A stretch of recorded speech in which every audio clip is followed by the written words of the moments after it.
Conundrum Audio presents The Eye of Odin by Nick Thacker, produced by Nick Thacker and Conundrum Publishing, copyright 2025 by Conundrum Publishing. For more awesome thrillers and amazing audiobooks, visit www.conundrumpublishing.com. Part 1. Chapter 1. Erik. The air hitting his face caused tears to come to his eyes. It was cold, and the microscopic ice crystals carried in the air were like tiny daggers, causing him to blink and look away. But it wasn't the cold that surprised Erik. It was the fact there was any wind at all. Down here, 3 stories beneath the surface of the earth, there have been no wind. The blackness pressed in around him, broken only by the thin beam of his headlamp and the occasional glint of minerals in the rock walls. His breath came out in white puffs that swirled away into the darkness, caught by an impossible current. The cave system, as ancient as the earth itself, was known by locals as the Breathing Cave. Erik had laughed when he first heard the name. Now, standing in the belly of this stone beast, feeling its cold breath on his face, he wasn't laughing anymore. His fingers tightened around the strap of his pack as another gust whistled past. The Norwegian populations had used these caves as their home for centuries, long before Erik and his team set foot inside. They'd carved out lives in these stone chambers, huddled around fires in the endless dark, listening to the cave's rhythmic sighs. These air movements, caused by changes in atmospheric pressure, had haunted their stories, their dreams, their nightmares. Some believed it to be the breath of ancient gods, while others saw it as a sign of the earth's living spirit. Erik wasn't sure what he believed anymore. But as the wind picked up again, howling through the narrow passage ahead, he couldn't shake the feeling that something down here was very much alive, and very much aware of his presence. The caves stretched before him like a twisted labyrinth, each chamber telling its own story through artwork scratched and painted onto rough stone walls. Generations of hands had traced these passages, leaving behind images of swirling air currents and the sacred rituals performed in their presence. In the flickering beam of his headlamp, the primitive figures seemed to dance and shift, as if stirred by the same force that made his skin crawl. Local shamans had once claimed mastery over these underground winds, reading them like a cosmic newspaper that forecasts storms, droughts, and disasters. Erik had dismissed such stories when he first arrived, armed with his digital sensors and atmospheric modeling software. But 3 weeks into his research, the lines between myth and reality had started to blur. The way the air moved down here defied his instruments, followed patterns that shouldn't exist. And now, as another gust of wind whipped past him, carrying what sounded like whispers, he wondered if perhaps those ancient holy men had understood something that modern science was still struggling to grasp. All around him were samples of the sanctum. It was an archaeologist's dream to be here, studying, analyzing, exploring. Shards of pottery, rare but not unheard of, as well as tools fashioned from bone and wood, furs still clinging to the ground they'd been discarded onto. Erik was an archaeologist, but this was his first real excursion.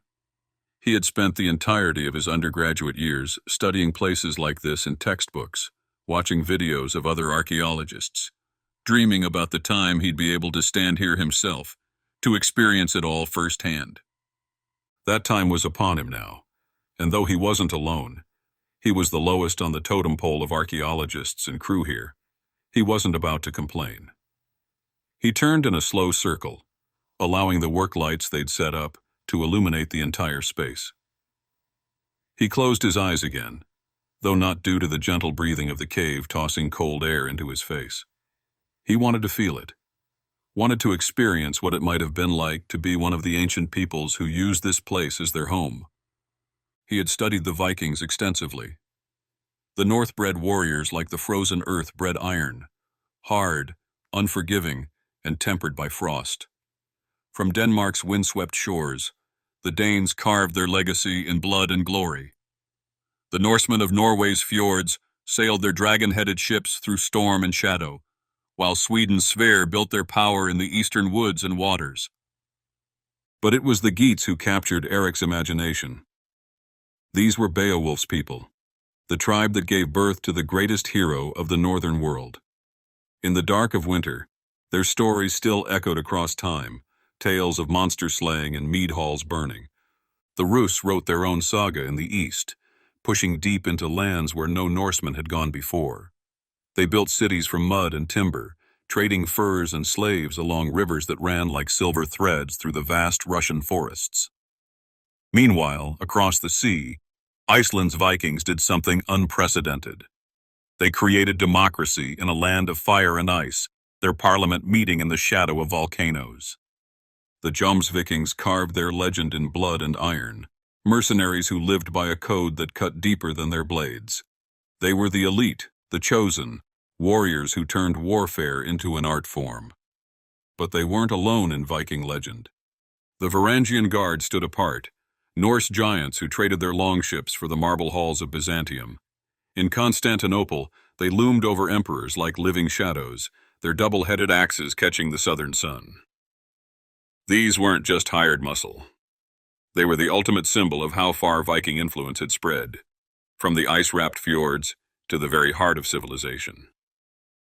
Erik had fallen under their spell as a kid, but it wasn't until he grew up that Hollywood finally gave him what he'd dreamed of. Vikings brought to blazing life on screen. Sure, the shows played fast and loose with history sometimes, and that made him grit his teeth. But when those longships crashed through the waves in surround sound, when the shield walls clashed in full digital glory, he was there, breathing it all in. He devoured everything. Documentaries, novels, academic papers. The obsession went beyond entertainment. Every new discovery felt like unearthing another piece of himself, another fragment of the heritage encoded in his DNA.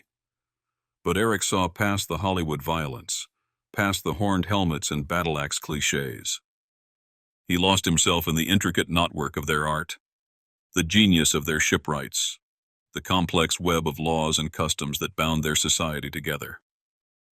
These weren't just raiders. They were master navigators who read the stars and rode the ocean currents from Greenland to Baghdad.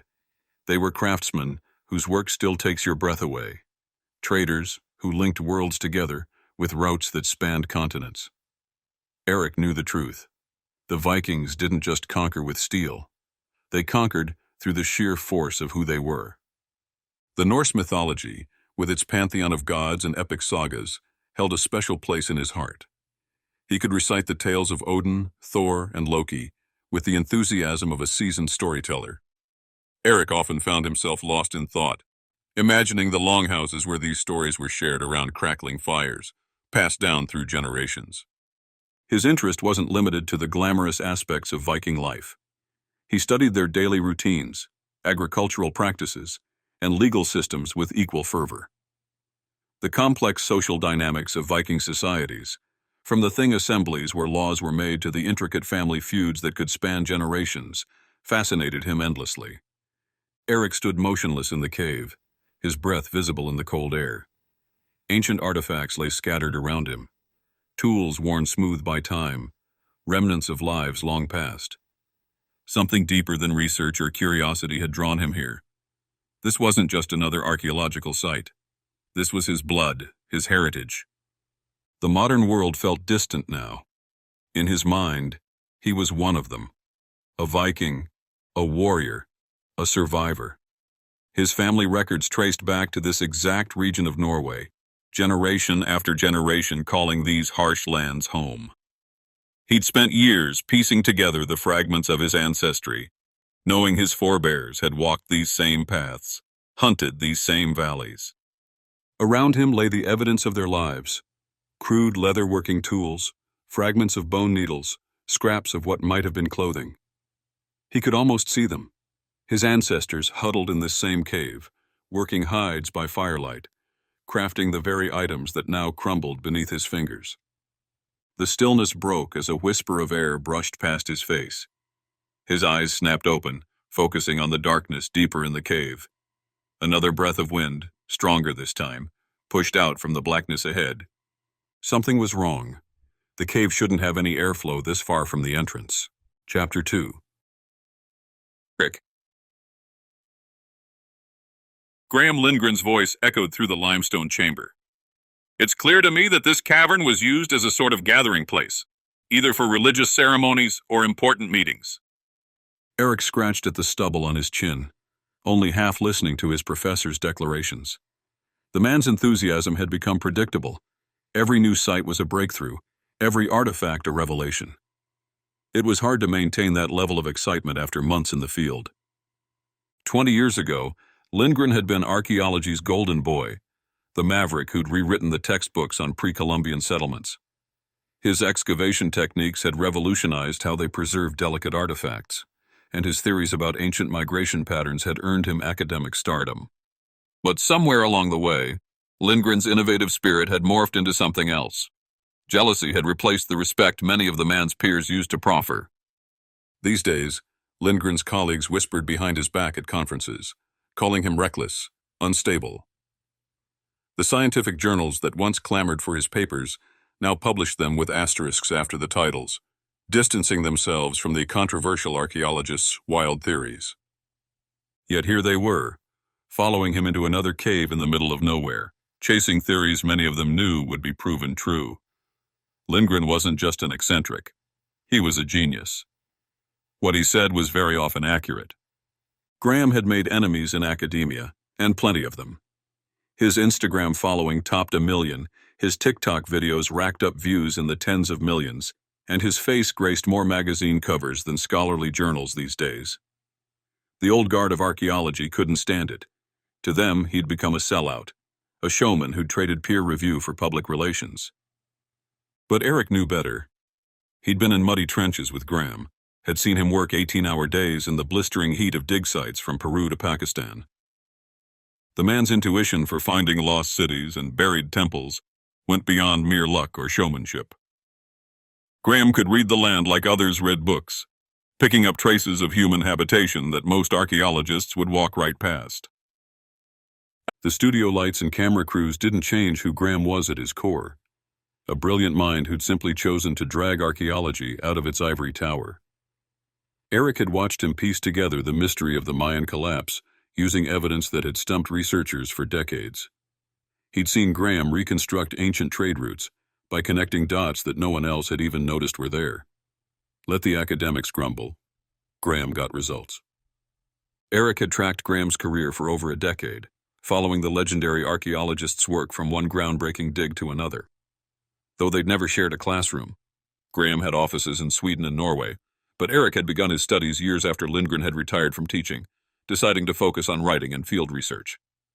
But that had worked to Erik's advantage once more, again sharing the same air as his hero. "I believe these marks on the walls are from torches," Graham was saying. "In fact, you can see where the torches themselves were affixed into the floor, these circular indentations carved out by hand." Erik was still looking around, examining everything in awe and fascination. Graham Lindgren might not currently be an academic professor, but he still loved delivering a lecture, and he was good at it. Lately, his work had been publicized around the globe in archaeology circles, but even that work had been tainted with disdain by many of his contemporaries, especially those of the jealous type. Erik didn't understand what all the fuss was about. Professor Lindgren was a renowned archaeologist, and just because he'd gotten his fair share of the limelight didn't mean he wasn't still qualified and capable. Perhaps it really was just jealousy. Others refused to lift him up because they thought it meant keeping themselves down. Erik smiled as he considered it. He was still young and new to this group of professionals, but it seemed as catty and cliquey as a middle school cafeteria. Erik heard Graham pause as someone asked a question. Ada Haugen. She was a cute graduate student from Sweden, from Lindgren's own university.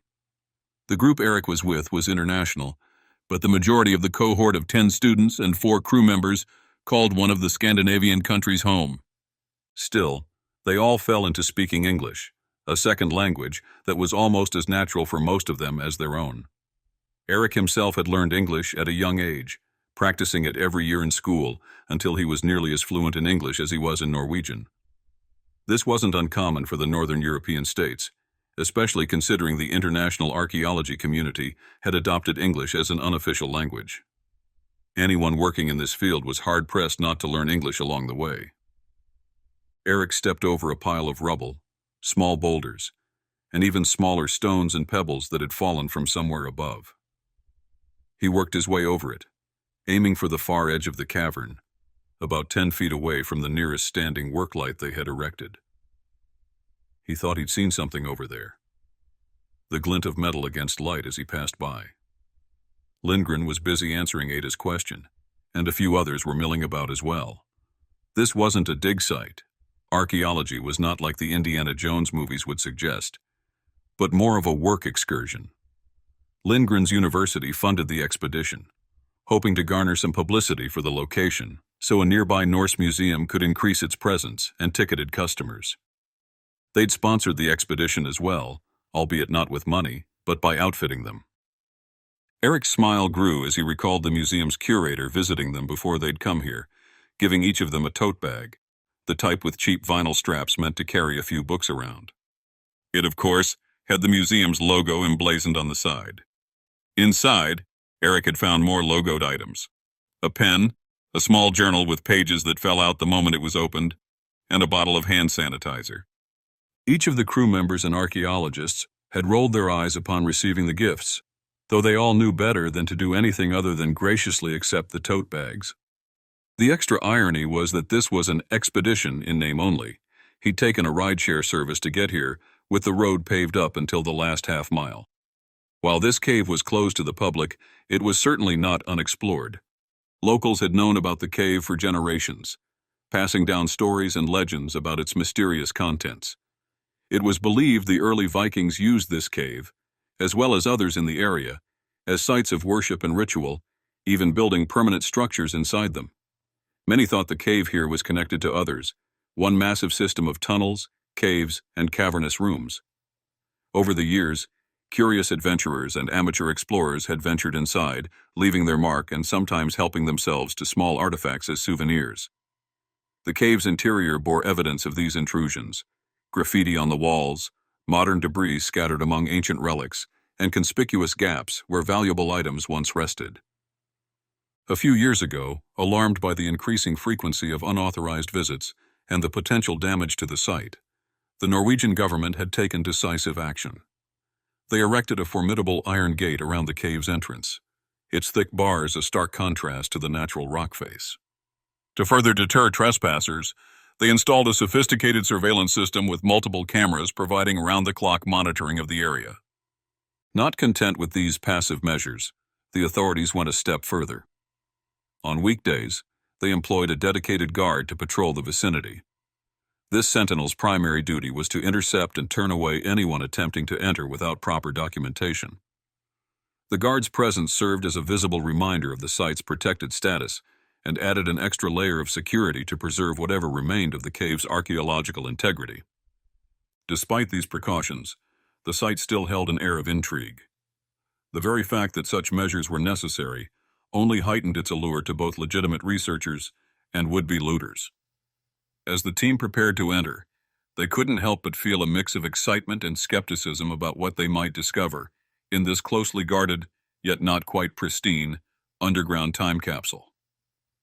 They'd all met at the mouth of the cave, Lindgren chatting with the guard momentarily, and then all of them had piled their freshly printed tote bags near the entrance of the cavern before entering.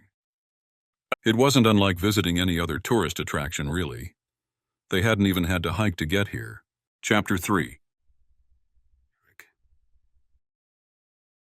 Erik dropped to all fours, his eyes raking the uneven ground. That flash of metal, he'd seen it, hadn't he? His heart hammered as he crawled forward, palms scraping against the rough cave floor. Nothing. Just shadows playing tricks.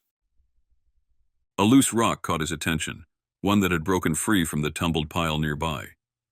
Under the harsh glare of the work lamps, its surface winked and gleamed like polished glass. Erik cursed under his breath. Of course, this was what he'd spotted earlier. Not some mysterious metal object. Just another dead end. The industrial lights cast a sickly glow through the cavern, turning familiar shapes into grotesque figures that danced along the walls. Erik pushed himself up, bones creaking, ready to trudge back to where Lindgren droned on about geological formations to the rest of the team. That's when he felt it. A low rumble beneath his feet, subtle at first, then building. The vibration crept up through his boots into his legs, setting every nerve on edge. Something was wrong. Very wrong. The tremor intensified quickly, prompting Erik to reach out and steady himself against the smooth cavern wall. He wasn't alone in noticing the disturbance. Others in the room began to look around nervously, their postures shifting as they sought balance. The first tremor cut through Lindgren's words like a knife, forcing him to stop mid-sentence. The second hit harder. Coffee cups rattled on the makeshift conference table, and loose pebbles skittered across the cave floor. The gathered team exchanged worried glances, their earlier boredom replaced by raw, instinctive fear. Erik's throat went dry. Earthquakes weren't supposed to happen here, at least not often. He'd read the geological surveys, studied the fault lines. This was wrong, all wrong. The vibrations traveled up through his feet, through the metal chair, through his bones. The shaking didn't stop. If anything, it grew stronger. Erik's eyes darted to the cavern entrance, calculating the distance. 20 meters? Maybe 30? Too far if the ceiling decided to come down. The walls seemed to pulse inward with each new tremor, the massive weight of rock and earth pressing down from above. His fingers dug into the armrests as he fought the urge to bolt. One wrong move in a panic could be deadly, but staying put might be worse. The thunder of shifting stone drowned out everything else now, and in the dim lighting, shadows danced like demons across the cave walls. This wasn't just some minor shake. This was something else entirely, and Erik knew deep in his gut that their underground sanctuary was about to become a trap. Someone in the group called out, and a woman nearby stumbled backward, her arms flailing as she tried to regain her balance. The cavern exploded with sound, a violent grinding screech of stone against stone that made Erik's teeth ache. The noise filled every corner of the space, drowning out their startled gasps. The ground bucked beneath them like a living thing, and the walls shuddered, sending a deadly rain of rocks cascading from above. Then, as suddenly as it struck, the quake died. The thunderous roar faded to a sporadic patter of falling pebbles, each small impact echoing through the now deathly quiet chamber. The sound reminded Erik of rain on a tin roof, only deeper, more menacing. In the aftermath, no one moved.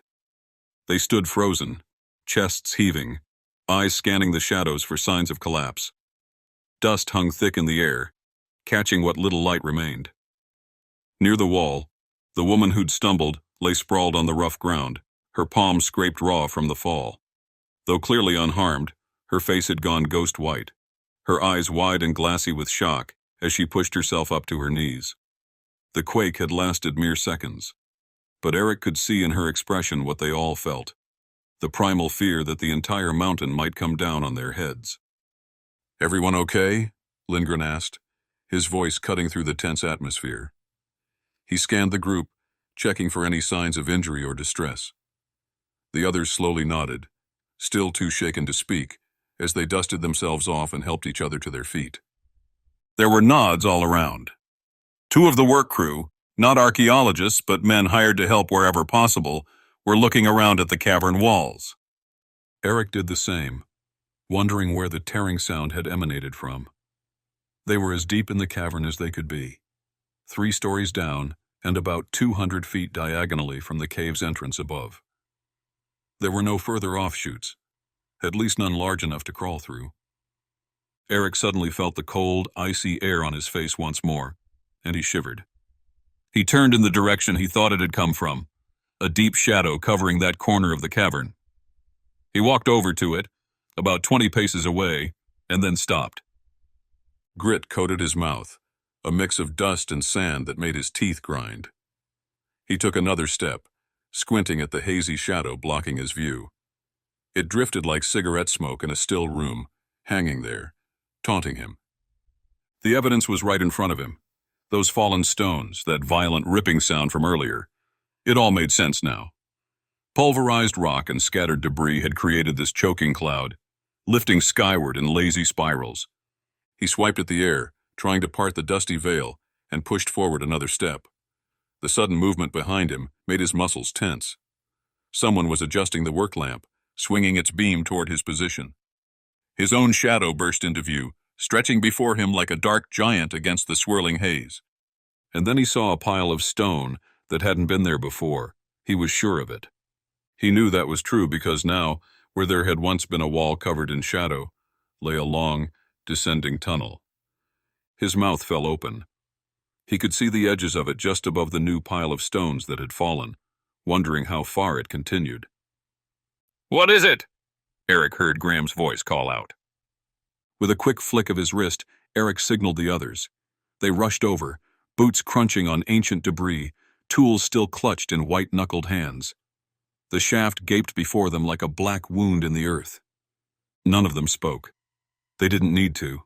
The perfect angles, the deliberate placement, every detail screamed that this was no natural formation. Nature didn't cut stone with such precision, didn't shape tunnels with such purpose. At their feet lay the evidence. A broken wall of fitted stones, each one carefully selected and positioned centuries ago. Someone, their ancient predecessors, had gone to extraordinary lengths to seal this passage, to hide it, to make sure it stayed hidden until this moment. The implications hung heavy in the stale air. Whatever lay beyond that threshold, someone had desperately wanted it to remain undisturbed. And now, after all these centuries, they were about to change that. All of that was evident because of what was on the walls of the newly revealed passageway. Writing, scribblings, in an ancient text Erik couldn't understand. Runes. Chapter 4. Erik's boots gripped the polished stone as he led the way down. The passage sloped at a gentle angle, its surfaces worn glass smooth by whatever ancient hands had carved it. Behind him, the excited whispers of his colleagues echoed off the walls, mixing with the soft scrape of rubber soles on rock. Every few steps, someone would stop, forcing the entire line to halt. Flashlight beams darted across the walls as they studied the runes etched into the stone. Erik understood their fascination. Each symbol could hold vital clues about who built this place and why. But the urge to press forward gnawed at him, drawing him deeper into the earth's embrace. The air changed as they descended, becoming dense and frigid. It coated Erik's lungs like ice water, making each breath sharp and painful. His headlamp carved through the darkness ahead, throwing twisted shadows across the carved walls. The beam caught fragments of ancient text, making the runes seem to writhe and dance in its harsh light. 10 people moved as one through the passage, their footsteps echoing in the confined space. The excited murmurs had grown quieter now, replaced by an almost reverent hush. They all felt it, the weight of discovery, the knowledge that every step took them further into uncharted territory. This hidden chamber hadn't seen human eyes for centuries, maybe longer. Whatever waited at the bottom of this sloping tunnel could shatter everything they thought they knew about Nordic history. As they moved deeper, the runes multiplied like frost across glass. The symbols grew more complex, some etched so deep they cast tiny shadows in the lamplight. Graham Lindgren crouched near each new discovery, his camera clicking rapidly, while heated arguments broke out behind him about the meaning of unfamiliar markings. The passage snaked downward, each curve revealing more secrets. Small hollows had been carved into the rock walls with surgical precision. Erik's light swept across primitive tools, stone hammers worn smooth by ancient hands, fragments of leather and cloth that had somehow survived the centuries. In one alcove, what looked like ceremonial bowls sat undisturbed, still arranged as they'd been placed hundreds of years ago. Erik found himself drifting back from the group, drawn to a section of wall where the runes seemed to pulse with hidden meaning. His fingers traced the sharp edges of the carved symbols, and for a moment, he could almost feel the presence of those who had worked the stone. The air grew thicker with each step deeper into the earth, carrying the musty scent of long-buried secrets. He knew they were among the first to walk this path since it was sealed, and the thought sent a shiver down his spine. The tunnel walls pressed in closer now, the rough-hewn surface cool against his palm as he steadied himself. More runes appeared, these ones larger, more urgent in their execution. Whatever message they carried, the ancient carvers had wanted it to last. And last it had, waiting in the dark for someone to find it. Erik couldn't shake the feeling that they weren't just discovering these markings. They were being led to them. As they continued their descent, the air grew noticeably damper, and a faint sound of rushing water could be heard in the distance. The group's excitement intensified, wondering what secrets lay at the end of this mysterious passageway. Erik hung back, letting the others surge ahead into the darkness. Something about this place crawled under his skin, made his chest tight. The walls felt closer here, the air thicker. Every step echoed off the rough stone, reminding him just how deep they'd gone. 3 stories down, buried under tons of rock and earth. His fingers brushed against the cold wall, steadying himself. That earlier quake still had his nerves jangling. A little ground movement was one thing. Hell, he'd felt worse turbulence on commercial flights. But down here, one good shake could bring the whole mountain down on their heads. Up ahead, Lindgren's voice bounced back through the tunnel, mixed with excited chatter from the students. Their flashlight beams danced wild patterns on the walls as they explored whatever chamber they'd found. Erik forced himself to breathe slowly, fighting down the urge to sprint back the way they'd come. His gut screamed that the first quake was just a warning shot. If another hit, a bigger one, they'd be trapped down here like rats in a steel drum. The thought made his mouth go dry. He could picture it all too clearly. The walls giving way, the ceiling coming down, darkness swallowing them whole. But the others pressed on, drunk on discovery, blind to the danger. Their voices grew fainter as they moved deeper into the cave system, leaving Erik alone with his dark thoughts and the suffocating weight of the mountain above. Erik pressed forward with the group, his heart racing as the LED lamps carved stark white paths through the darkness. 3 crew members spread out ahead of him, their light sweeping across weathered stone walls that hadn't seen human eyes in centuries. His attention locked onto the runes, ancient Viking letters etched into the rock face. He recognized some of the symbols, but their meaning escaped him. His expertise lay elsewhere. He'd need his school lab's translation software and lots of uninterrupted time to unlock their secrets. The rest of the team crowded the narrow passage, phones thrust out like shields against the darkness. Video recordings, snapshots, endless documentation, standard procedure these days. Few researchers bothered with bulky cameras anymore, not when phones could capture every detail in crystal clarity. They'd known cell service would be non-existent this deep underground, but that hardly mattered. The images would keep. Erik watched their lights dance across the carved symbols, casting twisted shadows that seemed to bring the ancient writing to life. Each beam revealed new details. Here a series of interlocking patterns. There a string of characters that might hold who knew what warnings or revelations. The walls were covered in them, messages from the past screaming to be heard. They'd packed light for this expedition.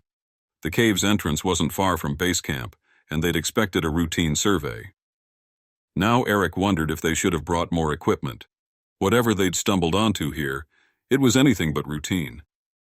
His fingers traced the rough-hewn wall, feeling the deliberate cuts where ancient hands had carved their story into living rock. What were they trying to tell them? What had they found? The silence hit like a physical wave, rolling up from below where Graham and the others had gathered. Erik's steps faltered.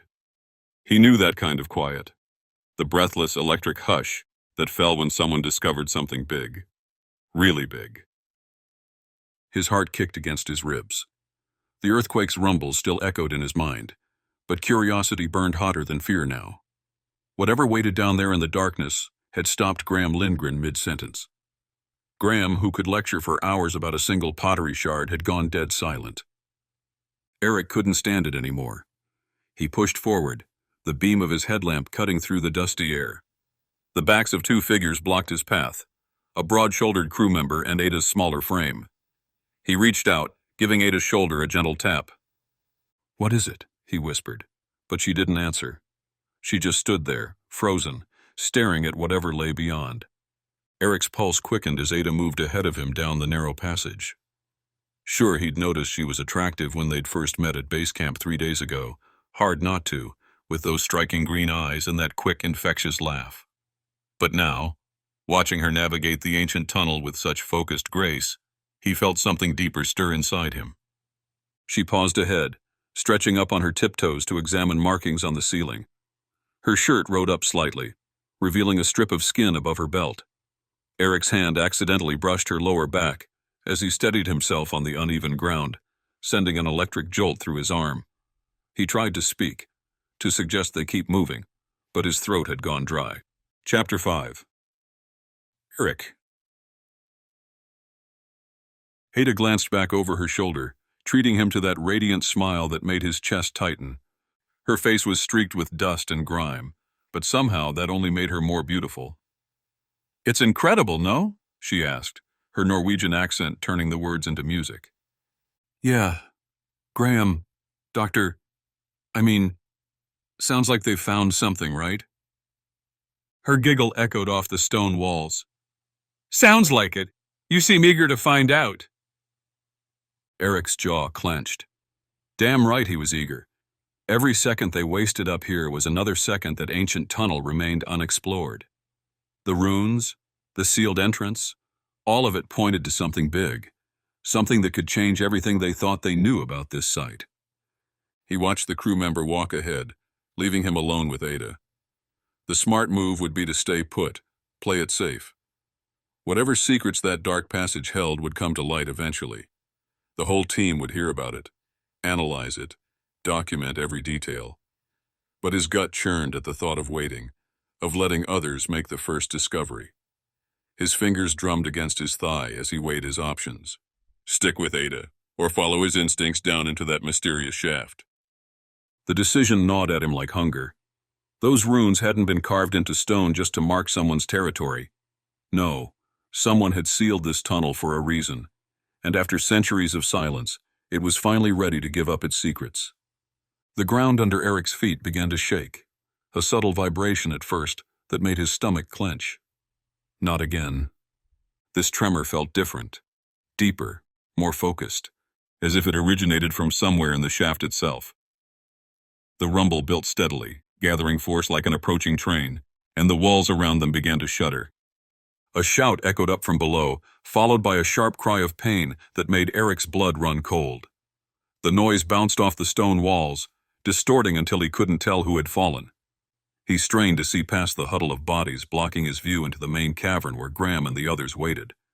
But the angle was wrong. The darkness swallowed everything beyond the first bend in the passage. The quake intensified, sending loose rocks skittering across the ground. Erik pressed his palm against the wall to steady himself, feeling the ancient stone vibrate beneath his fingers. Each second brought stronger shocks, and somewhere in the depths of the tunnel, something massive shifted with a sound like breaking bones. The floor bucked like a wild stallion, sending everyone scrambling for purchase. Hands clawed at rough stone walls, desperate fingers seeking any hold they could find. Jorgen, all 6'4" of him, stretched upward and locked his fingers against the cavern's low ceiling, his knuckles white with strain. Erik copied him, palms pressed flat against cold rock. The quake had other plans. The ground dropped away, a stomach-churning foot of freefall that ended with a bone-rattling slam.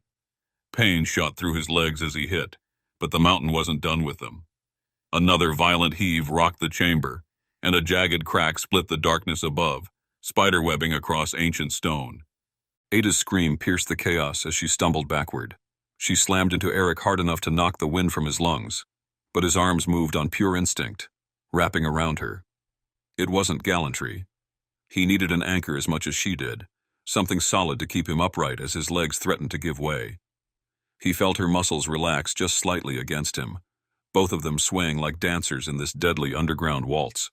The quake hit harder, throwing them backward like ragdolls. Erik's tailbone cracked against stone as Ada crashed into him, her slight frame barely 100 pounds, but enough to knock the wind from his lungs. The cave twisted around them, rock grinding on rock, the whole mountain ready to tear itself apart. Through the chaos of falling debris and flailing limbs, Erik spotted Graham below, waving his arms like a madman. The crazy old professor was gesturing toward the larger cavern chamber, as if that death trap offered any real shelter. Maybe Graham had found another exit, though Erik doubted it. His gut screamed that they were only trading one tomb for another. The walls buckled inward. ancient stone protesting with ear-splitting shrieks. Dust and pebbles rained down in sheets, stinging Erik's eyes as he struggled to his feet. There was no time to argue, no time to think. They had to move, and they had to move now. Through his vibrating vision, he watched as crew members and archaeologists were pulled through the doorway into the larger cavern. Ada was still on top of him, and he was still holding her. He tried pushing her up, helping her get to her feet, but the floor refused to cooperate. The earthquake was worse here, in this sloped passageway. Graham appeared again, motioning frantically. There was something in his hand. A stone? Erik couldn't see it clearly, but it looked smooth, maybe a few inches in diameter. They were sliding now, the smooth floor betraying them with each desperate move. Erik's hiking boots, the ones he'd sworn would handle any terrain, scraped uselessly against the polished stone. His heart slammed against his ribs as he and Ada picked up speed, tumbling toward the cavern mouth below. "Get help! My daughter!" Graham's voice cracked with raw panic from somewhere above them. The words echoed off the walls, multiplying his fear. Erik tried to shake his head, to signal back, but the violent tremors made any movement meaningless. Through the chaos, he finally saw why Graham remained frozen at the top of the shaft. A gap had opened between the tunnel's end and the cavern beyond. Not just any gap, but a hungry mouth in the earth that grew wider by the second. 1 foot of empty space, then 2. The black void stretched its jaws, ready to swallow them whole. Erik knew in an instant they were screwed. The gap was too wide, the distance too great for everyone to make it across. Graham had tried to keep the team together, barking orders even as the earth tore itself apart. But he'd hesitated too long. Now Erik and Ada were trapped on the wrong side, watching helplessly as the rift split the chamber like a jagged wound. The quake's fury grew worse with each passing second. Chunks of stone crashed down from above, each impact sending shockwaves through the unstable ground. Erik's heart stopped as he spotted the massive boulder breaking loose from the ceiling, tumbling end over end as it plummeted straight toward them. Pure instinct took over.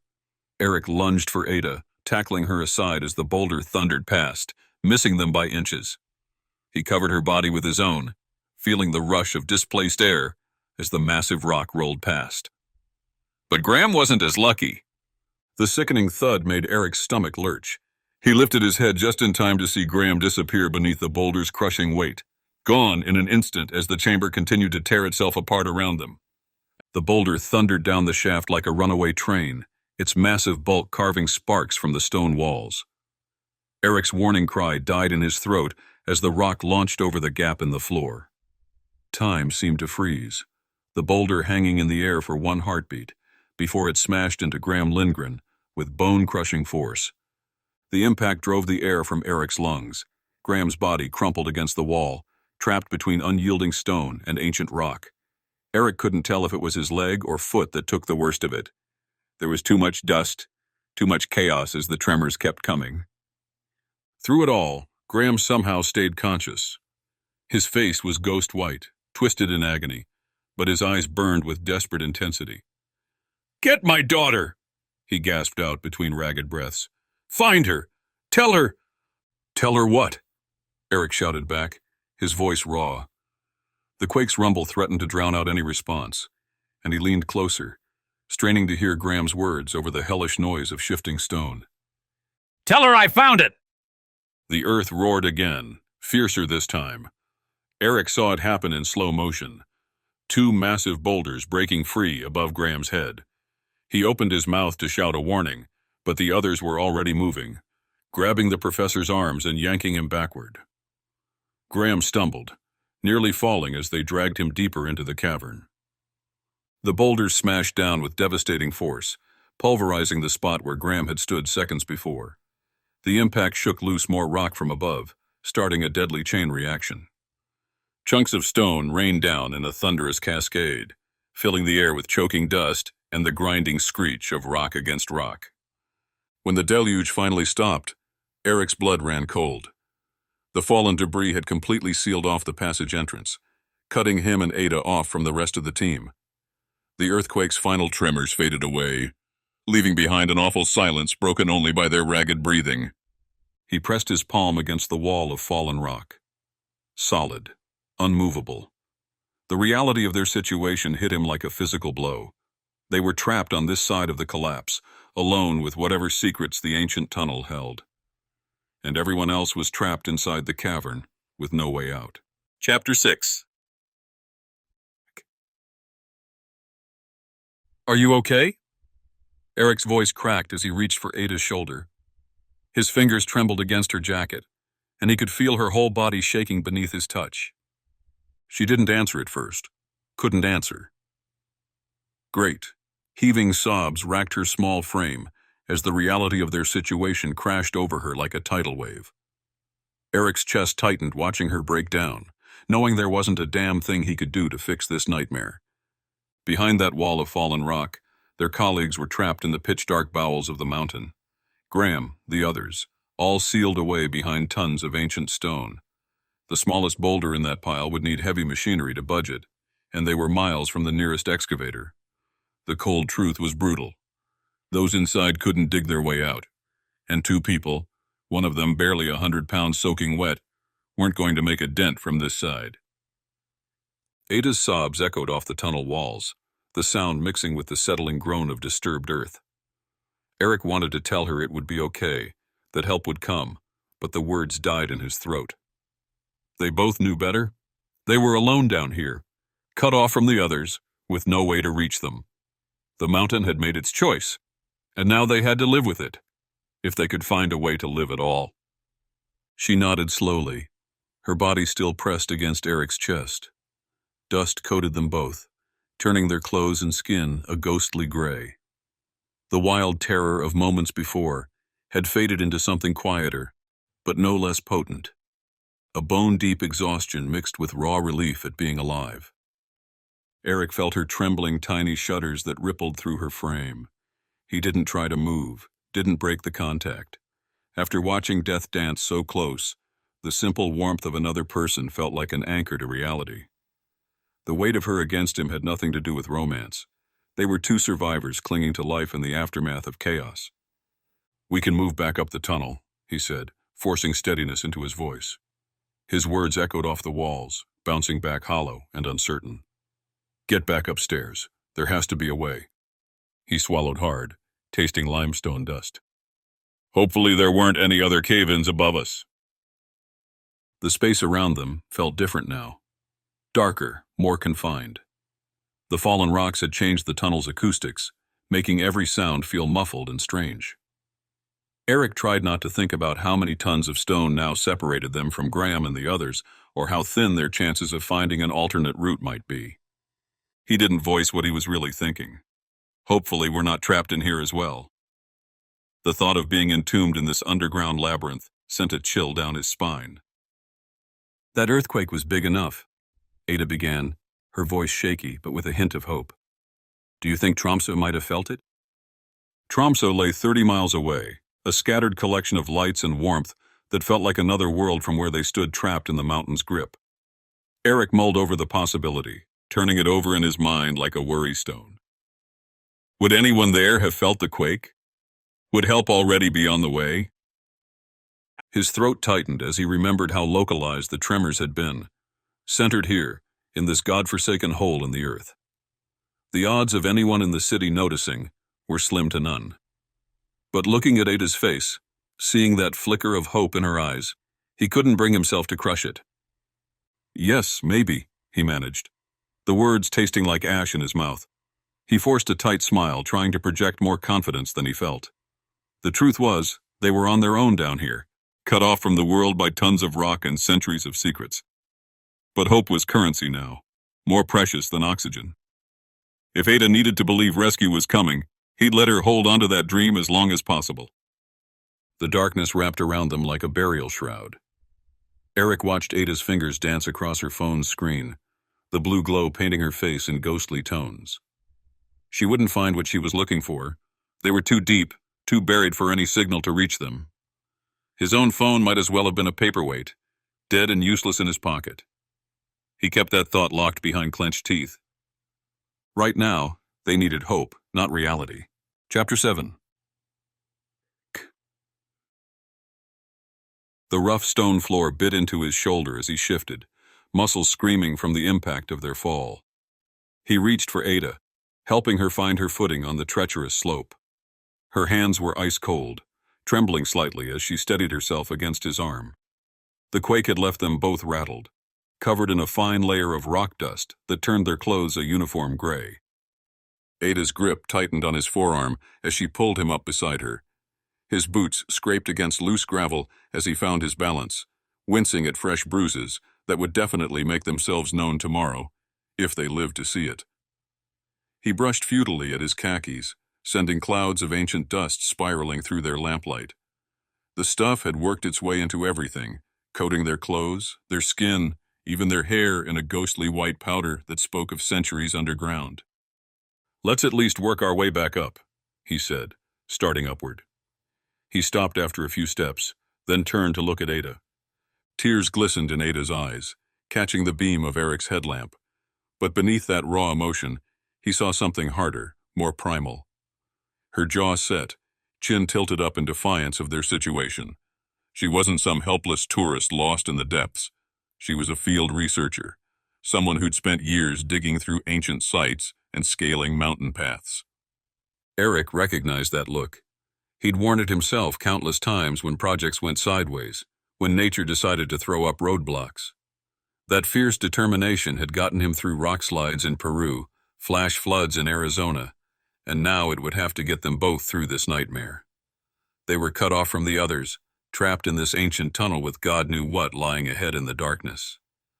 Ada wiped her eyes with the back of her hand, smearing dirt across her cheek. Her breathing had steadied, matching his own measured rhythm. Neither of them had asked to be stuck down here, but there was no denying the electric thrill that coursed through his veins. They were standing where no one had walked for centuries, surrounded by undiscovered history. Even through his fear, that thought made his pulse quicken. They shared a look, unspoken understanding passing between them. The others needed help, and fast. If there was another way into that sealed chamber, they'd find it. Erik adjusted his pack, double-checked his lamp, and nodded toward the tunnel stretching above them. Time to see what other secrets this mountain was hiding. As they started climbing, he could only hope their combined experience would be enough to navigate whatever darkness lay ahead. As they climbed, Erik's mind raced through their options. His hands shook as he counted their meager supplies. 2 headlamps with maybe 8 hours of battery life between them. A basic first aid kit that wouldn't handle anything worse than scrapes and bruises, and whatever food and water they'd stuffed into their backpacks that morning.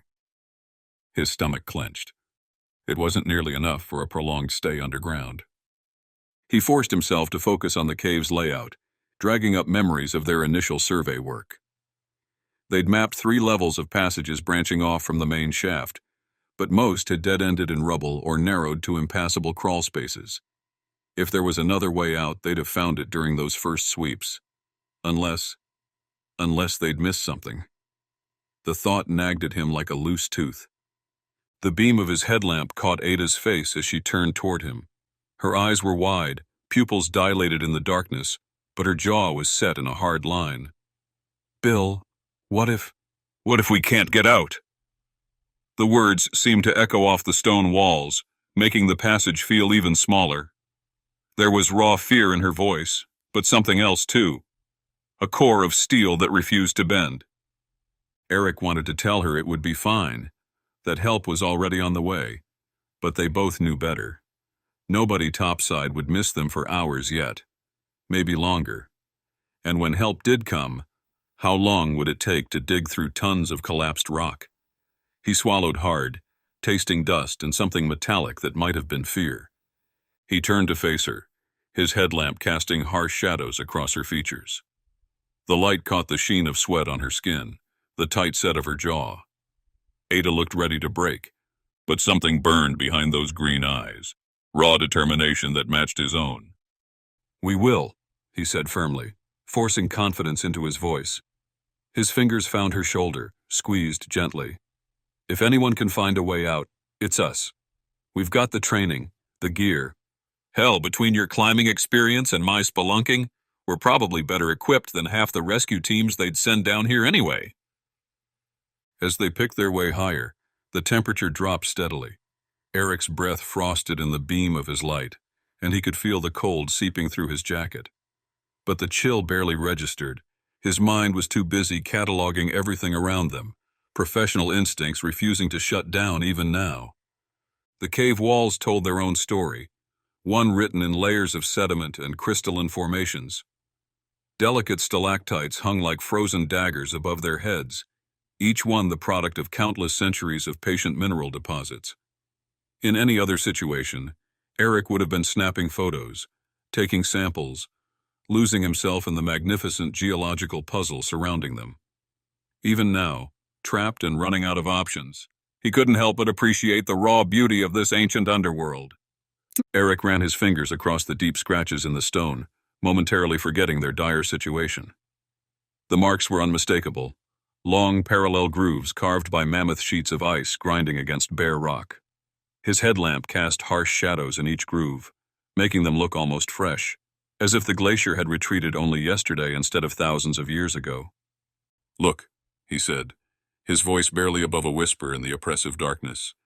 "These marks could be from the last ice age. Imagine the stories these walls could tell if they could speak." For a moment he could picture it. The crushing weight of ancient ice, the relentless crawl of glaciers that had shaped this entire valley. Ada's soft laugh echoed off the scarred walls. Always the archaeologist, even now. There was warmth in her voice, but he caught the slight tremor underneath. They both knew examining Ice Age markings wouldn't get them out of this tomb. Still, focusing on the familiar helped keep the panic at bay, gave them something to think about besides the tons of rock between them and freedom. Chapter 8. Sarah. Sarah Lindgren's knuckles whitened as she attacked the red circular stain on the formica countertop. Back and forth, a rhythm as familiar as her own heartbeat by now. This wasn't the dream she'd bought into when Reggie suggested moving in together. Her fantasy had featured exposed brick walls, morning coffee on a shared balcony, maybe even a window box full of herbs. Reality had delivered this shoebox instead. The apartment pressed in around her, walls too close, ceiling too low. Their combined belongings crammed into every corner, stacked in precarious towers that threatened to topple with each passing day. A box spring jutted from beneath their bed like a broken bone. The bathroom door wouldn't even close unless you lifted it just right. She scrubbed harder, her reflection warping in the cheap laminate surface.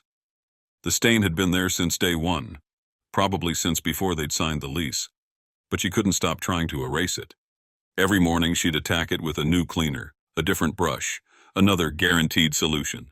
And every morning it stayed put, bold as blood against the yellowing counter, laughing at her determination to make this place into something it wasn't.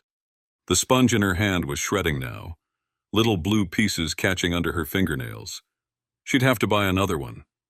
Add it to the endless list of things they needed but never remembered to add to their online shopping list, right between new bath towels and that kitchen drawer handle that had snapped off last week. Turning her head slightly, Sarah glanced into the living room. Reggie was sprawled on the couch, reclined so far back that it looked like a feat of physics that he hadn't toppled over. His neck was bent at an awkward angle, chin practically touching his chest as he strained to see the television. The sight might have been comical if it wasn't so pathetic. Sarah couldn't help but wonder how they had ended up here. She had such high hopes for their relationship, but now she found herself questioning everything. The tiny apartment, the endless cleaning, Reggie's apparent contentment with their current situation. It all felt suffocating. As she turned back to the stubborn stain, Sarah realized that perhaps it wasn't just the countertop that was resistant to change. It's not like he's watching it anyway. It was a reality show she had turned on, one of those trashy ones she often watched while on the treadmill, though she had to admit she'd gotten sucked into this one. This was the 13th season of the show, and though she'd figured out the formula and could almost predict what each reality star was going to say, she couldn't get enough of it. The scene played out on her TV screen like a bad cliché. Another perfect proposal, another perfect couple. She watched the man drop to one knee, diamond ring glinting in the stage lighting, and rolled her eyes. This was what she'd imagined when Mark had mentioned taking the next step. Shows like this had poisoned her expectations. 2 years together had taught her a lot about Gareth Red, about herself, about them. The love was there, deep and real. She felt it every time he smiled at her across the dinner table or reached for her hand while they walked. But beneath that warmth lurked something darker. A nagging whisper that said moving in together wasn't just about sharing closet space and splitting the bills. She knew the moment they signed a lease, everything would shift. Their carefully balanced relationship would tilt on its axis. No more separate spaces to retreat to, no more choosing when to be together. The thought made her chest tight. Reggie was ready for that leap. But was she? They worked together exceptionally well, their professional synergy undeniable. However, the prospect of taking their relationship to the next level, marriage, shared property ownership, and other significant life commitments, raised questions and concerns. Reggie's background in the Army had instilled discipline and structure, but his current career path was far more fluid and unpredictable. His involvement with the civilian Special Operations Team, founded by his best friend Harvey Bennett, offered him the excitement and variability he craved. This organization operated independently from official government and military channels, though it maintained connections with high-ranking military advisors. The arrangement provided the team with operational freedom while granting their benefactors plausible deniability. Reggie's role demanded flexibility, often requiring him to depart at a moment's notice for assignments that could last anywhere from days to months. This unpredictability, while exhilarating for Reggie, posed potential challenges for a more settled domestic life. When operations ran smoothly, the benefits of their autonomy were clear. However, during more turbulent times, the lack of official backing could complicate their mission significantly. This dichotomy between the thrilling, purpose-driven nature of Reggie's work and the desire for stability in their personal life created a complex dynamic in their relationship, forcing them to carefully consider the implications of deepening their commitment. She listened intently, trying to discern whether Reggie was sleeping over the sound of the television. Though she couldn't hear his familiar snoring, her question was answered moments later when he spoke. "How can you watch this stuff?" he asked, his voice tinged with a mix of curiosity and mild disdain. "I mean, these people aren't real, are they?" Sarah's mind raced, searching for a witty retort, but she found herself uncharacteristically silent. The usual banter that flowed so easily between them seemed to evaporate in that moment. Reggie snapped his head around, muscle memory from 15 years of marriage telling him something was off. His neck kinked at a painful angle as he studied her from his chair, reading the micro-expressions he'd learned to decode over their time together. The worry lines around his eyes deepened. "You okay?" The words came out soft. "Careful." Her hand stopped moving against the dried food caked onto the plate. The water ran hot over her fingers, steam rising in lazy spirals, but she barely noticed. The question hung between them while she sorted through her thoughts, trying to pinpoint exactly what had her so quiet tonight. Finally, she gave a slow nod, her shoulders dropping an inch. "I am." The scrubbing brush squeaked against the plate's surface, moving in lazy circles. "Sorry, just feeling a bit contemplative tonight." Water splashed in the sink as another dish slipped beneath the suds. Steam curled up between them, fogging the window above the faucet. The rhythm of her cleaning slowed, becoming almost hypnotic. "You know you can't use those big words around me," he said, flashing a quick wink. His voice carried that forced lightness, the kind that shows up when someone's trying to punch through a dark mood.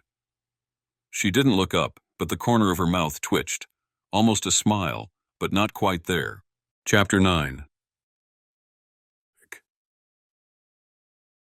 Erik and Ada made it up the sloped passageway without issue, and Erik was relieved to find the room upstairs still accessible. A few stones and small boulders had fallen and rolled around the floor, one even crushing the pile of tote bags they had left upstairs. Another had landed on and crushed some of the ancient pottery in the corner, but Erik only cared about one thing: getting out. He and Ada were hand in hand now, and he pulled her along through the chamber to the opposite side. They hadn't felt any more tremors, but he didn't trust they were out of the danger zone until they were literally outside. He could handle an earthquake on land, above ground. He was done handling them 3 stories underground. He tried not to think about the feeling of Ada's small hand in his. It felt good, right? They'd hardly spoken a word to each other before today, and while he found it odd that she seemed just as content holding his hand as he did hers. He also knew traumatic experiences often had this effect on people, forcing them much closer, much faster. He wouldn't argue with that, if he could get them out safely. What? Was he going to ask her on a date? He wasn't sure she was even single. Wasn't sure it was appropriate. They were still professional acquaintances, work partners. Nothing more, nothing less. And all the rest of their work partners were still trapped underground in an ancient Viking cave. He forced the thoughts of Ada away, still holding her hand as he pulled her through the tight crawl space that had first allowed them access to the larger religious chamber. This crawl space had also remained untouched, though Erik thought he could sense the walls pressing in a bit, maybe tighter than it had been before. Or he was just getting into his own head too much. Once again, he pushed these thoughts away and continued. They ascended the equivalent of 2 stories, finally ending up in the low-ceiling, wide cavern that formed the entrance to the cave system. Erik saw light beyond the work lamps, which were still shining brightly, aimed up at the walls and ceilings they stood against.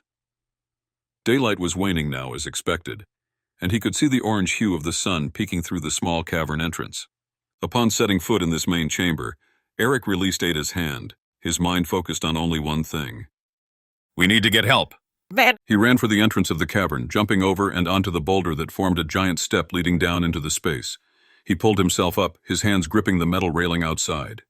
In an instant he was safe, out of the cave. Ada was following behind him, but he was already focused on the next task at hand. He pulled his phone out, hoping for enough service to make a call. He was once again relieved and pleasantly surprised to find he had plenty of service. He quickly ran a search, flying through pages as they loaded. He eventually found what he was looking for, a contact from Graham Lindgren's university. The phone number appeared deep in an academic database, accessible only to staff, students, or alumni. Erik dialed the number and brought the phone to his ear, just as he saw a cloud of dust blot out the sun. 2 vehicles appeared, both black, both SUVs.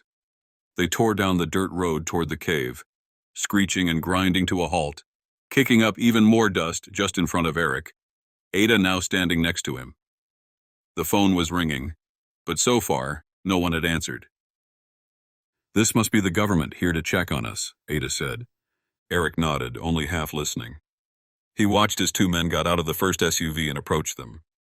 He could only see their silhouettes, blinded by the SUV's headlights behind them, but both men were large, thick. "What is your name?" the man on the left shouted as he approached. Erik listened as the phone continued to dial. Finally, he heard a connection. A woman's voice. "Hello, who is this?" she asked. "Tell us your name," the man repeated, louder this time. Ada answered for both of them, giving the man their names. "Bill," he said quickly, quietly into the phone. "I work with your father. I'm on a job with him."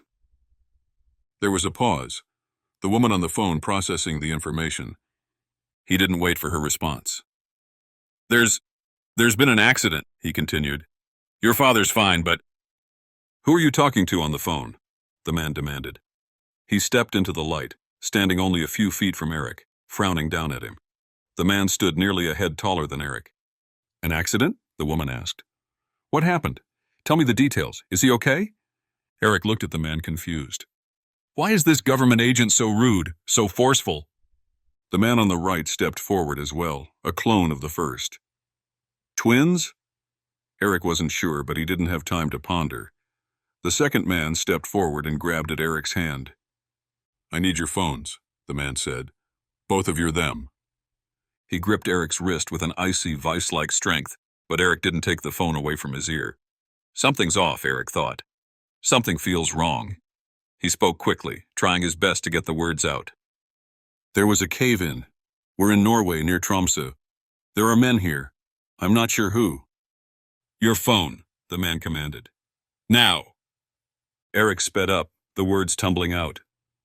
"I'm not sure what's going on, but your father is trapped inside with the others. He found something, though." "Found what?" the woman asked. The grip on his wrist loosened slightly. "I don't know," Erik said. "Your father just told me to tell you that. He said he found it. He was holding something in his hand, An orb? A small stone? The phone was ripped from his ear, his wrist nearly snapped by the twins' incredible strength. Next to him, Ada screamed. Erik looked over and saw the other twin holding her arms behind her back, forcing her small frame forward. She looked so helpless in front of him, so small. What is this? What the hell? The man who had taken his phone cut him off. Where are the others? Still inside? He didn't wait for an answer, pulling a walkie-talkie from his hip and barking into it. Erik didn't understand the language. It wasn't Norwegian, nor was it English. It almost sounded French, but slightly off somehow. It was something Erik had never heard before. Suddenly, more men appeared out of the SUVs. The back doors of the first SUV opened, as well as all 4 doors of the second SUV. More silhouettes, more headlights. Erik felt himself being roughly pushed back against the gate in front of the cave entrance. Ada was screaming, but it was muffled. Her captor had clamped his hand tightly over her mouth. Erik felt his heart begin to race. He was more terrified now than he had been during both earthquakes. Suddenly, he noticed the twin holding him pull something from his belt. Something from the other side of his belt. A gun! The man held the pistol up, brandishing it as if showing it off to Erik. Where are the others? The man repeated. Erik stammered. Downstairs, in the cave. There was a cave-in and... A gunshot cut him off this time. His mouth fell open, his eyes wide, unable to comprehend what had just happened. He couldn't hear anything except a ringing in his ears. The man had fired the gun directly in front of Erik's face. But he hadn't been aiming at Erik. Erik turned to Ada and froze. No! The twin holding her let her fall, her tiny frame crumpling forward. Blood spilled out onto the rocky, cold dirt she landed on. You said he found something, the man holding Erik said, as if nothing had happened. What was it? Erik could barely hear him through the ringing. His heart was pounding now, adding a thunderous drumbeat inside his head. He was shaking uncontrollably, almost as violently as during the earthquake. Only this time, the shaking was from fear, not natural causes. Yes, he stuttered. It was round, a stone of some sort. I don't know. I couldn't see it clearly and... He was silenced by a new sensation. A second gunshot, but this time it hit its target. Erik felt warmth spreading through his chest. He looked down to see a growing, dark circle seeping through his shirt. What's happening, he wondered. Why are we... He never finished the thought. Erik fell forward, joining Ada in death. Chapter 10. Sarah. Reggie was far from unintelligent, but he often played up the role of the simple soldier, especially when trying to coax a smile from Sarah. Still, there was no denying the intellectual gap between them. Sarah, a distinguished professor and anthropologist, had numerous published academic papers to her name. Her peers often found themselves struggling to find even the slightest flaw in her impeccable logic. She was as thorough as she was brilliant, a formidable combination of meticulous research and cunning insight. Sarah might have a PhD and speak 3 languages, but she'd never learned to throw a proper punch or scale a wall. Her world lived in books and algorithms, in careful analysis and precise calculations. Safe, controlled, predictable. Reggie was none of those things. He moved like a predator, all coiled power and razor-sharp instincts. Years of military ops had carved those reflexes into his bones, taught him lessons that no university could match.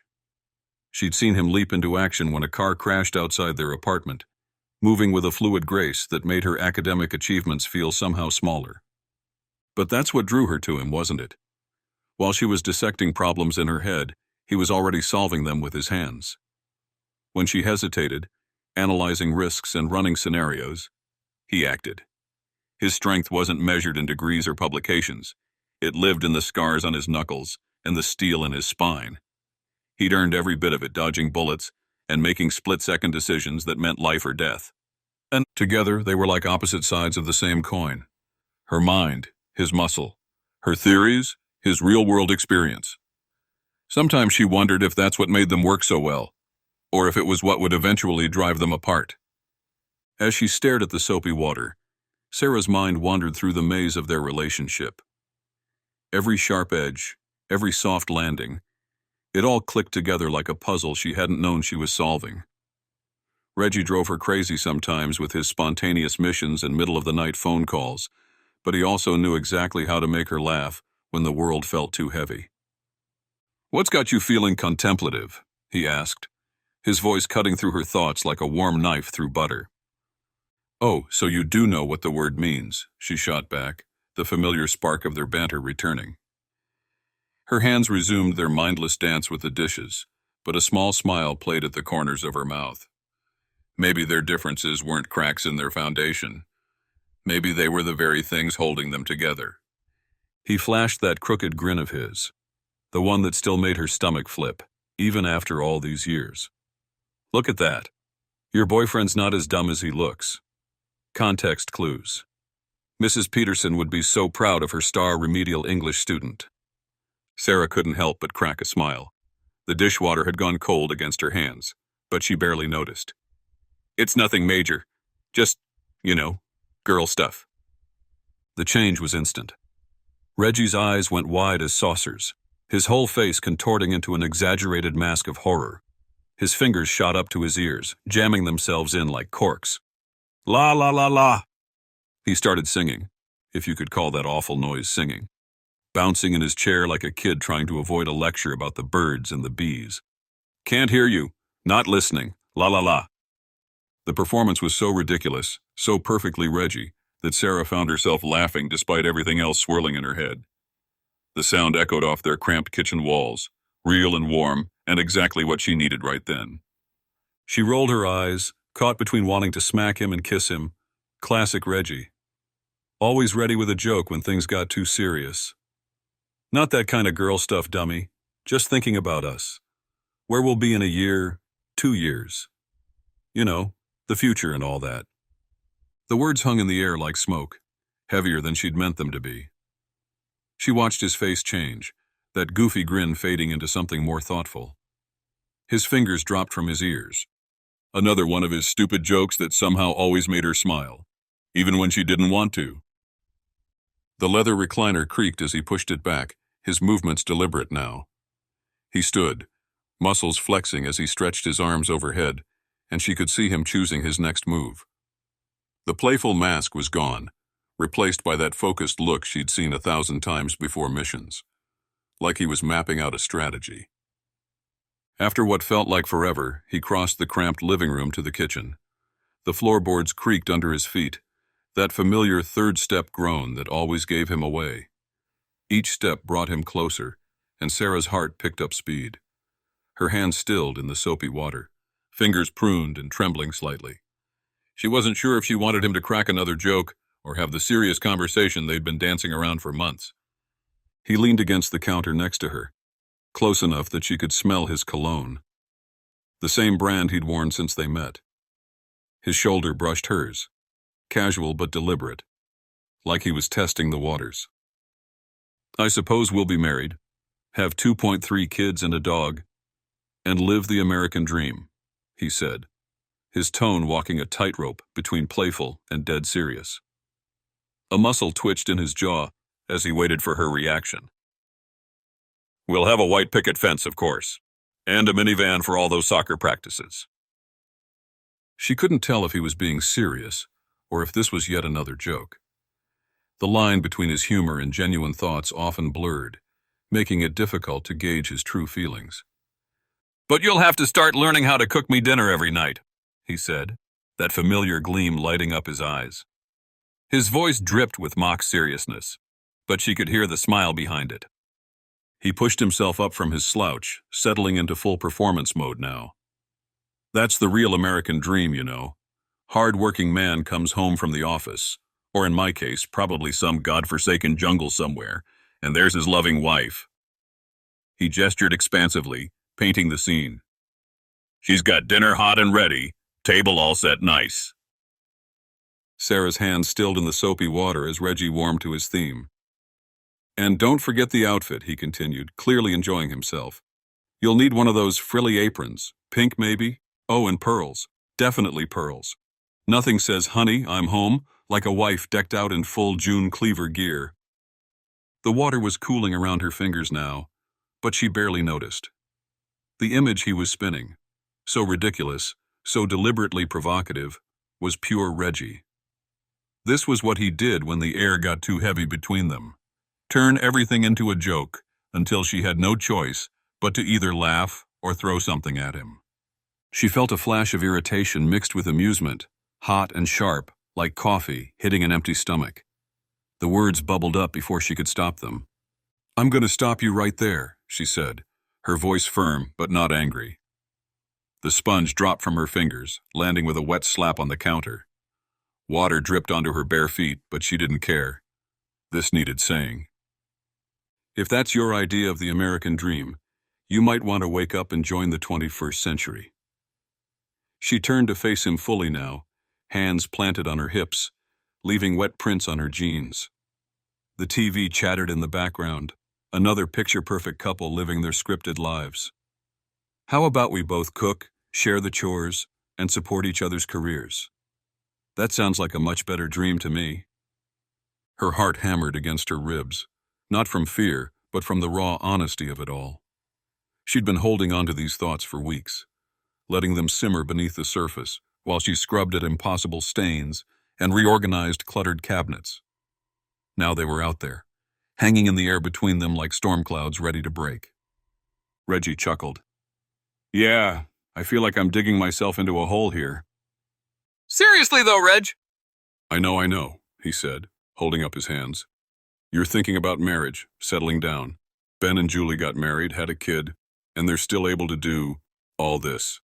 You're wondering if we could too." Far more intelligent than he looks, she thought, raising an eyebrow. "Am I close?" She reached forward and grabbed his hands, still hovering in front of him. His skin was warm, calloused, familiar territory after all these years. "Closer than you know," she said softly, her voice barely above a whisper in the quiet kitchen. He pulled her into a hug, his arms wrapping around her with that gentle strength she'd come to depend on. The embrace felt different this time, loaded with something unspoken, something raw and real that made her heart skip. But before she could sink into the moment, her phone started buzzing against the counter. The harsh vibration cut through the silence like a knife. She didn't have to pull away from Reggie's bear hug to see the unknown number flashing on the screen. Let it go to voicemail, she thought. Whatever it was could wait. "I'd like to have that conversation too," Reggie said suddenly, his words rumbling through his chest and into hers. The statement hung in the air between them, heavy with possibility and promise. And maybe a hint of fear too. This was it, she realized. The moment when everything could change, when all their careful dancing around the subject might finally come to an end. Her attention snapped back to her boyfriend. "I mean, we've been dancing around it for months. I think their wedding sealed the deal for both of us, right? I love you, so I'm not sure why I've been dragging my feet. I think I'm scared." Her mouth nearly fell open. She knew Reggie to be kind, warm, and certainly loving, but she hadn't expected an outpouring of emotion from him without peeling back layers of his tough exterior. His confession caught her off guard, and for a moment she was at a loss for words. She held up a finger, her heart racing. Hold that thought. I want to see who this is. Reggie nodded, a mix of anticipation and nervousness visible in his eyes. She answered the phone, her hands slightly trembling. As she listened, she answered a few questions and asked more, her mind still reeling from Reggie's words. She sensed Reggie leaning in to hear better, his warmth radiating beside her. She didn't stop him. Whatever came into her private life, she shared with him, and vice versa. They'd always done it this way. They were comfortable with that level of intimacy and trust. It was one of the things that made their relationship so special. As the call began, she found herself stealing glances at Reggie, seeing him in a new light. But the call shifted her focus again, and she couldn't help but let the optimism of the moment fade as she heard the words.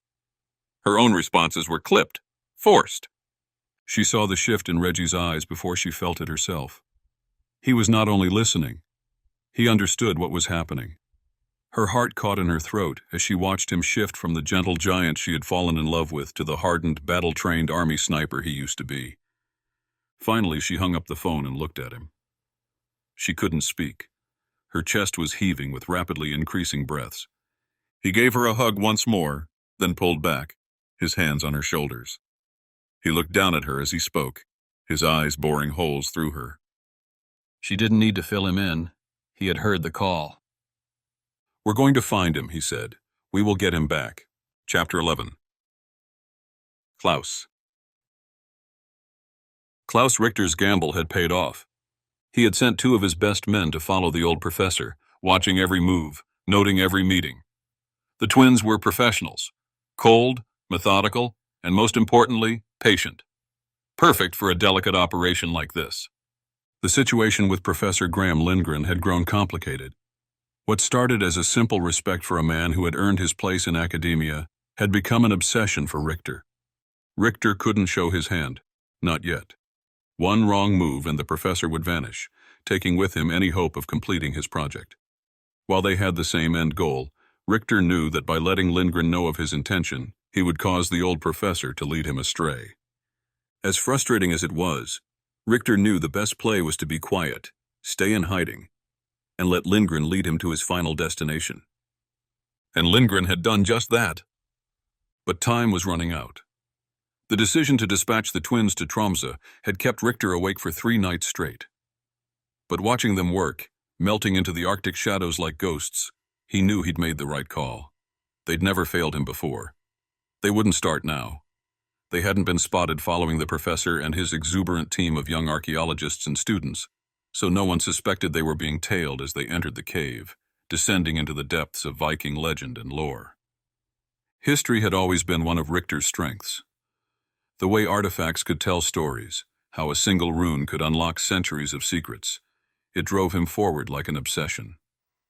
Vikings weren't just warriors in history books anymore. They were flesh and blood, waiting to be rediscovered. But Richter wasn't chasing fairy tales. 3 decades of searching had carved a singular purpose into his bones. Each dig site, every fragment of pottery or corroded weapon edge brought him closer. The prize was out there, buried beneath centuries of soil and stone. When Professor Lindgren's name first crossed his desk, Richter had been skeptical. Too many dead ends had taught him caution. But the more he dug into Lindgren's background, the more his pulse quickened. The man's archaeological track record was flawless. His theories, once questioned by academia, had been proven right time and time again. Richter leaned back in his chair, a rare smile crossing his weathered face.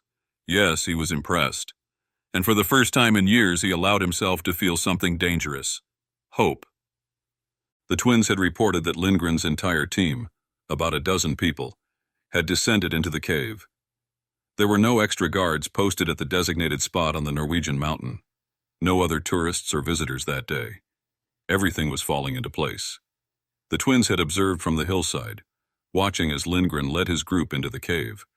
They had waited there for over an hour, until a slight earthquake, followed by a much larger one, signaled that something might have gone wrong.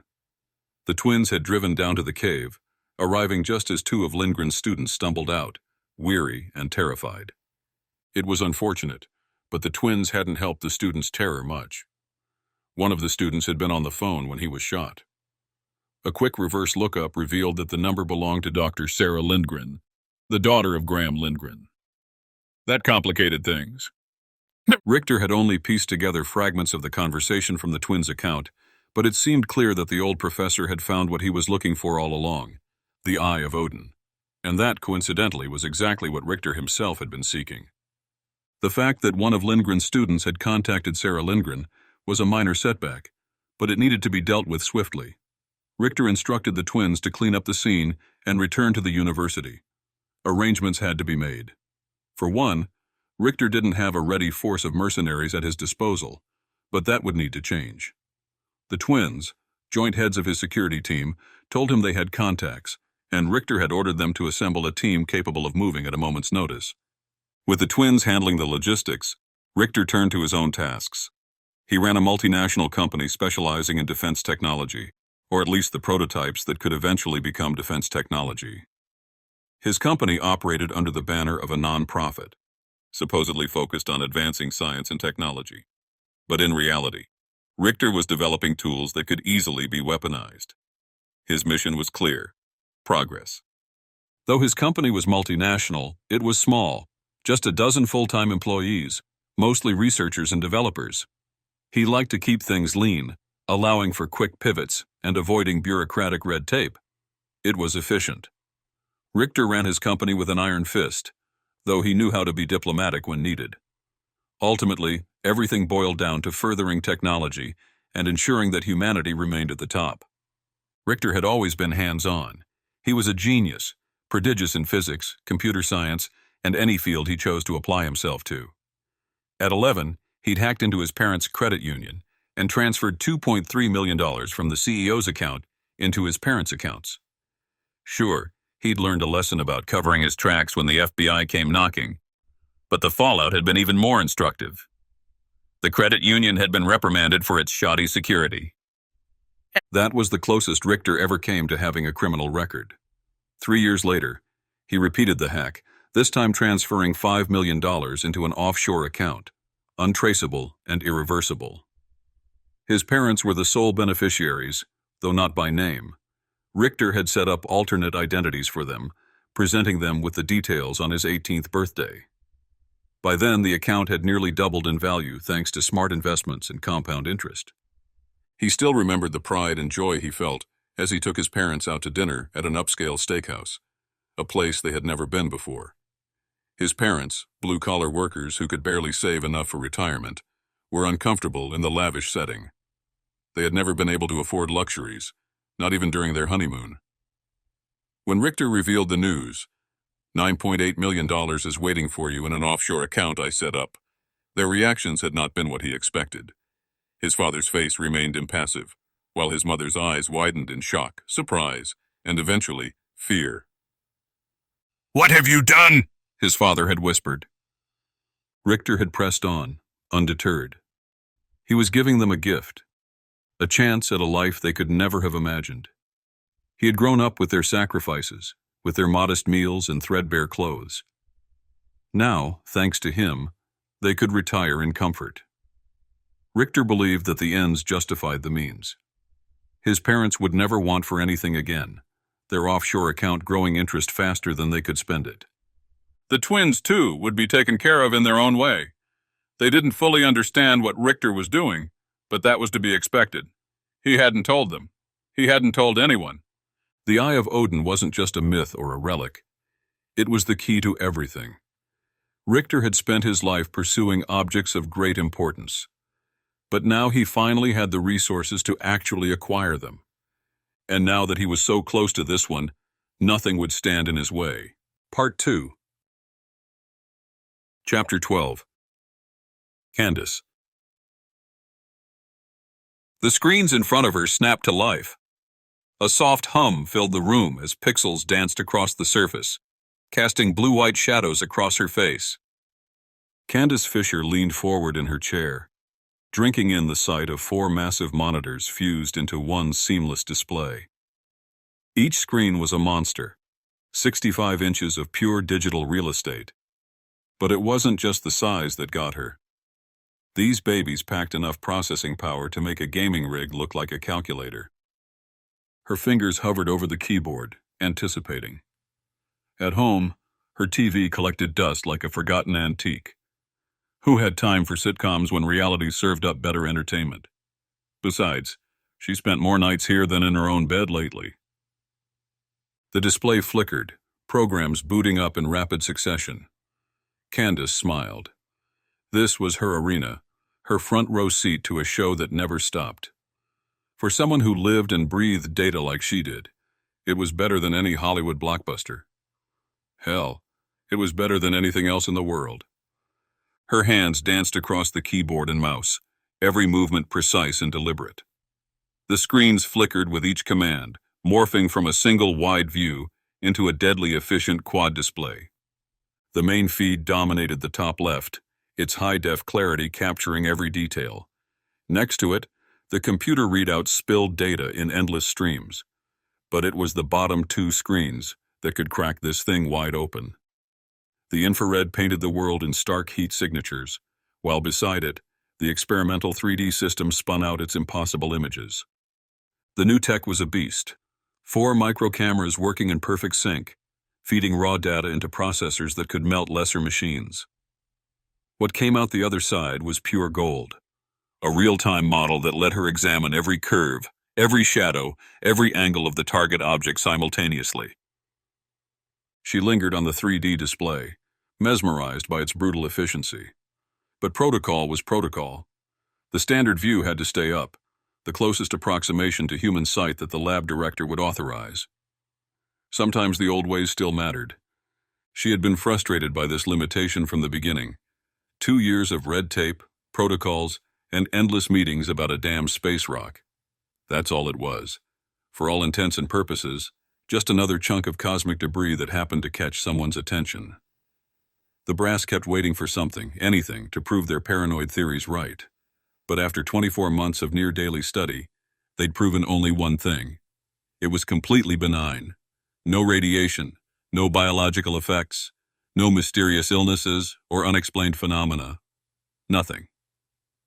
The object sat dead center in all 3 camera feeds, mocking her with its simplicity. Candace's fingers danced across the mouse, adjusting pan, tilt, and zoom until the image crystallized exactly where she wanted it. The containment setup seemed absurd now. 3 redundant systems to monitor a simple glass vial, barely 4 inches tall and skinnier than her pinky finger. Inside that vial, sealed with nothing more complex than a cork stopper, floated their cosmic mystery. The orb itself was almost laughably small, no larger than a pinhead, yet it had consumed millions in research dollars and countless hours of observation. She found her eyes drawn to that cork again and again, such a simple thing to trust with something that fell from the stars. But after all this time, even that worry felt hollow.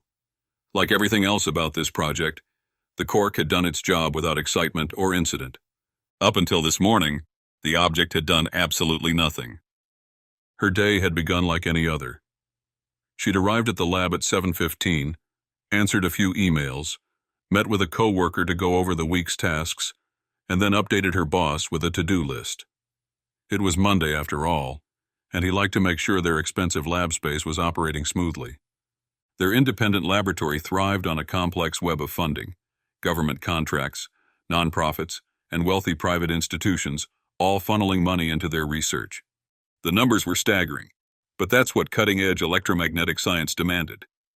$1 million equipment hummed in climate-controlled rooms, and teams of researchers moved through the facility like pieces on an intricate game board. Candace knew her role well enough. She'd climb into her pristine lab coat, check her security badges, and dive into whatever project demanded her attention. The nature of their work remained compartmentalized, need-to-know basis only. But the steady stream of distinguished visitors and the constant facility upgrades told her everything she needed to know about their financial standing. Her boss often prowled the halls like a watchdog, clipboard in hand, demanding updates and progress reports. The money might flow freely, but results were expected. Every Monday morning, he'd appear at her workstation, coffee in hand, waiting to hear how their investments were paying off. Today would be no different, or so she thought. Chapter 13. Candace. Everything had proceeded normally until she began her daily ritual of observing the object for an hour. It wasn't the most exciting task, certainly not the grand scientific adventure she'd dreamed of as a child, but it was steady work. A stepping stone to bigger things, she told herself. But today, things were different. For the first time in 2 years, the object had moved. At first, she blinked in disbelief. After 2 years of observing the seemingly inert object, she almost couldn't process what she was seeing. The tiny red orb inside the vial had levitated, then darted straight toward the glass wall of the vial as if trying to escape. There it stuck, hovering, affixed to the side of the glass. Her hands trembled as she leaned closer to the containment chamber. 2 years of nothing. Not a twitch, not a flutter. Just endless hours of staring at what everyone else had dismissed as another failed experiment. But now... Her first reaction was shock, but the alert feed confirmed what she had seen. A gentle ping from the CPU brought up a time-stamped log. Her breath caught in her throat as she scanned the data. The readout matched the exact moment, down to the millisecond, when the orb had made its desperate lunge for freedom. She pressed her palm against the cool glass of the observation window. The tiny sphere pulsed with an inner light she'd never noticed before, like a crimson heartbeat. Evidence wasn't enough.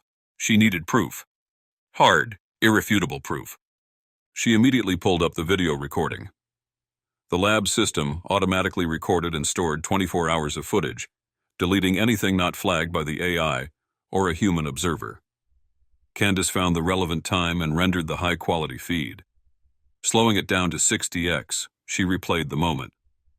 There it was. The orb, no bigger than a pinhead, shot up and stuck to the side of the glass. She blinked hard, pressed her face closer to the containment chamber. The tiny metallic sphere glistened under the harsh lab lights, mocking her disbelief. Her hands shook as she moved over the keyboard. 2 years of staring at this damn thing. 2 years of nothing. But now, the security footage wouldn't lie. She rewound it 3 times just to be sure. It wasn't a fluke. It wasn't her imagination.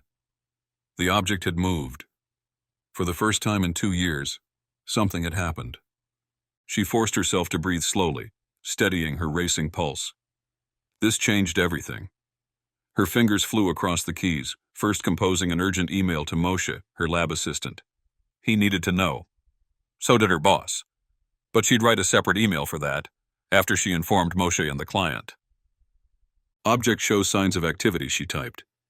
First movement recorded at 23:47, requesting immediate analysis meeting.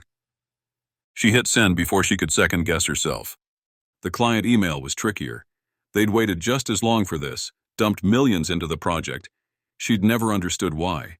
Sure, they had state-of-the-art monitoring tech, including hardware, but at this point, they could have spent that money on building out their own lab. But it didn't matter now. She finally had something to report. She kept this email vague. Activity detected. Full report pending. But her finger hesitated over the send button. Once this went out, there'd be no going back. The whole world might change because of what happened in this lab tonight. She pressed send. Candace's fingers flew across the controls, mounting additional cameras with practiced efficiency. She wasn't taking chances, not with something this strange. The new live feeds blazed to life on her display, their extreme magnification revealing details invisible to the naked eye. The vial beckoned from its mount in the rotating contraption.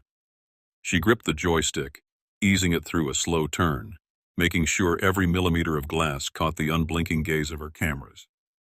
Everything had to be documented. Everything had to be analyzed. There it was, the object of her obsession, a perfect orb that gleamed like liquid mercury, dark and mesmerizing against the sterile glass. Since the moment it had latched onto the vial's surface, it hadn't budged. Even now, as she rotated the sample through another revolution, the sphere stayed fixed to its spot, refusing to yield to gravity. Like a bizarre compass needle, it pointed towards something beyond her instrument's reach, beyond her understanding. Interesting. Candace made a note of it in her brief and continued with her tests, her excitement growing. She realized her heart was racing. 2 years of staring at a stationary object, and now this. It felt surreal. After ensuring everything was still recording, she stood up, stretched, and decided to inform her boss in person. Maybe he would want in on the action. Her muscles ached from hunching over the desk for hours, but this was too big to send in a simple email. The fluorescent lights hummed overhead as she crossed the room. Her footsteps echoed against the polished floor, each step bringing her closer to those heavy steel doors. Just another normal day in the lab. Until it wasn't. Voices leaked through from the hallway. At first, just a murmur, then louder, angry. 2 people, maybe 3, their words muffled, but their rage crystal clear.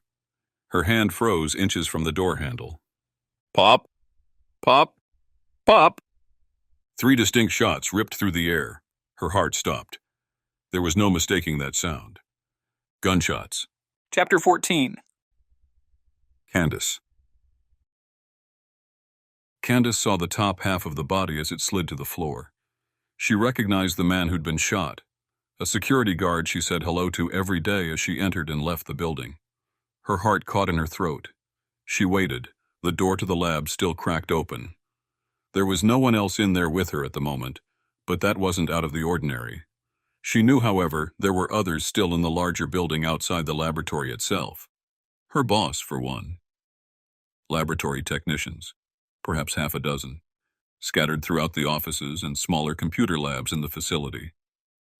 And she knew there were at least 4 other security officers around. She listened again, not hearing more gunshots or voices. She pulled her head back, allowing the laboratory door to shut, pressing her hand against it to keep it as silent as possible. She turned back to the door. She tried to catch her breath, but it was no use. Her adrenaline was firing now, coursing through her, first excited by the revelation from this morning, and now by the sudden fight-or-flight instinct. "What's it going to be, Candace?" she asked herself. "I'm not a fighter, and I can't exactly leave through the hallway." The hallway. Of course. The hallway was just the main thoroughfare, a rectangular hall stretching around the facility. The large laboratory room she was in on one side. Offices and smaller labs scattered throughout. There was a central cafeteria inside, the sort found in schools around the country, that had a small raised dais, so they could use the space for company announcements and occasional client presentations, and an auditorium of sorts. But the hallway, leading to the employee exits and a set of private meeting rooms, was the only way to access the main front and back entrances on opposite sides of the building to her right and left. But it wasn't the only way out. She swallowed, finding a small bit of confidence deep within her, and she marched across the open laboratory floor. Fluorescent lights buzzed above her head, and computer terminals whirred. Every tiny sound seemed to be screaming, attracting attention to the large laboratory space. How many attackers were there? Was it a lone gunman, some crazed citizen trying to go out with a bang and targeting them? The laboratory didn't. The research conducted here wasn't exactly controversial. They were simply a contract firm, equipped to handle all sorts of client-requested tasks that were too expensive to handle by the client themselves for cost-cutting or legal liability reasons. Their government contracts were mundane, mostly, with very few requiring any clearance. Those that did were handled by a separate crew, even though they were small subsets of larger projects funded by the Department of Defense, NASA, or many of the other 3-letter organizations. But these projects were never stamped by the originators of the project. That would be too obvious. The government liked to keep the wool pulled over everyone's eyes, breaking apart their projects into sometimes as many as 24 pieces, funneling them out around the country and world to be conducted by private firms like hers. By the time these pieces of projects landed on her boss's desk, they would be unrecognizable, just a list of requirements and a particular interest to study and provide feedback and results on. The point was, she couldn't imagine someone targeting this research laboratory. It was an unassuming warehouse from the outside, situated on a 10-acre plot of land near Rockford, Illinois. There was nothing about this place that screamed government secrets, military applications, or luxurious defense contract status. She heard the sound of gunshots once more, and she swore they sounded closer, perhaps even just outside the metal doors. She was halfway across the laboratory now, near the terminal she'd been working on for the past 2 years, and she picked up her pace. She passed the observation table and saw the tiny vial inside. She stopped. What if... She shook her head.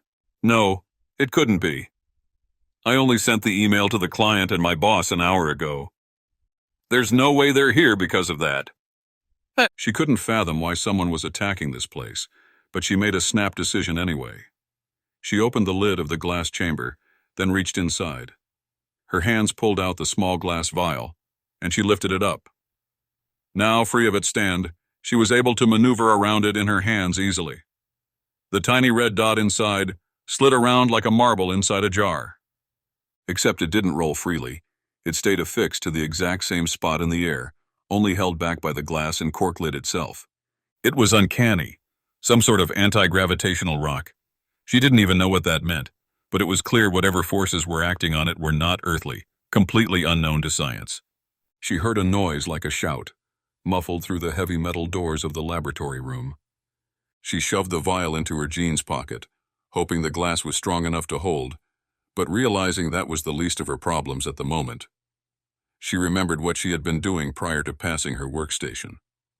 The hallway led to the main entrances, but that was where these people, whoever they were, if there were more than one of them, would be waiting. But there was an emergency exit, one accessible from the back corner of the laboratory room she was in, just a maintenance closet in between. She reached that door next, pushing it open quickly and letting it snap shut before continuing on. It was pitch black inside, but she knew her way. She nearly tripped over the mop bucket that had been left in the middle of the floor, but moved around it and pressed her hands against the bar that would lead out. For whatever reason, there was no illuminated exit sign above this door. She thought that was a requirement, code or something, but didn't think twice about it as she pushed the door open. Bright streams of morning light blinded her at first, but she let her eyes adjust. She saw nothing but an empty field. She was on the far side of the laboratory building, about a quarter mile from the chain-link barbed wire fence surrounding the facility. It was too far to run if she was spotted, and she doubted she could get past the fence anyway. She was no slouch, but she certainly wasn't in fighting shape, and didn't want to have to worry about the razor wire after climbing 12 feet straight up. That left two options, the north side or the south side of the complex, aligned with the main entrances and exits of the building. These were the only two roads leading into or out of the land the building sat on. The front entrance was more grand, trees lining a long driveway with a security kiosk at the front. The back of the building featured a courtyard almost nobody used, and another road leading down to a small security shack and gate at the back of the expanse. She guessed the people who had come to attack them would use the main entrance, figuring that anyone trying to escape from inside the lab would go out the way they always did. Human nature and habit, she thought. So she turned to the right, toward the north side of the complex, and began walking that way. At the corner of the building, she stopped and peered around. There were only a few trees, not really offering much for her to hide behind, but she also saw no people or vehicles here. The courtyard seemed empty, the winding one-lane road leading up and over a small hill deserted. Perhaps the attackers could be parked just on the other side of this hill, but she doubted it. They would have driven all the way to the doors, right? She continued walking, knowing there were no windows on the back part of the building, so there was no way for anyone inside to see her escaping. She felt the vial in her pocket, pressing against her tight jeans as she picked up her pace once more. She broke into a jog, trying to keep her pace steady. She couldn't maintain this pace forever. She'd never been much for running anyway. But she wanted to at least get to the top of that hill and start down the other side. Her heart broke for the people still inside. She wanted to warn her boss, but feared the worst already. Still, she knew there was no way she could have gotten to his office before getting spotted by one of the attackers she'd seen in the hallway. And if there were more than one... She shook her head, pushing these thoughts away. She needed to get out first, into the neighborhood beyond, where she could knock on the door of some unsuspecting neighbor and use their phone. Her cell phone was lying at her workstation back inside with her khakis. It would be days before she'd see them again, she knew. Whatever happened here, local authorities would lock it down and start an investigation, preventing anyone from entering or leaving. As she approached the small hill, she saw the security shack in the distance, the gate beyond closed. There would be a way to open it from inside the shack, either electronically or manually, if it came to that. She couldn't see movement anywhere in her field of vision, and for the first time in the last 10 minutes, she felt like she might actually make it out of here alive. With a final quick turn to look over her shoulder at the building she'd spent so much time in for the last 2 years, she said a silent prayer for the lost souls inside, and began walking down the road. Chapter 15. Ben. Harvey Bennett sank into the couch, his muscles still unwinding from the nightly ritual of feeding his daughter and wrestling her into bed. The quiet felt earned, precious. He could almost taste the peace settling over the house like a blanket. Then he heard the footsteps. His wife's stride carried through the kitchen, and something in his gut tightened. Each measured step sparked a familiar dread. After a year of marriage, he knew Julie's patterns, could read her moods in the rhythm of her walk. These weren't her casual evening footsteps. This was her mission walk. The hockey game flickered on the TV screen, players darting across the ice in some complicated dance he could never quite follow. He watched enough to enjoy the hits and occasional fights, but the strategy remained a mystery. His thumb found the mute button just as Julie rounded the corner from the kitchen, her face set in that expression he'd grown to love and dread. His quiet evening was about to shatter. He could feel it in his bones. She was small, petite, but her presence was huge, filling the entire small space immediately. He could see by the look on her face he had been right. She was not here for relaxation. On the contrary, she was here for work. He looked at his watch, making it a point as if to say it's after hours, and I'm tired. She completely ignored his glare, launching into the reason she'd barged into his study. We need to go to Chicago. He raised an eyebrow, not bothering to look up from his laptop. Not interested?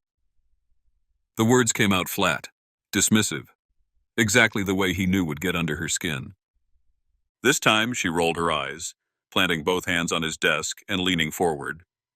It's for work, Ben. Her voice carried that familiar edge, the one that meant she wasn't asking, she was telling. He knew that tone all too well, and he knew that if his wife told him they needed to go to Chicago, they were already as good as there. The writing was on the wall. She'd probably booked their flights hours ago, maybe even called up his best friend Reggie. That thought made him wince. Reggie, with his cocky grin and pilot's license, was probably already filing a flight plan, ready to ferry them wherever Sarah's latest case demanded. Reggie was still in nearby Anchorage with Sarah, tying up loose ends from their last trip together. His brother Zachary was also in Anchorage, and over the course of the past few workdays, they were apparently supposed to be working on shoring up the details after their last trip to Russia, while Sarah worked remotely, teaching and presenting for her university. 2 weeks of radio silence gnawed at Harvey's gut. Not a single text, not one photo of their Alaskan adventure. His mind kept drifting to his brother and Reggie, probably living it up in downtown Anchorage, while he stayed behind with Julie and Hope. He'd made the right choice. Hope needed her dad around, especially after how distant he'd been lately. The guilt still stung when he thought about how often they pawned the beautiful little girl off on Julie's parents. But knowing he'd done right by his family didn't stop a bit of bitter taste in his mouth. He could picture them now, his brother and Reggie, 2 footloose bachelors despite their so-called serious relationships. They were probably bar-hopping through every craft brewery in the city, trading stories and inside jokes over flights of beer, the kind of carefree fun that felt like a lifetime ago for Harvey. Something dark twisted in his stomach as he imagined their conversations. They were probably laughing about how they'd dodged the marriage bullet, how they still had their freedom while poor Harvey was stuck playing Mr. Mom. His brother always did have a way of making Harvey feel like the boring one, the sellout who traded adventure for stability. Even now, hundreds of miles away, that old rivalry still burned. I just got an email from someone I used to know, Julie said, her fingers drumming against the desk. We go way back to grad school, did a research project together. Smart as hell, but quiet. One of those people who'd rather be in the lab than anywhere else. She paused, remembering those late nights hunched over microscopes and datasets. I liked her. We clicked. But you know how it goes. I jumped into the CDC track, running down disease outbreaks, and she... Julie shrugged. She vanished into some other corner of the science world. Never did figure out exactly what she ended up doing. She's in Chicago? Ben asked, leaning forward in his chair. His eyes narrowed, already connecting dots Julie hadn't even seen yet. Julie nodded, her eyes fixed on the wall behind him. Rockford, actually. She's holed up there, scared out of her mind. The lab she worked at got hit, bad. Someone came in shooting. She pulled at a loose thread on her sleeve. Thing is, she's completely in the dark about what went down. I was the first call she made. Before the cops? He asked, leaning forward. Something wasn't adding up. Random lab techs didn't usually reach out to strangers before dialing 911. That's just it. I have no idea if she called them or not. Julie's fingers drummed against the table. But get this. She knew exactly who I was. Said my name's been floating around her workplace for years now. The whole mess with the CSO, that hatchet job your brother tried to pull on us in the press. She let out a bitter laugh. Funny how that garbage actually led her to us. Ben nodded along. It had been a wild ride these last few years. First getting roped in with Julie while she worked for the Biological Threat Research Division of the CDC, all the way to getting married and eventually reconnecting with his estranged younger brother, who had ended up working for a rather unscrupulous Russian oligarch. Zach had been roped into working against Ben and the others in his civilian special operations group. It had taken his ex-girlfriend Amber Clark and the whole team to bring down the man and right the wrongs. But not before Zach had launched a nearly devastating public relations campaign against the CSO and its members. Chapter 16. Reggie.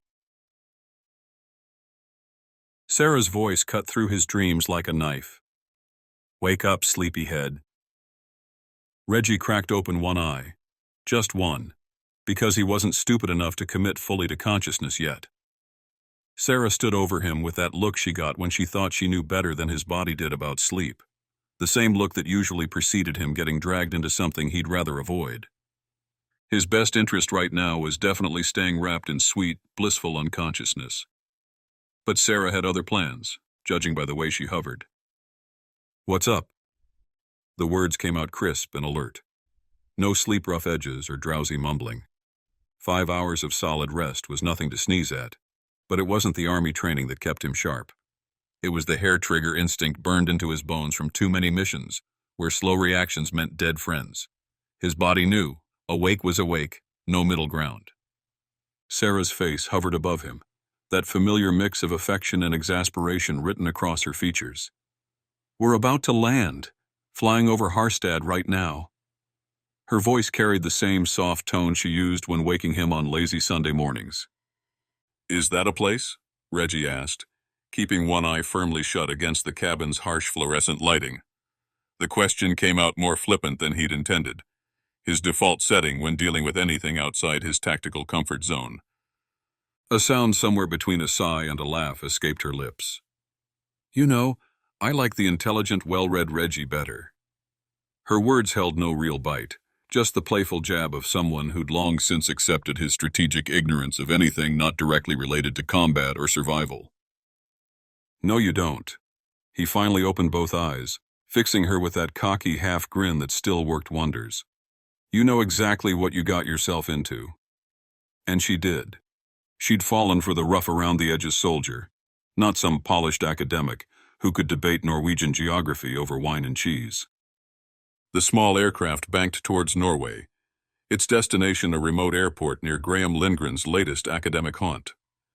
Sarah's father might have been born Swedish, but he'd planted flags in universities across 4 continents during his storied career. The man was an academic nomad, following ancient treasures and forgotten histories wherever they led. These days he wasn't teaching, hadn't picked up chalk in years, but the Tromsø Institute couldn't let him go. He'd brought in too much funding, too many breakthroughs. They'd given him a permanent office, though office was selling it short. The space was more like a private museum crossed with a research library, its shelves groaning under 40 years' worth of archaeological finds and field notes. The old professor had thrown open the doors to anyone with a scholarly itch to scratch. Students, faculty, visiting researchers. They came from all over to pore through Graham Lindgren's collected wisdom. Each artifact told a story.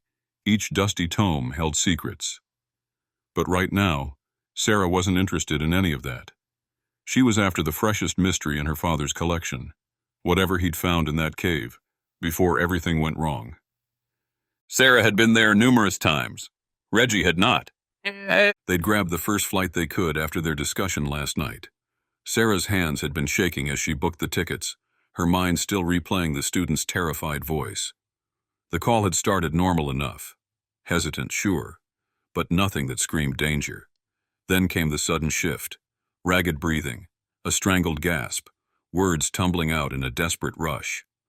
The line went dead with a sharp crack that made Sarah flinch. No goodbye, no explanation, just silence. She'd stared at her phone for a long moment, trying to make sense of it all. But deep down, she already knew. The way his voice had hitched mid-sentence, that split second of pure animal fear before everything cut out. It painted a picture she wasn't ready to face. Reggie didn't need her to spell it out. He'd heard that sound before, seen that same scene play out in dirty back alleys and remote mountain passes. Someone had gotten to the kid, probably while he was still talking. The thought of what happened next made his jaw clench. Whoever these people were, they were professionals. Clean, efficient, and now they had a student who knew too much. It gave him an idea of what they might be up against. Sarah's call to action had been instant, and Reggie matched her stride for stride. While she hammered away at flight bookings, he'd watched her face harden with each failed attempt to reach her father. The old man's phone went straight to voicemail. Not unusual for Graham Lindgren, who treated technology like an unwanted house guest. The university call had yielded something, at least. Graham had packed up his research team a week ago and headed to Norway. A gaggle of bright-eyed Scandinavian students and researchers in tow, chasing whatever academic white whale had caught his attention this time. The project had been 2 years in the making, though the details were fuzzy even to his colleagues. He keeps to himself these days, the administrator had told Sarah, her voice crackling through the speakerphone. Hasn't published anything recently, but you're welcome to check his office, pull whatever files you need.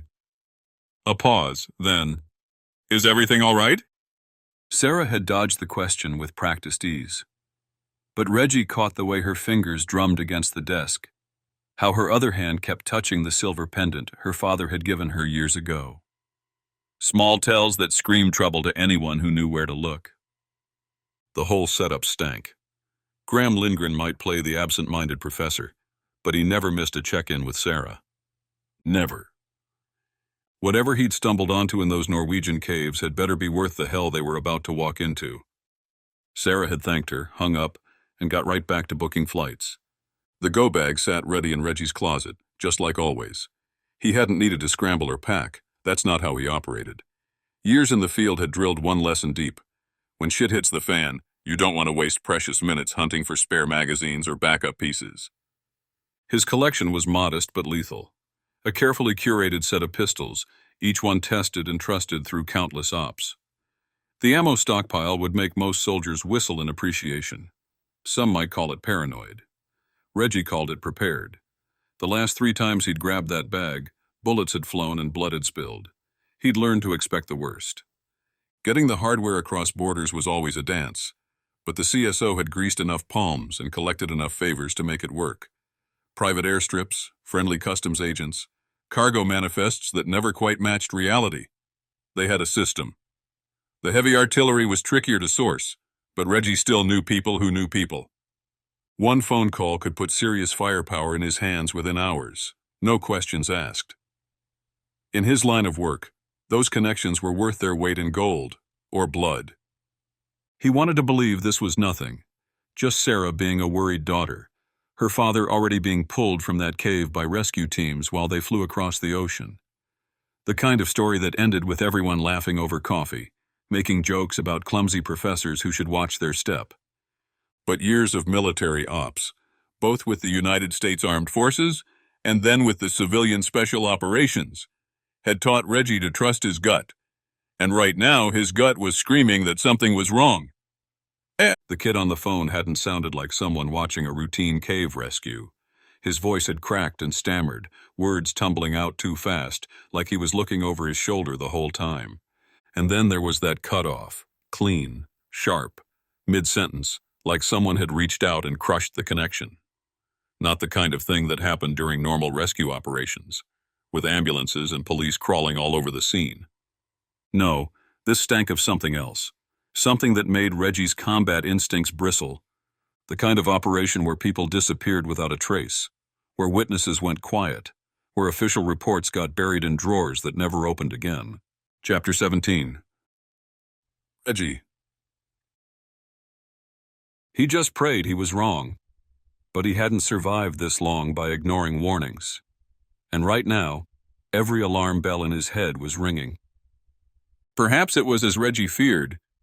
There was another force at play, one that wouldn't allow the authorities to even learn of the cave-in. But who, and why? What was it that Professor Lindgren had found, or thought he had found? That's what he and Sarah were on the way to discovering.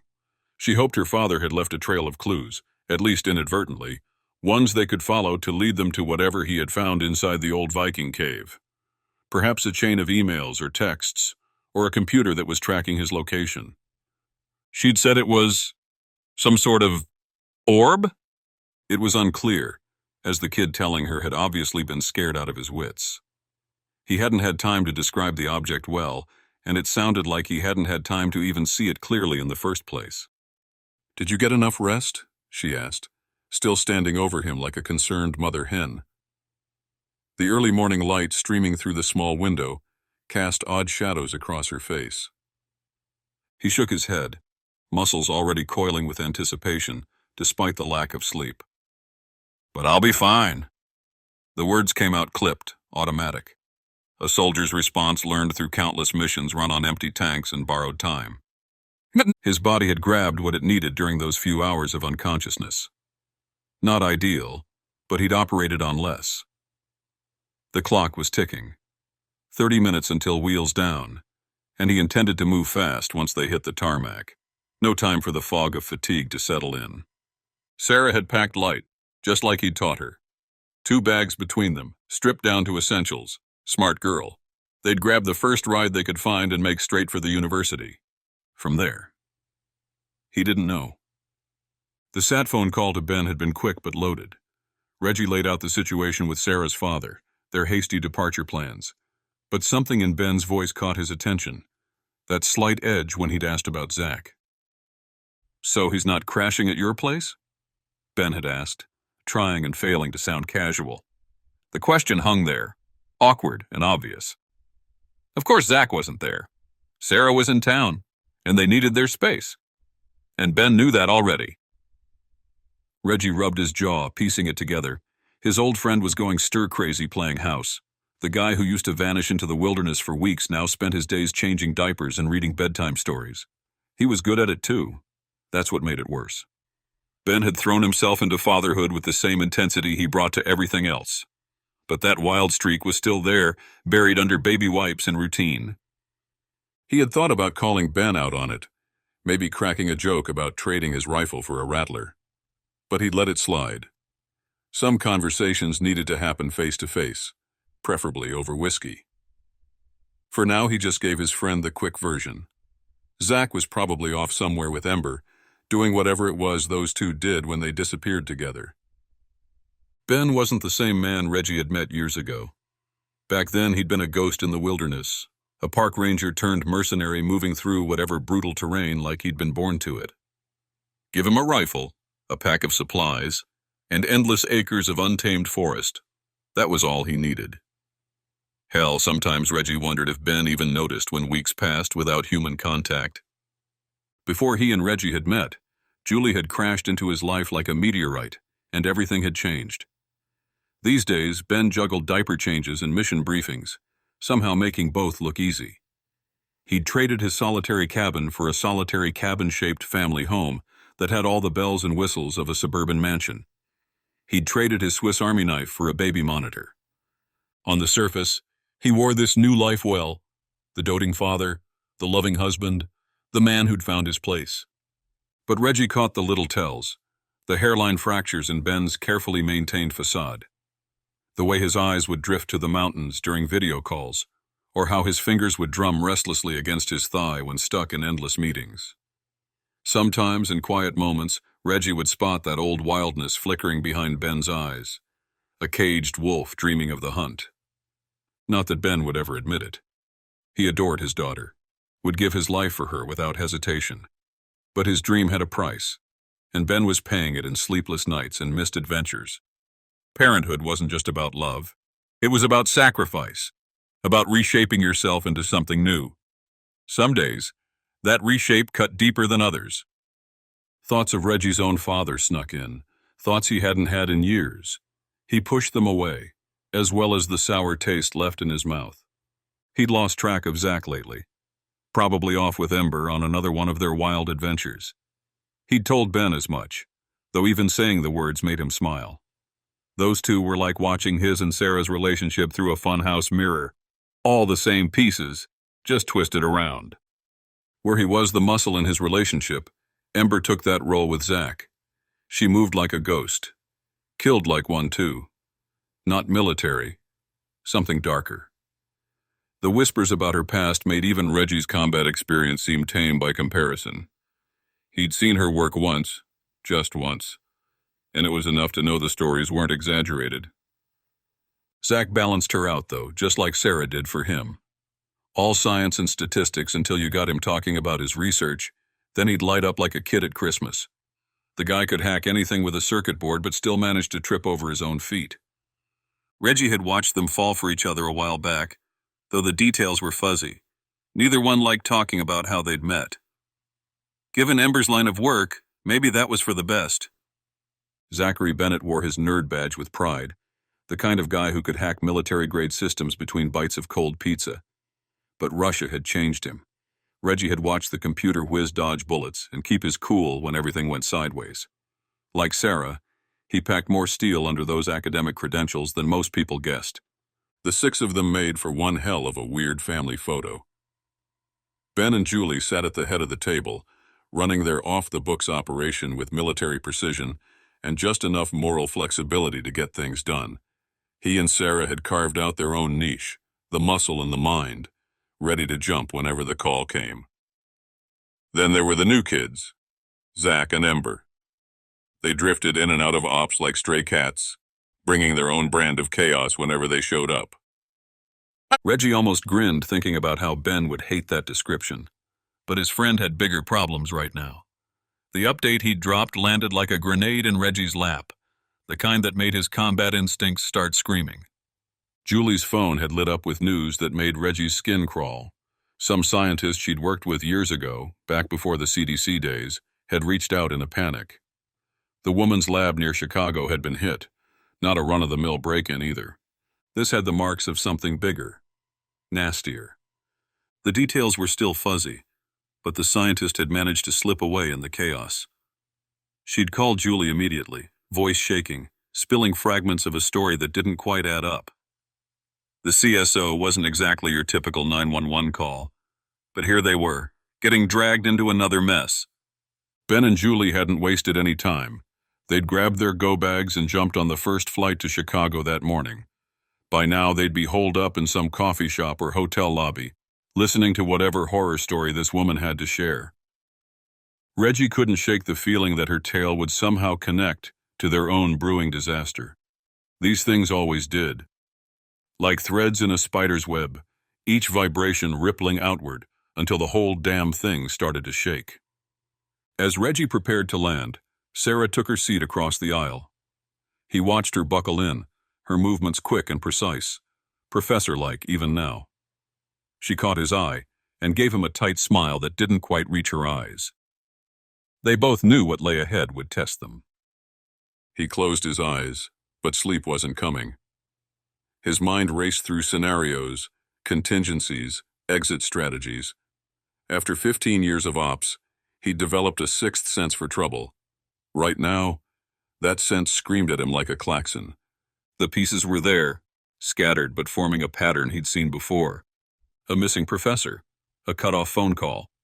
No response from local authorities. It all added up to something bigger, darker than a simple cave-in.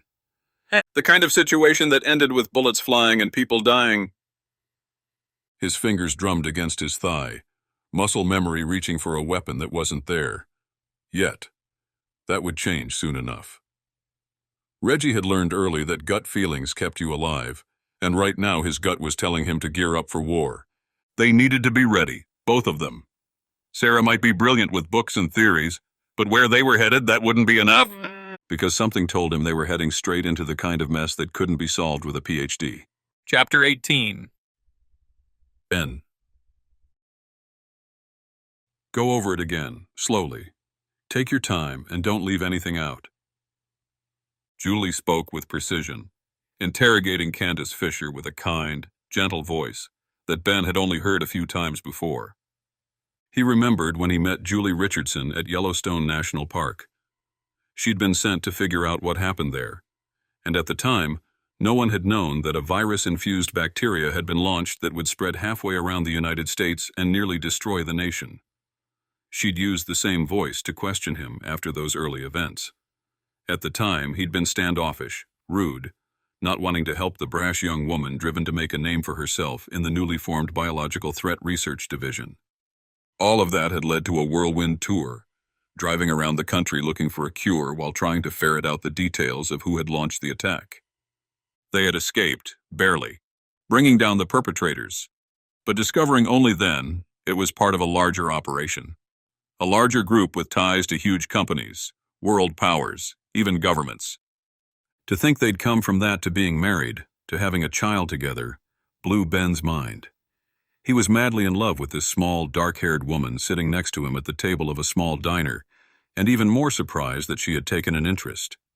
He always assumed it was because of their early shared traumatic experience together that had forced them so close. In 1,000 lifetimes, she would never have given me a second chance, he often thought. But Harvey Bennett wasn't one to ponder what might have been. Julie was his wife, and he was her husband. They belonged together, and he would do his damnedest to keep things that way as long as possible, until the day he died. He knew she felt the same, and it turned out adding a kid to the mix only strengthened their bond. Hope was staying with Julie's parents, a babysitting gig that seemed to be far more regular than either of them had anticipated. But Grandma and Grandpa never batted an eye. They loved their time with Hope, and if Ben wasn't mistaken, he suspected they loved their time with Hope without her parents around even more. Julie was only too happy to comply as well. She and Ben had both been feeling a bit claustrophobic lately, even considering they spent most of their working day in the large addition behind the cabin that had recently been finished. It had been destroyed once, when it was nearing completion, and only now was it finally done for good. Candace nodded, bringing Ben's attention back to the woman seated across from them at the table. A waitress came by and refilled coffee mugs, and Candace dove into her story once more. I was working as I always do, and had just started my observation round. This was after I'd emailed, done the daily and weekly stuff, that sort of thing.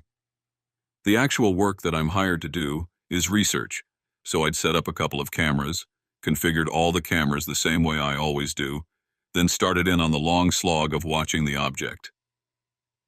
And the object is this tiny red rock? Ben asked. Candace smiled warmly.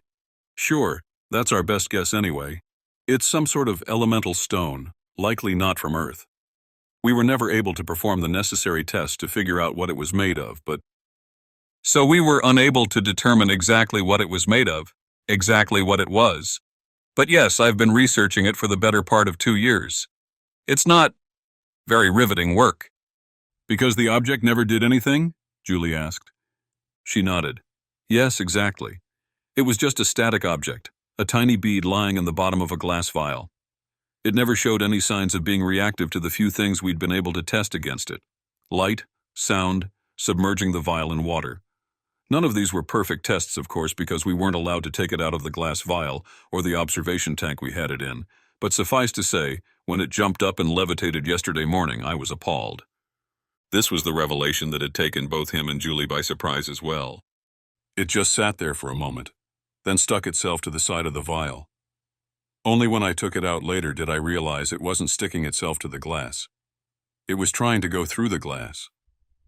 It remained in the same place, no matter where or how I held or turned the vial. Julie was taking a few notes, and she urged Candace to go back once more and detail the steps that led to her taking the vial. The gunshots she heard, the footsteps approaching the laboratory. Before all of this, you emailed the client? She nodded again. Yes, that's protocol. I wasn't ready for an update, but they were clear early on they wanted to know anything and everything, if something happened. I told them I was simply going to continue researching it and send a more thorough debrief later that day. And you emailed your boss as well? Yes? Ben leaned forward, elbows on the table now, hands resting under his chin. Is there any way the two events are related? You sending the email to the client, then your building getting attacked? She paused for almost 30 seconds. Finally, she spoke quietly. This is exactly what I've been asking myself for the past 24 hours. It doesn't plausible, but it certainly is possible. The timing works, especially if they were waiting for such a moment. But still, I don't see how this little object can be so important to them that they would leave it with us for so long, you know? Ben nodded too. Well, it was just a minor object before.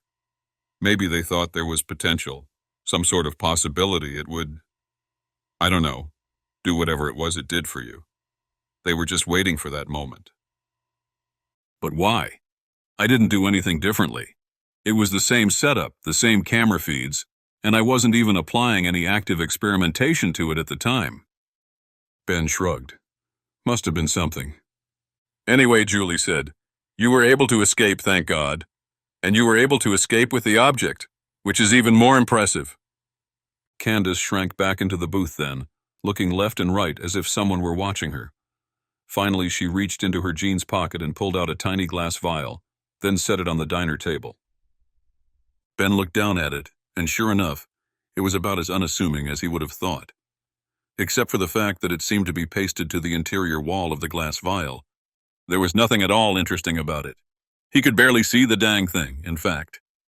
Julie reached for it and held it up to her face.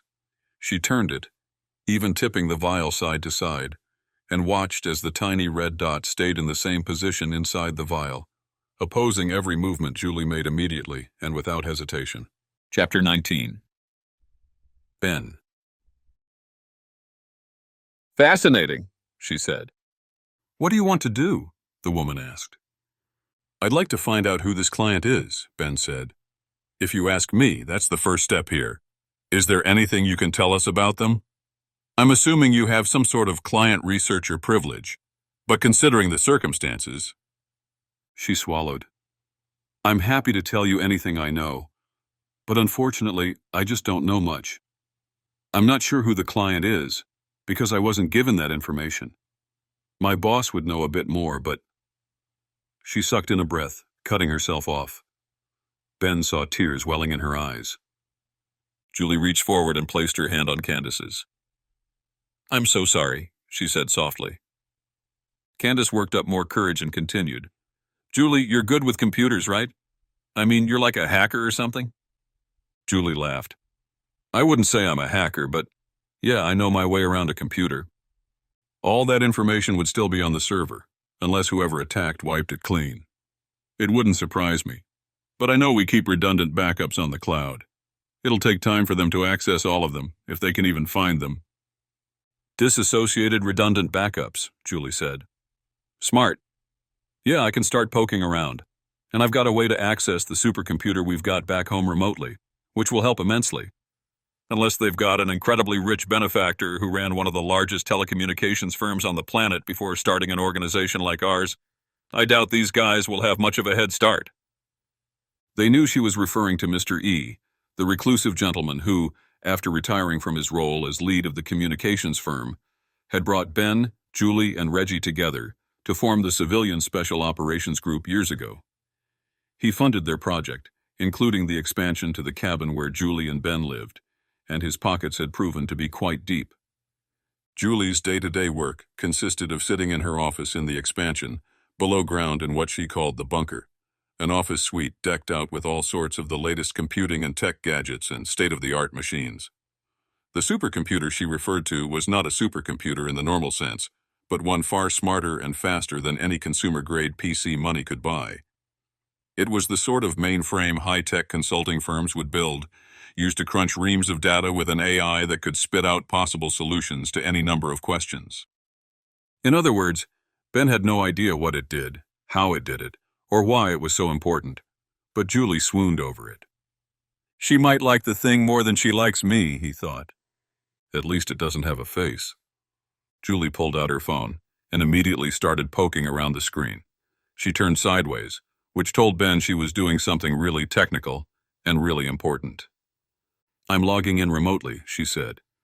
Candace, I know you'll be in breach of more than a few security rules your company has, but at this point it's safe to say you're doing the right thing by giving us access. Julie looked up at her old friend, then continued. That is, if you trust us. Candace's eyes widened. Of course I do. And yes, I'm happy to give you whatever you need. Anything you can do to help find these people, to figure out what they're really after. Ben thanked her.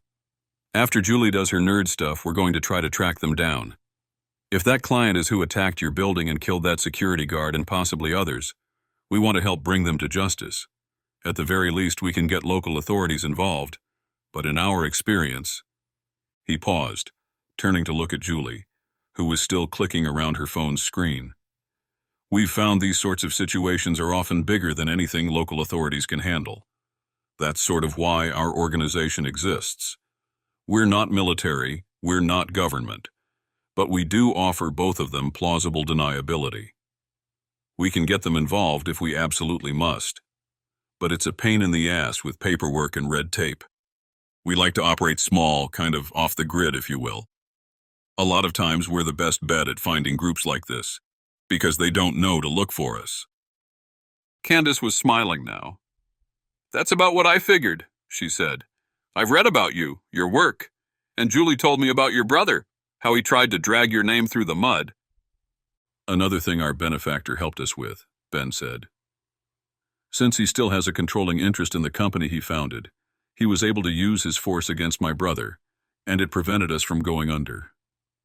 Though we were on pretty shaky ground there for a bit, seemed every government in the world thought we were the bad guys, modern-day cyber terrorists. Good thing you're not, she said. Ben laughed and thrust a thumb toward Julie. She'd be the cyber terrorist. I have no idea where to start. My job with CSO is a little bit different. Candace raised an eyebrow, waiting. Ben smiled. I tend to be the one who comes in, gets frustrated, then just starts breaking things. Chapter 20. Klaus. Klaus watched the tiny device resting on his broad oak desk with fascination. It was a modern, scientifically complex version of the perpetual drinking bird, the small toy that dipped into a glass of water, then lifted itself back up, repeating the process endlessly. But unlike the toy found in countless office cubicles around the world, Klaus's device wasn't a novelty. It was, quite literally, a perpetual motion machine. He found the soothing rhythm of the contraption invaluable for maintaining his concentration. Today, especially, Klaus needed to focus. Word had just arrived that the twins were en route to the university. He knew Sarah Lindgren, daughter of Professor Graham Lindgren, would be looking for her father. The twins, accompanied by a team from their mercenary crew, were tasked with bringing her in.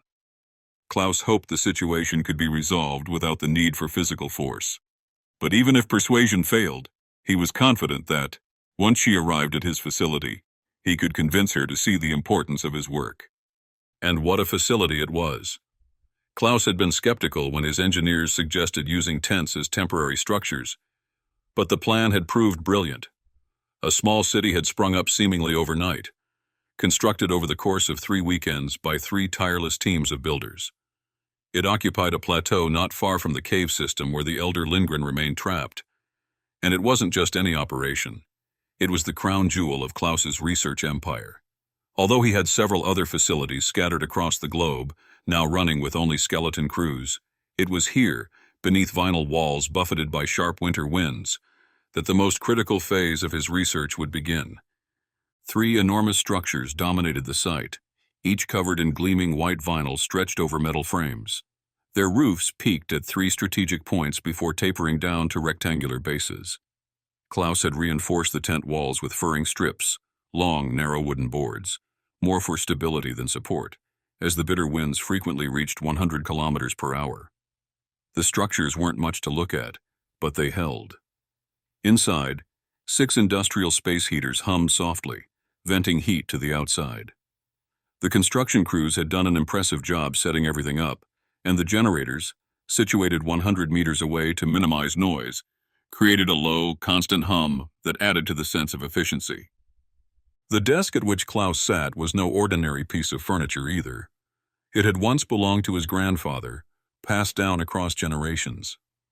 His father had never used it, leaving it neglected in a corner of the family home, where it had served as a kind of makeshift time capsule. It would accumulate artifacts of the family's daily life, mounds of laundry from his mother, forgotten reports from his father, and the occasional pile of schoolwork from Klaus himself. Now, the desk had found its true purpose in Klaus's hands, becoming the centerpiece for the work that would define his legacy. He ran his fingers over the oak's polished surface, feeling the smooth grain beneath his fingertips, and his eyes returned to the device perched on it. The tiny contraption purred faintly, its sound barely audible over the distant hum of the generators. The current it generated was minuscule, just enough to power a small Edison bulb mounted on a wooden block beside it. Klaus had built the device as a child, using scrap materials and a young engineer's ingenuity. Though he could now think of a dozen ways to make it more efficient, he was proud that it had continued to run for 27 years without fail.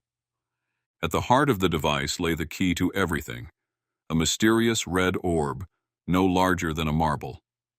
Klaus's grandfather had found the orb embedded in a block of stone years ago, though the exact location of its discovery remained unknown, lost somewhere in his grandfather's chaotic journals. The orb was encased inside a glass cube, which stood atop a narrow spring affixed to the wooden block. Klaus had designed the mechanism himself, crude but effective. If oriented correctly, the orb inside the cube pressed against the glass wall, exerting a constant force. On the other side of the cube, Klaus had attached another spring connected to a tiny capacitor, which absorbed the force and stored it as potential energy. Once the capacitor reached full charge, it released the energy, causing the spring to snap back and power the Edison bulb. The entire cycle took less than a second, creating a simple but functional engine. It wasn't efficient by modern standards, but it worked, and had worked uninterrupted for nearly 3 decades. Klaus had replaced the bulb's filament several times, but the engine itself had never stopped running. The most extraordinary part was that the red orb had never degraded. It remained unchanged, as vibrant and intact as the day his grandfather had discovered it. This was what fascinated Klaus the most. Every component of the device was familiar to him, except the orb. He could explain how the mechanism functioned in precise scientific terms, but the source of the orb's energy remained a mystery. There was nothing on Earth, no known material or scientific principle that could account for it. The orb defied everything Klaus knew about thermodynamics and energy conservation. It was as if it drew power from an unseen, limitless well. He had tested the device in every way he could imagine. He had reoriented the block countless times, changing the angle of the cube to see how the orb reacted. No matter the position, the orb always pressed in the same direction, generating force without any apparent source. Klaus had come to accept the only explanation that made sense. The orb was not of this world. The implications were staggering. For centuries, scientists and engineers had pursued the dream of perpetual motion, a machine that could generate endless energy without an external power source. And now, sitting quietly on Klaus's desk, was proof that such a thing was possible. More than that, it was proof that humanity was not alone in the universe. The orb, as far as Klaus could tell, represented pure potential energy, a force waiting to be harnessed. He had taken that potential and transformed it into kinetic energy, a tangible force that could light a bulb. The fact that the orb had not diminished or deteriorated in all these years only reinforced his belief that it was something beyond human understanding. He leaned back in his chair, letting the enormity of his discovery wash over him. The orb was a miracle, a gift, perhaps, from some advanced civilization. And it was only the beginning. If Klaus could unlock the full potential of the orb, there would be no limit to what he could achieve. Energy crises, environmental collapse, scarcity. These problems would all become relics of the past. His facility, with its tent walls and humming generators, was merely a prelude to what came next. The true work was about to begin. And he would see it through, no matter the cost. Chapter 21. Ben. Can you get in? Candace asked. Julie was busy clicking away on her oversized cell phone screen, so Harvey answered for her. She'll get in, it's just a matter of when. Candace smiled. She was always good with computers. That's an understatement, Harvey said. CSO has put a lot of money into tech, driven by Julie's desire to build out the most technologically advanced organization outside of the NSA. What we lack in size, we make up for in efficiency. We don't have an IBM-level mainframe, but we don't need it. She told me something about being able to tap into any existing public network from home, borrow other organizations' computing power, or something like that. Julie looked up. He's right, and that's accurate. Even though we're well-funded, we don't have the space or resources to compete with some of the larger computing consultancies. But we don't need to anymore. Unless there's a task that needs speed, I can send data to any of those locations around the world and use their computing power. And it's not like it's slow either. Internet now is almost instantaneous, even back home in Alaska. That's fascinating, Candace said. Do you like it? Harvey frowned, and he could see Julie was confused as well. Then he understood. The work? Yeah, it's awesome. I mean, there's definitely the downside of being in some pretty hairy situations, but I'm the kind of guy who doesn't like to do the same thing every day, you know? Candace nodded. I would normally say that about myself as well, she said, laughing. But I've been focused on this little guy for 2 years. I see it in my sleep, and now it's going to be even more present in my dreams, pointing at me like it is now. Ben frowned. Pointing? No. Candace looked at the tube laying on the diner table as the waitress walked over and refilled their mugs once again. She waited for her to leave, then continued. Well, not really pointing, but it's in the same place even when you move it around, right? Ben confirmed. Like it's pointing a certain direction. I can't even begin to wonder what it's pointing at, or if it's just reacting to something we don't fully understand yet. Ben looked over at Julie, who was now using the login information Candace had given her a moment ago and accessing Candace's remote workspace. Jules, any chance you can offload that? I want to follow up with this idea. Julie looked over at him as if she had just seen him for the first time, then gave a slight shake of her head. Sorry, I got carried away. Yeah, I'm at a good stopping point anyway. I'm basically running a brute force on one of the cloud servers the company used to back up their data. It's the only one that's password protected only, so no multi-factor authentication needed. Ben's eyes glazed over. Basically, I've got our computer at home doing exactly what you were just talking about. It's communicating with other computing pools around the world that I've set up connections with. It's taking this job and creating a bunch of little virtual computers, both back home and all around the world. Millions of them, actually. Each one can try logging in 5 times before the server blocks the IP address, but even then, there's no timeout. Timeout? Ben knew she wasn't talking about disciplinary action, but he couldn't get parenthood off his mind. Yeah, some systems will prevent anyone from logging in after there have been too many failed attempts. Ben nodded along, now understanding what she was talking about. Anyway, I just finished setting it all up, so I just have to let it run. It could take an hour, it could take a day, but likely not longer than that. My guess is the people who attacked Candace's office will head down the same path, eventually finding this cloud backup solution associated with her company. But I doubt they have the computing power we have access to, so it'll take them even longer to gain access. Ben didn't disagree, except for the fact that he knew people willing to shoot up an office complex and kill innocent people were also the types of people to take more drastic measures just to get a computer password.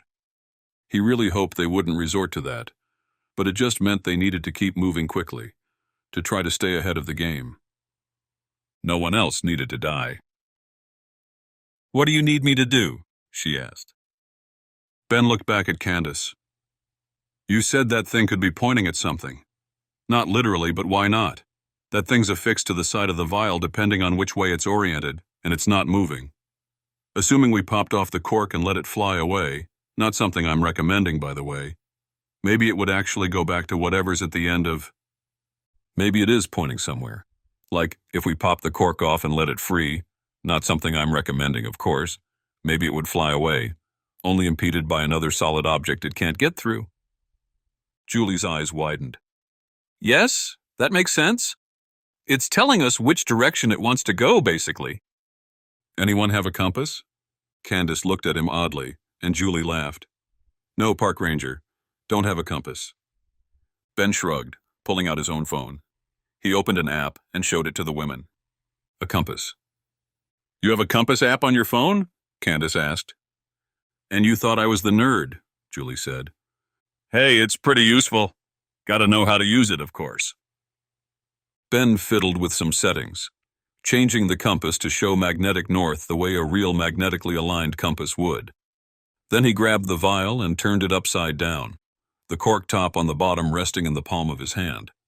He placed the vial on the screen of his phone, lining up the center of it with the center of the cork lid. Around the phone, the compass spun. "This is actually better than a real compass," he said. "It's more accurate, and I can even mark a delineation and zoom in, getting a very precise degree measurement." "How will that help us?" Julie asked. "It'll tell us which way this little red guy is pointing," Ben said, as if that explained everything fully. While they watched, Ben placed the phone and vial on the table, carefully balancing the glass tube on top of the phone. He waited for a moment while the phone got its bearings, and then the compass arrow stopped spinning. The arrow was pointed north, of course, but he tapped another area on the screen, and another arrow appeared. This one an arrow he could drag around with his finger. He stood up, crouched over the table, then peered straight down through the bottom of the vial. He saw the dot on the side, the tiny object still stuck to the same place it had been. It took him a moment to adjust his eyes, but eventually the dot came into focus. He brought his eye down so it was hovering just over the bottom of the vial, its concave shape magnifying the object inside. The distortion was weird at first, but thankfully it was easy enough to see the phone screen below it. After a few moments of reading both the red orb and the compass on the screen below, he tapped the phone again. The second arrow appeared right beneath his finger, and he held it there and dragged it slightly around the compass center a few times. After another few seconds of fiddling with it, he was satisfied. He leaned back and sat down in the booth. "There," he said. "If she's right about this, that's the direction this little guy is pointing. That's where it wants to go." "There's a restroom in that direction," Julie said. "True," Ben added.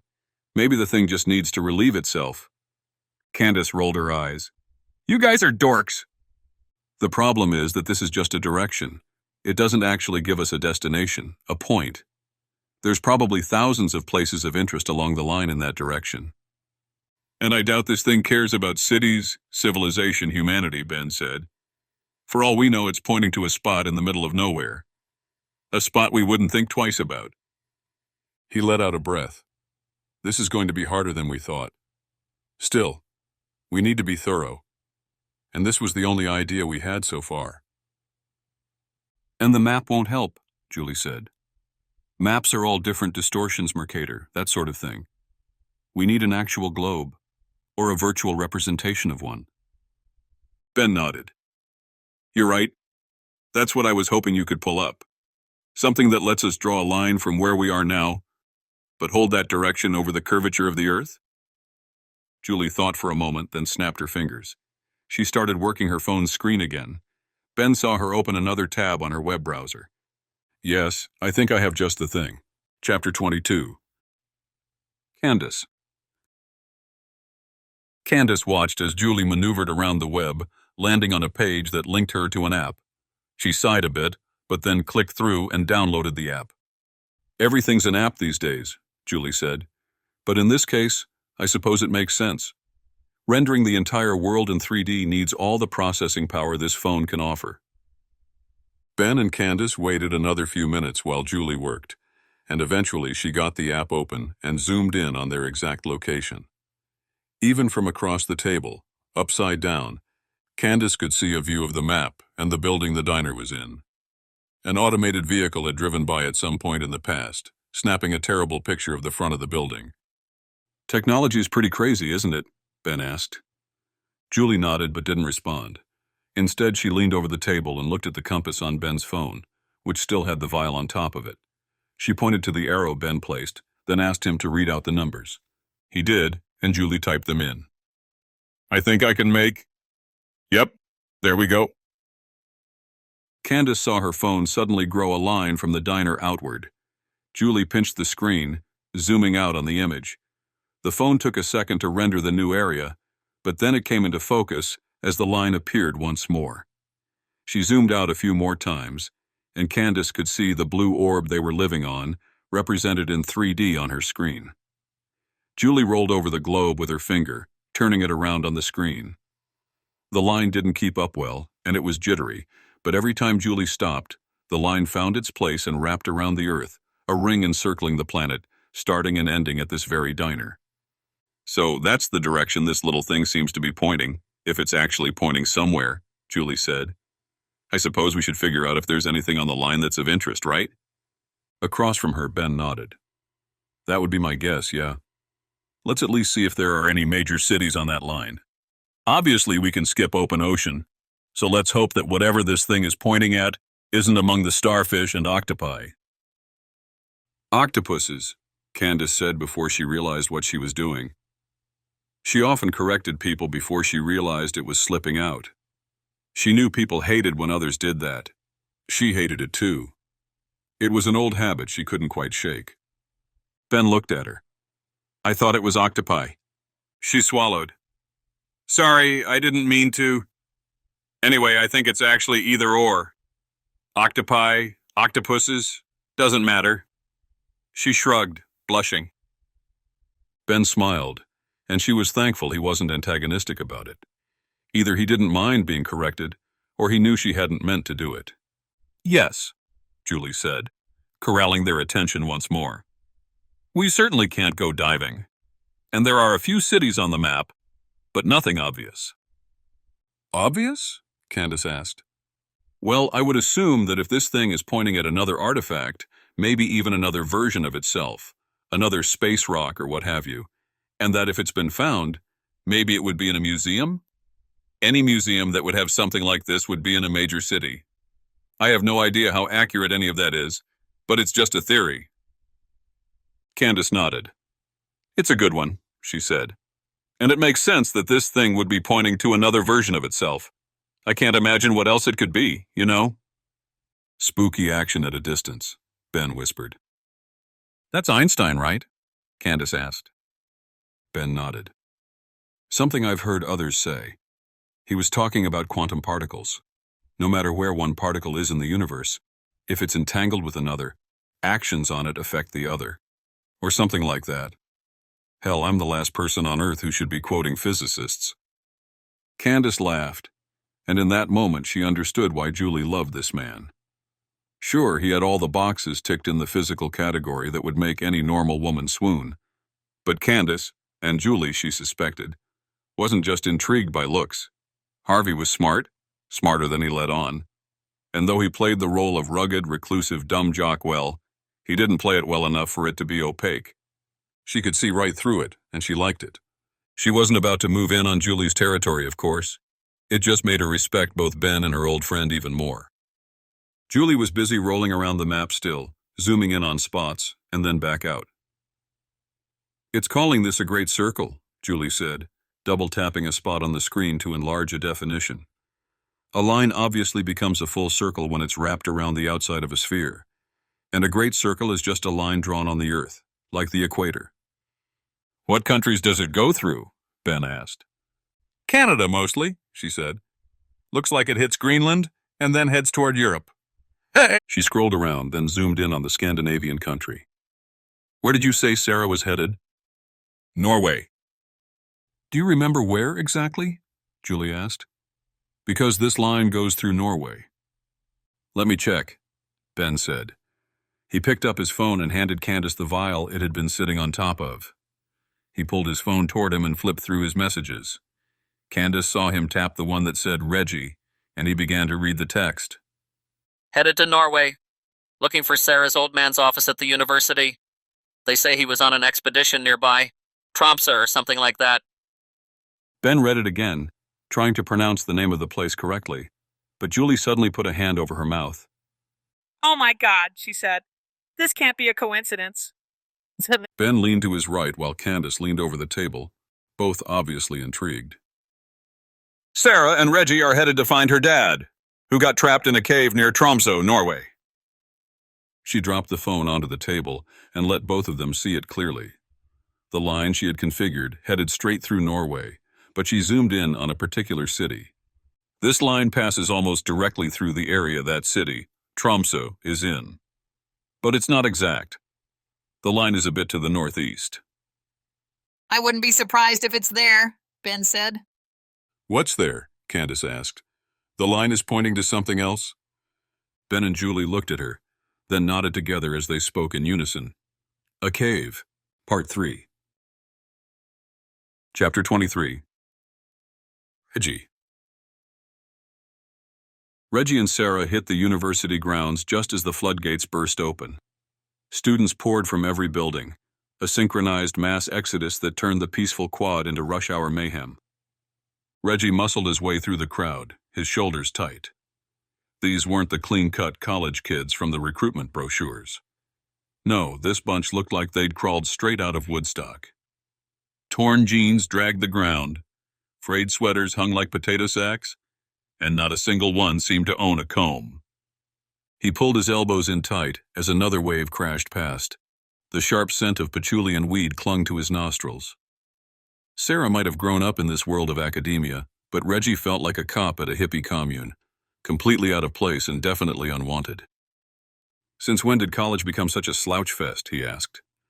Next to him, Sarah laughed. It didn't, she said. You're just old now. This is actually fashion. Style. You just don't recognize it.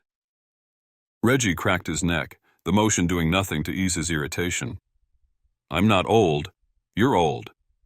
Only old people would say, slouch fest. Sarah spun around, a teasing grin playing across her lips as she tilted her head up at him.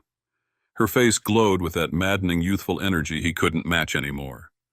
Those long tan legs seemed to stretch forever beneath her skin-tight pants, and that damn shirt, carelessly buttoned, like everything else about her, hung loose and tempting. Reggie's throat went dry. The comeback he'd planned evaporated. Okay, never mind. You're definitely not old. His eyes traced her silhouette before he could stop himself. You're way too hot to be old. Thank you, she said, her heels clicking against the concrete as she walked ahead. Her stride was purposeful, like she was trying to outpace the conversation. But what's it say about you that you're dating an old guy? She spun around, lips curled into a half smile. Gold digger? The question dripped with mock sweetness. Yeah, but I don't have any money. He shoved his hands in his pockets, trying to match her casual tone and failing. The campus sprawled around them, all brick and ivy and entitled youth. They skirted past a group of kids playing hacky sack, one of them swaying with a miniature guitar strapped across their tie-dyed shirt. The instrument looked like a toy against their back. Okay, these are literal hippies. She rolled her eyes, but he caught the way she angled away from the group, like their mere presence might infect her designer clothes with pastel colors and free love. Then I guess I'm just in it for your rugged good looks. Actually, it's gotta be my massive... There it is, she said, interrupting Reggie before he could finish. My dad's building. Sarah jabbed a finger upward at the building, red brick, weathered, almost invisible among the massive oaks and maples that crowded around it like ancient guardians. No signs marked this side of the structure, just a set of concrete steps climbing to a pair of heavy doors that had seen decades of student traffic. A handful of kids shuffled out, backpacks slung low, their voices echoing off the brick facade as Reggie and Sarah started their climb. Each step felt like another rung up towards something Reggie wasn't sure he wanted to face. Third floor, Sarah said, yanking open one of the doors. The hinges creaked, a sound that matched the pit in Reggie's stomach. She held it wide, waiting. His office is up there. He burst through the entrance, pivoting left where a steep staircase confronted him like a challenge. Sarah's footsteps echoed behind his as they charged upward. The hallway stretched before them, dead silent except for the electric hum of fluorescent lights. A few doors gaped open, spilling yellow rectangles onto the worn carpet. Most offices sat dark, their occupants ghosts in the middle of a weekday. Office hours, Sarah whispered, glancing at her watch. The rest are teaching or gone for the day. Her words seemed to bounce off the empty walls. The university was doing well, she'd told him earlier. Nearly every position filled, every office claimed. As they crept past each door, the brass nameplates confirmed it. Professor after professor, department head after department head, their titles etched in metal but their chairs sitting empty. The designated space belonging to Dr. Graham Lindgren sat at the opposite end of this hallway, a looming room that looked like it had once been a larger conference room. The windows on the far side of it had been blocked by floor-to-ceiling shelves, which Reggie could see through the open doorway, He paused at the doorway, letting Sarah lead. She entered, and he followed behind, once again noticing her very much not old figure, and the tight clothing that seemed to hug her body in just the right way. He whistled low and long as she passed, the sound cutting through the silence like a razor. "Yeah, it's a pretty impressive space," she said, scanning the room's high ceilings, completely missing his obvious once-over. Her heels clicked against the hardwood as she moved deeper into the study. He covered his slip with practiced smoothness, letting his eyes drift to the wall-to-wall shelving instead of her curves. It really is. Many leather-bound books, and it smells of rich mahogany. She turned and looked at him, frowning. "That from a movie or something?" He smiled. "Or something. Don't worry about it. We'll watch it when we get home. Let's see what your old man was up to, if there's anything here that might give us a clue." The dean offered to meet tomorrow. "Just a quick chat," she said. "She's gone for the day, though." Sarah drummed her fingers on the arm of her chair. "I hate waiting, but what choice do we have? My dad, he was careful, methodical. No way he'd leave sensitive documents just sitting around." Reggie pushed away from the wall and crossed the office, his footsteps silent on the thick carpet. The mahogany desk loomed ahead of him, its polished surface reflecting the afternoon light. A potted fern sat in the corner, its fronds glistening with fresh water droplets. Someone had been here recently, but not the professor. He ran a finger along the edge of the desk, mind racing. If the professor was as cautious as Sarah claimed, then who had been watering his plants? And more importantly, what else had they been doing in here? "He's pretty well respected here, isn't he?" he asked. He already knew the answer, but Sarah responded anyway. "Very much. He's made a name for himself as a career archaeologist and brought a lot of attention, the good kind, to the college." "He's a very likable guy as well," Reggie said. He had met the professor years ago, and they'd even been through some interesting situations together. Situations Reggie didn't want to repeat. He ripped through the drawers of the massive oak desk, yanking each one open with growing frustration. Nothing but paper clips, old receipts, and worthless junk. The bottom drawer stuck. His heart jumped, but it was just swollen wood from an old coffee spill. Behind him, Sarah attacked her father's bookshelf like a woman possessed. One by one, she grabbed leather-bound volumes, shook them violently, then tossed them aside. Pages fluttered to the floor like dead leaves. Reggie watched her for a moment, wondering what secrets the old man might have tucked between chapters of Dickens or Twain. The whole scene struck him as desperate, maybe even crazy. But Sarah knew her father better than anyone. If she thought he'd hidden something in those books, Reggie wasn't about to question it, not with what was at stake. He turned back to the desk, fingers probing the undersides of drawers for hidden compartments. "Here it is," she said suddenly. Her voice was full of surprise. "I can't believe he—" Reggie walked over to meet her, where she held out a massive hardback book. He couldn't read the title, as it had been etched in some sort of gold glitter that had long since begun to fade and fall off. "You know this book?" he asked. She nodded. He always kept it in his study at home. Then his apartment was broken into, so he must have brought it here. I had thought he'd keep it back at home, but I bet he suspects this place is actually safer for it. "Let me rephrase that," Reggie said. "Why is this book important to him?" She opened it up, and Reggie immediately understood. Chapter 24. Reggie. Sarah's hands trembled as she lifted the hollowed-out book. Not a book at all, a clever fake. Someone had carved through the pages with surgical precision, creating a perfect hiding spot in its paper heart. The craftsmanship was remarkable, each layer of pages forming concentric walls that made it look genuine even when closed.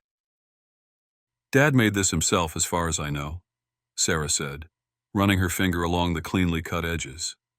Her voice softened with the memory. "It was our little game when I was small. Every time I visited his office, I'd hunt for it. He'd move it around, sometimes behind other books, sometimes buried under papers on his desk. Never the same place twice." Reggie peered inside, poking at the contents with his index finger. "So what's this stuff inside?" The jumble of items looked ordinary enough at first glance. A flash drive, no surprise there. A tube of chapstick caught his eye and he almost laughed. Weird thing to find, but he kept his mouth shut. Then he spotted 2 books, one smaller than the other, nestled at the bottom. "This is his journal," she said, snatching up the smaller one. She thumbed through the pages, yellowed and dog-eared. "He's old school, as you know. Writes everything down, even draws little pictures like Indiana Jones." She held up a page covered in cramped writing and detailed sketches that sprawled across the margins. "Well, he is the world's foremost archaeologist." She set the big book down on the desk and grabbed the smaller diary out of it. She flipped open the pages, finding the last one that had been written on. She read it, then worked backward a few pages, taking the time to read at least the beginning of each passage. This is his private diary, but it's not like he's putting deep, dark secrets in there or anything. It's basically just a notebook of thoughts, work problems, sketches of stuff he's studying, that sort of thing. "Anything that might help us?" Reggie asked. She shook her head. Nothing obvious, but, Her voice died as a scream ripped through the air. Raw. A student. Female. Then the sharp crack of a gunshot echoed down the hallway, bouncing off lockers and tile floors. There was no mistaking that noise, not in a million years. A scream. That could have been anything. Kids goofing around. A silly prank. Someone getting spooked by a rubber spider. But that gunshot? In a school? That meant only one thing, and it wasn't good. Not good at all. There was no question what it was, and therefore no question what was going on. "They're here for the same thing we are," Reggie said. Sarah's face was sheet white, and she reached out for Reggie's hand. He pulled her down, forcing her beneath the heavy wooden desk. It wouldn't hold up against a bunch of direct hits, but at least she'd be out of sight.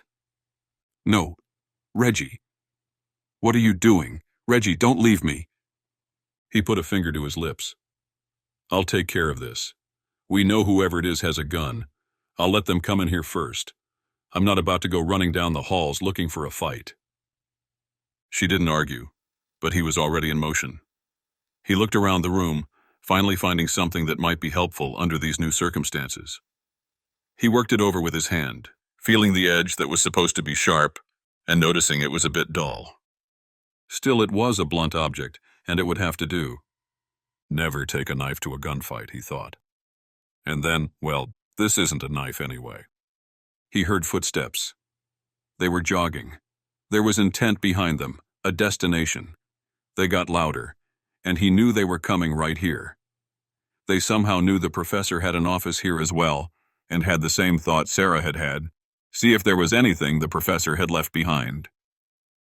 A man entered the doorway, and the footsteps disappeared, the tile floor replaced by padded carpet. Reggie's hand tightened, holding an imaginary gun, but his other hand had already chosen its weapon. The stone-handled axe felt ancient and right, like it had waited millennia for this moment. Without a sound, he snapped upward, the triangular blade catching light as it arced through the air. The man never saw it coming. He'd barely cleared the threshold, cocky and quick, when the axe found its mark just below his jaw. The intruder's eyes shot wide, a flash of recognition, of horror, as stone bit deep. Too late. He'd walked right into Reggie's trap, and now there was no walking back out. Reggie's follow-through was perfect, and the man nearly lifted off his feet, his head snapped backward from the impact. The tiny hatchet wasn't sharp, but it didn't need to be. The speed with which Reggie swung upward was enough. Blood poured from an open gash below the man's jaw, and he fell to his knees. Reggie dropped the hatchet. The metal clattered against concrete as he swung his left fist in a wide arc. His knuckles caught the man square in the face, except these weren't ordinary knuckles. They were titanium alloy and aluminum, a military-grade prosthetic that hit like a sledgehammer. The impact made a sound like a watermelon hitting pavement. The man's facial bones crumpled inward, flesh splitting, brain matter spraying the wall in a crimson fan. His body went slack, tumbling backward and skating across the floor until it stopped, 6 feet down the corridor. Reggie stood over his handiwork, studying the ruin he'd made of the man's head. Blood pooled around what remained of the skull, seeping into the cracks between floor tiles. He lifted his gaze toward the stairwell they'd come through, his prosthetic hand dripping red onto the concrete. Coast is clear. The words scraped out of Reggie's throat, followed by a forced cough that echoed through the musty basement. He was trying too hard to sound casual, and they both knew it. Sarah crept toward him, her footsteps silent on the concrete floor. Then she froze. The ancient tool lay between them, its blade catching the weak light from the single bulb overhead. Her voice dropped to a whisper. "Reggie, where did you find that?" Reggie's shoulders rose and fell in a half-hearted shrug. His eyes wouldn't meet hers, fixed instead on the weapon at their feet. "It was on the shelf, in front of some old books."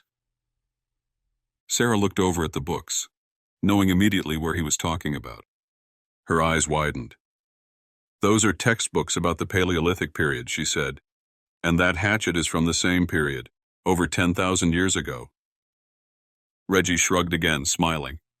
"Well, pretty good craftsmanship to hold up so well after this long." She rolled her eyes, delicately picking up the tiny axe and placing it once more in its perch on the shelf. She turned to face Reggie, only then seeing the dead man laying on his back in the hallway, the bright white lights illuminating the large pool of blood that had begun surrounding him. She gasped, but Reggie swung the door closed. "Nothing to see here," he said. "Just, some guy in the wrong place at the wrong time." "Whatever this is, my dad's in trouble." "You can say that again." Chapter 25. Reggie. "Why did you close the door?" Sarah asked, reaching for the handle. Reggie grabbed her wrist and pulled it away. "When there's one, there's more." "That like some army thing?" Reggie frowned. "No, that's like some experience thing." He paused by the door, his girlfriend's hand locked in his. The silence buzzed in his ears like angry wasps, stretching out until he thought he'd scream just to break it. "Footsteps," Reggie mouthed, pressing his fingers to his lips. The word barely escaped his breath. They came soft and measured, unhurried. Click, click, click. Each step rang with a sureness that made his skin crawl. Whoever walked that hallway moved like they owned it, like they belonged. But nobody could see what lay outside, that crumpled, bloody heap that used to be the night guard, and stay this calm. Nobody human. He squeezed his girlfriend's hand tighter, feeling her pulse race against his palm. The footsteps drew closer, unless whoever this was had been prepared for it. The footsteps stopped just outside the door. If they'd paused to divert around the body, Reggie hadn't heard it. There was a slight knock, and then a man's voice boomed in. "I know you're still in there," it said. "If you open the door, I won't kill you both." "Both?" Reggie mouthed the word, his throat too dry to speak. His hands trembled as he pressed them against the wall, willing himself to stay upright. How had this guy known there were two of them? They'd been so careful. They must have been watching the whole time, tracking his and Sarah's movements from the moment they'd entered the building. Waiting. Planning. The professor's daughter had walked right into their trap, and Reggie had been along for the ride, like a lamb to slaughter. The sound of an alarm blared overhead. It wasn't loud and abrasive, but more of a beeping alert, not a fire alarm. He guessed it was an alarm turned on by the school security team, a result of a professor on this floor seeing the dead female student and calling it in. He hoped it meant the school security team would be here soon, but he wasn't going to wait around, not when every second could be the difference between safety and whatever nightmare waited on the other side of that door. Without needing to know what the alarm was for, Reggie snapped into action. He kept his finger up to his lips, and Sarah nodded. Thank God she understood without him having to explain. The less noise, the better. He sprinted toward the opposite side of the room, where he knew the only windows were. A thin outline of light pierced through one of them, a beacon in the darkness. The massive bookshelf blocked most of the window, but it was their only shot. He dug his fingers into the wooden frame and pulled. The shelf groaned against the floor, heavy as a dead weight, but it moved. Inch by excruciating inch, he dragged it forward until it caught on the edge of the rug. His arms burned, but they weren't done yet. Not even close. "What are you doing?" Sarah whispered. Reggie had locked the door after closing it, and he kept his back turned to Sarah while he answered. "Keep the door closed. Say something, but draw it out. Buy me some time." "What do you want me to say?" she asked. But rather than wait for an answer, she spoke. "You're out of your mind," she said loudly. There was a chuckle from the man outside. "I know you do not believe me, but we are not the ones who attacked first, remember?" Reggie had already cooked up 3 or 4 witty responses, but he let Sarah answer instead. "What about the gunshot we heard before that?" she asked, pausing for an extra beat. "We heard someone scream. Did she attack first?" Reggie smiled as he worked with the window, though there wasn't much to smile about. Sarah stood behind him, her breath coming in short bursts. She'd seen her share of tight spots before, they both had, and she was holding it together better than most would. The window looked like hell. A decade's worth of neglect had painted it with a thick coat of brownish-gray filth that came off on his fingers as he worked. He found the latch, clicked it open, and shoved his fingers under the bottom rail of the ancient double-hung piece of junk. He planted his feet and pulled upward with everything he had. The wood groaned in protest. The building had settled over the years, warping the frame until it fought against every millimeter of movement. But Reggie kept at it, his muscles straining as he forced it up inch by grinding inch. They didn't have a choice. That window, stubborn as it was, meant the difference between walking out of here and not walking out at all. Reggie redoubled his efforts, feeling splinters dig into his palms as he wrestled with their only escape route. Sarah didn't sound convinced. "Why don't we just try to talk him off the ledge?" she whispered toward him. "Maybe he is telling the truth. Maybe he just wants information." "I'm sure he does want information," Reggie snapped. "But he doesn't seem like the kind of guy to put up with anyone getting in his way and making his job more difficult. Exhibit A, that poor dead girl. And I don't feel like giving him any information. If we don't have what he wants, he'll probably kill us. If we do, he'll probably still kill us." You don't know that. "I am going to offer the deal one more time," the man said. His voice was tinged with an accent, but he sounded like he'd been speaking English all his life. "Open the door in the next 10 seconds, or I will have no choice but to kill you." "I don't want to die here, Reggie," Sarah said. "We're not going to," he said. He focused on his work, urging the window to cooperate. "Almost," he whispered. He wasn't talking to Sarah, instead focusing his attention on the slowly widening gap he was creating in the side of the building. Chapter 26. Ben. Ben shifted in the plane's seat. "You sure you don't have anywhere else you need to be? Or anywhere else you'd rather be?" He looked across at Candace, who was sitting in the chair facing his. The private jet was lavishly appointed. It was something Julie had set up, a rental, and while Ben wasn't a fan of flying, he had done so much of it over the past few years. It was becoming routine, and he had to admit, being in a plane like this one, the only passengers on board, with a pilot, co-pilot, and even 2 crew members offering them drinks and food, was a nice way to go. Still, the thought of hurtling over the ocean at 500 miles an hour, far too high for a safe landing if something were to happen, did not sit well with him, which was why he was trying to fill the time and space with conversation, another thing he'd come to almost enjoy. Candace smiled back at him and Julie. "No, I suspect my employer won't mind if I take a few days off." He saw a glimmer of fear in her eyes, knowing her employer may not be alive. They hadn't heard much about the attacks on her building, as the news reports Julie had found only stated that there had been an attack, but no details on who specifically had been killed. "As far as places I'd rather be, I've never been to Norway. Always wanted to go." Ben glanced at Julie, hoping she would get the hint and pick up the conversation on his behalf. She did, clearing her throat. "I think what Ben means is whether or not you've got anyone counting on you. If you just disappear for a few days, will that matter? I used to have a cat. Sadly, he was very old and I couldn't take him with me when I moved out to Chicago. I thought about rehoming him, but he passed away about a week before I had to go. Kind of serendipitous, honestly. Ben wanted to roll his eyes. I'm not talking about cats, he thought. But no, I understand what you're asking. You guys do dangerous stuff all the time. You want to make sure you won't be liable if something were to happen to me. No, It's okay, really. Candace held up a hand, then laughed. If I'm being honest, I was scared out of my mind at work when that guy came in and started shooting. Truthfully. But the way I reacted, moving toward the door to try to figure out what was going on, then grabbing the sample I'd been studying. I'm not saying I'm some Navy SEAL or anything, but I surprised myself. We always wonder how we'll do in situations like that, how we'll respond. At this, Ben nodded. He felt the same way long ago, when he first met Julie.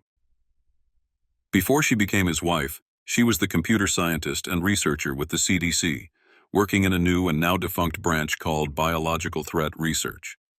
She'd come into his park, Yellowstone National Park in Wyoming, and basically forced herself into his life.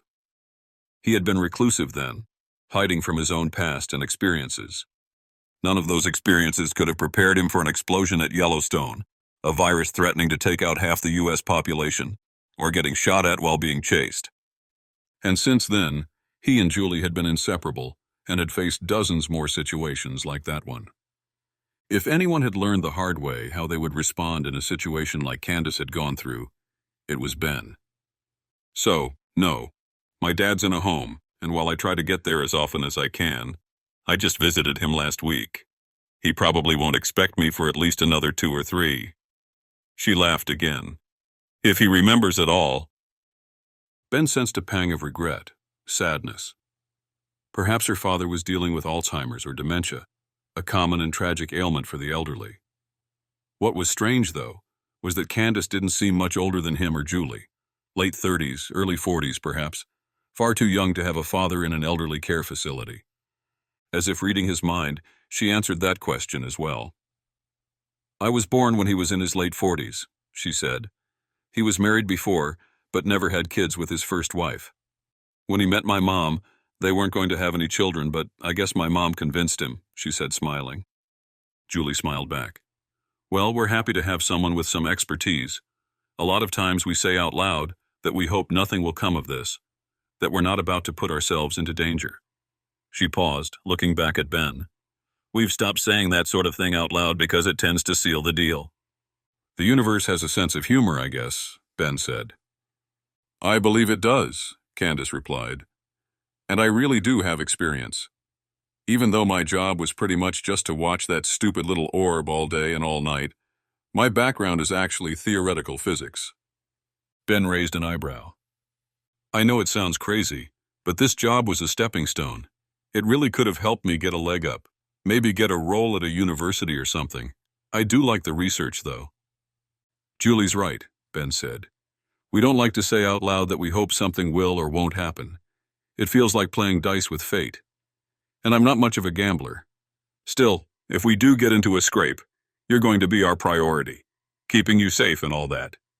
For that reason, you need to stick with us. Behind us, if it comes to that. Candace swallowed, and Ben sensed he was getting through to her. Julie wasn't wrong. Every time they'd tempted fate by saying they hoped this time would be different, they'd been wrong. Ben was tired of having blood on his hands, and he needed to make sure Candace understood that there was a very real possibility things could get hairy. I'm okay with that, sure. Ben looked back at Julie, who was still looking at Candace. He waited for a long moment, while his wife, always a better judge of character than he, watched Candace's expression. Finally, Julie nodded. Let's go to Norway then, she said. Let's go to Norway. Chapter 27. Sarah. Reggie, we need to move. How are you going to get this guy? Over here, he hissed, his voice a whisper, but louder than he intended. The window. Reggie, we're on the 3rd floor, Sarah said, her voice also a whisper, loud enough for the man waiting outside to have heard. Still, she crept toward him, away from the door. Time's up, the man standing in the hallway demanded. Reggie heard a loud pounding, metal on wood. He was using a gun or some other blunt object to try to break through the door. She didn't know how long it would hold, only that she didn't want to be in here by the time he got tired of the work. He already seemed grumpy enough, and the fact his dead friend outside hadn't even fazed him. Move slow, but we need to get outside. There's a ledge wide enough to hold us, and if we can just crawl to the other side of the building, we can— You're nuts. Insane. Reggie shrugged, holding out his hand. You got a better idea, darling? Yeah, she started. Don't call me darling. She took his hand and let him pull her toward the window. He moved away from the bookshelf and helped press her into the hole it made there. She stuck one foot out the window, feeling the fresh air from outside. All around her were the branches of the large oak trees she'd seen. Maybe if she fell, it wouldn't be so bad. None of the branches seemed strong enough to hold her. The trunks of the trees were about 20 feet away, meaning the branches this far out were far too small. Let's just try not to fall, she told herself. Try to shimmy across the ledge and around the corner, Reggie said. We can climb down after, but I want to get out of the way so he doesn't lean out the window and have an easy shot at us. Just shimmy over the ledge, she said sarcastically. Nothing to it. Still, Reggie smiled at her and winked. Exactly. Nothing to it. Easy peasy. What's with the old school phrases lately? She asked. Easy peasy, darling? You even quoted some old movie before. Reggie frowned. An old movie? What's with you thinking I'm old lately? He released her with his prosthetic hand and watched as she pulled herself over the windowsill fully. The pounding on the door had stopped, and she thought she knew what was coming next. Crack! The sound of a gunshot took her by surprise, and she nearly lost her grip on the windowsill. She moved to the right, trying to perfect this shimmy move Reggie seemed to already know, and then motioned for him to follow. He just shot at the door. Another couple of rounds and that lock is toast. Reggie nodded, then smiled. Instead of coming toward her, he walked back over to the door. What are you doing? She asked. She watched as her boyfriend yanked on the bookshelf standing just inside the door. It was just as heavy as the one he'd moved to access the windowsill, and she saw him struggling against its weight, sliding it forward. Then he placed his foot at the base of it, and she realized he wasn't trying to slide it at all. Rather than moving it forward, he was trying to tip it.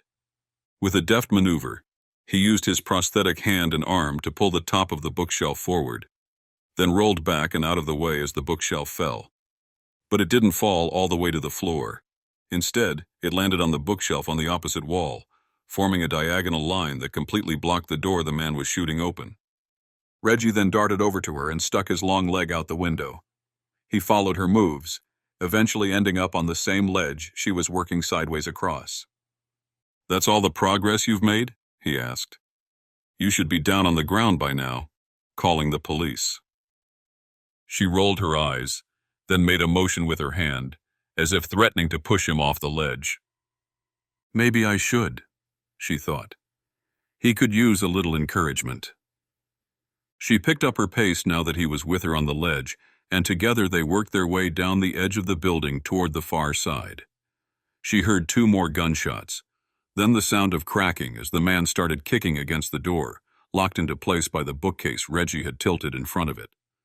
It's not going to hold him forever, she said. It'll hold him long enough. We just need to get to the ground. Then we can get lost in the university, make our way back to the car, and figure out who the hell he was.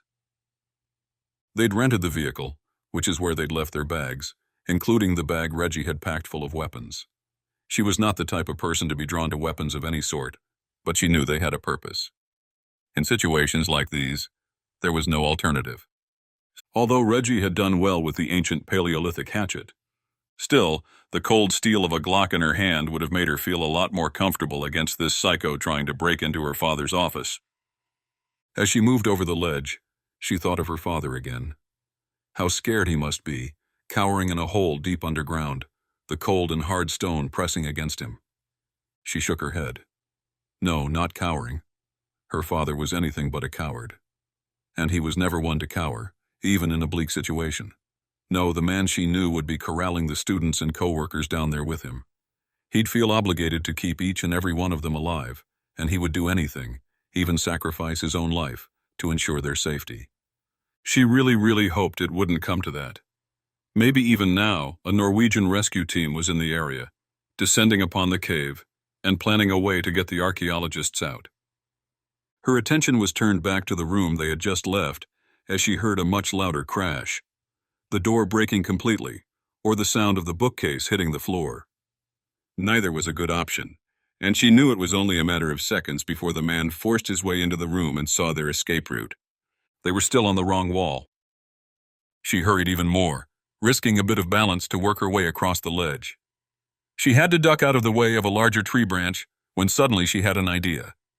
This branch was brushing up against the building, and while it was quite small, about 5 feet out from the window she was passing over, the branch thickened. She knew branches of oak trees like this were deceptively strong, far stronger than they looked. She looked toward the end of the ledge where Reggie had told her to go. Sure, they'd be out of sight from the guy for a moment, if they could even get there in time. But then what? He would race downstairs, likely knowing exactly where they were on the outside of the building, and just come around outside and pick them off as they tried to come down. No, she needed to make a slight adjustment to her boyfriend's plan. Chapter 28. Sarah. "What are you doing?" Reggie asked, his voice tight with worry as he watched Julie's movements. She glanced down at the 30-foot drop below, her heart hammering against her ribs. The ledge she clung to crumbled slightly under her fingers. "We're not going to make it," she said, forcing the words out between controlled breaths. Her muscles screamed as she stretched back, hands white-knuckled on the brick edge 4 feet above her precariously placed feet. The sound of boots echoed from the office behind her. No time left. Sarah shut her eyes and drew in one last deep breath, mouthing the count. 1, 2, 3. Her heart hammered against her ribs as sweat trickled down her neck. Then she pushed off hard and launched herself into empty space. For a moment she was falling freely through the night air. Pure, raw terror gripped her chest as the ground rushed up to meet her. If she'd screwed up the distance, if her calculations were even slightly off, this whole thing would end with broken bones, or worse. She forced her eyes open, fighting against every instinct screaming at her to squeeze them shut. The shadows from the thick branches had played tricks on her mind, warping distances and depths. But now she could see it clearly. Her target was right there, dead ahead, close enough to touch. A wild laugh escaped her throat as relief flooded through her system. She was going to make it. Sarah's fingers wrapped around the thick branch, muscles tensing as she pulled herself up. The wood groaned beneath her grip, first one hand, then the other, but stayed solid. In one quick move, she swung herself into the tree's hidden interior. Inside, the tangle of branches and leaves opened up into an airy space. The competing limbs had thinned out here, leaving room to maneuver. Her eyes darted from branch to branch, mapping out their escape route. Each sturdy limb looked like it could handle both her and Reggie's weight without breaking. She twisted around, her body swaying with the branch's gentle motion. The wind whispered through the leaves as she called back to Reggie below. "Let's go." Her voice cut through the air. "Bad time to start being afraid of heights." She caught another flicker of motion and whipped her head around. The man was at the window now, his bulk pressed against the narrow opening. He grunted and strained, shoving against the bookcase with his shoulder. The heavy piece of furniture scraped across the floor, widening the gap inch by agonizing inch. His muscles bulged as he wedged himself into the space between bookcase and window frame. First one leg, then his torso. The wood creaked under his weight. He was going to make it through. Her breath caught as he thrust his upper body out the window, leading with the gun in his meaty fist. His head followed, face twisted with effort, dark eyes scanning the ground below. Sarah's eyes widened as the crack of gunfire split the air. Reggie launched himself sideways in a blur of motion, the shooter's round whizzing past where he'd stood just a heartbeat before. The stray bullet disappeared into the night without finding its mark. She pressed herself flat against the rough bark as Reggie crashed down beside her, his metal fingers digging into the tree trunk with impossible strength. A grunt escaped his lips, not from any pain in the cybernetic limb itself, but from the deep ache where flesh met metal at his shoulder socket. The advanced prosthetic was a marvel, nothing like the clunky artificial limbs most amputees had access to. Their benefactor had spared no expense, dropping millions on the cutting-edge tech that gave Reggie back his mobility, his capability in the field. Looking at him now, Sarah could hardly believe how seamlessly the metallic arm responded to his thoughts, gripping and moving with all the precision of his lost limb. But she knew the interface point still troubled him sometimes, especially during these bursts of sudden action when the full weight of the prosthetic yanked against his altered shoulder joint. But Reggie had wanted the best, and it was times like these she was glad he did. The force of titanium bolts ripping against bone and muscle probably felt excruciating, but it held the arm in place, gripping around the branch, and the man connected to it dangling below. Suddenly Reggie was gone. She gasped, then looked down. Reggie was smiling, having landed deftly on a wider branch, balancing perfectly after the 6-foot drop. "What are you waiting for?" he asked, repeating her question to him. "Bad time to suddenly be afraid of heights?" She didn't hesitate. She dropped as well, knowing that one of two things would happen. She would balance on the branch just like her boyfriend had, or she would lose her balance and topple over, at which point he would grab her, preventing her from falling. Sarah hit the branch with both feet, but her right one slid across the wet bark. Her stomach lurched as she pitched sideways, arms shooting out like broken windmill blades. Just before she completely lost it, Reggie's solid hands caught her back, yanking her against him with military precision. No warm hug followed. This wasn't that kind of moment. She tried to catch his eye, but his attention had already shifted back to the window above them, scanning for movement. His fingers released their iron grip on her arm, and in one fluid motion he dropped to a thick branch below, landing with practiced ease about 10 feet from the ground. He tilted his face up toward her, that familiar cocky grin spreading across it. "Waiting on you now," he said with a wink, as if they were out for a casual afternoon climb instead of fleeing for their lives.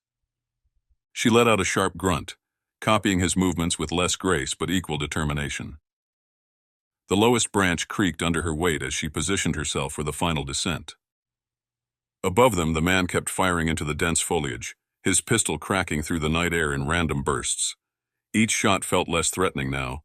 A handgun could only do so much damage through the thick mesh of leaves and branches that shielded them. "Ready? One big fall, then we're done. I'll make a beeline for the car, then we can—" His words cut off abruptly. She watched his face shift, brows knitting together as he stared at something below them. She twisted around, following his line of sight to the ground, her heart hammering against her ribs. The gunman was still up in the building, firing down at them, so what the hell had caught his attention? She scanned the darkness beneath their perch, suddenly aware that the shadows seemed deeper, more threatening than they had moments before. The gunman might be above them, but something else waited below. Two dark figures materialized at the end of the hall, their hulking frames casting long shadows across the floor. Both men stood well over 6 feet, with shoulders that nearly brushed the walls, making the dead attacker look small by comparison. Brothers. Had to be. Maybe even identical twins. They shared the same stone-faced expression, the same buzz-cut hair, the same dead-eyed stare. Their movements mirrored each other as they advanced, steady and unhurried, like sharks gliding through deep water. They didn't scan the courtyard or check corners. Didn't need to. These weren't hired muscle or common thugs. They moved with the cold precision of professionals who knew exactly where they were going and what they'd find when they got there. They stopped about 5 feet away from Sarah's feet. Apparently, they did know their destination. The twin on the left looked up at her and sneered. The twin on the right reached under his coat pocket and pulled out a subcompact machine gun. Easy to hide, and able to do plenty of damage at this distance. "Please, Ms. Lindgren," the man on the left said. "Would you join us on the ground?" Chapter 29. Sarah. Reggie and Sarah were traveling in a vehicle quite unfamiliar to her. Called a snowcat, the giant tank-like vehicle normally ran over 2 treads, crunching beneath it ice and snow. This one had been fitted with massive tires instead, but the cabin was exactly the same. Glass enclosed them on 3 sides, with a tiny seating compartment in the back where they were both sitting. They hadn't been tied up or otherwise physically harmed. though the constant threat of weapons was never far off. After being apprehended at the university by the twins, both massive, brooding specimens, they'd been somewhat politely escorted off campus and into a waiting SUV. Reggie hadn't fought back, and Sarah couldn't understand why at first. The men who had chased after them in her father's office, one of whom now lay dead on the floor outside that office, seemed to be working with the twins in name only. They were obviously mercenaries, hired by the two similar-looking men, but she sensed no love lost between the two groups. Hired guns, Reggie had whispered as they were shoved into the back of the SUV.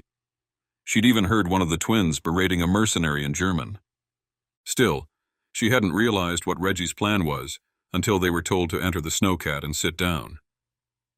When the cabin was closed behind them, one of the twins and one of the mercenaries taking the front seats, the leader of the group turned on the radio. Strains of metal music with German vocals filled the cabin. It gave enough of a noise floor for Sarah and Reggie to converse without being heard. "They don't seem to like each other," Reggie finally said. She nodded, having picked up as much. "Why? Are they working together?"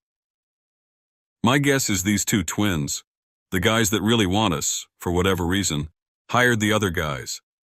And the other guys are just grunts, mercenaries. They'll do whatever it takes to get to us, including kill people." Sarah thought back to the gunshots she heard in the university hallways. Thought of the innocent professors and staff, perhaps even students, who might have lost their lives. "Doesn't mean I like the twins," she said. Reggie smirked. "I don't think we're supposed to like them. I certainly don't think I'm going to trust them anytime soon. But the truth is, they don't seem to want to cause us harm. That's why I haven't tried to fight back, to get away." "You think they're going to bring us closer to my dad?" she said. Reggie nodded. "Yeah, exactly." She realized the truth of it then. Whoever these guys were, they wanted Sarah solely because they wanted to get to her father. It wasn't quite a kidnapping, though they certainly had used the threat of physical force to entice them to come along, and that told Sarah they wanted her alive. That they hadn't tried to kill Reggie meant he might be useful to them as well. "Should we try to contact Ben and Julie?" she asked. He thought for a moment, bobbing his head to the course of the loud, raucous music. "Not sure," he said. While it was true no one had taken their phones, neither of them had tried to use one to call for help. Texting Ben or Julie would be a simple matter now, especially considering both men in the front seat of the snowcat were looking out the panoramic windows on their way to wherever it was they were taking them. "Maybe we should at least send them our location?" Sarah asked. "They'll have it. Julie's been able to track our phones before. That command center at their cabin is state-of-the-art, especially after the rebuild. She can probably track everyone on the planet." "Will she need to?" Sarah asked. Reggie answered the question she was really asking. "Will we be safe?" "I don't think they're going to harm us. If they wanted to, they would have. I'd rather see this out to the end, figure out who it is that's really after us." "You don't think it's just these twins and their little mercenary group?" she asked. He shook his head. "Almost certainly not. These are the guys that work with whoever it is that wants us. Whatever your old man was after, their employer wants it as well. I have no idea what that could be, but it's important enough to send hound dogs out to get us, and for those hound dogs to spend their budget on backup support." She chewed on this. It made sense, of course. Reggie had a lot more experience with this sort of thing than she did, though she had been in quite a few situations with him to know not to take anything for granted. But if her boyfriend was cautiously allowing himself to be taken somewhere, as long as she was still with him, she would oblige. "I say we sit tight, stay vigilant, and not give anything away. They haven't asked for our cell phones. I'm pretty sure they're not stupid, but maybe they forgot. That could be of benefit to us, or maybe they just don't care." She nodded again. "When we get to wherever it is we're going, we'll have more information than we do now. Anything we've got will be useful to send to Ben and Julie, should the need arise. Anyway, it's not exactly a bad way to travel," he finished. She looked at him, seeing the smirk still on his face. "You've been in one of these before?" He nodded once. "Long time ago. Actually, one of my first outings with Ben and Julie after we became the civilian special operations." "How did it end?" she asked, in part not wanting to know the answer. He glanced sideways at her. Not well, but we're still alive. Well, most of us. He winked at her. Also, Ben nearly got stuck in an air duct. Reminded me of Bruce Willis in Die Hard. That old action movie? She asked. His smirk changed to a full-on smile. That Christmas movie. Chapter 30. Ben. Ben's eyes fluttered open as the plane began its descent into Tromsø. This leg of their journey had given him a few hours of restless sleep, but his mind kept drifting back to what they'd left behind. Across the aisle, Candace was still out cold, her chair reclined, and a small travel blanket pulled up to her chin. Julie sat next to him, wide awake and staring at the scattered lights below. The city sprawled beneath them like fallen stars, each one a tiny beacon in the Norwegian night. He leaned close to her, keeping his voice low enough not to wake their companion. What do you think Hope's doing? The question had been nagging at him since they'd taken off. Julie's lips curved into a smile, her eyes never leaving the window. Probably crying, she said. Or eating, or pooping. Ben rolled his eyes, fighting back a laugh. Has she ever done anything besides those three things? She's definitely being cute, whatever else she's up to. Julie's voice carried that mix of longing and amusement that seemed to surface whenever they talked about their daughter. It was the same tone she'd used since the day Hope was born. Equal parts wonder and exhaustion. You got that right, he said. He thought about Hope, safely tucked away at her grandparents' house. Julie's mom and dad jumped at every chance to watch her, spoiling her rotten with treats and toys. At just a year old, she was growing fast, too fast for Ben's liking. Sometimes it felt like she'd always been there, like his life before her was just preparation for being a father.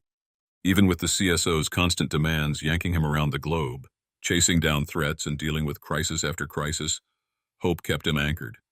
She was his North Star, the reason he fought so hard to make it home safe. What do you think Reggie is up to? He asked, his mind drifting to their old friend. Julie shot him a sideways glance, mouth quirking into a smile. Wow. From thinking about your daughter to wondering about Reggie? I can't decide if you're not giving Hope enough space in your head, or if you're giving Reggie way too much, she teased, nudging his shoulder with hers. Ben chuckled and leaned back in the booth. Yeah, you're right. I've only got enough love in my heart for one. He drummed his fingers on the seat back in front of him, a mischievous grin spreading across his face. And I think I've chosen well. I mean, my daughter has to love me back, right? He paused for dramatic effect. So the person I worry about and think about most is obviously Gareth Red, my best friend. Julie's laugh rang out across the plane. I'm sure it's mutual. Used to be, Ben answered, his voice softening with nostalgia. 2 peas in a pod and all that. He took a sip of the now cold black coffee he'd been served hours ago, grimacing slightly. But ever since Sarah walked into his life, and you made me a dad, I think both of us have our hands full with more pressing matters. The words carried no regret, just the acknowledgement of how life had shifted beneath their feet, reshaping old friendships into something different, but no less meaningful.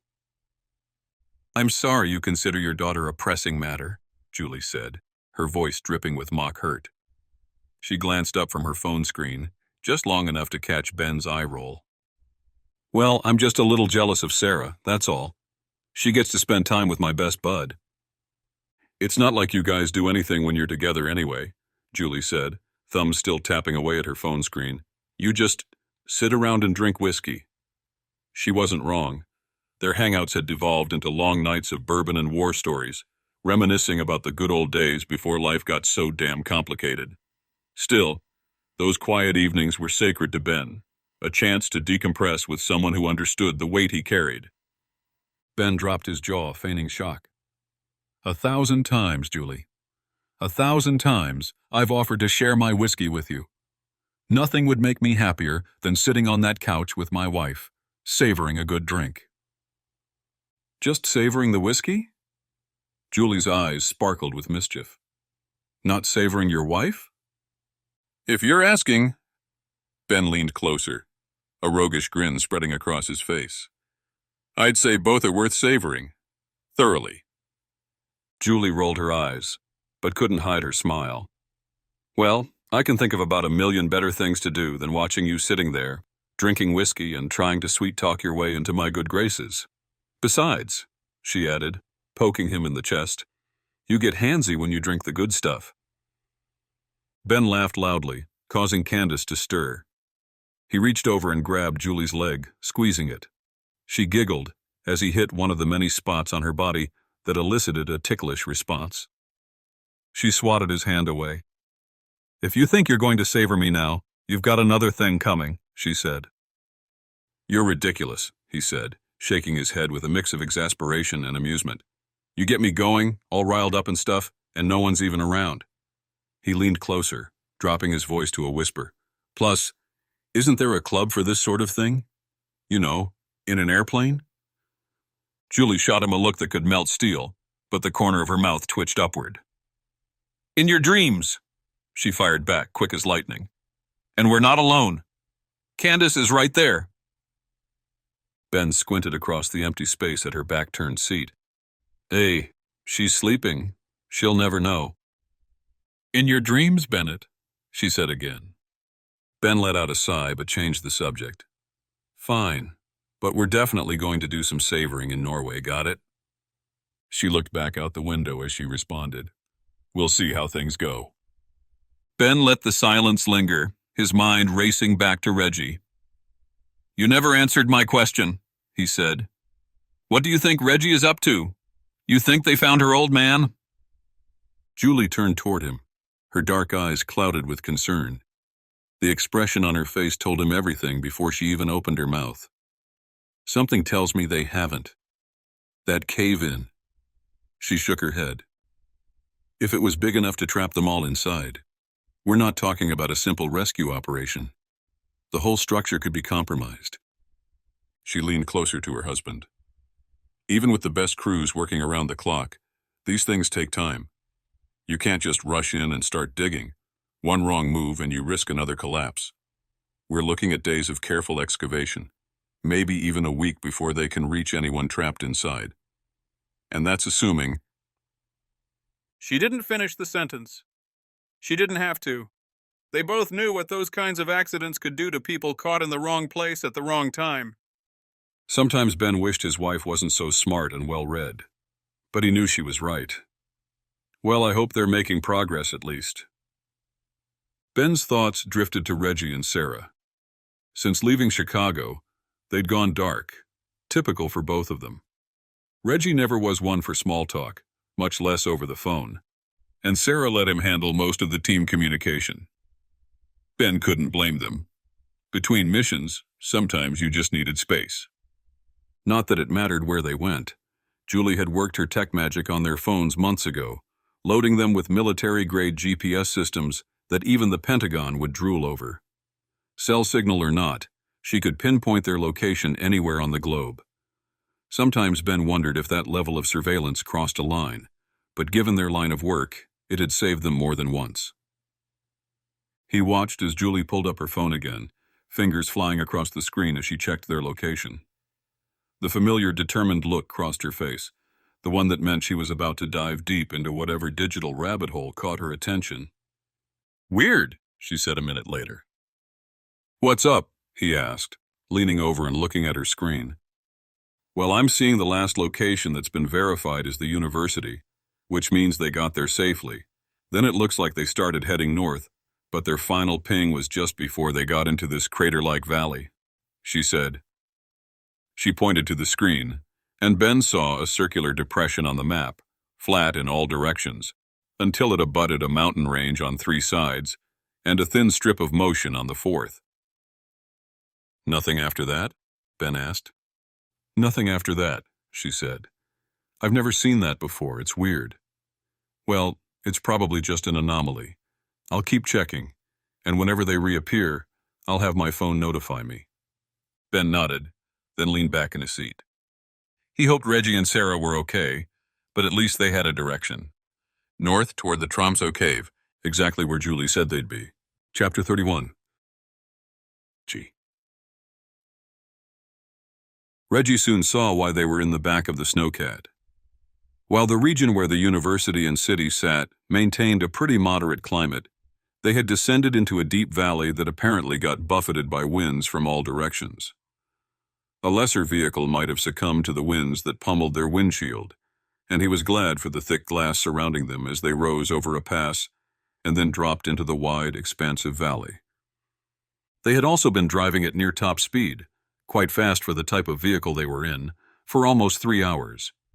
At first he hadn't understood why they'd taken the SUV far out of town to the north just to get into a much slower vehicle and continue on their way. Now he understood. He saw a winding road ahead of them, one passable by normal cars, but only in certain conditions. The snowcat could make the pass easily, without much fuss, albeit a bit more slowly if they hit blizzard conditions. It wasn't quite deep enough into winter for that, he suspected, but this was a hardy vehicle nonetheless, and it made the trip easily. But just what was this trip? The German heavy metal music hadn't let up, and while he appreciated it, it started to sound like the rattling of tin cans inside his skull. After a while, even trying to tune it out wasn't working. Sarah had fallen asleep, an impressive feat considering the lumpiness of the cabin they were riding in, and he decided not to wake her until they arrived. He elbowed her now, suspecting they were getting close to their destination, noticing the mountain range surrounding them on 3 sides and the ocean to the left. If he had to guess, he would say they were in the northern region of Norway, above the Arctic Circle. A quick calculation of the estimated speed they'd been traveling and the time they'd been on the road confirmed it. He wondered if this was where Sarah's dad had entered the cave. He knew the man had been on a trip with students and felt for him, knowing the old professor would do anything to keep his students and co-workers safe. But if there had been some sort of rock slide or cave-in, he couldn't be sure of the professor's safety, much less that of the less trained and less experienced students who had been with him. But there was something about this whole thing, their pseudo-kidnapping at gunpoint, then the about-face the twins had done by not tying them up or handcuffing them before putting them in this vehicle. It was as if they were being asked for their help, albeit in a forceful way.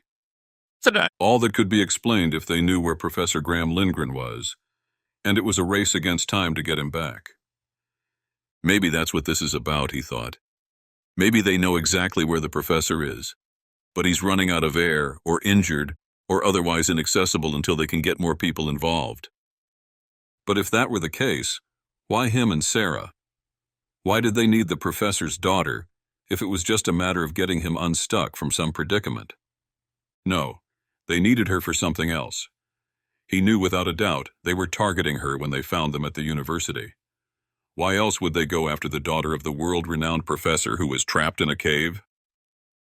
Though Reggie didn't know exactly what they were after, he knew Sarah was going to play a significant role. So, though he had spent the last few hours considering the angles, trying to understand every direction the problem could take, he came back around to his first instinct. He had learned long ago to trust his gut, and since it was the best option now, he would rely on it. They need us alive, but only for now. He wasn't sure why, or how they had known about Sarah, but she was the key to this whole thing, or at least, the key to getting her father on board with whatever this was. Which meant there was something in that cave with Professor Lindgren that these people wanted. Whoever the twins were working for needed it, and had dispatched their soldiers to find it. Would they use Sarah as a bargaining chip? To trade whatever it was they wanted for the professor's daughter's life? That wouldn't be a bad move if Reggie happened to be the villain in their shoes. It was a common tactic, too. The only thing the old professor would truly respond to was stakes that couldn't be fabricated, stakes that meant life or death for someone he loved. If that were true, it meant Reggie was just a pawn. Perhaps they saw him as a grunt as well, playing for the opposite side. Perhaps they kept him alive in order to keep Sarah working toward their ultimate goal. That, too, wouldn't be a bad move. But all of it was too much to truly take in until they reached wherever it was they were going. He saw Sarah stirring, her eyes mere slits as they opened a bit, adjusting to the bright light. It was early afternoon now, and Reggie guessed the winds would only pick up as it got later into the day. He wondered what it would be like at night, if it would even be possible to move around outside. Unlike the university grounds, snow filled every corner of his vision. While there had been a lot of it in the last few days, it seemed like whatever had landed here had stayed since the beginning of the season. He guessed even though they were heading down into the wide valley, their elevation was still quite high, perhaps 10,000 feet or higher. It seemed they were in the middle of the mountain range that ran alongside the coast, and though he didn't know enough geography to pinpoint their location in Norway off the top of his head, it was as good a guess as any. Cold, snowy, windy. That's what he could expect here, as long as they were here. The sun might be out, but it was likely bitter cold outside, or at least threatening to be. Sarah placed her hand on his thigh, giving it a gentle squeeze. It was silent communication for, "We're going to be all right." He squeezed her hand back, agreeing. He smiled at her, this time a genuine warm grin that replaced his characteristic sarcastic one. No matter what he didn't know about their situation, which was considerable, he wanted her to know she wasn't alone, that he was still doing what he could to protect them. She wanted to find her father, and he wanted her to be safe. The best thing he could do now was stay silent in their efforts. There were too many unknowns, too many variables. While some of the puzzle was being revealed every hour, there was still too much guesswork for Reggie to be confident in their next move. He wondered what Ben and Julie were doing right now. If they had somehow gotten wind of Reggie and Sarah's side mission in the Snowcat, or at least that they were no longer at the university or in the city. He reconsidered contacting them, attempting a quick text to let them know they were okay, but they might want to consider heading to Norway. But he looked around once more and realized he was well past being able to do that. That was another reason they hadn't bothered taking their cell phones. Any calls for help might have gotten through, but not up here. While Julie could track his cell phone, any civilian device, the type of thing these men would have expected him to be carrying, would have been impossible to track. Without any sort of signal to a nearby cell tower, the built-in GPS location service on most consumer-grade cell phones would be useless. But he and Sarah had state-of-the-art devices, tweaked by Julie and subcontractors who had done work for the government for military applications, outfitting soldiers with phones that could at least ping their location to the satellite array, triangulating their position anywhere in the world, with or without actual cell service. He hadn't wanted their devices confiscated for that reason, so they kept them in their pockets, but kept them on. Their battery wouldn't last overnight, he assumed, but hopefully the trip would end soon enough, revealing their final location for Ben and Julie, should they decide to come find their friends. He wasn't sure they were in direct danger now, or if they would be soon. But he always liked working with Ben. His best friend always seemed to know what to do. Though he wasn't military trained, he had plenty of experience in the field, and was as good a right-hand man as any. In fact, their arguments of late had been focused around this topic. Ben liked to think of Reggie as his personal sidekick. Reggie liked to think of Ben the same way. They often bickered about who was the real sidekick and who was the actual hero. Neither could agree to both be heroes or sidekicks, so the debate raged on. Reggie smiled, leaned back into the hard headrest stapled to the back wall, and hoped his personal sidekick would show up soon. Chapter 32. Sarah. Sarah walked side by side with Reggie over dried, crunching snow into a white tent. The sheen catching the moonlight on the outside of the tent sparkled, and from far enough away, it would have looked like a wall of snow. A gentle breeze caught sections of the tent, and though it looked to be heavily reinforced from inside, she could tell the walls were thin as they echoed inward and outward. Though they hadn't been handcuffed or tied, they also hadn't been let out of the twins' sight. The one who'd traveled with them in the snowcat followed behind them, but she noticed the other one had exited a similar snowcat that had been following them all the way from the university. Together, armed now without trying to hide the fact, Sarah knew the status quo. They were what she might call esteemed guests, and would remain as such for as long as their benefactor desired. In other words, they had been kidnapped, and the men who had done it were trying very hard to make it seem otherwise. Still, they hadn't been injured, and there had been no more threats to their lives. While they'd left a wake of destruction behind them, Sarah couldn't rule out that perhaps they were simply operating with pure efficiency and with far fewer screw-ups than she would have hoped. She couldn't justify killing innocent people, and she knew she'd heard a gunshot and the implications that followed. But there could be a reason they'd been brought here. Ostensibly, that reason was because they knew where her father was, and they wanted her here to help get him back. But because of the way they'd done it, because of their apprehension of her and her boyfriend, leaving, shooting up a university for that matter, she knew this couldn't be any sort of Norwegian government organization. Even their version of SWAT or a military team would operate with a higher level of character, even if they'd been ordered to bring Reggie and Sarah in at all costs. So the tent they were walking into belonged to a private group, an organization, or a company.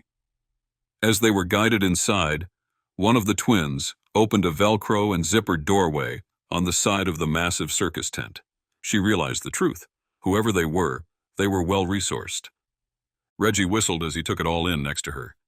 The interior of the space was very clearly the inside of a tent, with 3 central poles standing vertically, the one in the center higher, taller than the others.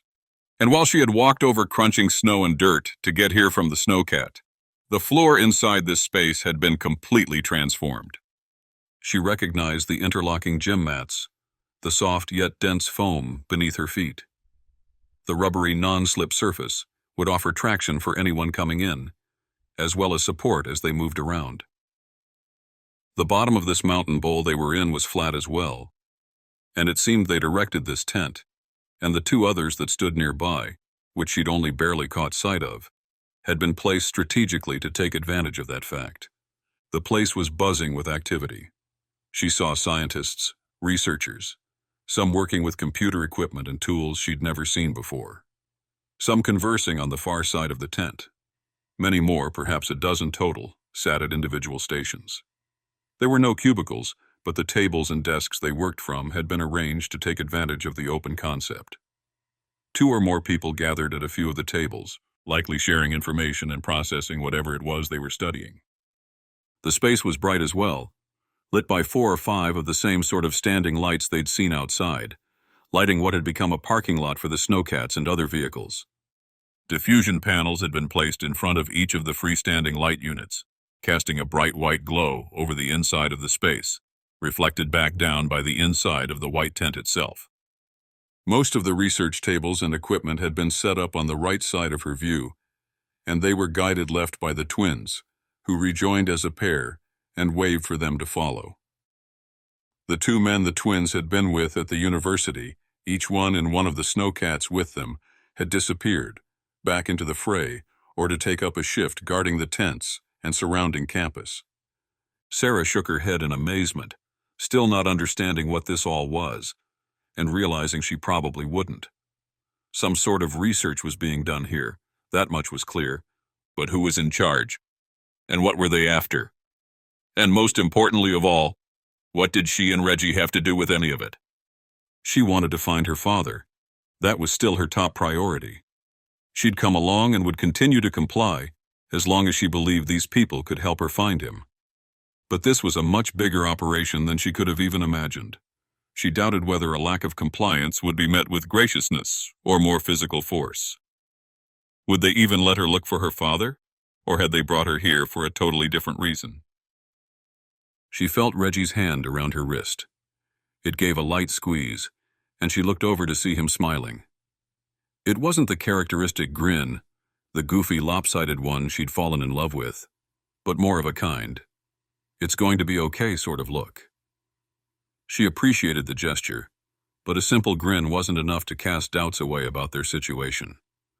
The left side of the space had been separated from the right by way of a wall that hung on a string, made out of the same material as the tent itself. While she could see over the wall, it was only about 10 or 12 feet tall. It produced the intended effect of separating the space into 2 large spaces. As the twins opened up another Velcro and zippered door leading through the wall to the left side of the space, Sarah couldn't help but respond to her senses, all competing for attention. First, the noise of the scientists and researchers conversing outside in the larger open space had been replaced by music. Faint strains of Mozart, maybe Bach, caught her ears. She saw that this space had been divided into 4 quadrants by way of 2 more long flapping walls. And she smelled something as well, something she hadn't noticed in the other space behind her. Vanilla? Cinnamon? It was something sweet, something with a bit of spice, a hint of baking spice. As she sniffed, a man appeared through another open flap in one of the quadrants. He wore a smile that matched Reggie's. Kind, but concerned. If she had to guess, he was in his mid-50s, but looked healthy, fit. He wore a button-down light blue shirt and slacks, tucked into a belt neatly. His sleeves were rolled up, as if he had just gotten off work but wanted to check emails or finish things up at home in a more casual environment. He gave them a slight wave, motioning them toward him. When he spoke, his voice was heavily accented with thick German, but his English was good. "Dr. Sarah Lindgren," he said. "Welcome. My name is Klaus Richter, and I've been waiting for you." Chapter 33. Ben. It took another hour after landing in Norway to get the vehicle that was large enough and comfortable enough not just for the three of them, but for Reggie and Sarah as well, in case they were able to find them and successfully get them all back. Besides that, Ben was large. He was always a fan of bigger. Though they were far from the busy, bustling cities like London, Madrid, Paris, and Rome, most of the European car options the rental agency had here were far too small for him even to consider them real vehicles. Most of them looked goofy as all get out as well, and he wouldn't be caught dead inside. Thankfully, they were able to find an American-made SUV with all the bells and whistles. He was mainly interested in all-wheel or four-wheel drive, but this one even offered manual transmission. The clerk had told them it was rarely rented for that reason.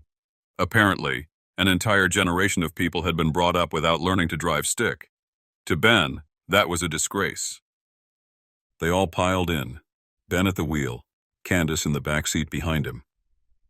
They drove north, following Julie's directions. The plan was simple: find the cave and work backwards from there. They didn't expect to be able to get into the cave. The collapse had obviously blocked off Dr. Lindgren's escape, and there would be local crews there now working to keep the area safe and try to get the students and professor out. But it would at least give them a good start. If they didn't run into Reggie and Sarah there, they would at least be close to the action. And if they didn't run into Reggie and Sarah there, it meant there was a problem. Sarah was here for her father, and Reggie was here for Sarah. If they weren't at the cave or close by, it meant something had happened to them. Ben couldn't shake the feeling of trepidation as he drove north from the city. Though he had no real reason to be concerned yet, he'd learned not to take coincidence at face value. The fact that Reggie and Sarah were headed to find her father, who had disappeared in almost the exact location as the little orb-like object Candace was carrying, seemed to be pointing to was certainly a coincidence. But was it more than that? And both Reggie and Sarah's phones had gone offline shortly after their own trip north. Julie had been able to ping their location since, and Ben wondered if it meant they had cause to worry, or if their phones had simply been turned off or died. Again, that was another coincidence. How likely was it that both their phones had died at the same time? And why would they have decided to turn them off unless faced with some sort of threat? He pushed the thoughts away as he was struck by another coincidence. This one something he'd long come to appreciate: the northern lights. The sun had set, and the road leading into the mountains had no lights guiding their way. Their headlights seemed to shoot forward only a few feet before being consumed by the darkness. But that was on Earth. Above them, interspersed around the Milky Way, and countless stars and galaxies twinkling in the heavens, was a burst of greenish blue, streaking like spilled paint across his entire vision. Julie noticed it at the same time. She gasped, pointing it out. Candace looked out her window. "I've never seen them before," she said. Ben wasn't surprised. Before moving to Alaska, he'd never seen them either, at least not in person. "Pretty amazing up here," he said. "We get some good ones back home, but this far north and this time of year, it's pretty exceptional." "Not a lot of light pollution either," Julie said. "It's so bright." Ben kept his eyes on the road, but noticed the greenish hue above his head at all times, as if guiding the way. "It's Earth's magnetic field, right?" Julie asked. Candace answered immediately. "Yes, it's interacting with solar wind, literally being pummeled by the sun. The magnetic field protects the Earth from the majority of it, casting it in all directions, which causes the streaking. When the particles hit the atmosphere, they interact with gases up there that light them up. Like God's neon sign, Ben muttered. That's almost exactly what it is, Candace said. I mean, the function is the same. The northern lights work the same way as a neon sign. Electrically charged particles interact with the gas inside the tubes, causing them to light up and glow. That's pretty much what we're looking at. Ben suddenly had a thought. I don't really know how all the science works, but could that be the reason we're not able to find Reggie and Sarah's signal? Candace didn't answer. Julie thought for a moment before responding. I don't think so, she said. We see the same northern lights back home, and we've never had an issue because of them. And this magnetic field is always there. We can just see it when the sun's emitting a larger amount of solar winds, and at night. It's not like the northern lights turn on and off. It's just that we can see them only in certain conditions. But those conditions wouldn't have an effect on the signal? No, unfortunately not. Because that would be a good answer as to why we haven't been able to find our friends. Ben was thinking the same thing, hoping that the vibrant burst of color above them might have some reason as to why Reggie and Sarah hadn't reached out to them, or why they couldn't find their location using Julie's phone. It would mean their friends were purposely safe, likely even making good headway on finding Sarah's father. But now, Ben couldn't help but think of the trepidation again, the feeling racking through his body, into his core. He gripped the steering wheel tightly as he wound up a mountain pass. You okay? Julie asked. He nodded. I'm worried. I know I shouldn't be. I mean, we have no reason to be, not yet. But you know how these things go. He sensed Candace watching them from the back seat. Julie answered. Yeah, I've been feeling the same way. We're not the kind of group that just gets to have a nice Norwegian vacation, right? Ben smiled. We can only be so lucky. And while he wasn't one to discount luck, he was also the type of person to prepare for the worst. He would hope for the best, but they needed to be ready for anything. He drove another half an hour in silence, finally coming to the place high up in the mountains marked with a lit sign. This is it, Julie said. The pull-off is to the right. Take that tiny road down, and it will dead end at the caves. Ben did as instructed, finding the road even tinier than he'd imagined. It was one lane in and out, and not paved. He had to slow down as the car struggled against the steep switchback heading down the mountain. They were high up enough that trees didn't grow, but he saw the forest floor of a spot at lower elevation down below, in the glow from lights beyond. Julie pointed at it. I think that's it, she said. Ben stole a few extra glances as they wound downward, eventually seeing the dark shadows of cars parked near the spot lit by two tall light trees. He recognized the work lights as the super bright, double bulb type used at construction sites. They were far enough away that they only seemed like tiny pinpricks of light, but he was impressed at how much they revealed. They had been erected near a huge, rocky growth, and when he squinted and let his eyes adjust, he could barely make out the dark, shadowy shape in the ground along one side of the outcrop. A cave. Chapter 34. Should we just drive up? Julie asked. Ben didn't look over at her, keeping his eyes focused on the gravel road leading to the mouth of the cave where the other cars and work lights stood.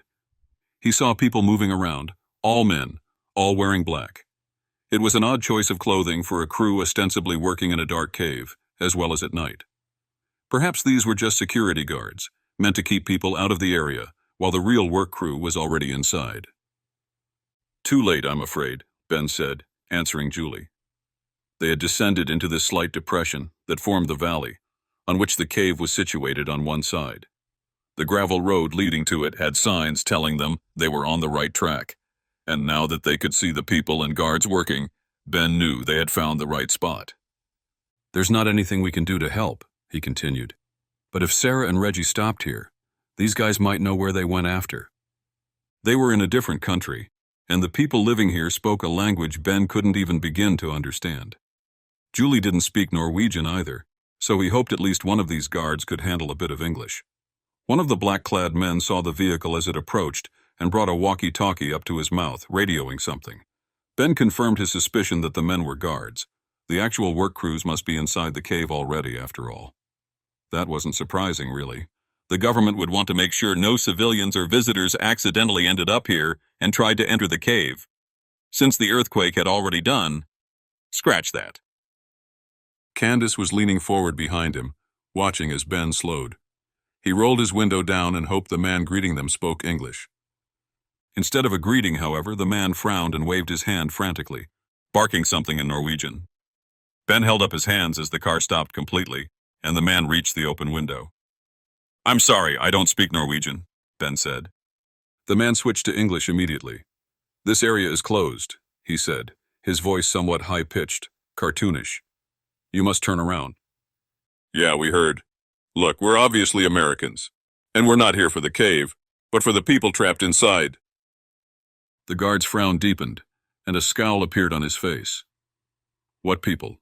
Who is trapped in the cave?" It was Ben's turn to be suspicious, and he did little to hide the expression on his face. "What do you mean, trapped? Who are you guys, anyway?" The man didn't answer. "What organization are you with? Norwegian government? Parks Department? Or whatever it's called here?" Again, no response. Ben saw the radio in the man's hand, heard a crackling of chatter in another language. It didn't sound Norwegian, and Ben wondered if this man was, in fact, also from out of town. The man stared at Ben as he responded, and hearing it up close, confirmed. The man was speaking a language from somewhere south, perhaps Eastern Europe, Ukrainian, Croatian.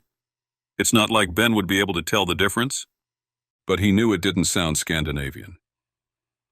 The man clipped the radio back on his belt as he once again spoke to Ben directly.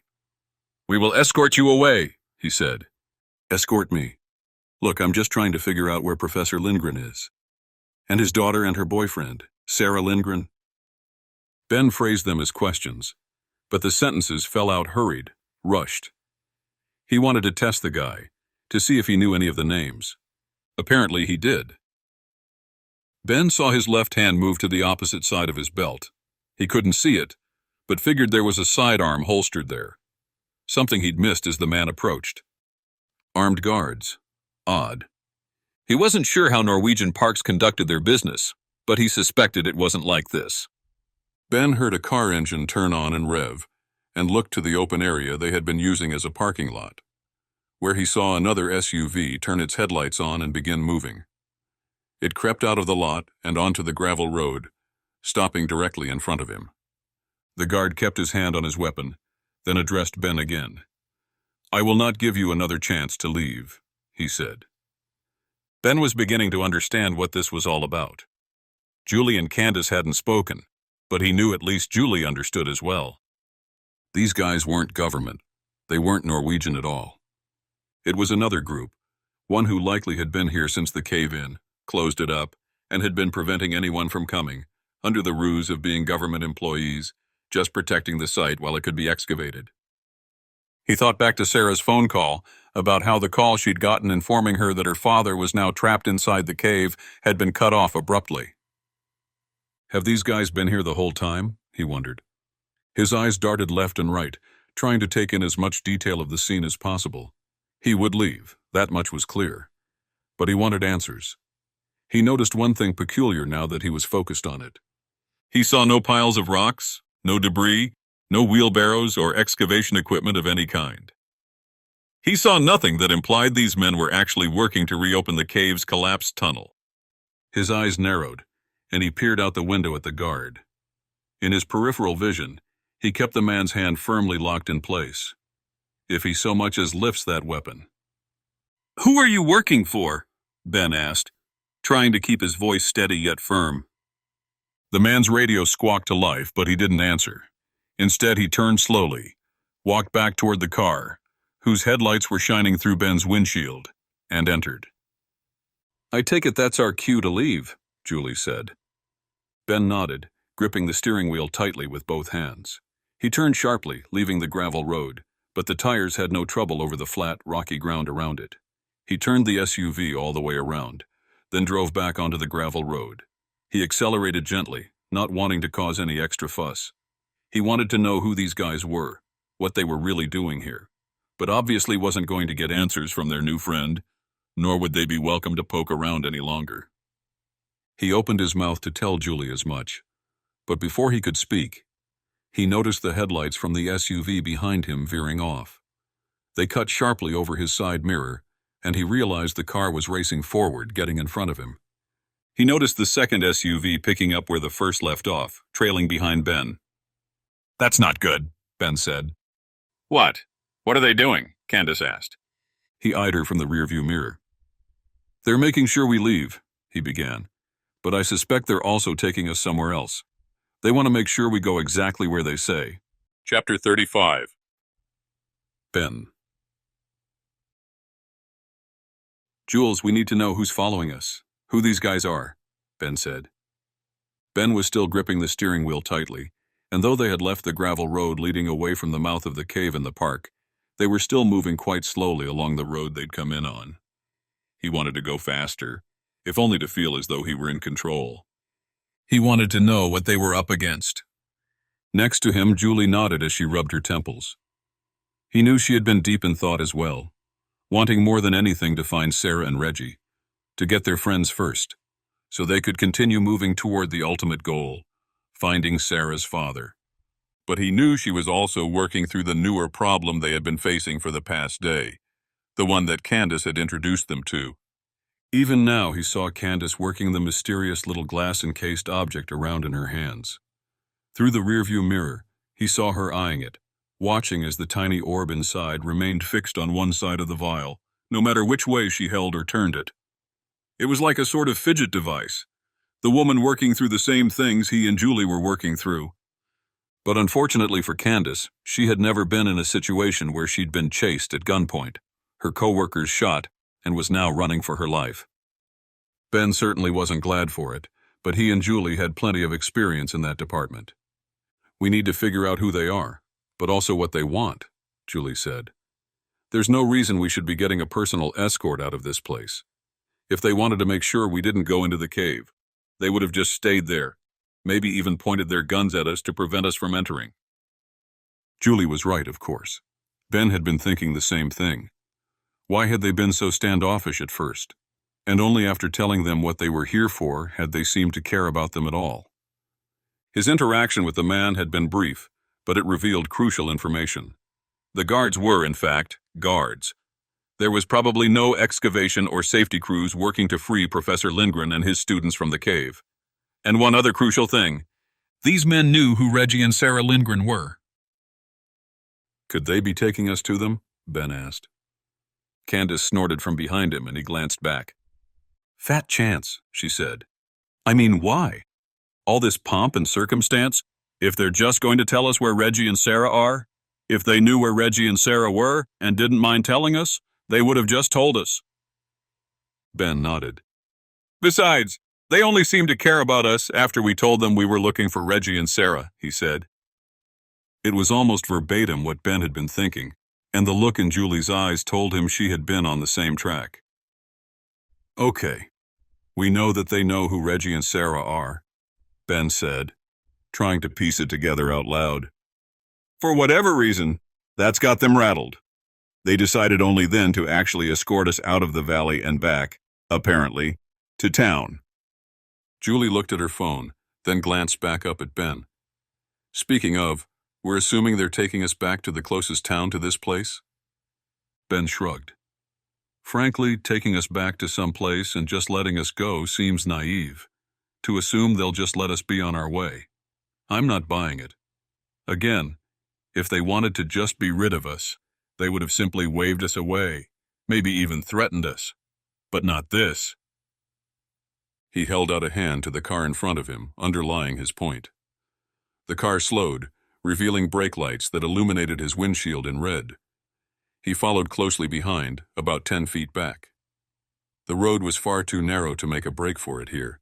He would have to try to get around the SUV, which was no doubt ready for that very movement, prepared to swing over into the next lane and block their pass. He glanced to the side of the road, noticing sheer cliffs on the passenger side. He swallowed. Definitely don't want to get run off the road here, he thought. He's turning, Julie said. She pointed at the SUV, but Ben had noticed at the same time the man's blinker was on. The SUV slowed even more, and Ben finally realized what it was doing. The car had pulled off out of the lane a bit, but not completely out of the road. In fact, it was now turned facing the new offshoot, an even narrower road that twisted up a steep incline and got lost in the darkness shortly after, and was blocking Ben's way forward. The SUV behind him flashed its headlights once. I think they want us to turn here, Julie said. But this is definitely not the way toward any town. Ben watched her fiddle with the Maps app, her fingers pinching and zooming to try and see where this road would lead. She looked up at him again and shook her head. Service is terrible here. I'm going in and out. Hard to get an accurate picture, but I'm pretty sure this is only taking us farther away from... Ben nodded in understanding. Candace was quiet. Ben wondered if she was considering the same thing he had suddenly been forced to consider. What if they're not leading us somewhere, but just getting us out of the way? Getting us somewhere they can take care of us without anyone knowing about it? You don't think... Ben shook his head, cutting her off. Not with Candace in the car, he thought. Julie seemed to understand then, so she changed direction. We need a plan, Ben. Obviously, we're safest in the car, and this thing can do some damage if we needed to. Yeah, but even if we have to go off-road, there's not much off-road to go on. When there wasn't a sheer cliff next to them, the road had been surrounded by thick forest, trees lining the paved surface only feet away, not enough room to do much of anything, especially if they took this offshoot. Ben made a snap judgment. There was a risk either way, but at least continuing on might bring them closer to Reggie and Sarah. He doubted that was their motivation, but the alternative was to force their hand. Unfortunately for everyone else in the car, Ben was behind the wheel, and his judgment was always to force their hand. He wanted answers. He wanted to know exactly what these people were threatening them with. He no longer wanted to simply be along for the ride, hoping they didn't decide to just kill him, his wife, and their new friend at the end of it.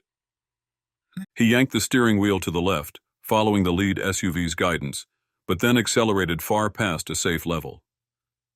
Ben, what are you doing? Julie yelled. Forcing their hand. Chapter 36. Sarah. Sarah followed the man through the tent flap, her pulse quickening as she stepped into what felt like another dimension. Gone were the stark, imposing panoramas of the area surrounding them. This was different. This was something else entirely. The office burst with warmth and character, its white canvas walls somehow transforming the space into something almost Victorian. A massive oak desk commanded the center of the room like a general's war table, its rich wood gleaming under the portable lights strung above. Her father would have killed for a desk like that. He'd always said you could judge a scholar by their workspace. One wall blazed with information, charts, diagrams, and strange symbols she couldn't make out from where she stood. They crawled across the surface like ancient hieroglyphs, some appearing to pulse with hidden meaning. The opposite wall disappeared behind floor-to-ceiling bookshelves, crammed with leather-bound volumes and weathered journals. The whole setup screamed academic's sanctuary, a slice of university office transported into the middle of nowhere. The only reminder they were still in a tent was the canvas door flap, swaying slightly in the evening breeze. Sarah fought the urge to run her fingers along the spines of those books, to decode the mysteries plastered across that far wall. Whatever this man was studying, it wasn't your typical archaeological dig. The shelves sagged with knowledge, each one crammed tight with leather-bound volumes and ancient texts. While she couldn't decipher the writing on their spines, these weren't beach reads or airport novels. They screamed academic density, the kind of books that required total concentration and multiple readings to grasp. The guide practically bounced as he showed them around, his hands flying through the air like conductors' batons. Incredible, no?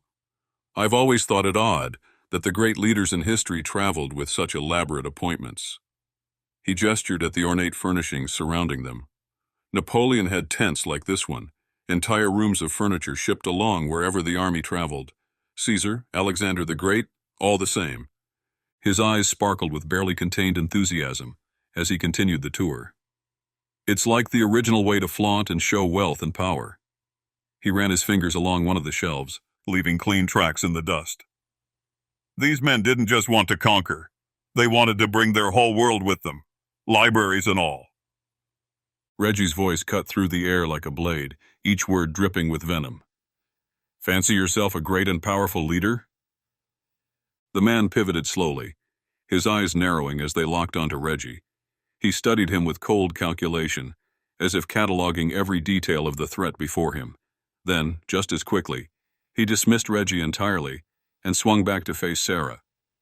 His demeanor shifted instantly, morphing into something closer to academic enthusiasm. Dr. Lindgren, it is quite the pleasure to finally meet you. I've read some of your papers, even a few unpublished ones. Sarah's frown deepened, her mind racing through possibilities. This man knew far too much, had access to things he shouldn't. You're in academics? She asked, though she already knew the answer. No professor she'd ever met carried themselves with such predatory grace. Academics, professional circles, scientific research, corporate espionage. He rolled each word off his tongue with practiced precision, a smirk playing at the corner of his mouth. I seem to have my fingers in many pots these days, if I recall the phrase you Americans use. Reggie's eyes narrowed, and she could see him studying the man's careful pronunciation. Something about it felt too polished, too rehearsed, like watching an actor perform Shakespeare with technical excellence but missing the soul of the words. You're German? She asked, catching the telltale clips and curves of his consonants. The man might have fooled most native English speakers, but beneath his cultivated accent lay the unmistakable cadence of Bavaria or perhaps Baden-Württemberg. Sarah caught it too, that slight Germanic music in his speech that no amount of practice could fully mask. His performance was impressive, she had to admit. Every word carefully chosen and delivered with the confidence of someone who'd spent years perfecting their linguistic disguise. But those subtle hints remained, like fingerprints at a crime scene, impossible to completely erase. She was an anthropologist, not a linguist, but the professions and studies weren't too far removed from one another. Studying any civilization or people involved, studying their language, how it was written, formed, where it came from, and how it sounded, if possible. She knew a German, or Austrian, she guessed, when she heard one. And by the little she could pick up on, she guessed he was German, though potentially from the south of the country, near the Swiss or Austrian borders. He gave a sharp nod, his eyes glinting with something that made Sarah's skin crawl. I like to think I am a man of the world, he said, dragging out each word. Or rather, a discoverer of this world's lost secrets. He paused, letting the words hang in the stale air. This world, and any others we may stumble upon. Sarah's frown cut deeper into her face. The man's cryptic words set off alarm bells she couldn't ignore. What other worlds? He drew in a long theatrical breath, then broke into a wide smile that didn't reach his eyes. I know why you came. A dry laugh echoed through the room.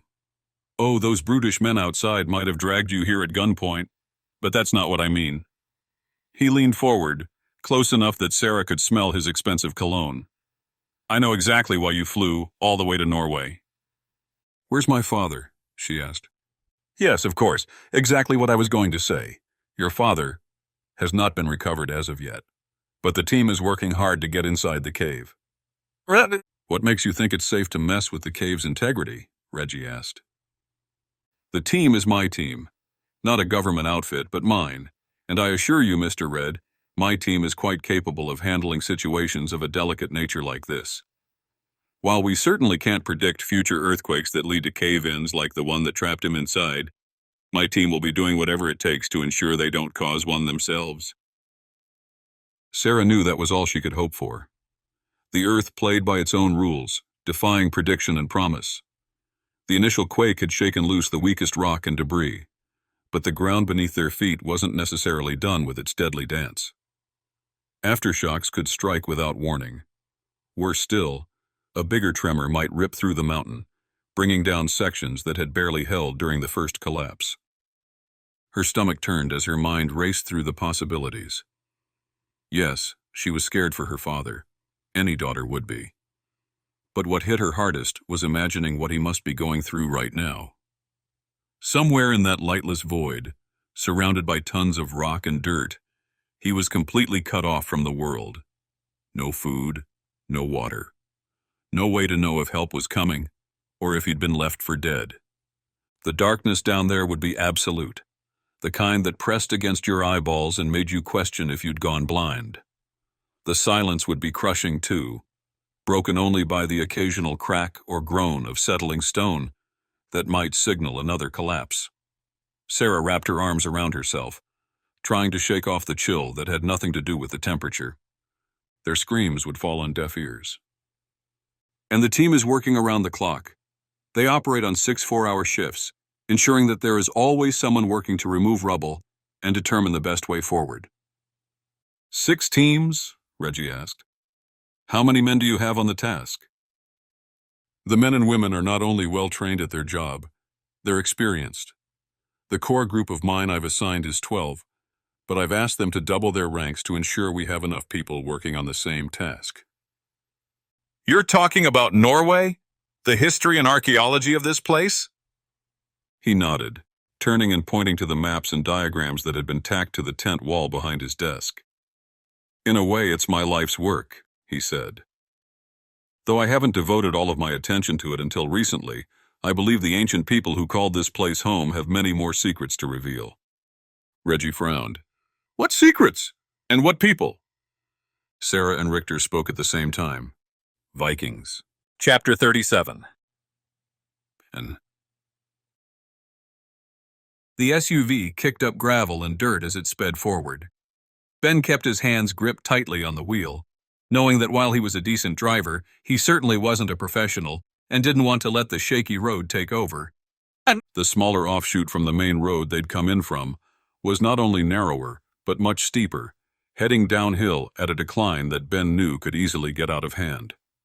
About 100 feet ahead, the road began curving around the hill they were on. He looked in the mirror again and saw the car that had guided them this direction take off as well, in pursuit. Ben? Is this a good idea? Julie asked. Candace, behind them, was silent. Ben shook his head. It was the only idea I had, he said quickly. We need to know if these guys are taking us somewhere with nefarious plans or not. And trying to run away will tell you that? She asked. Well, it will at least tell us that they are taking us somewhere, he said. As we said before, they could easily have just let us drive away from the cave, but they felt the need to put 2 cars on us and babysit us the whole way. He noticed Julie was gripping the handle above her head, knuckles white. She reached her hand forward and placed it on the dash. He didn't want to slow down, but he knew the turn coming up would be impossible to make at this speed, considering the state of the road and how heavy their momentum was pulling them in this direction. He pressed on the brake pedal, turning the wheel as they hit the bend. The car behind them had not slowed either, and took advantage of Ben's easing down, gaining a bit on them. He hoped the man inside would have to make the same call, opting to stay on their tail rather than flying over the edge and into the trees beyond. He also noticed the second SUV following closely behind the first. Still on our tail. His instincts had told him to try to make a break for it, just to see what their reaction would be. While Julie was correct in her implication that being chased wasn't necessarily a sign they were in imminent danger, it at least showed Ben that these guys were probably up to no good back at the cave and wanted to make sure their presence here was taken care of thoroughly. But he didn't have time to dwell on the proof of this revelation. The bend straightened out once more, followed almost immediately by one in the opposite direction, even tighter and steeper than the first one. He took this one even slower but still felt his neck whipping around as the SUV ground against the rocky gravel road. The trees on both sides prevented him from seeing where the road led, but he saw a clearing farther down the next straightaway. He pressed the gas again, noticing the 2 SUVs had indeed slowed to avoid spinning out of control on the turns, but also noticed they seemed to be gaining slightly on him. He used the straightaway to try to earn back some of his lead, also peering out the windshield at the clearing. It seemed they were still on a rise above a deeper valley, descending down the side of this snowy mountain. When the clearing came fully into view, his mouth fell open. Far in the distance, he could see the rocky coastline of whatever northern sea butted up against this tip of Norway. The valley itself was covered in white and brown patches, snow from a previous snowfall that hadn't melted away, and the dark, huge earth beneath it. But something else had caught Ben's attention as well. Lying almost dead center in the valley was some sort of base of operations, a facility that looked like it had been built in haste. And built wasn't the right term, erected more like. He saw a huge white tent with 2 smaller ones near it and a dozen or so portable restrooms farther away. "Ben," Julie began. He didn't look over, not wanting to waste any spare seconds taking it all in, and he certainly hadn't forgotten they were still being actively pursued. Julie spoke again. "Ben, slow down." "No, we need to get—" "My phone just updated." His eyes flicked over at his wife. She was staring down at the screen, which displayed a map showing their location, a blue dot. "Yeah? What are you saying?" "Ben, it's not our location I'm looking at. It's Reggie and Sarah. Their phones must have finally gotten satellite signal again."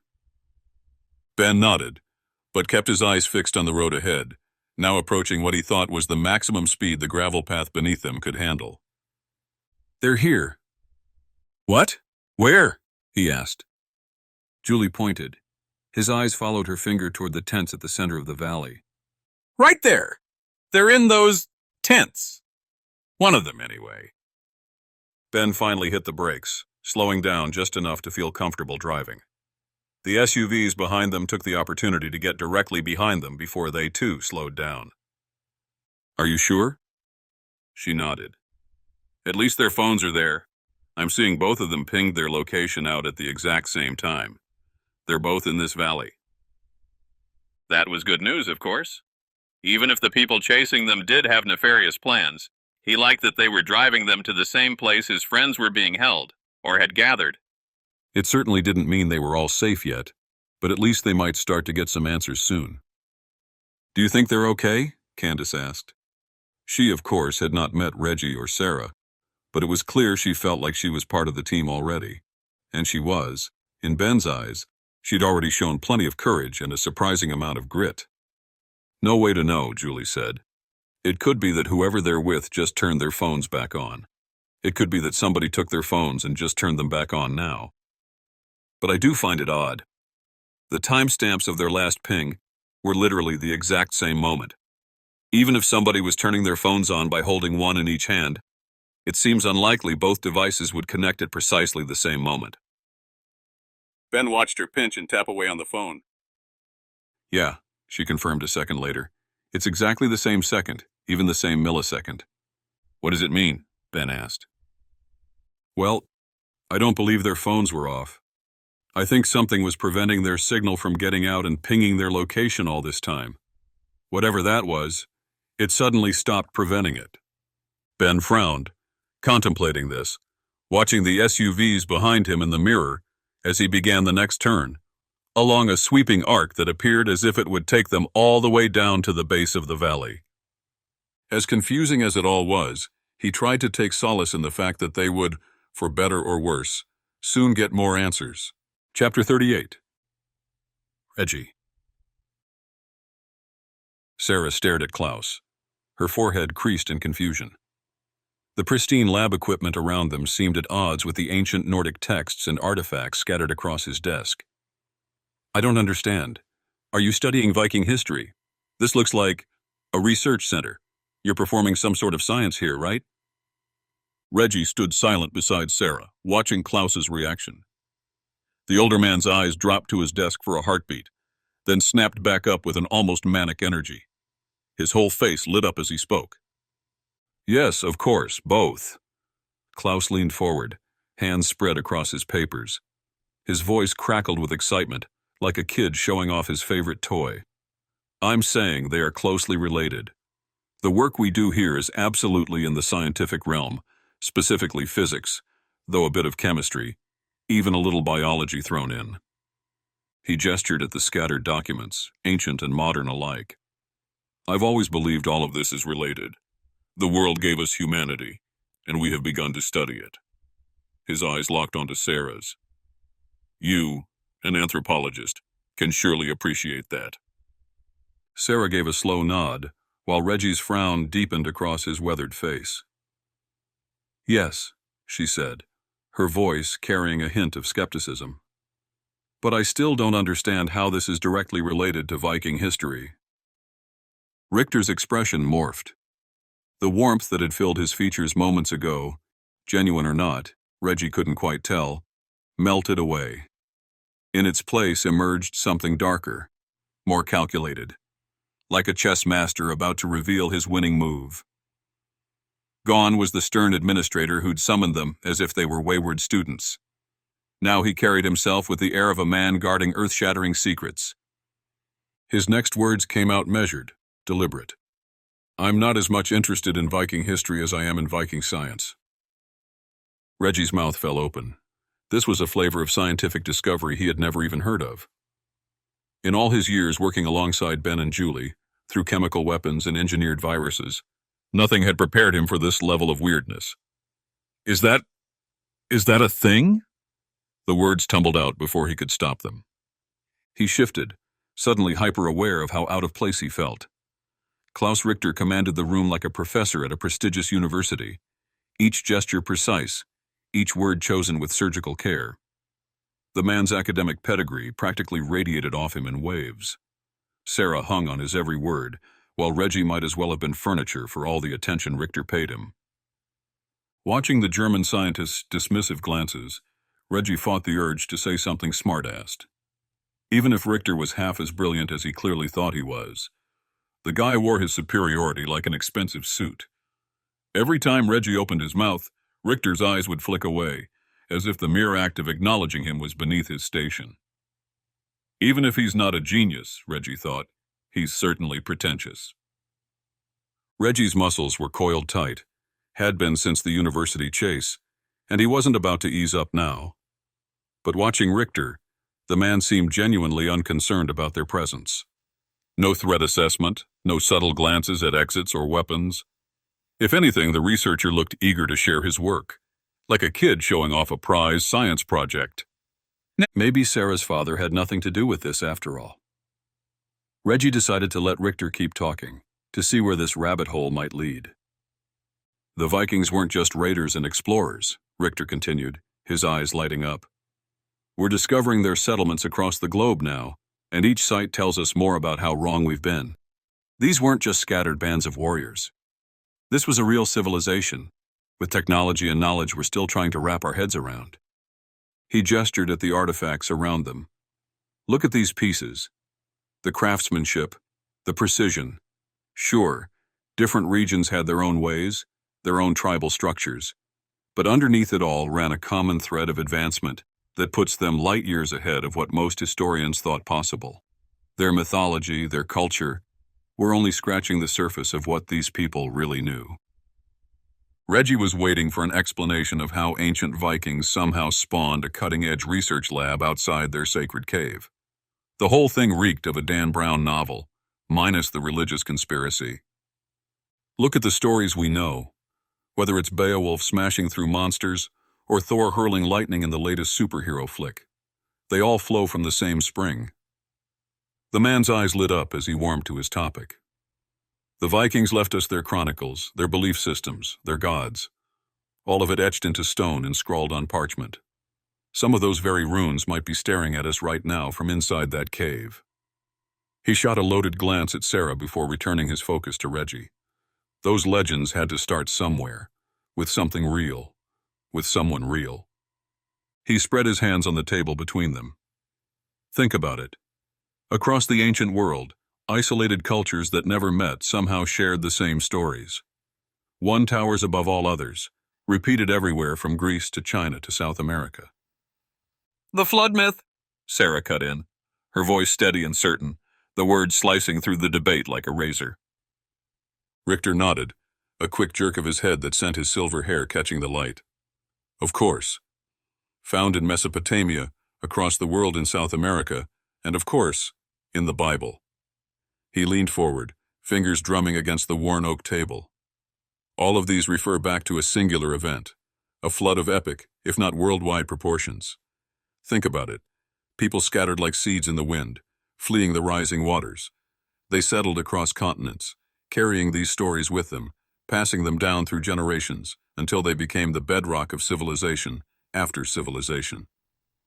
You're saying some ancient Viking legends are factual historical moments? Reggie asked, his voice edged with disbelief.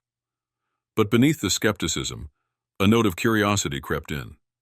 After everything they'd seen, after all the supposedly impossible things they'd encountered, who were they to dismiss ancient stories as mere fairy tales?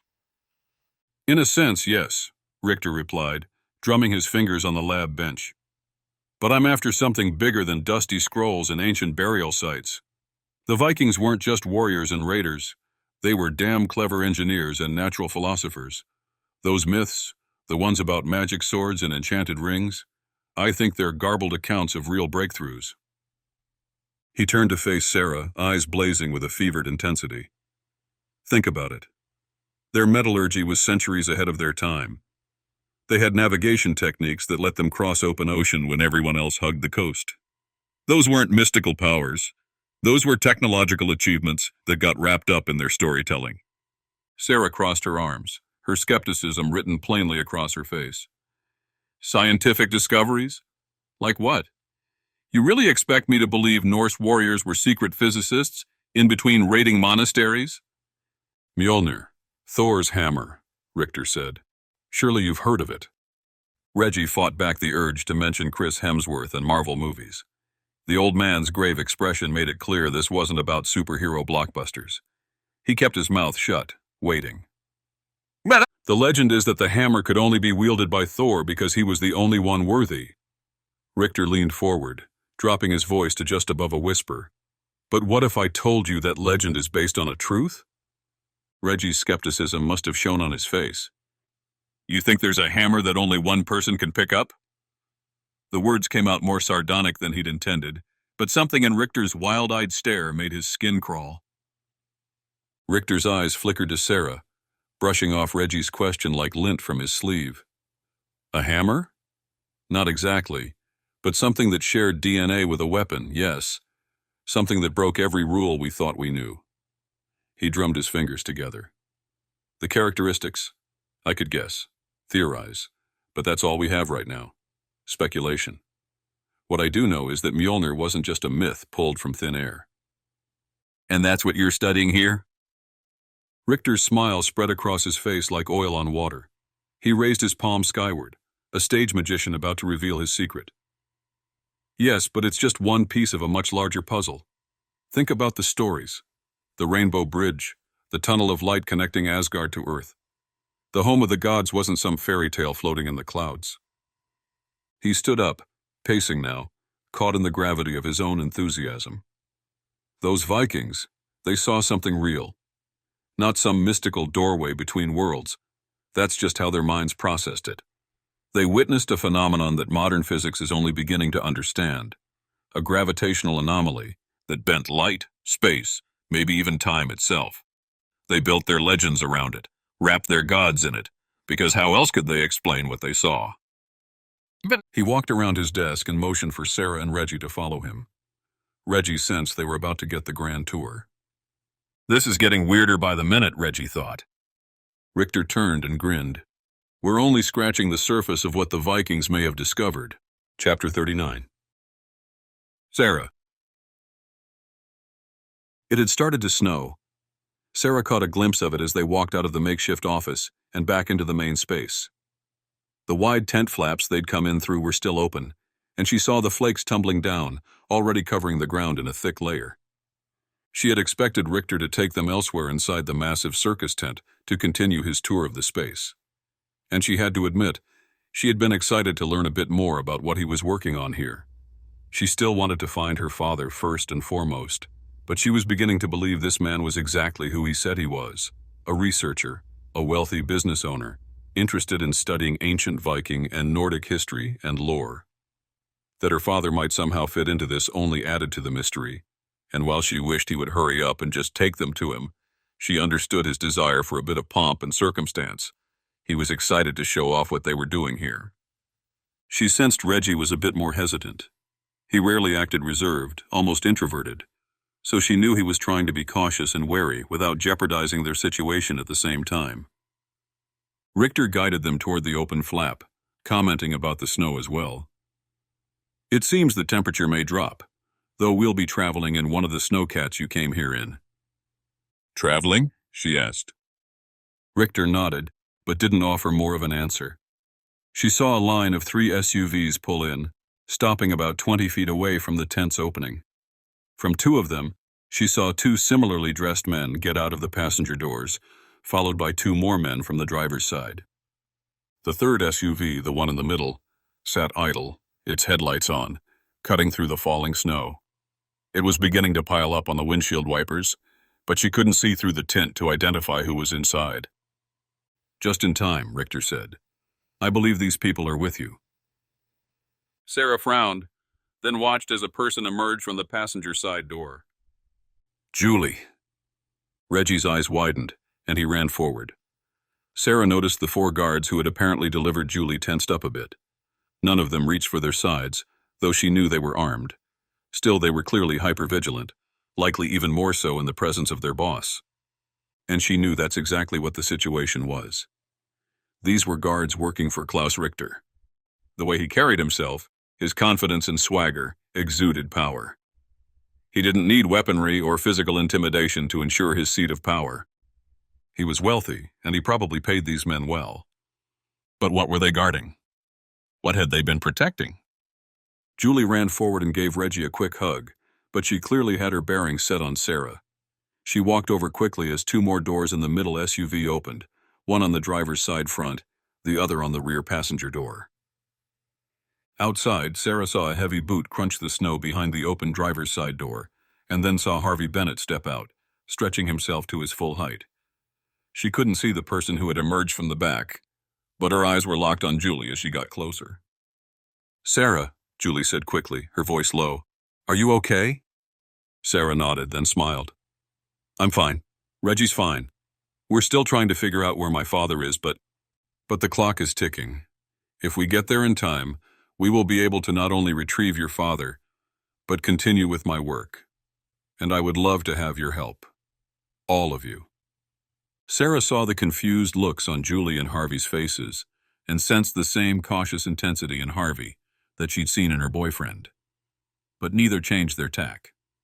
They both walked over as Sarah began the introductions. Harvey, Julie, this is Klaus Richter. He runs this place. Well, runs a company that has begun work here. Richter smiled and nodded amicably. I believe he thinks he knows where my father is, Sarah continued. He says he's been working tirelessly to remove the block that sealed them in. Julie and Harvey exchanged confused glances. Richter? Ben said under his breath. Right. Anyway, these men wouldn't happen to be the same guys behind me? He threw a thumb over his shoulder, identifying the 4 guards standing in a semicircle near the SUVs. Reason I ask is that we went to this cave, the same one your old man disappeared into. These guys didn't seem to be doing much excavation at all. Sarah was watching Richter's face, and she thought she saw a wave of darkness pass over it quickly, before it settled back into the same charismatic grin she'd seen inside. Yes, I believe there's been some misunderstanding, Richter said quickly. These men were guarding the cave entrance to ensure those working inside would not be disturbed. You see, the cave system is a fragile environment to begin with, and after the earthquakes that trapped your father in... His voice drifted off. We didn't see any excavation tools either, Julie said, her voice firm and cold.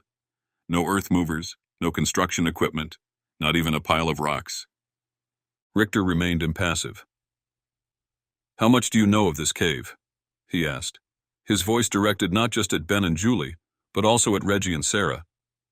He moved his eyes over each of them individually, just as a 5th member of the team approached. Sarah hadn't seen her before. She was shorter than Julie, perhaps a bit plump, but she was pretty. She walked over slowly, then filled the gap between Julie and Ben. Her arms were crossed, and though Sarah was sure she was cold, it seemed as though she was trying not to look standoffish. Who is she? Sarah wondered, realizing she didn't know this person. How had her path crossed with Ben and Julie's? Richter didn't wait for a response. The entrance you 3 visited, he began, is in fact the same one the elder Dr. Lindgren descended into with his team. However, my team has produced scans of the entire cavern system, and it is far more vast than anyone imagined. For a long time, it was rumored that many of the cave entrances in these mountains all connected underground, forming a massive subterranean complex of twisting tunnels and interconnected passageways. Sarah couldn't help but appear shocked and impressed. If what he's saying is true, this cave system could be one of the largest on the planet. These are rumors, of course, Richter continued, unsubstantiated. While nearby caves have indeed proven to connect to this larger entrance, no one has actually been able to find passageways large enough to fit a human through to explore. Nevertheless, I believe my team has built a sound theory, one that I intend to begin exploring as soon as you are all ready. Ready? We're going with you? Ben asked. Richter frowned at the larger man. You are friends, no? You all know each other? Rather than get into the details of how the third woman came to be included, Julie and Ben simply nodded. Very well, then I assume you are also interested in finding Dr. Graham Lindgren. In addition, I assume your presence here suggests you are useful members of their team. Chapter 40. Sarah tried to read Ben's face but couldn't. He stood as still as a statue next to his wife and the other woman. The shorter woman seemed intrigued by the discussion, but Sarah thought she saw a bit of fear as well. It only confirmed her suspicions that she was out of her element here. Why is she even here, Sarah wondered. How had she come to be with Ben and Julie? What was her role in all this? Richter continued, I hope you will take this opportunity to help us uncover the ancient mysteries my team has been searching for, in the hopes that it will help you find Dr. Lindgren. He paused, waiting. Is there a problem? As I mentioned, the clock is ticking. Ben shook his head, but Julie answered for him. He's not a huge fan of caves. At this, Richter laughed. I understand the dilemma. In fact, I'm not a fan of caves myself. But I think you will find my team and I are well equipped and well prepared. You've come at a serendipitous time. We have plenty to do, and the extra hands will be useful. My men make fantastic guards, but terrible spelunkers. As such, we've over-prepared, making up for, with equipment and manpower, what we're lacking in experience. The research team behind me in the tent makes excellent researchers, but again, they leave a little to be desired in terms of physical exertion and subterranean exploration. Sarah thought she saw Ben's face soften a bit. What do you say? Richter asked. The snowcats will be here any moment, and I can fill you in on the details of what I've covered with your friends here on the way. Just to be clear, we're not going back to the cave we were just at? Sarah asked. The one where we saw no excavation? Richter's smile dissipated. No, I'm afraid not. That way forward has effectively been sealed off forever. Without major architectural and engineering studies, we can't even be sure that by moving the rocks that sealed off Sarah's father, we won't cause a greater implosion.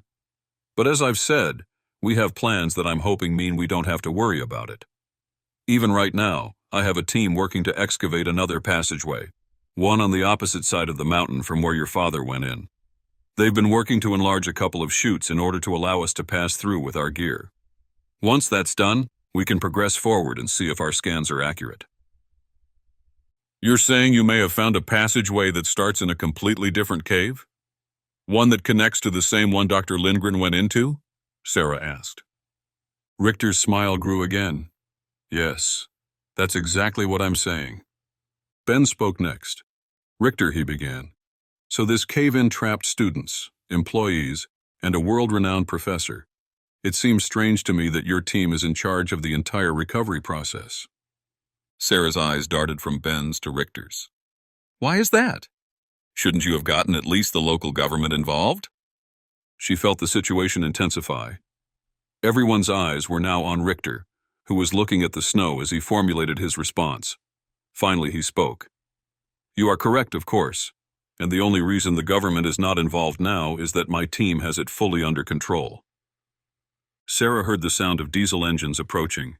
She glanced to her left and saw the two large snowcats approaching from the far side of the tent they'd emerged from. Richter continued as the snowcats drew nearer. In truth, my team has been here since before there even was a cave-in. You see, my research brought me here months ago. It was incredibly unfortunate that Dr. Lindgren and his team were trapped by the earthquake, but also incredibly lucky that we were watching the cave system so closely. What we cannot allow, however, is any outside intrusion, even in the form of supposed help. Why is that? What are you studying that you can't let anyone else see? Ben asked. I was just explaining this to your friends inside the tent before I was alerted to your arrival. My research is in physics, and the applications of what I believe to be here will be incredibly profound, yet nothing that requires any sort of subterfuge or secrecy. Instead, it is the nature of where we are that concerns me. The nature of... You'll have to forgive me, Richter, but I'm a bit too dense to understand what you're talking about. Mind just saying it? Richter smiled, even though Sarah sensed he was annoyed by Ben's bluntness. Of course. My research has to do with Viking legends, ancient myths, lore, and history as well. Obviously, Vikings were real, but it's not exactly proper to descend onto a particular nation's soil and start poking around without it being sanctioned. Ben's eyebrows rose. You mentioned ancient mysteries. So it's archaeology then, he said. You're digging around in places you're not supposed to be digging in. It's not that what we're doing is illegal, far from it.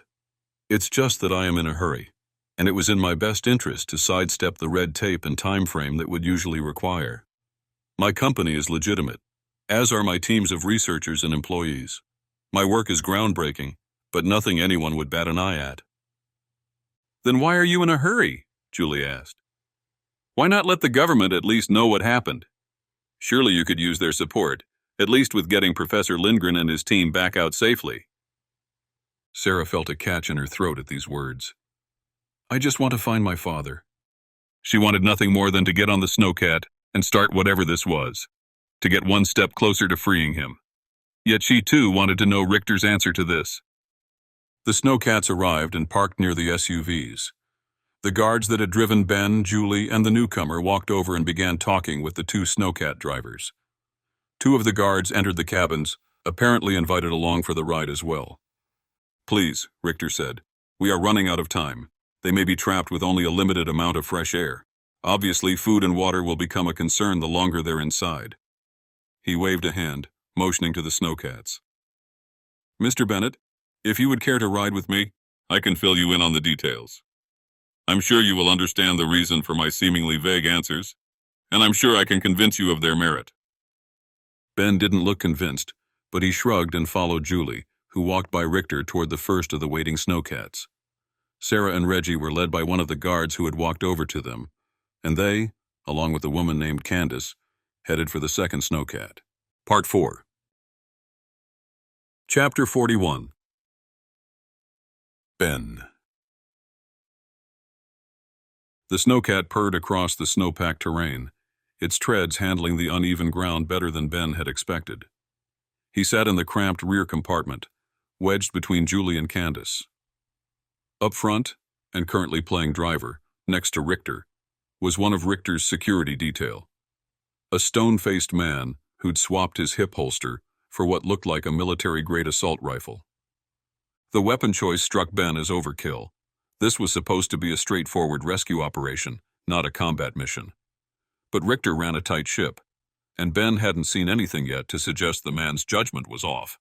Sure, he came across as a pompous academic sometimes, dropping SAT words into casual conversation and correcting people's grammar. The kind of guy who probably had 3 PhDs framed on his office wall. Ben caught himself and had to laugh inwardly. Here he was, already building a case against Richter, and for what? The man had done nothing wrong. It was just Ben's default setting. Instant mistrust of strangers until proven otherwise. Julie called it his guard dog mode. She wasn't wrong. Ben had always been more comfortable with engines than people, preferring the honest simplicity of mechanical problems to the murky waters of human interaction. The snowcat hit a rough patch. Richter didn't even flinch, just kept his eyes fixed ahead. Ben settled back into his seat, trying to shake off his knee-jerk suspicion of Richter and his operation. Sometimes a cigar was just a cigar. And sometimes a well-armed rescue mission was just that. Better safe than sorry. He thought back to his first encounter with Juliet Richardson, now his wife, at Yellowstone. She'd blown into his life like a Category 5 hurricane, all sharp edges and boundless energy. He hadn't exactly hated her, but damn if she hadn't gotten under his skin with her rapid-fire questions and complete disregard for personal space. Those early days felt like ancient history now. What he'd mistaken for pushiness turned out to be raw determination, and that loud personality masked a brilliant mind that could cut through bullshit faster than anyone he'd ever met. These days, her fire was what kept him going, what made him better than the cynical loner he'd been before. But right now, he couldn't shake his focus from Richter and his man's rifle. The way the guard's fingers drummed against the stock, how his eyes never stopped scanning the perimeter, it screamed of someone expecting trouble. Not your garden variety paranoia either. This was the look of someone who knew exactly what might be coming for them. The bigger mystery was Sarah and Reggie's presence here. Ben knew his best friend better than anyone, and Reggie didn't follow orders unless someone had made it crystal clear there wasn't another choice. Usually with fists, or worse. The thought of anyone managing to strong-arm Reggie made Ben's jaw clench. Whatever was really going on here, it was bad news, and getting worse by the minute. He wondered what Reggie was thinking now, how much more information he had. He'd been quiet, barely speaking a word when they'd first arrived. Was he holding something back? Afraid of Richter for some reason? Julie grabbed Ben's hand, but it wasn't in fear, just a simple gesture intended to tell him silently they were in this together. No matter what, the symbol signified, "I'm here." He smiled at her as Richter spoke from the front of the snowcat. "The snowcats are slower than standard four-wheeled vehicles, but they can pass through terrain that would be impossible to traverse, even in our all-wheel drive SUVs." He paused, conversing with the man driving in German, then continued his explanation in English. "We're about half an hour away from the other cave entrance. Scans report this cave entrance to also be geographically closest to where the professor went in. If we're correct, if the caves connect through a centralized system beneath the mountain, this will be our best opportunity to reach them from another side." "Won't they already have tried to come out this way?" Julie asked. "I mean, if I got trapped in a cave, the first thing I'd do is see if there was another way out." Richter leaned back in his chair, running a weathered hand through his gray hair. "Of course. These aren't just random caves we're talking about.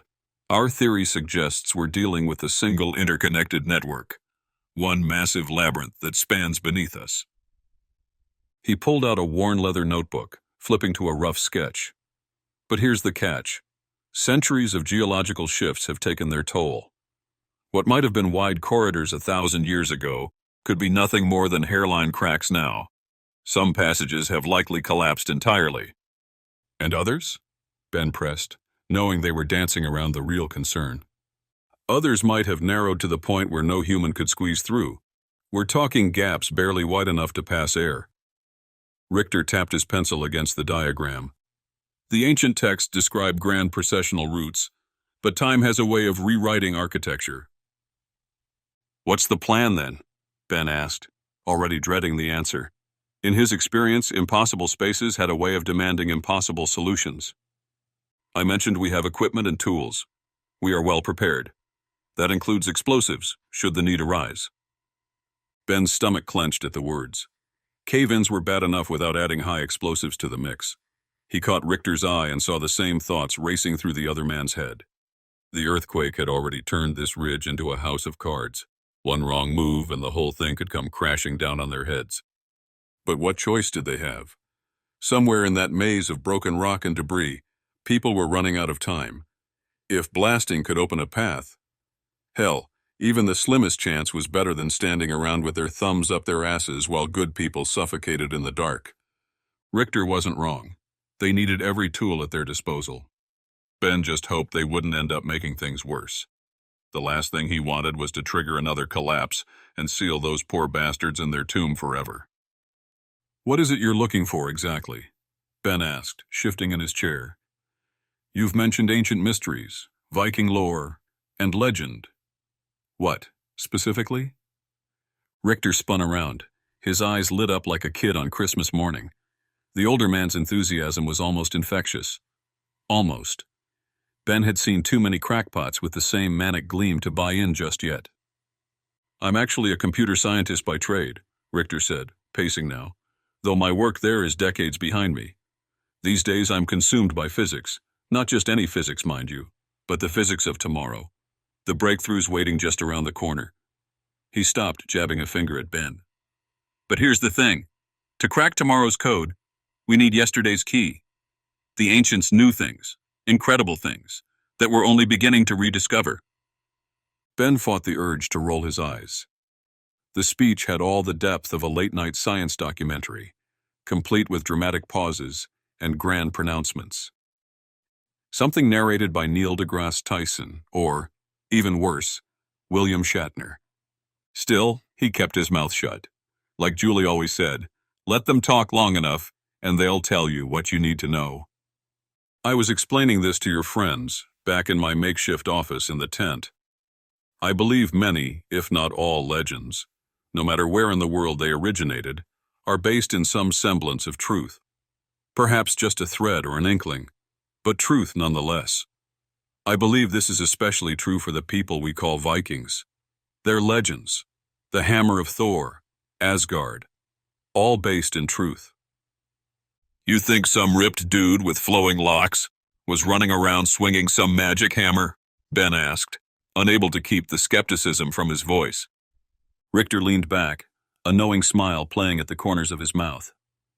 "Not exactly, but I do think they stumbled onto something, a power source, raw and wild, the kind of thing that would have blown their primitive minds." He gestured with his coffee cup for emphasis. "They wouldn't have understood the mechanics, the science behind it. But that doesn't mean they couldn't figure out how to use it." He continued after another shudder from outside caused the snowcat to lurch. "Think about it. The hammer was just a conduit, a way to channel whatever they'd found, like cavemen finding a battery. They wouldn't know about electrons or current flow, but they could still wire up a light bulb if someone showed them how. To their eyes, it would have seemed like pure sorcery." "And that's how legends are born," Richter concluded. "Not from thin air, but from people trying to make sense of things way beyond their understanding. The magic hammer story? That's just ancient people's best attempt to explain what they saw." Chapter 42. Ben. They rode in silence for another 15 minutes, watching out the windows while Julie rested her head on Ben's shoulder. He was surprised at how spacious the interior of the snowcat was, though it wasn't like they each had individual seats.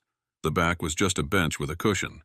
He guessed they could fit probably a half-dozen more people if they all stood instead.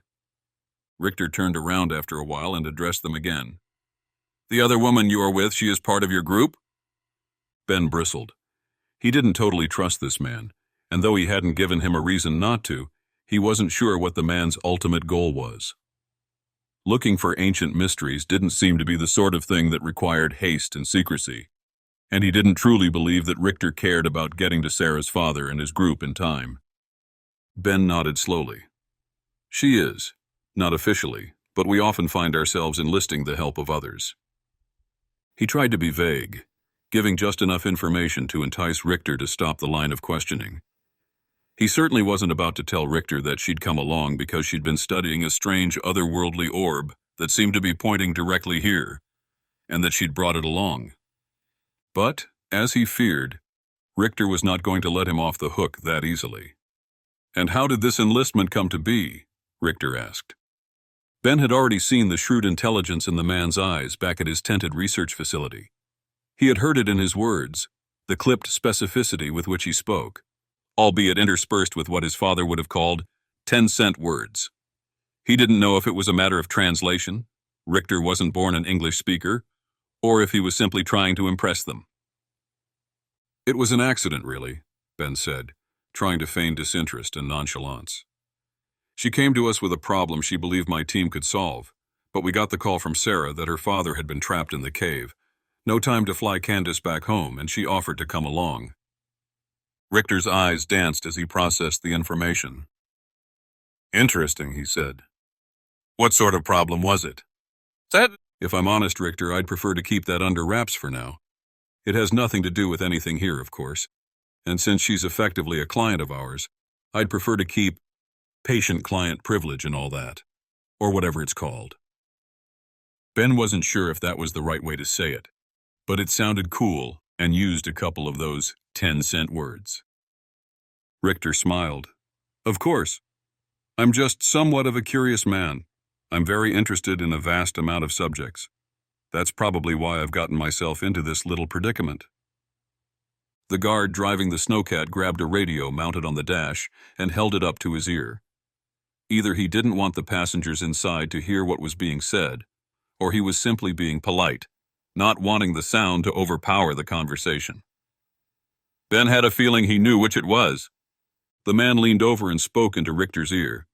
Ben could barely hear any of the words, but what he did catch was in a language he didn't understand. It sounded like German, but it was barely above a whisper. Richter nodded along, then turned back to Ben. Temperature's dropping, he said. The report he just got says there have been seismic readings recorded in a few Norwegian weather stations in and around this mountain range. Ben chewed the inside of his lip. What does that mean for us? He asked. Besides a renewed sense of haste, it means we will have to be an efficient operation. We've got some cold weather gear in each of the snowcat's storage cubes, but it's hardly enough to keep all of us warm and satisfied for very long. I don't need to be warm and satisfied, Ben said. I just need to find Dr. Lindgren. Richter smiled again, and Ben saw the darting flicker in the man's eyes once more. He wasn't sure what it was he was seeing. He'd never been the type of person who could read people very well, but it didn't matter. He'd learned to trust his instincts, and if he saw something suspicious, he would believe it. Of course, Richter could just be a crazed fanatic, someone so engrossed in his own world that he came across as eccentric. Ben thought this description fit, though he didn't know the man well enough to make that judgment. Julie lifted her head and yawned, looking out the window as she stretched.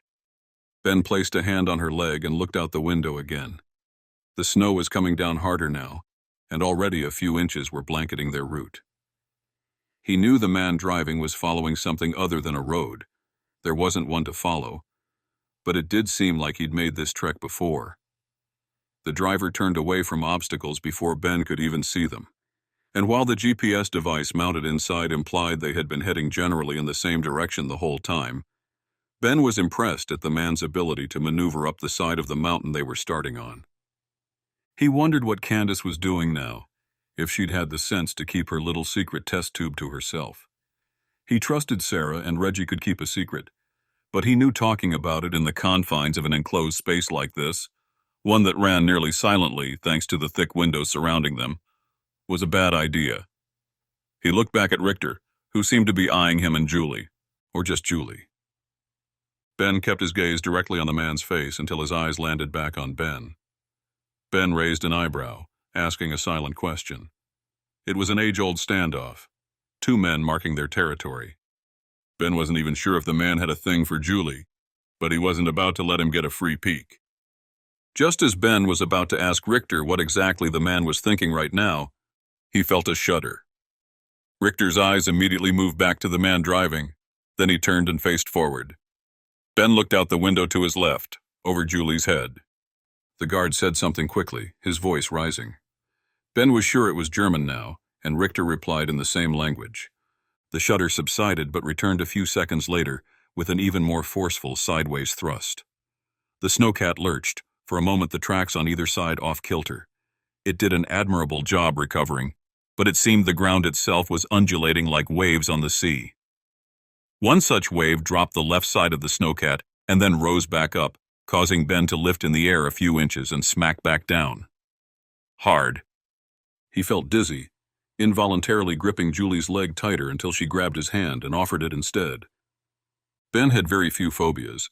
He'd always been afraid of flying, but thought he had overcome that over the past few years, since he had traveled so much by plane. But now, he realized what he really hated, the sense of being out of control, unable to protect himself and those around him. His body rocked back and forth, side to side, sometimes crunching Julie into the corner of the snowcat cabin. He looked for something to hold on to, only finding the bar in front of him, separating the upper back half of the cabin from the driver and passenger seat up front. It hardly did a thing. Just as Ben was about to scream, the world stilled. He closed his eyes and took a few breaths, then opened them and saw Julie looking up into his. "You okay?" she asked. He nodded, then without realizing it, looked out the window next to her. His eyes widened in abject horror as he realized what he was seeing. The mountain itself was coming apart. Snow and trees fell together, an advancing avalanche taking Earth with it as it tumbled down to the left, and it was getting closer to their snowcat. Chapter 43. Ben. The snowcat lurched again, but this time Ben barely felt it. His eyes were riveted on the approaching avalanche. It had started slightly above them, but directly in front of their path. Even though the driver slowed a bit, Ben was sure he saw the avalanche thickening, growing wider and building in power as it increased in volume. Richter shouted something in German, and the driver hit the gas pedal. This surprised Ben at first until he realized their plan. They're going to try to drive through it. Small bits of snow and ice, as well as a few smaller rocks and pebbles, began pummeling the right side of the snowcat. None were big enough to harm the robust vehicle, and the four treads continued crunching over the mountainside. The cat was tilted to the left a bit, following the contour of the side of the hill they were traversing. And while it didn't feel precarious, Ben knew that one wrong move, especially now that they were moving faster than they had been before, could mean toppling the entire thing over and rolling down. Which would be terrible in and of itself, without the added downside of the approaching avalanche. Ben swerved around, noticing Julie's startled expression, but focused on finding the other snowcat behind them. Richter was still speaking with the driver, and though his voice had calmed a bit, it still sounded strained, as if he was trying to calm him down as much as deliver instructions to the driver. For his part, the driver kept pushing forward, the snowcat having little trouble grabbing onto the disintegrating mountainside. Ben saw the second snowcat farther back. He squinted, trying to get a clear view of it in spite of the thick layer of snow piling up just outside, and more of the stuff continuing to fall. "They're stopping." He said the same out loud, and Julie whirled around to see for herself. "What are they doing?" she asked. "No idea," Ben said through gritted teeth. He would have hoped the snowcat his best friend was in would continue moving forward, aiming for the same route they were cutting through the snow. His assumption was that since their snowcat driver and Richter thought they could make it through the beginnings of this avalanche, the second would just follow behind. Apparently, he was wrong.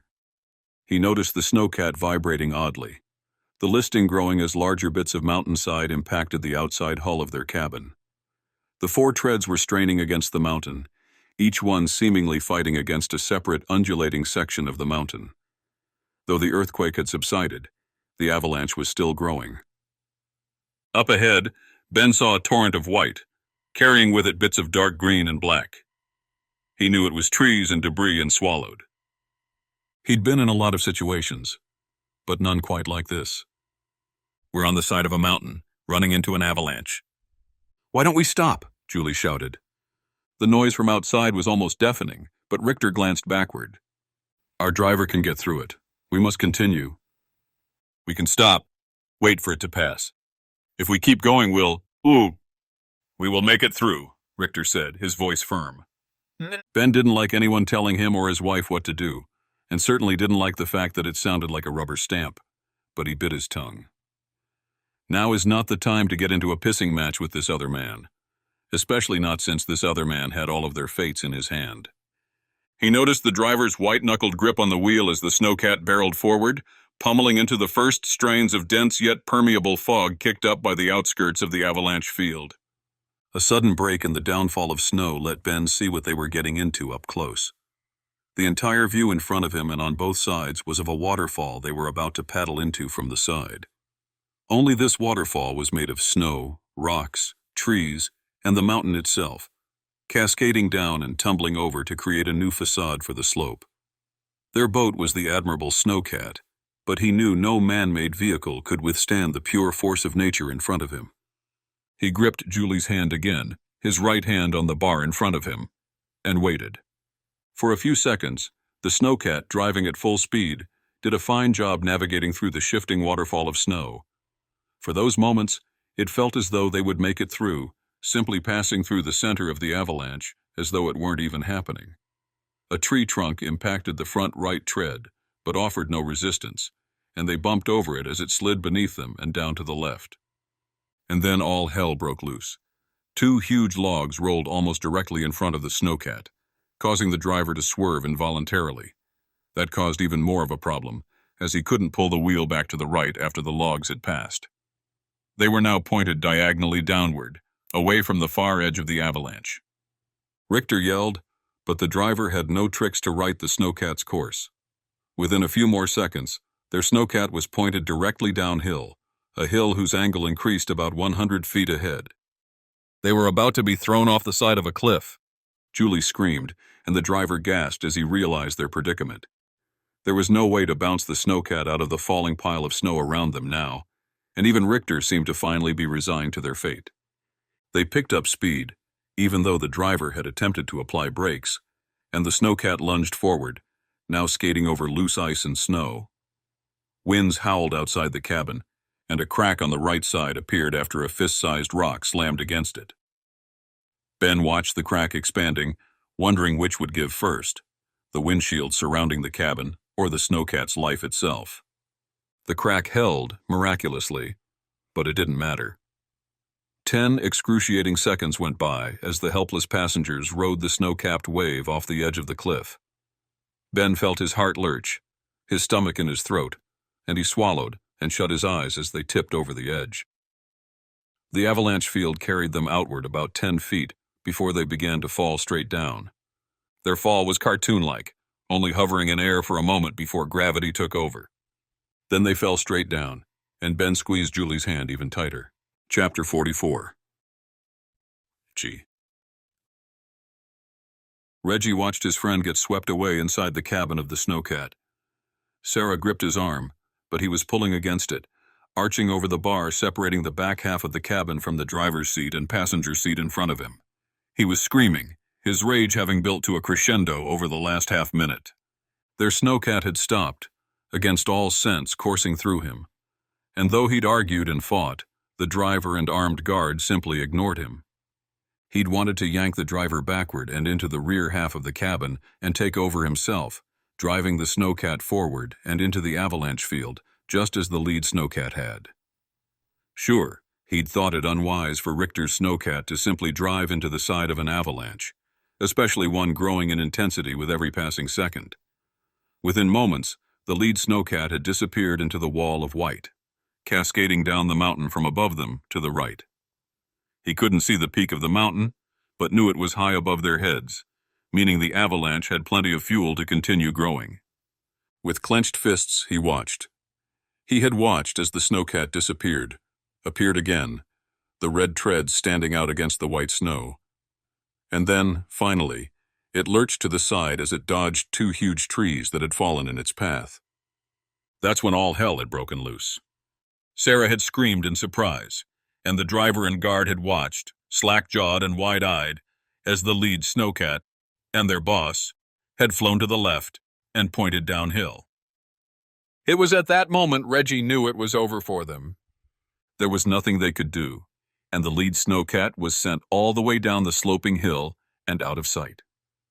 "What's down there?" Reggie yelled. "Where are they? Why aren't we moving?" Finally, the guard turned and addressed Reggie in broken English. "Cliff," he said simply. "Gone. We cannot follow." "You assholes could have followed the entire time, and we'd be with them now, at the bottom of that cliff, maybe able to help." "Unless they are dead," the second guard, the driver of the snowcat, said. His voice was low, almost solemn. He wondered if he cared more about Richter than the other man. "You don't know that," Candace said, the tension in her voice urging them all forward, but not wanting to risk exciting anyone. "We need to at least drive down a bit and see. We can follow the side of the avalanche and—" "We wait, here," the first guard said.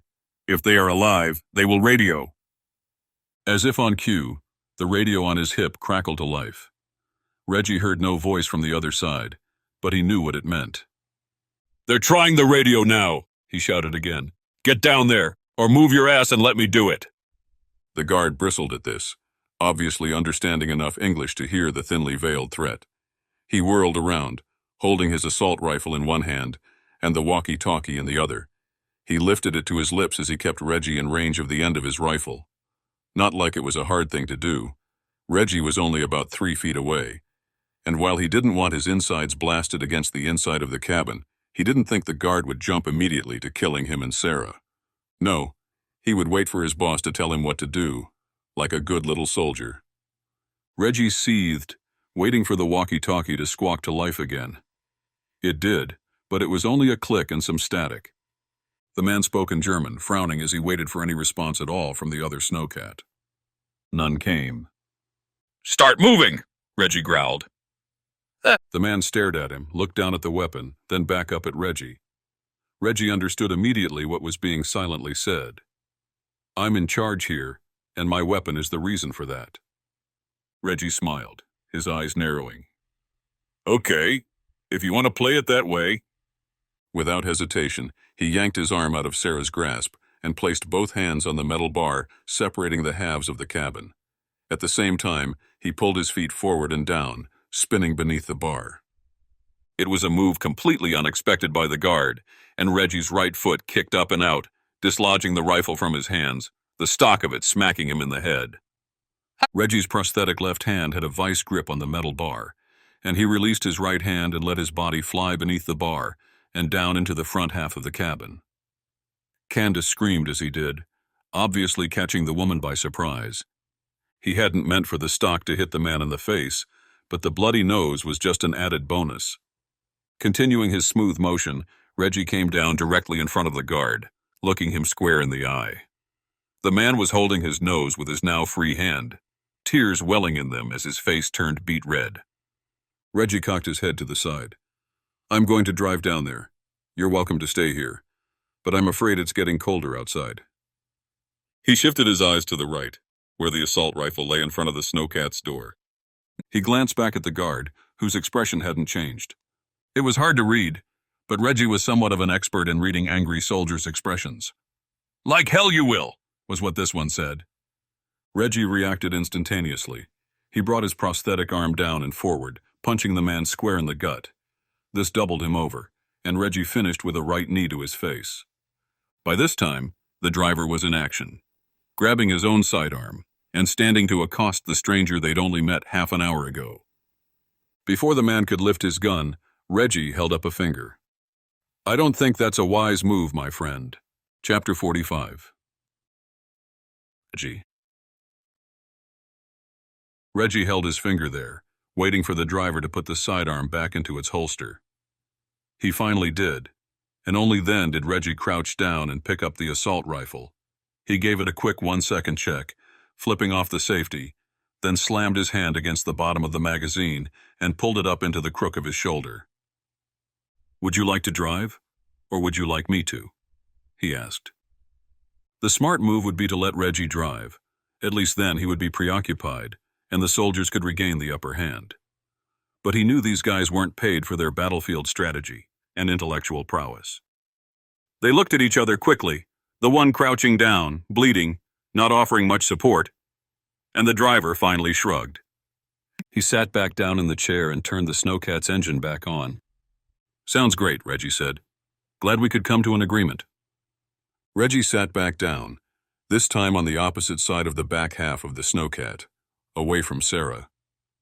If he did have to fire at these two guys, he didn't want her anywhere near him when he did it. The sound would be deafening anywhere in the cabin, and there was nothing he could do about that. But he didn't want to have to worry about her being too close to him if he got into another scuffle. She looked at him in awe, her face mixed with disbelief and incredulity. He knew she'd seen him in action before, but he never got tired of surprising the woman he loved by showing off some of his hard-earned skills. It gave him a sense of machismo, pride at being able to protect those he loved. It was especially cool to see her face in moments like this, because Sarah was no slouch either. She was quite capable of handling herself, and while she was not military trained, he knew she could fight if her back were up against the wall. The driver pulled the snowcat gently forward, aiming diagonally down toward the dwindling avalanche. While he'd fought the first guard in the cabin, the avalanche had ended and was starting to wane. Debris littered the view ahead, but the snowcat had no trouble plowing through new snowdrifts, hurdling smaller boulders and trees, and navigating around the larger ones. After a minute of driving slowly downward, Reggie saw the cliff the men were referring to. The mountain seemed as though it had been sheared off, a dagger cutting straight down and cleaving a section of it. It wasn't unlike the way road builders dynamite sections of the mountain, cleaving off huge chunks in order to flatten a section wide enough for the road they were working on. The driver navigated deftly down a bit farther, giving them a decent view of the cliff Reggie's friends had gone off of. It also gave him a view of what lay down below. The cliff itself was short, perhaps 20 or 30 feet tall. Short, of course, was a relative term. He'd seen cliffs 10 times that height in this very valley, but he knew falling freely inside a snowcat wouldn't be fun for more than a single foot. He only hoped the snow at the bottom of the cliff had been sufficient enough to offer the snowcat a relatively soft landing. Unfortunately, he couldn't see the snowcat anywhere. Where is it? Sarah whispered. He saw trees and boughs from limbs splattered in all directions at the base of the cliff, the avalanche field continuing on all the way to the left until it was completely out of sight. He knew it had tumbled down to the very base of the mountain, perhaps half a mile or more in that direction. He also knew that they had all been relatively lucky. They had been near the source of the avalanche, where it had begun, and therefore had not endured the brunt of it down below. But that didn't seem to matter much since he couldn't see the snowcat Ben and Julie had been in. Perhaps it had been swept off the cliff and down, then continued with the avalanche all the way to the bottom. If that were the case, he knew his friends were as good as dead. There was no way the snowcat would have been able to stay on its feet, upright the entire way. Even a professionally trained snowcat driver who had experienced avalanches before wouldn't be able to keep the thing steady against the sheer force of a mountainside avalanche, and certainly not these untrained goons Richter had hired. But where was it then? He urged the driver to pull forward, but the man was already in motion. There was a circuitous route down to the base of the cliff they were looking at, and so the driver pulled the snowcat around and down. It seemed Reggie's persuasion had won out, and the bleeding, heaving guard had resumed his perch in the passenger seat, holding the walkie-talkie up and waiting to see if his boss would show. The walkie-talkie squawked again, this time a bit longer, though it was still all static and no voices. "I'm going to hope that's a good sign," Reggie said. Sarah simply nodded. Candace, sitting on the far side of the snowcat against the window, still hadn't spoken, and her face was sheet white. He knew the woman was doing her best not to react in panic, and while he felt for her, it was perhaps the best outcome he could have hoped for. She wasn't prepared for this, even less so than Sarah, and it was all he could do to keep the guards at bay while searching for their friends. Plus, he knew Sarah would be able to offer a comforting hand when Candace was ready to come down off the ledge of pure anxiety and adrenaline. Sarah was clutching her father's journal, keeping it close to her chest. He knew it had become not just a symbol of what her father was searching for, but that of her father himself. It was the only thing she had of him now, and he only hoped they'd be able to find the man, or at least what had become of him. Reggie was beginning to feel pessimistic about the whole situation, and knew things weren't going to get better. He had crossed the proverbial Rubicon by attacking the guard. If Richter wasn't suspicious of him before, he would be now. Of course, that was only if Richter was even alive. Reggie swallowed, hoping against hope that his friend was still down there somewhere, doing his best to keep Julie safe. Or even the other way around. He smiled as he thought of Julie helping to pull Harvey out of a downed plane in Antarctica after it had crash-landed from being shot down by enemy Russian zealots. "There!" the driver said suddenly. He pointed a finger, aiming it into the distance. Reggie had to crouch to see out the front window and back up the hill a ways, but he finally saw what the man was pointing at. It was almost impossible to spot against the other dark pieces of trees and branches littering the otherwise white view, but finally, his eyes narrowed in on an obviously human-made contraption.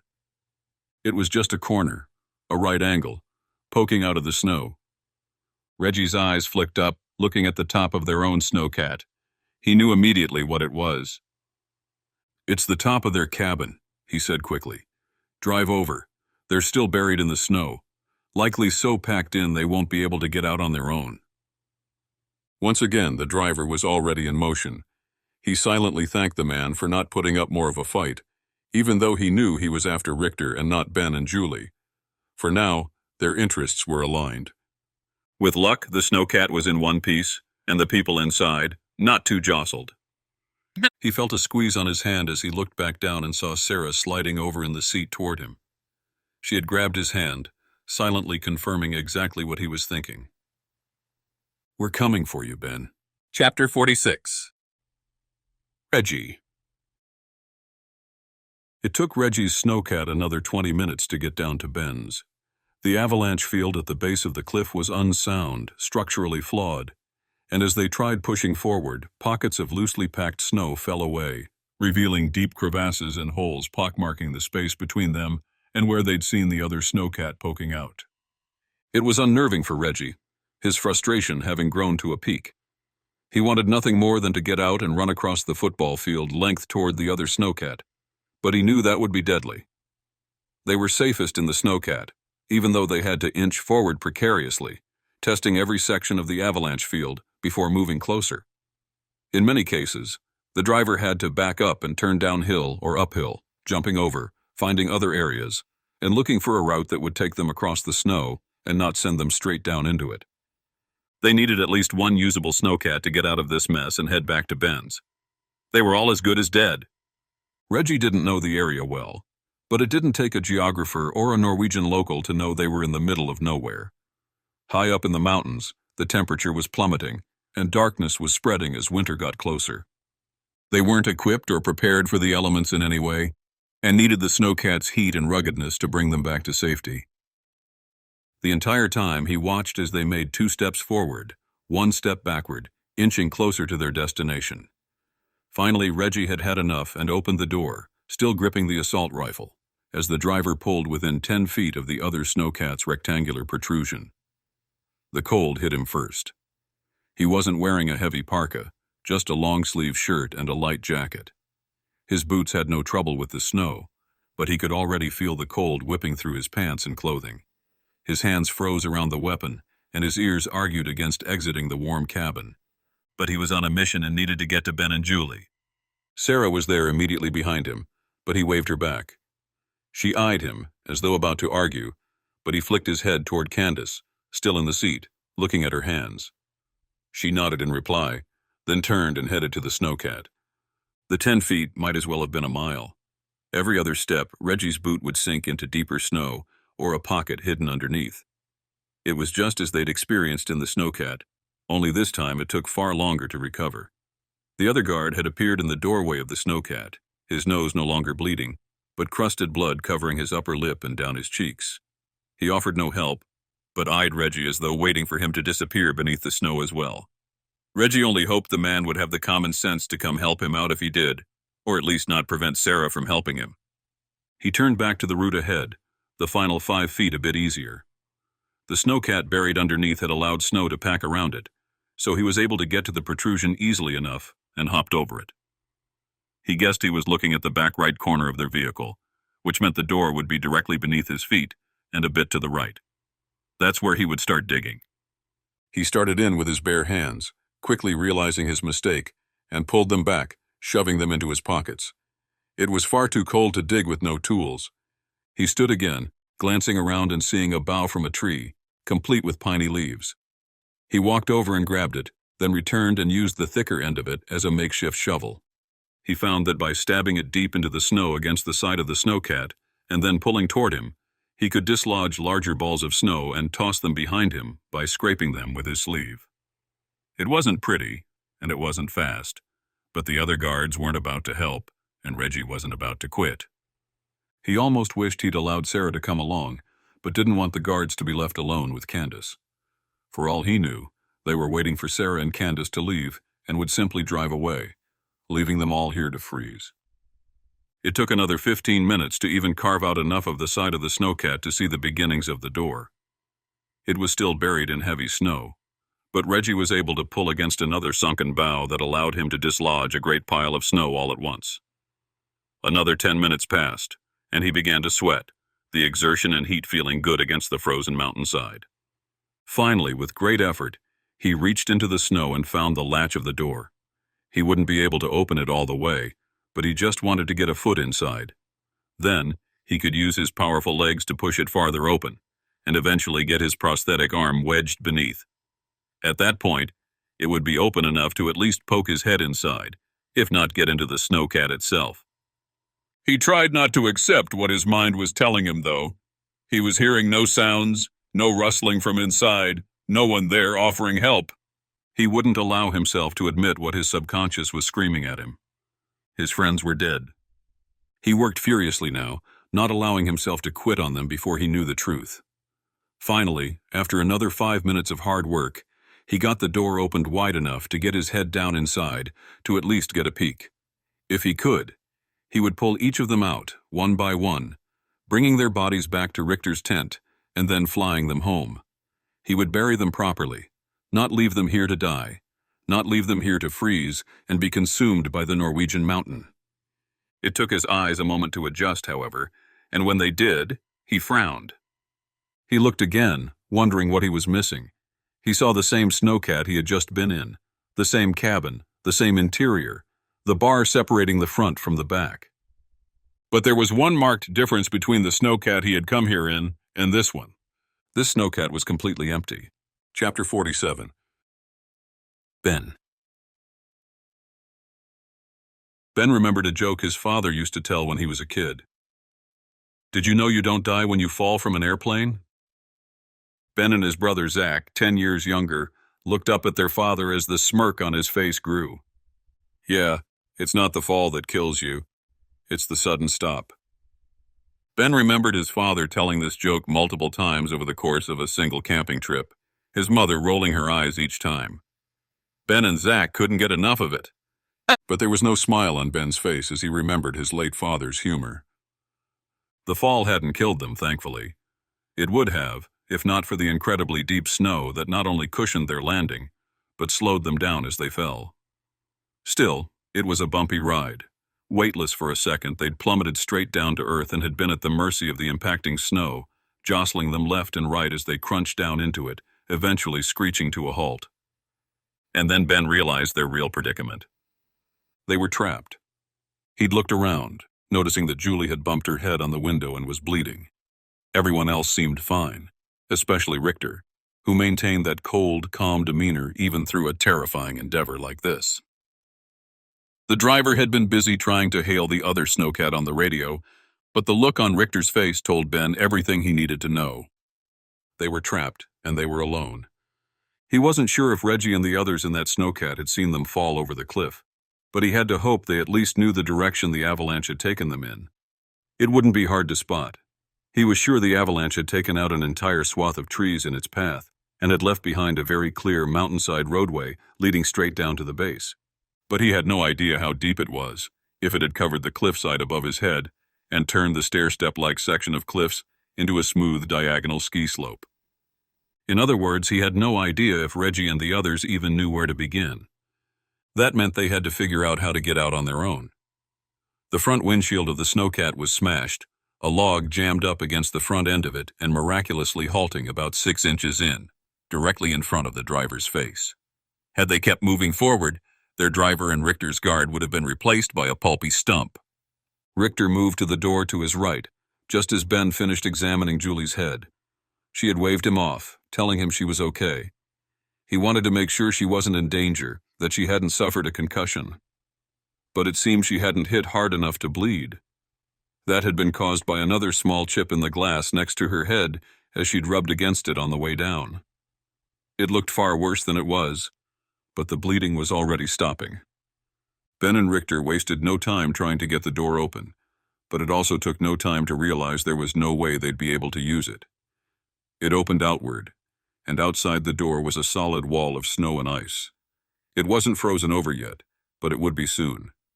The temperature was still dropping, and every millimeter of space they were able to compress backward and widen the gap outside the door, more cold air would rush in. Finally, after about 2 minutes of using both their weight and strength to push, Ben called it off. He told Richter it was no use, but Richter was already nodding. "The other group will come," Ben had said then. At this, Richter had stopped nodding. Ben waited, hoping for an explanation. None came. Instead, Richter turned to the driver and told him to try to get the engine started. He hoped they could use the engine's heat to melt some of the snow around them, at least enough to get the door open wide enough to get a hand out and start digging upward. But that was a risky proposition as well, as Ben explained. Their exhaust had nowhere to go, but potentially back into the cabin. If the engine block didn't warm the ice around them in time, they would all suffocate and die anyway. But the driver fumbled with the engine anyway, getting it to turn over a few times but not getting it to start. However, they all watched out the broken front windshield as the snowcat's motor vibrated, working against the elements and its recent trauma as the log in front of them began to shift. Then, eventually, a huge ball of snow fell from the underside of the log, compressing downward and revealing the last thing Ben expected to find. A tunnel. The log was an entire tree, possibly over 100 feet tall, and it had been mostly shaved of branches from its plummet down the side of the mountain. Ben guessed this was one of the trees that had come from higher up, as it had obviously traveled a good distance to have been shaved into a nearly perfectly smooth, pockmarked, mostly branchless log. And it seemed the log had caused some snow to stick to the underside of it, but was otherwise held up far down below by another section of snow or a boulder. In essence, it was lodged between two firm places, a rock on one side and the snowcat on the other, and in between it had been able to support a narrow tunnel-like passageway, leading from here to wherever the end may be. But it was good enough for them. Immediately the driver yanked back the rest of the glass, letting in more cold air, but also allowing them an escape route forward. Richter was the first to climb inside, donning a pair of gloves he'd whipped out of a coat pocket. He didn't have another pair, and he didn't offer them to Julie or Ben. Ben followed behind Richter, finding the narrowest spot just outside the windshield. He had to slide through a chute-like chamber into a larger passageway beneath the log, but once inside, he found he could crawl on his hands and knees, following Richter's lead. Julie went next, following her husband closely. Finally, Richter's guard came in last, sliding through the tunnel easily, like a seal over ice. Ben hadn't realized how fit and capable the man was, but he made a mental note not to underestimate him in the future. In a single file line, sometimes ducking and sliding forward, propelled only by their feet, the group made their way down the length of the log. There was a section of claustrophobia for Ben, as Richter had to punch through a section of snow and ice, breaking a new portion of the tunnel. But he had been able to do this easily, causing more of the snow in front of him to fall down and compact beneath them. Ben was thankful for their incredibly sturdy roof, but hoped their maneuvering wouldn't cause the entire log itself to settle or roll down, at worst strangling them, or at best trapping them, where they would die a slow and gruesome death. He pushed the thoughts away as they worked, Richter bearing the brunt of the excavation but not having to exert himself too much. Ben's guess had been right. The log was about 100 feet tall, somehow unbroken as it lay diagonally across the avalanche field. They crawled under it, the entire escape taking about 30 minutes, but finally Ben saw light above Richter's head. There was an open hole to their right, an area where the snow had fallen into a deeper crevasse, filling it and creating a floor for the group and an opening above. Richter crawled out quickly, standing up and getting his bearings. Ben followed, then helped Julie out of the hole. Chapter 48. Klaus. Richter looked up as if trying to see into the heavens themselves. Of course, all he saw was cloudy, hazy sky, darkening as evening approached.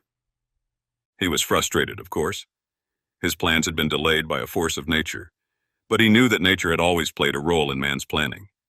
That he hadn't accounted for it was his fault, not nature's. He thought of the ancient people who had called this place home for so long, how they had adapted their lifestyles to fit nature's will and power.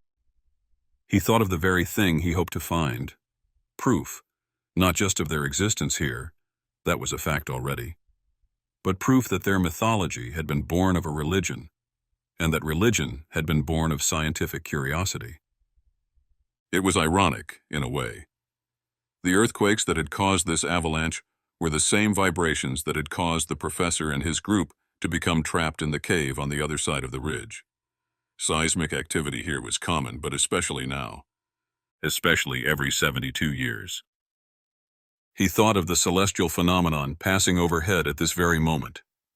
His astronomy team had confirmed that this was the year, the beginning of a 9-hour-long stretch of time during which an isolated group of asteroids would pass close by Earth. For whatever reason, this area of the world seemed to react to those asteroids, as if beckoning them. The entire world beneath them vibrated with intensity as they passed overhead.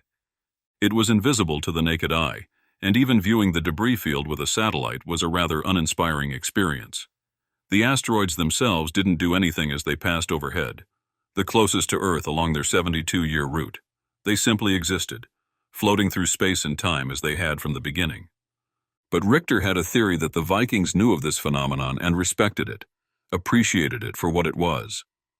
They may not have been able to see it, nor could they understand that it was asteroids causing this seismic activity on Earth, but they had certainly observed the phenomenon and created rituals around it. That was exactly what Richter's team was trying to discover.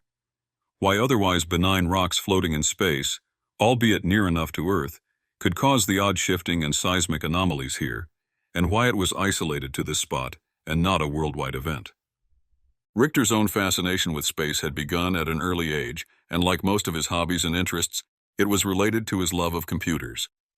It was incredible to him that sheets of microscopic switches laser engraved into silicone could generate the many trillions of ones and zeros necessary to produce a workable operating system that a human could interact with. It could be built on, pieces added or subtracted as seen fit by the computer operator. Peripherals could be attached, allowing the user to print what was on the screen, save data to a disk, or accelerate graphics enough to run high-end games. Everything, at a fundamental level, was reduced to ones and zeros. And was that not unlike space itself?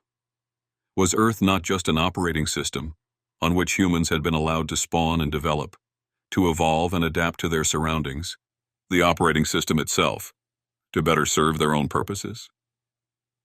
Was the universe not just the tapestry onto which the stars and planets had been painted? It was the firmware, the original code that regulated life and all else. He wanted to know these answers. He wanted to be the first to not just push forward a new theory of how space and time and operating systems and humans were all connected at a foundational level. He wanted to find the underlying power and then wield it. Whoever controls the code controls the universe. It was a quote he remembered from one of his computer science classes. He was the youngest in the university-level course by about 10 years, but it was also one of the easier classes he'd taken while earning the degree at 12 years old. The professor used the quote to describe the new generation of computer experts, back at a time when Silicon Valley was just beginning to become the world's superpower in computing startups, and just before the birth of the code-slinging, hoodie-wearing archetype of the startup founder. It was a time when the internet was still young, when one could open the World Wide Web and simply browse for the purpose of discovery. A time when everyone, even the jaded engineers who had built the thing, were inspired by what it was becoming. This was the world into which Richter had come of age, and the world he wished to harness. He'd done well at that, really. His numerous startups over the years had mostly succeeded.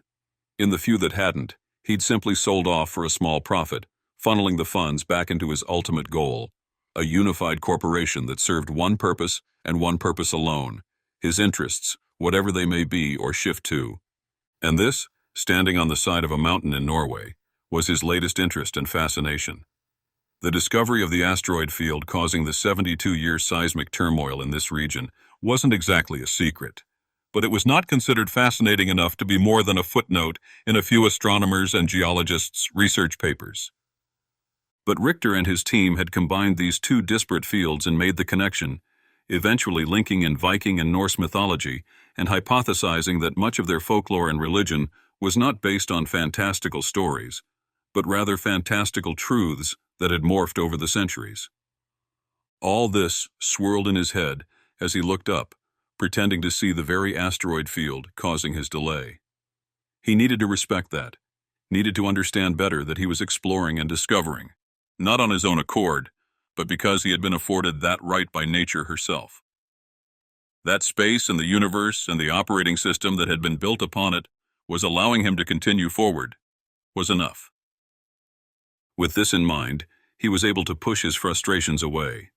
His eyes fell back down to the guard, who was now emerging from the hole. He couldn't see the snowcat hidden beneath the snow, but he knew by following what he could see of the log where it lay in the distance. He wondered if the other snowcat would find it, would be able to open the door and wonder what had happened to those inside. Eventually they would, and they would follow the log to this very spot. But Richter had no plans to stay here and await rescue. His guard had a map of the known cave entrances in this ridge, and though the one he had hoped to enter today now lay under a wall of snow about a half-mile up the mountain, he knew there were others. It would be a longer journey, but hopefully one unmarred by more earthquakes and avalanches. They needed to get inside. While he had a newfound respect for nature, he still had agency. He still had drive, determination. And right now, he was determined to continue. He waved the guard over, noticing the man already pulling out the map. It was a printed topographical map, with hand-drawn notations in German circling each of the known entrances and a few that might be entrances, but were either so far impassable by an adult human, or large enough to enter but not obviously connected to the rest of the system. The two newcomers, Harvey Bennett and his wife Julie, stood by, waiting. He saw in Ben's eyes a calculating presence, an intelligence the man tried to downplay, as if playing a role he'd learned was an easy way to disarm his enemies. But Richter was playing no role. For him, this was no game. He knew exactly the kind of risk a man like Harvey Bennett posed to his expedition. He allowed them to be here because so far they still fit the narrative of trying to find Sarah Lindgren's father, and for now, Lindgren's father might prove to be the final piece of the puzzle he was missing. The twins hadn't found anything in the man's office, though Sarah and her boyfriend, Gareth Red, had likely already ransacked it before they'd arrived. It was a minor failure on their part. But that didn't matter now. If Sarah Lindgren had information about her father's plans, she might reveal them to the other guards and the other snowcat. And if not, they could still find Professor Lindgren and begin unpacking his deep knowledge of the people who had lived here and called this place home. Even still, if the old man had indeed perished beneath the first earthquake, it would not change Richter's goal. His plan was to find evidence that the Vikings used these mountains and the asteroids passing above as some sort of religious belief, some sort of early science experiment, on which they had built their entire religion and belief system. Losing the information Sarah Lindgren might have, or her father would delay him once again, but it would not stop him. Nothing could stop him. Chapter 49. Reggie. They're not here, Reggie said. How is that possible? He was talking to himself, but the other four in their group huddled close, breath frosting in the frigid air. Bloody Nose, the German who'd caught Reggie's fist with his face earlier, shifted his weight from foot to foot, looking anywhere but at Reggie. The driver kept his eyes locked on the endless white expanse ahead, while Sarah and Candace pressed forward to peer over Reggie's shoulders. They'd abandoned their snowcat, trudging through knee-deep snow to follow what should have been a clean trail. But the pristine white surface told them everything they needed to know. There were no tracks, no signs, no evidence anyone had passed this way. The whole scene was wrong. The coordinates were exact, the intel solid. Yet here they stood in the middle of nowhere, surrounded by nothing but wind-whipped snow and unanswered questions. No one had tumbled into the wreck, so they skipped the usual safety checks and got straight to business. Bloody Nose dropped to a crouch, sweeping his flashlight beam across the snowcat's interior. The light caught glints of frost-rimmed metal and torn upholstery. He straightened up, muscles taut, and fired off rapid German to his partner. Sarah caught fragments of their exchange, enough to piece together the gist, but not the details. When Bloody Nose looked her way, she gave a quick shrug. They're backing up what you said about no bodies, Reggie. But there's something else. The front windshield's gone. Just missing. Is there a way out that way? Reggie asked. Bloody Nose dropped into a crouch, yanking the snowcat's door wider. His flashlight beam cut through the darkness inside, sweeping back and forth as he studied something Reggie couldn't see. He lingered there longer this time, his movements methodical, precise. When he finally straightened up, his face had that caught-the-scent look Reggie knew too well. The German spilled out first, fast and clipped, before he switched to his halting English. Yes, there is a route beneath the tree. Goes that way. His finger jabbed toward what Reggie had first taken as a cluster of trees poking through the snow blanket. But as the evening light bled away, the truth emerged. Not separate trees at all. One massive fallen giant, running from the snowcat's crushed front end, down the mountainside at an angle. Here and there, chunks of bark and splintered wood broke the snow's surface like drowning men's fingers reaching for air. The picture snapped into focus in Reggie's mind. They must have climbed out the front, then found a sort of makeshift space beneath the log. At least one that allowed them to get up and away. He could see it playing out. Desperate people squirming through the gap between snow and wood, using the natural tunnel as their escape route. A ready-made lifeline, courtesy of Mother Nature. He spoke as he looked at the downed tree, but he didn't see any obvious spot where the group would have emerged. Or they are squished, the driver said. Reggie eyed the man who had spoken. The driver wasn't making a joke. He was simply offering a suggestion. It was a suggestion Reggie didn't like. "They're fine," Reggie snapped. "Ben and Julie would have gotten out no matter what. I don't think a fall into snow like this would have killed them, and the fact that the windshield seems to be pulled back means they removed it. I bet they're just down there waiting for us." The driver and Bloody Nose shot each other a quick glance, trying but failing to hide it from Reggie. "What was that?" Reggie snapped, blood rushing to his face. "That look between you two. We're going to find them, right?" His knuckles whitened on the grip of his rifle. The driver's eyes drifted up to the slash of gray sky above, then back down. His hand slid into his coat pocket, and Reggie's finger tightened on the trigger. But after watching Reggie tear through the snowcat like a demon, the driver wouldn't be dumb enough to draw on him now. Instead, he pulled out a wrinkled map, creased and worn at the edges. Reggie's frown deepened as he studied their faces. Something wasn't right. "He will head into the caves," Bloody Nose said, his voice flat and cold, as the wind whipping around them. "He will not stop." The words hung in the frigid air like a death sentence. "Who? Richter? So we just need to get into the same cave they disappeared into, right?" He waited. "Right?" Once again, Bloody Nose and the driver shared an odd glance. The driver examined the map for a moment, his eyes widening as he pointed to a spot on it. They spoke in German quickly, under their breath, quiet enough that not even Sarah could pick up what they were saying. After a minute of bickering, they looked up. "We are not going into their cave. They will enter this one down here." He pointed at the map, then looked up and gestured in a direction behind Reggie, down the mountain. "Our boss prefers to be thorough, to explore all options. We will want us to split up." "I'm not splitting up," Reggie snapped. "I'm going to find—" "We will find them," Bloody Nose said. "We will also find her father, or what became of him. We can assure you of that. Please do not fight about this." Reggie gripped the assault rifle. He knew he wouldn't have to fight at all. He could just lift the weapon, aim, and... Sarah's hand reached out and covered his, gently pushing the rifle down. She shook her head, then looked at the two men.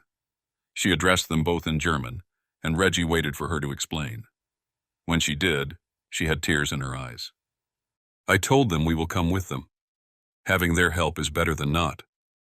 She paused, then leaned into him. "But I also told them that if they're lying to me, I'll kill them." Reggie smirked. "You mean I'll kill them?" he asked. She shook her head. "No." Chapter 50. Sarah. Sarah hoped she'd made the right call. To be fair, the call had been made for her by the two guards working under Richter, but she had called off Reggie when he'd argued with them. In truth, she understood his conflict. His best friend and Ben's wife were with Richter, somewhere nearby, entering one of the many cave entrances on this ridge. Reggie's goal now was to find them and keep them safe. But Sarah's goal hadn't changed. She wanted to find her father. As the hours stretched on, she knew the likelihood of his survival only decreased. However, he wasn't just a renowned academic. He was a trained and experienced field researcher. Though he was getting older, she knew he was hardy, rugged, and had been in plenty of sticky situations. He'd come out of them not just easily, but with a practiced deftness that seemed to belie his age. If anyone could survive in this massive cavern system for a few days, it was her father.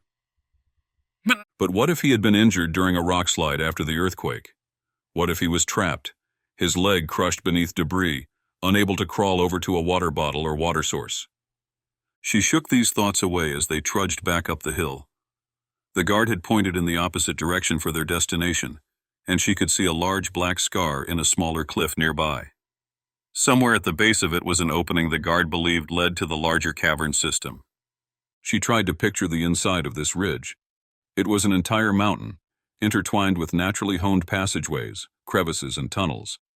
She knew there were larger cave systems, but like all caves, this one likely included thousands of tiny offshoots, some large enough for a human to slide through, which would only make it that much more impossible to navigate.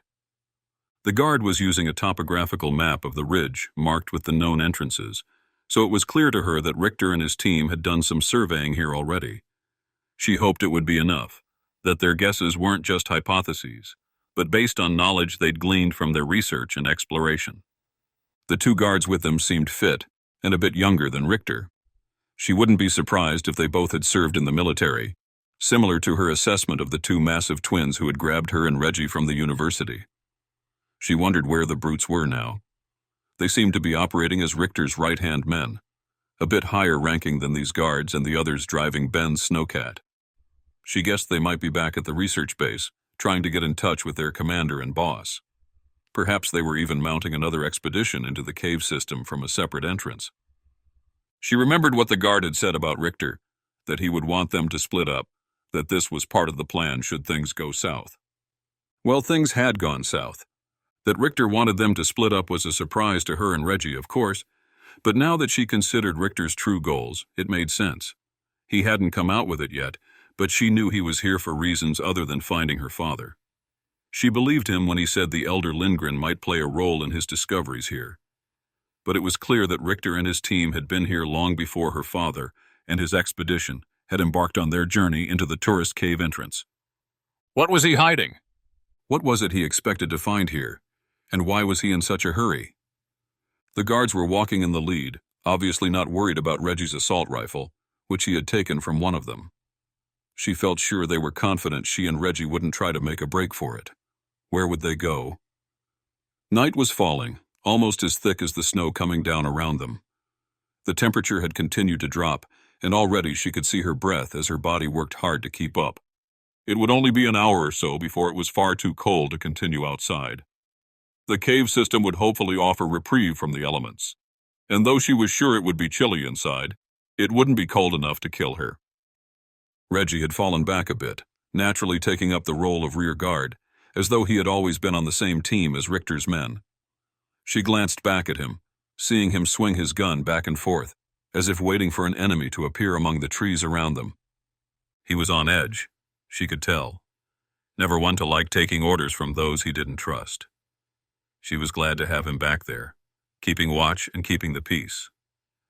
There had already been an outburst between him and one of the guards, and she hoped that by simply following their lead and allowing them to guide them to the cave system where they believed her father was, Reggie would play nice. But what then? What if she had to choose between helping her father and helping the guards achieve their true goal?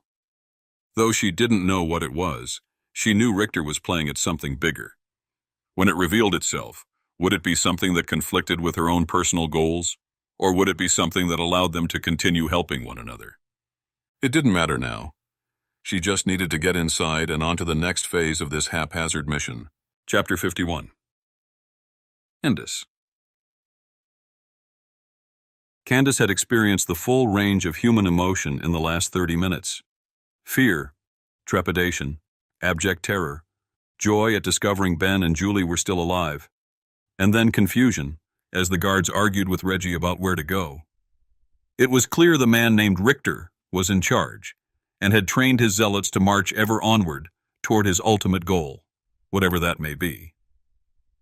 Reggie had wanted to go find his friends naturally, and she was leaning in that direction herself, but she also knew she was in no position to offer an opinion out loud. The last thing she wanted was for Reggie and the guard to fight again, or for anyone to direct their anger toward her. She had always been a sweet, kind person, gentle and caring, but often came across as soft. Ironically, she was a thrill-seeker at heart.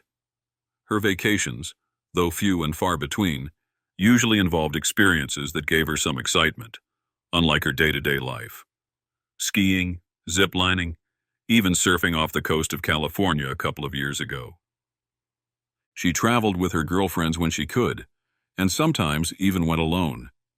It hadn't been a surprise to her that she'd wanted to come along for this journey. It was the closest thing to a vacation she'd had in some time. And while she certainly hadn't predicted everything that had happened so far, she knew deep down she wanted to see this through to the end, even if it put her in danger. She thought back to her office, the research lab, the gunshots she'd heard, and eventually the guard, likely working for the same group she was now with, she realized, who had barged in and tried to find the vial and small orb inside. She was convinced that was what they had been looking for, just as she was convinced the man who had come in and likely killed her co-workers and boss was part of the same group Richter had hired to protect him and his team. She knew they were mercenaries. She'd never really seen one in person, but it was obvious these were soldiers of fortune. Men who could be bought, who weren't bothered by putting their lives at risk, and even less bothered by putting others in harm's way. Had Richter known that was how they would handle the situation back in Chicago? Had he sent them there specifically to shoot up the place? Or had he just acted in haste, telling them to get their hands on her research no matter the cost? She had to admit, it had been an effective strategy. Smash and grab, a show of force. She felt extremely lucky she'd heard the gunshots and had time to retrieve the object before they'd entered the room. She knew she was even luckier to have left with it safely. And still luckier that she'd been able to find Julie Bennett and her husband Harvey. She hoped they were okay now. Hoped that Richter hadn't changed the game once again and threatened them. She didn't trust these guards as far as she could throw them, and knew they were dangerous. It seemed, after the snowcat incident and separating from the other group, the guards had grown even more restless, eager to get inside the caves faster than she had thought earlier. She didn't understand why, but it seemed to have something to do with the earthquakes in the region. Each one was a surprise to all of them, of course, but especially to the guards, though not for reasons she would have thought. It seemed they had expected earthquakes, but were anxious about how often they were happening now. Even as she walked behind Sarah, she thought she felt the ground rumbling gently. Was another one on the way? Was the earth building to a fury beneath her feet once again, threatening to toss her and her friends aside, or cover them with another avalanche? She wasn't a geologist, and she couldn't begin to explain why the earthquakes were happening more and more frequently. Feel that? Sarah asked. Candace picked up her pace so she was now walking alongside the other woman in their party. She nodded. It's building, she said. Sarah looked around as if trying to figure out if the trees could clue her in on the earthquake's imminent threat. If there's another avalanche, we're hosed, Reggie said. The cave is just 20 meters away, one of the guards barked. It will be better being inside than out in the open. The ground vibrated now.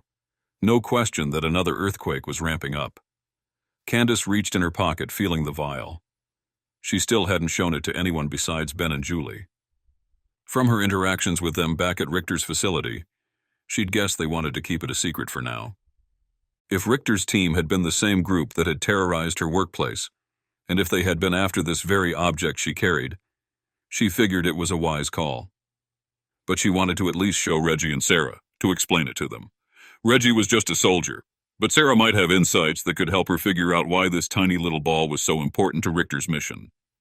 For now, she kept quiet and gripped the vial tightly, treating it as a sort of stress reliever, using her thumb to rub against the cork cap as the world vibrated more violently around her. It was still possible to move forward, and they did with haste, reaching the mouth of the cave as the smaller earthquake began to subside. It had lasted far longer than the previous ones, but it was far less powerful. Seems like we're getting a lot more of those lately, Reggie said. He looked around as he stepped into the tiny opening of the cave. The two guards were already inside, both pulling massive flashlights from one of the many pockets on their pants. Together, the beams illuminated a larger space within, narrow and tall. In most places, she could stretch her arms out and touch both walls, but the ceiling was so far above her she couldn't see it. The space also curved down to the left, and the walls there seemed to glisten, perhaps with moisture from a crack somewhere up above. It is as the map suggested, one of the guards said. He had the map out, half folded in one hand as he examined it. We believe this follows the contour of the ridge, at least down about 50 meters. There is a larger cavern there, the one the other team entered. Hopefully there is a connection point somewhere down below. Reggie nodded, and Sarah spoke from behind Candace. You both don't seem surprised by the earthquakes, she said. As if you expected them. Why is that? They shared a glance, and Candace watched their eyes as they considered what to say. Finally, the man with blood crusting over his lips spoke in clipped English. It is expected. This alignment is right on time. Alignment? Sarah asked. The man nodded. You mean like celestial alignment?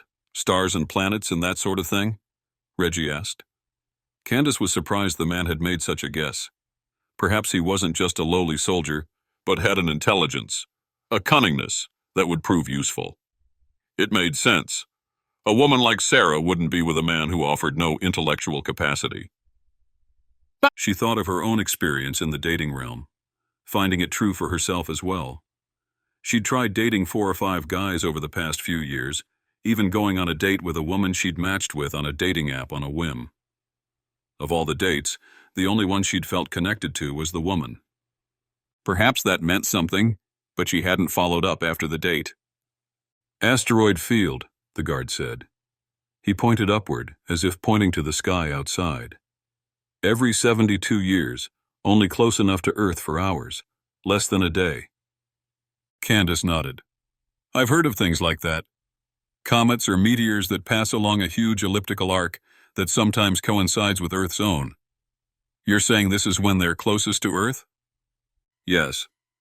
And Richter, your team, whoever they are, believes that's the cause of this seismic activity. It took a moment for the man to register the question and translate it to his native tongue. But then he nodded again. Yes, exactly. The first guard had turned back to the tiny slit formed by the 2 walls compressing together and downward, barking something in German. The second guard followed suit. No time, we must hurry. Things were starting to click into place for Candace. Richter believed these asteroids, whatever they were, flying above their heads now, at the closest they would ever be to Earth, were somehow reacting with something inside this mountain range, perhaps deep within the Earth's core itself. It was causing unrest, the very earthquakes they'd already experienced. It also explained why the earthquakes were growing in frequency and likely would increase in intensity as well. And it explained why the man was in such a hurry. He didn't care that Professor Lindgren was trapped inside with his students and co-workers. He simply wanted to reach whatever the source of this power was before the asteroids passed far enough away from Earth's orbit for the phenomenon to cease. As a scientist, the thought intrigued her. Sure, they still had crazed and determined guards to deal with, and no easy way back to civilization, but she couldn't help but be fascinated by the proposition. Was it possible the ancient culture here had also explored this power? Was this mountain range the source of many of the Viking legends and myths that had morphed into fantastical tales of magic and sorcery? She knew there was truth to all ancient myths. Humans told stories as part of their inherent humanity. These stories were always embellished, both to entertain and to be memorable, so they could be passed down from generation to generation. But in almost every case, if enough evidence presented itself, a kernel of truth was always found. Once the embellishments and misinterpretations had been peeled away, the core of the story was left unchanged. And that story was not a story at all, but historical fact. As they followed the dancing beams of light cast by the guards' flashlights into the ancient Viking cave, Candace wondered if they were about to stumble upon an example of that historical fact and truth. Chapter 52. Ben. Ben and Julie reached the cave with Richter and his guard, only 5 minutes after emerging from the tunnel beneath the fallen tree. Richter's guard had a map that led them directly to the cave. It was small, and they had to crawl on their hands and knees once more to get inside, but once in, Ben found he could stretch to his full height. He'd never been a fan of caves. He was always diving into one or another, in search of some enemy, ancient secret, or simply running from something else. He thought back to his time diving into a similar cave in a very different part of the world, the Amazon rainforest. Running from enemies known and unknown had eventually led him and his group to a lost tribe of Amazonian warriors. He really hoped they weren't about to run into ancient Viking warriors, back from the dead or somehow immortal. He'd done enough fighting, enough running. It was enough that he didn't trust Richter. The man seemed to be growing more and more agitated as they entered the cave. He barely responded to questions from his guard, and when he did, it was with simple one-word answers. He seemed to mumble to himself as well, whenever Ben got close enough to hear. Again, it was German, and Ben couldn't understand what the man was saying. The cave did appear to be connected to a much larger system, however, a sign that they were on the right track. But Ben wasn't sure Richter was interested in finding Professor Lindgren any longer. He knew it had been a ruse to convince Ben, Julie, and their group that he shared their interests. But where before Ben had thought Richter was simply prioritizing it lower than his own unknown goals, he now worried the man was crazy and had just said it to get on with his own secret journey. Inside the cave, they felt the low rumble of another earthquake. Ben grabbed Julie's hand, wincing in anticipation, but this one was much smaller than the others, though it lasted longer. He wondered if Reggie, Candace, and Sarah were safe, wherever they were. He hoped the other two guards driving their snowcat wouldn't cause them any trouble, but he knew his friend wouldn't put up with that sort of thing anyway. Perhaps even now Reggie was heading toward them, Richter's guards incapacitated, with Candace and Sarah in tow. Ben smiled at the thought. He wished he could see his friend in action again, always enjoying a good Gareth Red beatdown, as long as he wasn't on the receiving end of it. The man was twisted, sarcastic, and sardonic in the best way, never taking himself too seriously, but never backing down from a fight. Julie spoke from beside him as Ben reminisced. Richter, what's going on?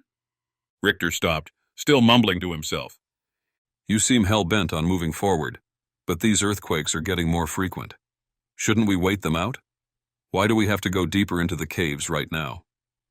Ben knew his answer to the question. Professor Lindgren needed their help, and waiting would only prolong his suffering. But he also knew why Julie had asked. Richter clearly wasn't as interested in finding Lindgren as he was in whatever he was truly after. Richter turned to face him and Julie as he answered. The astral anomaly. It's passing overhead right now. We believe it only lasts hours at most. Ben frowned, but Julie pressed. What sort of anomaly? Richter shrugged, then rolled his eyes as he looked at his guard and back at the two civilians. It's not. There's no time to explain fully. Something's passing overhead that's causing this seismic activity. We must continue forward before it ends. It's causing these earthquakes? Richter nodded quickly and continued forward. Julie chased after him, around a bend in the caves. The longer Ben was inside, the more it seemed to him these tunnels weren't just naturally cut from water or mountain shifting. They almost seemed like walkways, the floor smoothed and flattened beneath his feet. But why? She asked. What is it you think you're going to find here? The eye? Richter trailed off. The eye? Julie asked. The Eye of Odin, the guard said from behind Ben. He listened as the others engaged, Julie's questions answered with quick, succinct replies. It was clear they were both annoyed with her, but as long as they were talking, Ben was glad his wife was asking. The Eye of Odin, Julie continued. I've heard of that. Some ancient Viking myth? Odin sacrificed his eye for some reason? Again, not a myth, was Richter's reply. Odin sacrificed his eye because it was one of the three keys to power. That is the myth. But I believe the legend it is based on is very real. The eye is said to have been the source of their power, something alien, not from Earth, partly why they believed in the Bifrost. The Bifrost? Ben wasn't familiar with the term. And Asgard, and all the homes of their gods. The universe really connected to Earth by a rainbow tunnel. Suddenly Ben remembered where he'd heard the term before. It was from comic books he used to read. Thor, Loki, all superheroes, loosely based on Viking and Norse mythology. The Bifrost was indeed a tunnel, a passageway from the gods' home planet to Earth. And Richter thought the Eye of Odin, whatever it really was related? That he would find some magical rainbow tunnel here beneath the snow and ice, tucked away in a mountain in Norway? It confirmed his suspicion that Richter had lost his mind. The Eye of Odin, this source, is not always active. It sleeps for many decades at a time. But it reveals itself on a regular basis, once again giving the Vikings reason for their once-in-a-generation rituals. "Whenever this cosmic anomaly passes by Earth," Julie said, piecing it together. Richter snapped his fingers. "Yes, exactly. That is my theory. That is what I've been working on all these years. What Dr. Lindgren is here to find as well. If the power source is here, as I suspect, inside this cave system, the only way to find it is to stumble upon it while it is active, while the asteroid field passes overhead. Asteroids, magical rainbow tunnels, hidden Viking power sources.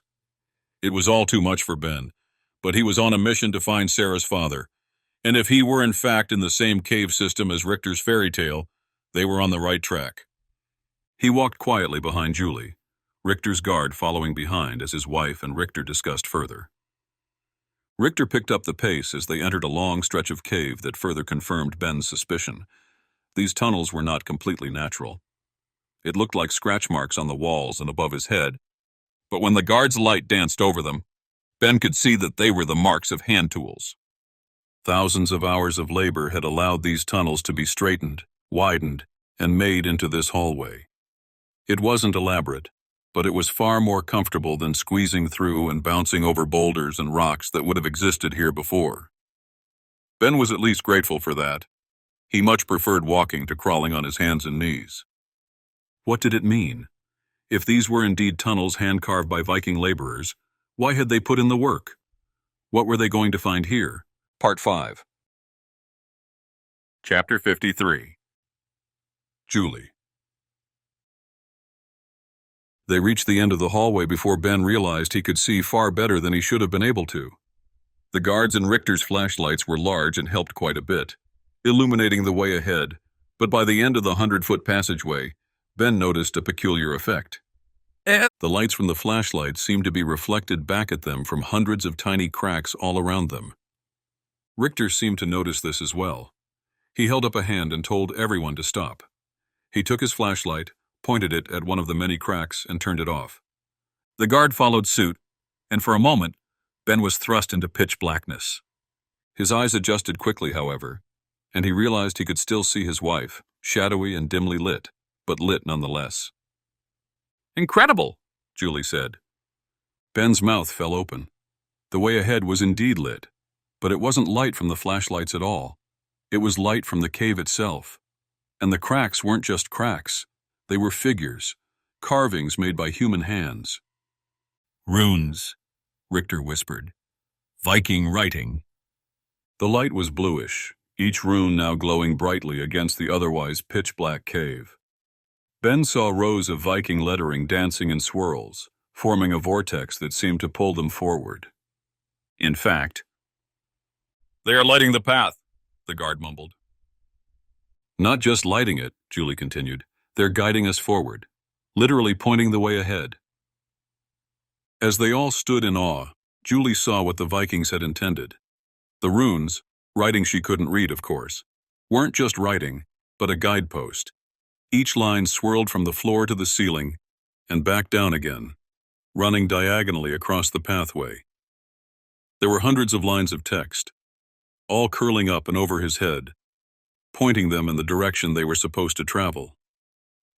"Can you read them?" Julie asked Richter. He shook his head. "Not all of them.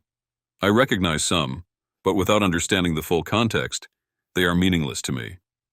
But Professor Lindgren..."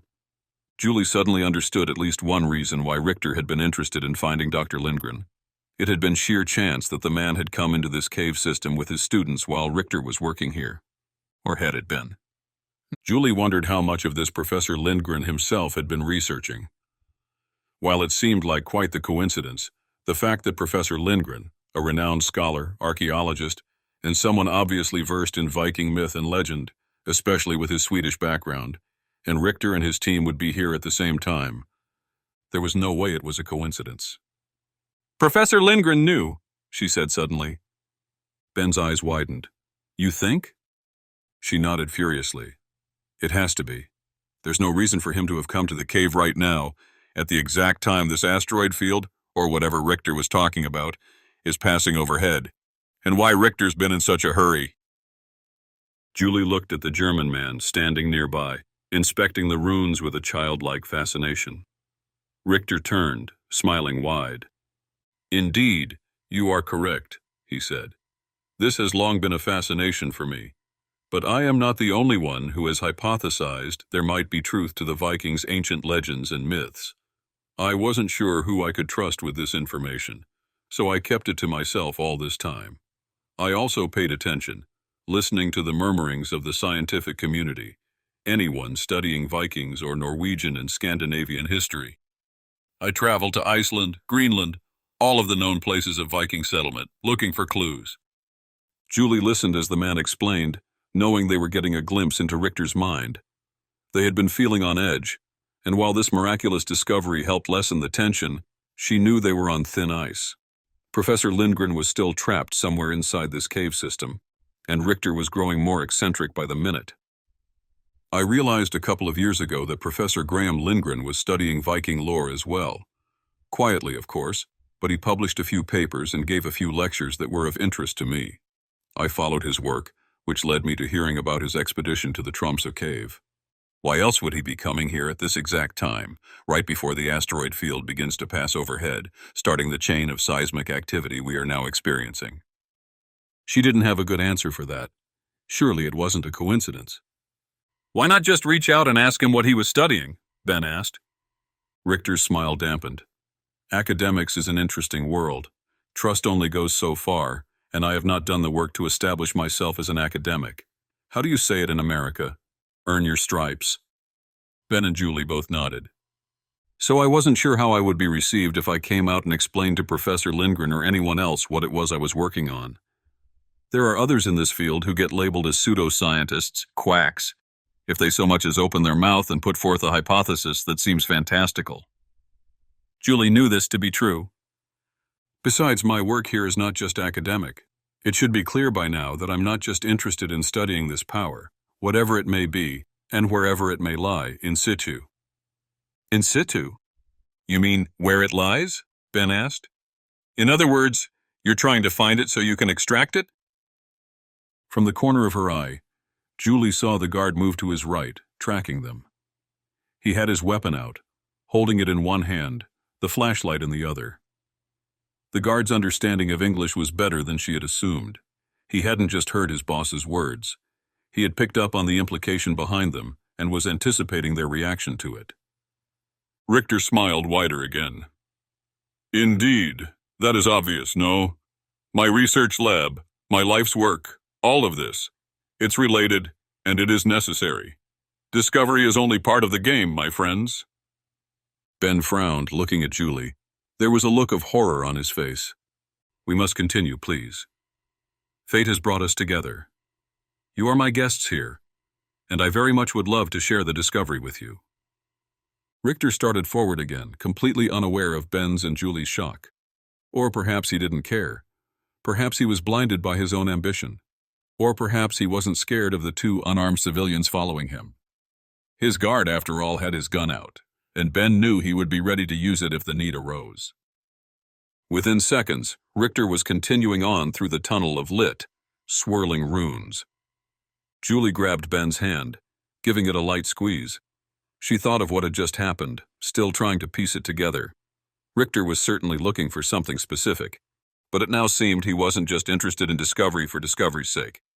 As he had just revealed, he was no academic. He wasn't interested in studying Viking legend. He was interested in wielding it. Chapter 54.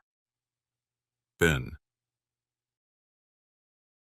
Ben was in awe of the ancient temple and passageways cut by the Vikings. It was clear now that this was some sort of temple. The vortex of runes, lit up and pointing the way, had led them into an even larger room, one lined on both sides by columns that had been hand-carved and also featured swirling runes on every surface. The Vikings weren't known for their stonework outside of fashioning weapons and tools, but as more and more was discovered about the ancient people, it was becoming clear just how vast and advanced their civilization truly was. A far cry from mere nomadic warriors, Vikings had built huge cities, erected buildings and temples, and scratched out a meager living on whatever snow-capped and forbidding land they found themselves on. Settlements had even been found in Greenland, long thought to be completely devoid of human habitation prior to Viking exploration. And the evidence of their capabilities was right in front of them. Ben walked hand in hand with Julie, following Richter and his guard. They had turned off their flashlights. Whatever powered these rune-shaped lights had enough energy to cast the entire temple hallway into a deep blue glow. "It's absolutely mesmerizing," Julie whispered. Ben nodded, not wanting to break the silence, not even wanting his own voice to ruin the reverie. Richter looked like a kid in a candy store, eyes wide and mouth open, gaping at the structure in fascination and wonder. He was shaking too, but Ben knew this could also be due to the fact that the entire place was trembling. The earthquake had previously subsided, but a new one had begun, a bit more intense, though not chaotic enough to cause him to stumble. It blurred his view as the entire mountain vibrated beneath them. "The entrance to Valhalla," Richter whispered. "This must have been built to represent that." Or this is the original, Ben said. Maybe their great halls were designed to resemble this place. Richter turned around, frowning. Ben could see the man working through the angles. Finally, Richter nodded. "Yes, that could be true. I don't know why it didn't occur to me. They built their halls to represent the great hall in the sky, Valhalla, where they would pass to after death. But there had to be an original, a first, or at least one that all others were modeled after." "Maybe that's what happened here," Ben said, as a more intense tremor rocked his left foot. He reached out, supporting himself on one of the huge stone columns that stretched from floor to ceiling. As he touched it, feeling the earth shaking and buckling beneath his feet, he sensed a sort of electric buzz on his palm. Maybe after this celestial anomaly passed over, it caused enough of an earthquake to reveal some of the cave entrances. And then, after building all of this, the next time the anomaly passed close to Earth, another earthquake covered it all back up. It was an oversimplified theory, but one he knew could be possible. Even if it wasn't an exact cycle of revealing the cave entrances and then covering them up again many decades later, Ben knew the seismic activity here could easily form new openings into the vast cave system. And those same earthquakes could fill in other openings around the mountain ridge. Richter nodded, and Ben pulled his hand back, feeling the gentle buzzing subside. He frowned, looking at Julie, but she was focused on Richter, waiting for his response. "I believe that to be the case, yes," the German man said. "The Vikings would have long thought this mountain was sacred, holding some sort of unknown power within it. Anytime the mountain woke up, allowing them to enter new sections, they would have taken advantage of it." He stopped moving, now standing on the right side of the room beneath one of the other pillars. He stretched his arms out wide, as if revealing the place to the others. "Obviously, they did take advantage of it. This is incredible, but I suspect there's even more to be found." Ben glanced at Julie, and this time she met his gaze. He could see the same suspicion in her eyes that he felt. "I suspect you do think that, Richter," Ben thought. Though the man's eccentricities had temporarily been hidden beneath his excitement, Ben knew Richter was on a mission, hell-bent on reaching the end of this journey. What did he think was here? An actual source of power? Some ancient Viking power plant? The earthquake took a turn, and a roaring, ripping sound deafened Ben as small stones and boulders fell from the ceiling. Ben ducked, pulling Julie to the side to hide behind one of the stone pillars. He heard a massive cracking sound and poked his head out, trying to find the source. His stomach dropped as he realized what had cracked. A column, easily weighing tons, had cleaved in half. The heavy piece of stone came crashing down. It landed just next to the guard and rolled, directly over the lower half of the man's body. Ben could hear the man's screams of pure agony as his legs were crushed beneath the massive stone column. It had also caught Richter, pinning his ankle or foot beneath the fallen piece of stone. Ben stood up, hoping to work his way across the temple's open hall toward Richter and the guard. He felt a tug on his shirt. He turned and saw Julie, wide-eyed. She wasn't telling him not to go, but he could see the pleading in her expression. Before he could offer a response, she was yanked downward. She screamed, disappearing into the inky blackness as the earth cracked around them, a crevasse opening beneath her. Ben acted on instinct, jumping feet first into the newly created shaft. He fell straight down for about 10 feet, then the smooth stone curved, and he was deposited onto a diagonal, where he fell another 20 feet, rolling head over heels. He tried to loosen his body, becoming a life-sized rag doll, but he still felt every impact as he bounced over the relatively smooth surface. Finally, the earthquake stopped. Ben realized his eyes were open, and he blinked to try to clear them. He couldn't see anything. It was pitch black here. "Julie," he called, his voice gruff as he cleared his throat. "Julie!" A groan. He moved toward the sound, shuffling quickly on his hands and knees until he found her. She was breathing. "Are you hurt?" he asked. There was no response other than the cracking of limbs as she worked her body around. Another groan, and then she answered, "I think I'm okay. Pretty bruised up, but I'll live." "Same here," Ben said. "Unfortunately, I can't see anything." She chuckled, and then Ben's world erupted in light. It took a second for his eyes to adjust, and he realized Julie had turned on her phone's flashlight. It was only a brief respite, however, as Ben stood and did a slow turn around the space they were in. He saw the diagonal wall they had slid down, a huge cleaved section of the temple floor, it appeared, and also the tiny pinprick of pulsating blue light far above his head. There was no way they were going to be able to climb back up the slope without gear. "Ben," Julie said, her voice filled with worry. "We're trapped." Chapter 55. Ben. "I don't trust him," Julie said. "I don't trust him either," Ben replied quickly, pressing his palm against the rough stone. "But we can't just leave him there." He paused, swallowing hard.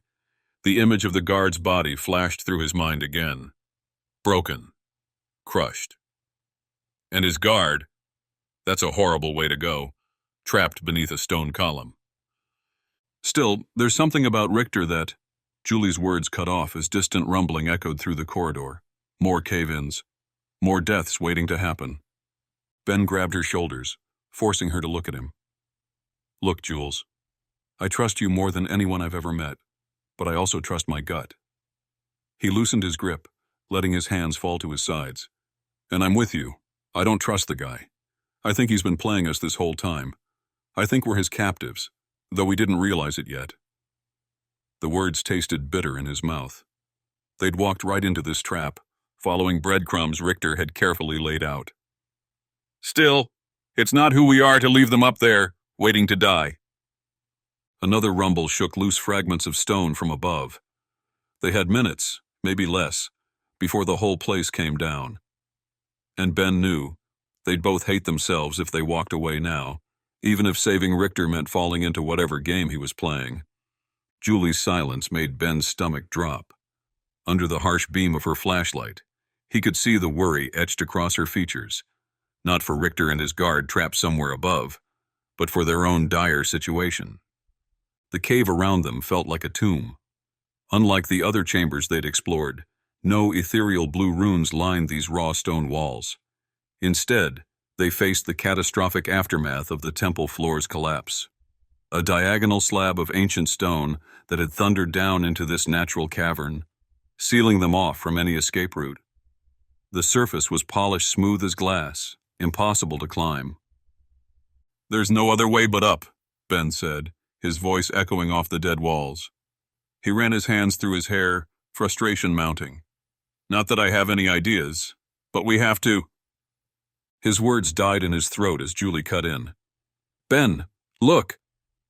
She killed her flashlight and her phone screen went dark, dropping them into pitch black. The sudden darkness hit his senses hard, but after a few heartbeats, a faint blue glow caught his attention. It filtered down through the jagged gap where the floor had given way, casting eerie patterns from the runes carved above. He narrowed his eyes, searching the shadows, but couldn't make anything out at first. Julie grabbed his arm, her fingers digging in as she yanked him around to face another direction. The motion was urgent, almost frantic. "What?" The word slipped out as his brain tried to process what he was seeing. Ben blinked hard, forcing his eyes to adjust once more. The blue glow had faded, replaced by something new, a deep crimson light that pressed against his retinas. He'd doubted himself before, questioned whether his mind was conjuring phantom images in the darkness. But this was real, too real. I think it's a space we can get through, Julie said, moving toward the source. The red circle pulsed like a beating heart against the cave wall. She dropped into a crouch, phone light sweeping across the rough stone surface. Her palm pressed flat against the wall, tracing the edges of what looked like a perfectly carved tunnel entrance. It connects to something over there, she said, her voice tight with barely contained excitement. The beam of her phone light pierced the darkness beyond the opening, revealing glimpses of a larger chamber. Before Ben could open his mouth to protest, to beg her to wait, Julie was already moving.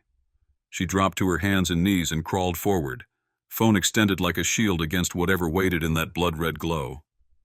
Ben's heart hammered as she disappeared inch by inch into the tunnel, until only her feet and the curve of her hips remained visible. The rest of her had vanished into whatever hell lay on the other side of that wall. Ben waited, hoping he wouldn't have to rescue his wife from some claustrophobic squeeze. He had never been a fan of caves or tight places, but it seemed his full-time job now was diving into seismically and structurally unsound caverns in search of ancient artifacts. He winced as he heard Julie groan, but she quickly explained, I must have hit my shoulder pretty bad on the way down here. Still just a bruise, but it's bad enough that I have to go slow. I'd hope you go slow anyway, Ben said with a smile, though his heart skipped when he saw how dark it was below. The last thing I want to do is die down here because we got stuck. But we would die together, Julie offered teasingly, her voice bright and sing-song, completely at odds with their current predicament.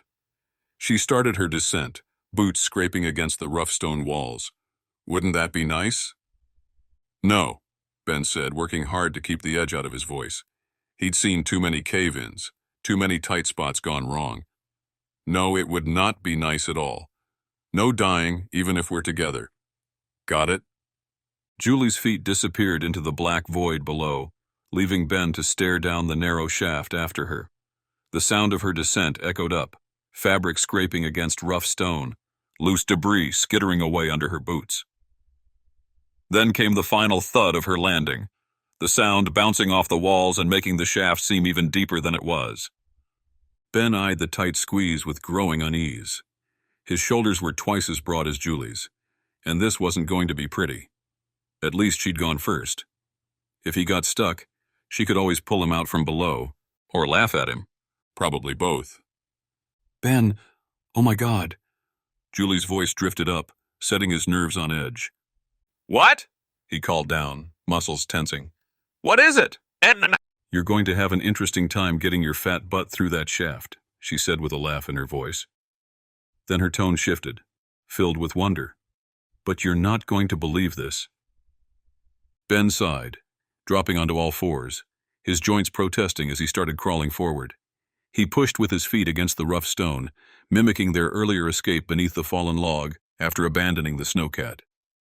Down here, darkness swallowed everything, except for that damn red glow and the tiny beam from Julie's flashlight bobbing ahead. The weight of the mountain pressed down on his mind. Millions of tons of rock hung suspended above them, and he could almost hear it grinding, waiting for one more tremor to bring it all crashing down. His shoulders scraped the narrow walls as he inched forward. Hurry up, old man. Julie's voice echoed back, laced with amusement. You're not going to want to miss this. Ben muttered under his breath, shoving himself through the final stretch of tunnel. His upper body broke free suddenly, and he pitched forward with all the grace of a sack of potatoes. He sprawled across the stone floor as Julie's laughter bounced off the cavern walls, filling the space with its warmth. He frowned, ready to argue that it was the clearly much smaller human builder's fault, not his, but before he could say anything, he looked up and saw the space they were in. His mouth fell open in awe. Chapter 56. Klaus. Richter felt his dreams slipping away. No, not his life. His dreams, hopes, and goals. They were all slipping away. Unfortunately, his life was not slipping away at all.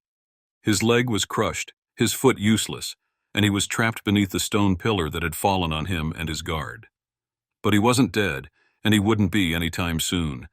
It was unfortunate because he was so close now. He could taste his victory, the culmination of his life's work. The power is here, he thought. I can feel it. And he could, literally, feel it. When they'd first entered the cave, he hadn't been sure about this place. While he had spent a fortune in time and money to verify that this was indeed the cave system used by the ancient Vikings, and very likely the same system referred to in so many ancient myths and legends that became famous Viking lore, he hadn't wanted to fully believe it until he was inside. Now, with the asteroid field flying overhead, the cave had activated. The runes, lit by some mysterious power, etched into the rock facade by the Vikings themselves, and the vortex pointing the direction to travel. All of this was reason enough to continue exploring. But he hadn't really felt it until entering the temple. It was like a vibration, a gentle hum, like an engine deep below starting up. An engine, a machine, silent for decades, awakening once again. He had felt it as they traveled, even against the far more violent earthquake that had eventually toppled the towers here. He'd felt it as he passed by the great pillars, sensing the power emanating from deep beneath his feet.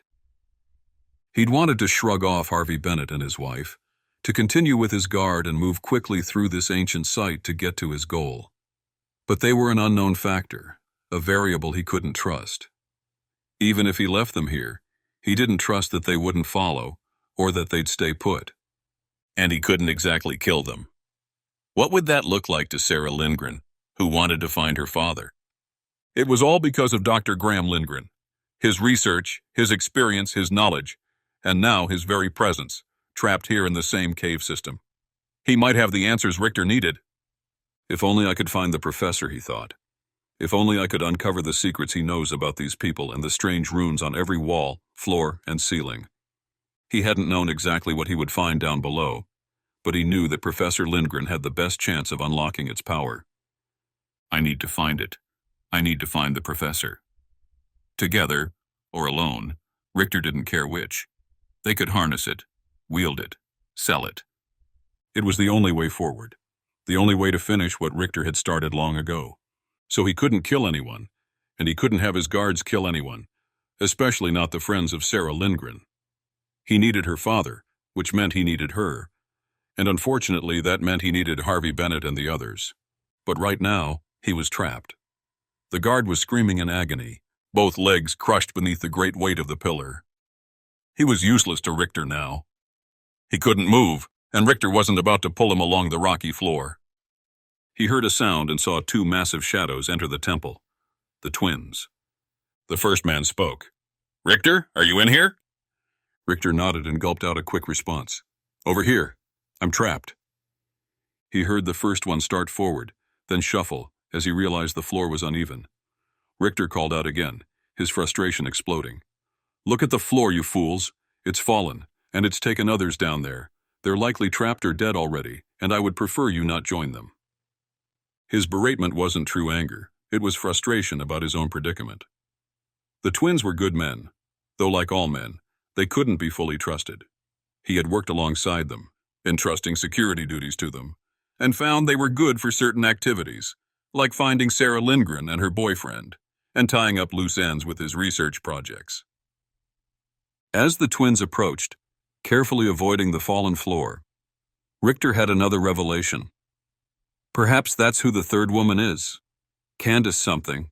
He hadn't paid much attention to her. She hadn't seemed like part of the group.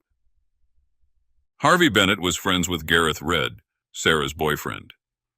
Harvey was obviously married to Julie, but there was a lack of familiarity between them and the other woman.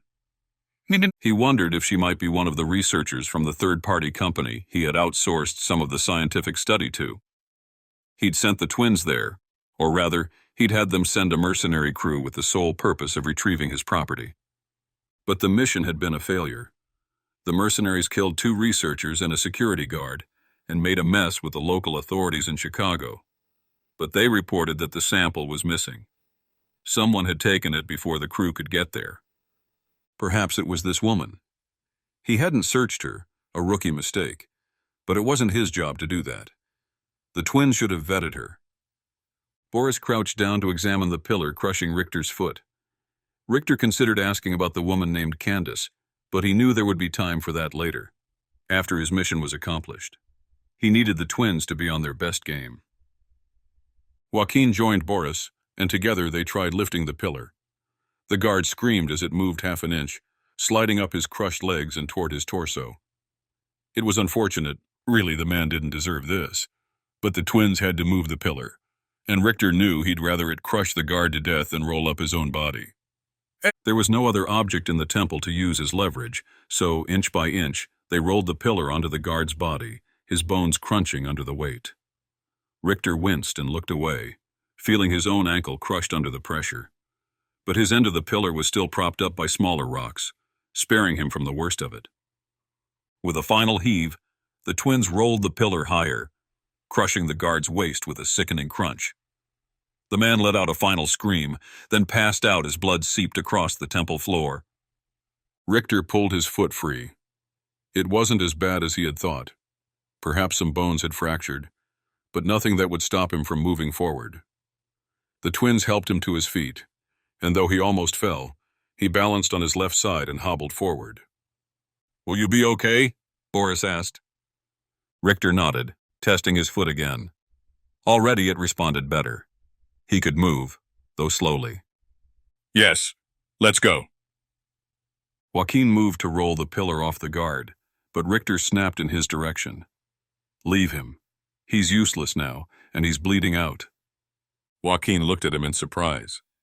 "There's nothing you can do for him, unless you want to make it a quick death," Richter said, flicking his eyes toward the sidearm at Joaquin's waist. Joaquin hesitated, then glanced at his brother. Boris shrugged, and Joaquin joined them, leaving the guard behind. Richter let Joaquin lead the way farther into the temple, where the cave walls blended once again with the ancient structure. Boris took up the rear, and the trio descended deeper into the Viking cave. Chapter 57. Reggie. The cave entrance they'd come through narrowed, and Reggie found he had to slide forward on his hands and knees, sometimes even on his belly. Sarah was in the lead, and though he wasn't exactly a fan of tight spaces, he didn't get claustrophobic. With the smaller woman in front of him leading the way, he knew he couldn't wait behind. After 15 minutes of crawling, Reggie heard Sarah emerge into a larger chamber. He heard her suck in a breath in fascination as she looked around. He noticed something else too. A bluish glow seemed to be lighting the space ahead. The two guards with flashlights were directly behind him, with Candace at the back of their worm-like line. The flashlights had been left on, shoved into the guards' pockets, which created a very dim yellow hue as they traveled headfirst into the shaft. Reggie urged them to turn off their lights as he saw the blue glow growing stronger ahead. They obliged, and as his eyes adjusted, he pulled himself out of the shaft and emerged into the larger space where Sarah was already standing. "It's unbelievable," she whispered. "Never imagined there could be something like this." Reggie pulled himself to his feet, helping Candace up as the guards emerged behind them. The woman was struggling a bit, not as in shape as the rest of the crew, but still performing admirably under these conditions. As he helped her, he took in his surroundings. The bluish glow was all around them, even on the floor in some places. Each pinprick of light was a blur, but Sarah approached a section of the wall on the far side and examined the lights more closely. "Reggie, there are runes?" she said. "Runes?" he asked. She rolled her eyes, laughing. "Yes, real Viking runes. Writing. Inscriptions, just like these." "Did they use some kind of glow-in-the-dark marker to draw them on the walls?" Reggie asked. She shook her head as he walked over to her. "They're etched, scratched into the rock, and the rock itself is odd. It's obviously the walls of the cave, but it's thin. Like just beneath this layer is another type of rock, one that acts like quartz, allowing light to pass through it." Both guards had taken up positions around the room, keeping an eye on Reggie and Sarah while glancing at the runes. Reggie sensed they were getting anxious, wanting to find their boss, Richter, and the rest of their group. They were as surprised as he was to be standing in such a monument to Viking lore. "What does it mean? The writing?" Candace asked. Sarah shook her head. I can't really read them. I recognize some of the symbols because I've studied this stuff in the past, but I couldn't begin to translate what's written here. Incantations, one of the guards said suddenly. All eyes turned to the large German man. Go on, Reggie urged. They are incantations to their gods. Thor, Odin, the guard explained. You can read this stuff? Reggie asked. The guard flicked his eyes to his counterpart, a glance Reggie almost missed in the dim light. No, he replied, but I know that's what they are. How do you know that? Sarah asked. The other guard shrugged. Richter, it's all he talks about. Runes this, Vikings that. He's obsessed. We got that part, Reggie said. But you've heard him talking about glowing runes on cave walls? The guard thought for a moment, and Reggie wondered if he was translating into German and back into English. Yes, in a sense. Viking legend describes places like this. Maybe not a cave, necessarily, but places with incantations to their gods on the walls. It was used as an antechamber, a preparation for what comes next. And what exactly comes next? Reggie asked, a sense of dread growing inside him. The guard shrugged. Perhaps they would pass to the other life. You mean death? Reggie asked. Again the guard shrugged.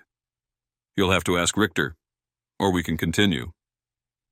The man pointed to his right, and only then did Reggie notice there was a way forward. Over the floor, slightly larger but similar in shape to the shaft they'd just emerged from, lay another tunnel. It wasn't nearly as constricting, thankfully, and appeared to curve sharply to the left as it descended. Reggie knew the Vikings would have used the cave system's natural infrastructure when building this place. Though they were capable of carving out their own tunnels, any civilization using this place for worship or rituals would have started with the tunnels cut by the mountain itself. He guessed this was one such tunnel, one that would take them deeper into the mountain. His feet faltered as another earthquake started up. The seismic activity was becoming more frequent. Though not every quake was stronger than the last, Reggie didn't relish the idea of being caught in one of these tunnels when a larger one hit. We must hurry, the other guard said. Time is running out. Reggie looked at Sarah, who was still tracing the runes with her fingers, marveling at each individual symbol. He didn't like working with these guards, but he still held the assault rifle he'd used to claim his authority. Even so, he knew the men would take any chance they could to stab him in the back if they felt the need to. A weapon only went so far. He still felt the guards were useful, for now. They could help find Richter, and Richter could help find Professor Graham Lindgren. Besides, Ben and Julie were still somewhere in this mountain, likely with Richter. If Reggie did anything to harm the guards or show they were no longer working together, he feared retaliation against his friends. For now, he had to keep the peace. He would work with them as long as it benefited Sarah, Candace, and himself. The first guard was already heading down the new tunnel, his flashlight out once more, illuminating the circular hole on the far side of the room. Candace followed, walking across the room and starting down after him. The dread in Reggie's gut continued to build, much like the earthquake rumbling around him. It was still gentle enough not to threaten the cave structure, but that could change in an instant. He thought of what the guard had said about this room, an antechamber, a preparation for what comes next. On to the next life. Reggie really hoped that wouldn't prove to be the case. Chapter 58. Ben. Ben's eyes hardly took any time at all to adjust to the new space they'd entered. This time it was lit by the same bluish glow of thousands of runes covering every surface, including the floor. But it was also illuminated by an even brighter reddish glow. A deep crimson hue seemed to be coming from a sort of well or indentation in the center of the room, about 25 feet away. The room was absolutely massive, not quite as large as the temple they had gone through with Richter and his men, but the ceiling above their heads was invisible. Only the faint glow of blue along the walls, ascending into darkness, gave Ben a sense of how tall it really was. "What is this place?" he asked. Julie shook her head. "I don't know. We don't understand what these runes are saying, or if they're saying anything at all." For all we know, it could just be the ancient people repeating the same words over and over, talking about power, their beliefs, or whatever. I have a feeling it has something to do with that red thing in the middle of the room, Ben said. He took a step forward, now in the lead, and immediately felt a strange sensation. It was like a current coursing through his body. His arms vibrated, but it was internal, not the same kind of vibration caused by the earthquakes. "You feel that?" he asked Julie. She stepped up beside him. "I do. Any ideas?"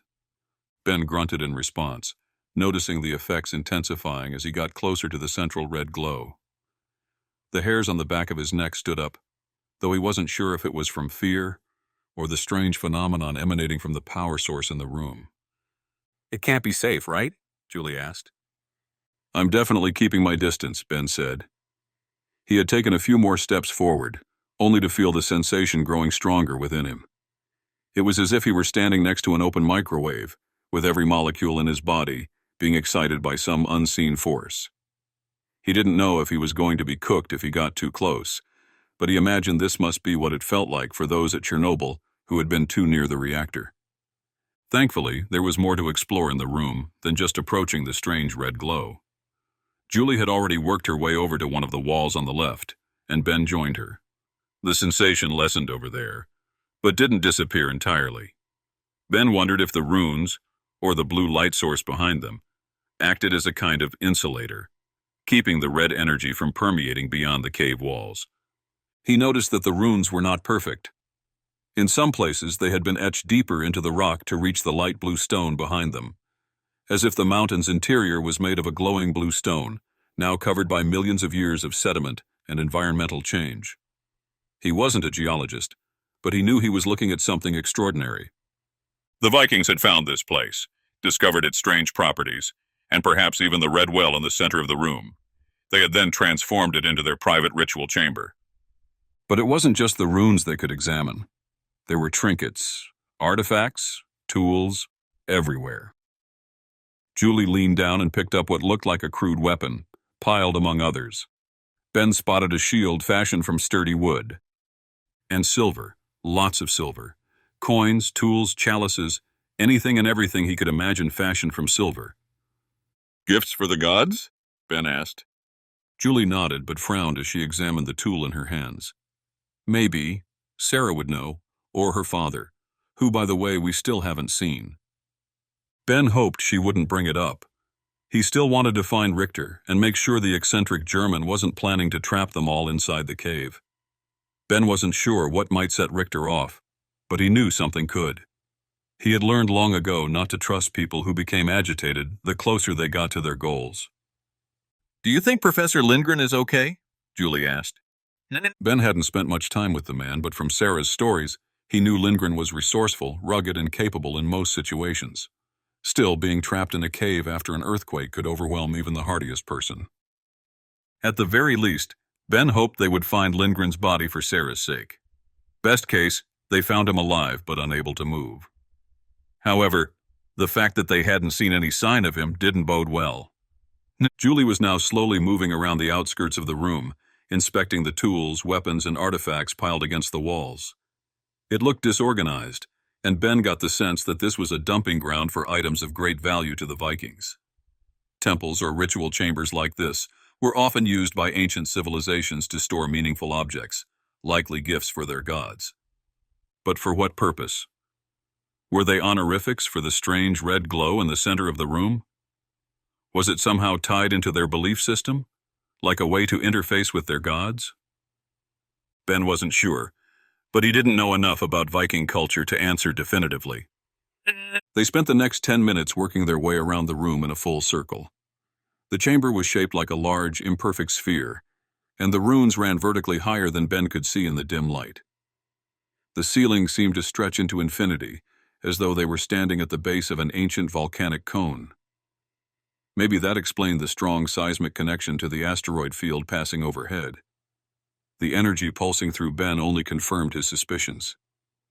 It's no wonder the Vikings thought this place was special, Ben muttered.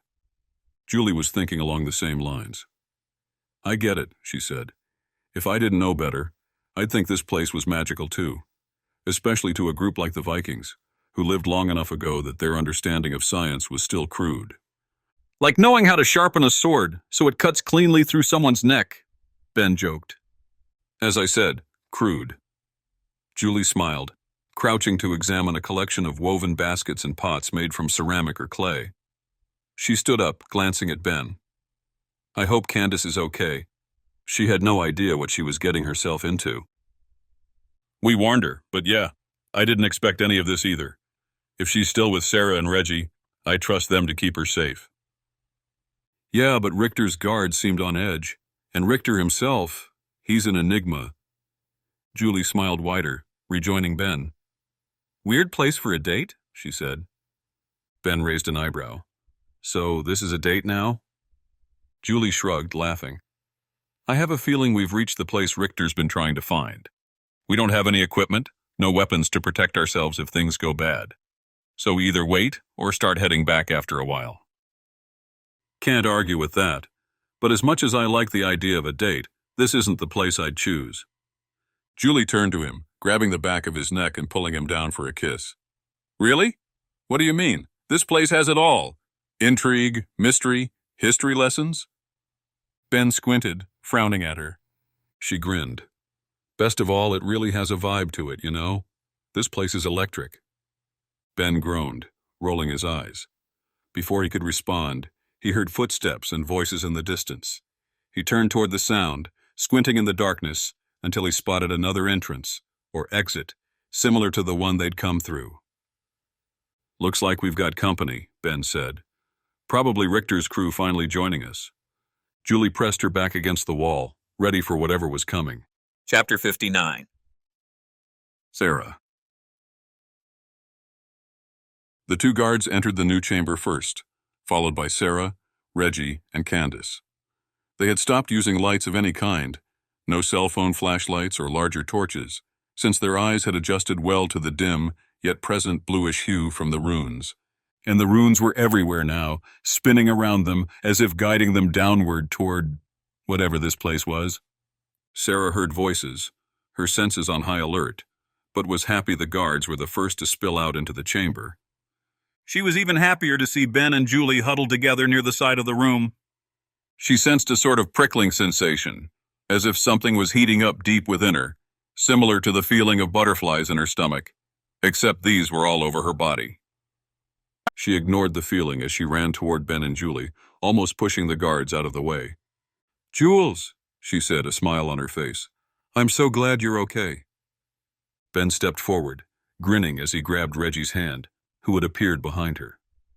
"What about me? Aren't you happy to see me as well?" She rolled her eyes, eliciting a groan from Julie, and only then realized Candace was standing next to her. "You as well, Candace," Julie said. "Sorry to drag you into this mess." "Mess? This is the most fascinating thing I've ever done in my entire life," Candace said, barely able to hide her glee. "I mean, sure, it was a little touch and go there with the earthquakes and snowcat incidents, but we're all okay." Sarah took a step back from the group, realizing that the sensation inside her had grown as she passed near the center of this larger space. In the center, she noticed a deep reddish glow casting its light over all the walls, and apparently up to a ceiling that was far above visible height. "Any idea what this place is?" she asked. Ben spoke. "We just got here ourselves about a minute or two before you came in. All we know is that whatever that thing in the middle is, it's like a radiator core, cooking us from the inside out." "She doesn't mean really cooking," Julie said, "but it does seem to have some strange effect on us, like a microwave working on the internal molecules to excite them." Sarah inadvertently scratched at her arm. "Yeah, I'm sensing that too." The guards were standing awkwardly to the side, and Sarah turned and looked at them, as if waiting for them to introduce himself. They stared at her, then the rest of the group, not saying anything. Reggie spoke. "Our German friends here are a bit shy, especially that guy, because I took his toy from him." He held out the assault rifle the man had previously been carrying, holding it on display for everyone. Ben's smile grew. "Glad you were able to take charge of the situation, friend," he said. Looks like you guys took charge as well. Julie laughed. "Well, I would say we sort of fell into this situation." "They didn't offer more explanation than that. and Sarah guessed that meant their route to this underground space was perhaps a bit more circuitous or dangerous than theirs.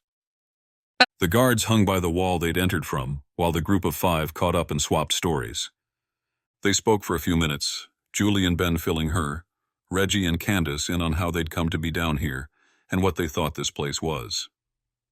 Sarah knew they were on the right track.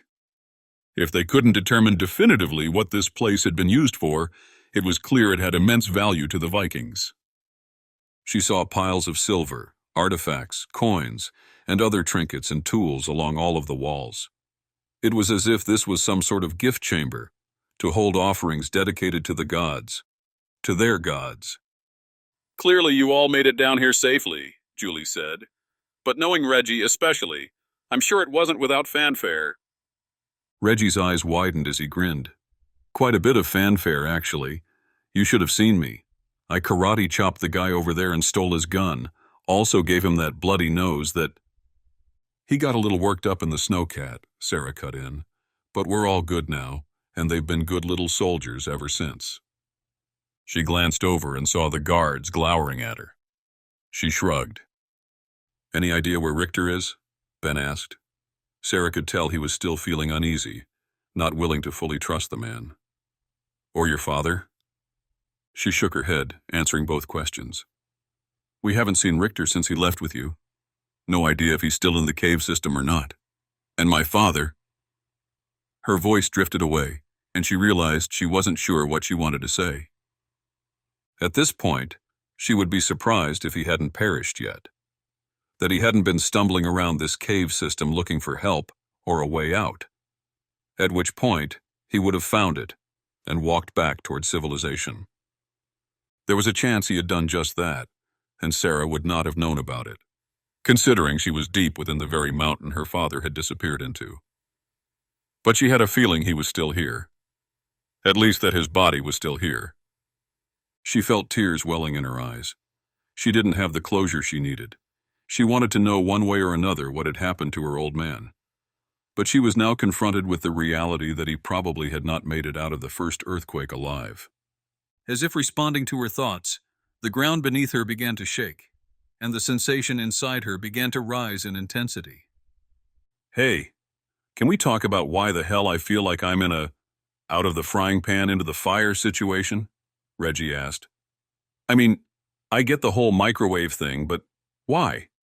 What the hell is actually happening in here? All eyes eventually found their way to Candace, who had remained silent so far. Her eyes widened as well, in surprise, before she answered. She cleared her throat.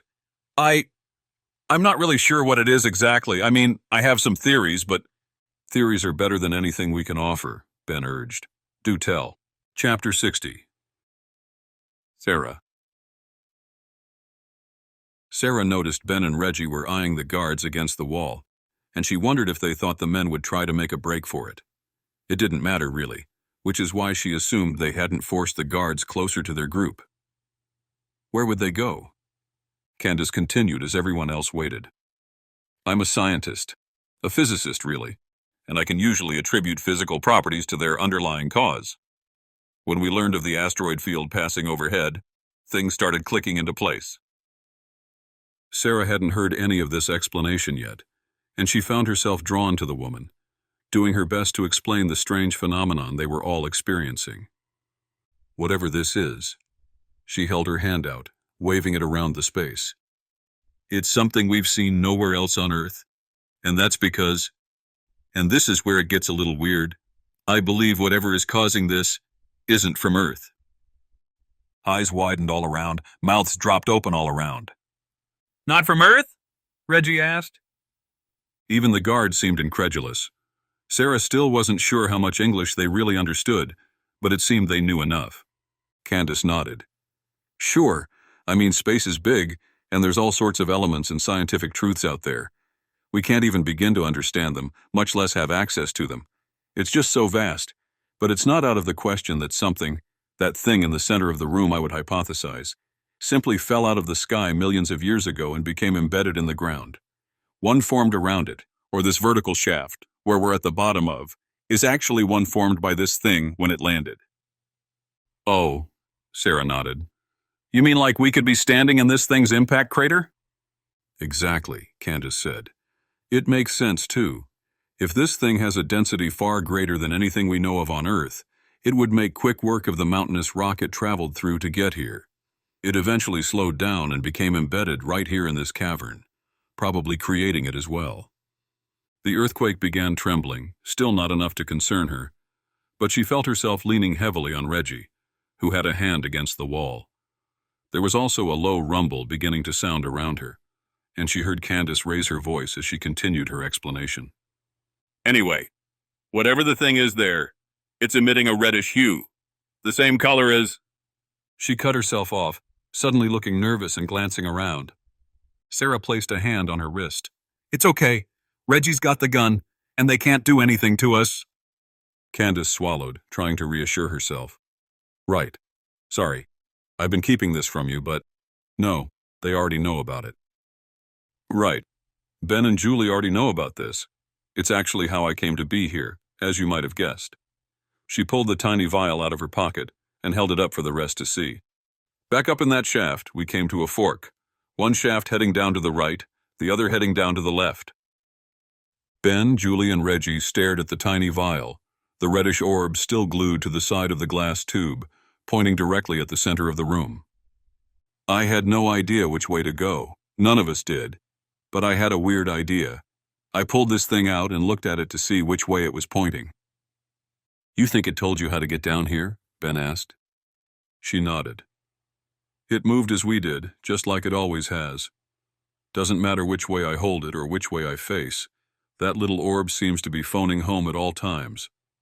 Back in that shaft in front of the intersection, it was pointing down to the left. Sure enough, we snaked around a quarter turn and ended up here. As you can see, it's still pointing home. You think that's home? Reggie asked. Like this thing was popped off a bigger version of it in that hole over there? Candace smiled. Well, there's only one way to find out. She started forward, toward the center of the room and the glowing reddish hue, and 3 sets of arms reached out and pulled her back. No, Candace, you can't do that. Sarah was one of the people reaching out and pulling her back, and even as she did, she felt the sensation of tingling, growing. It seemed the closer she got to the center of the room, the more she reacted with the red thing. We have to know, Sarah, Candace said. Look, just let me go, alone. If my eyes boil and melt like some Indiana Jones movie, then you guys will have your answer. Sarah was shocked to hear the woman's confidence and assuredness in this moment, but she understood. Candace was indeed a scientist, and there was nothing they could do to prevent her from seeing what was inside that indentation. Julie sounded less convinced. Please, Candace. It could really kill you. I know you're joking, but... Candace held up her free hand. It's going to be okay. I have a feeling. Finally, the group let her go, and she slowly trudged toward the center of the room, talking the entire way.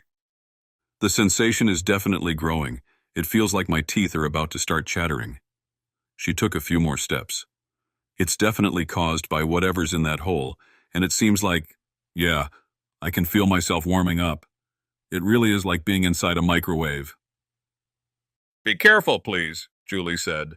I don't get the sense that it's going to cause me harm. I mean, I might get a pretty big dose of radiation from this, and arguably that's pretty harmful, but I don't think it's going to kill me right now. As if testing her hypothesis, she took 3 more fast steps forward, sucking in a deep breath and letting it out. To Sarah, it looked like she was gasping for air, and maybe she was. Okay, I can see a little of what's inside, and well, it just looks like more bright red light.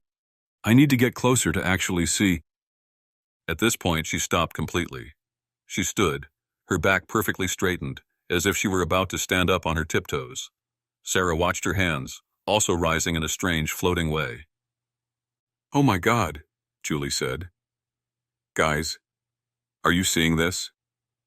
There were nods all around, but no one spoke.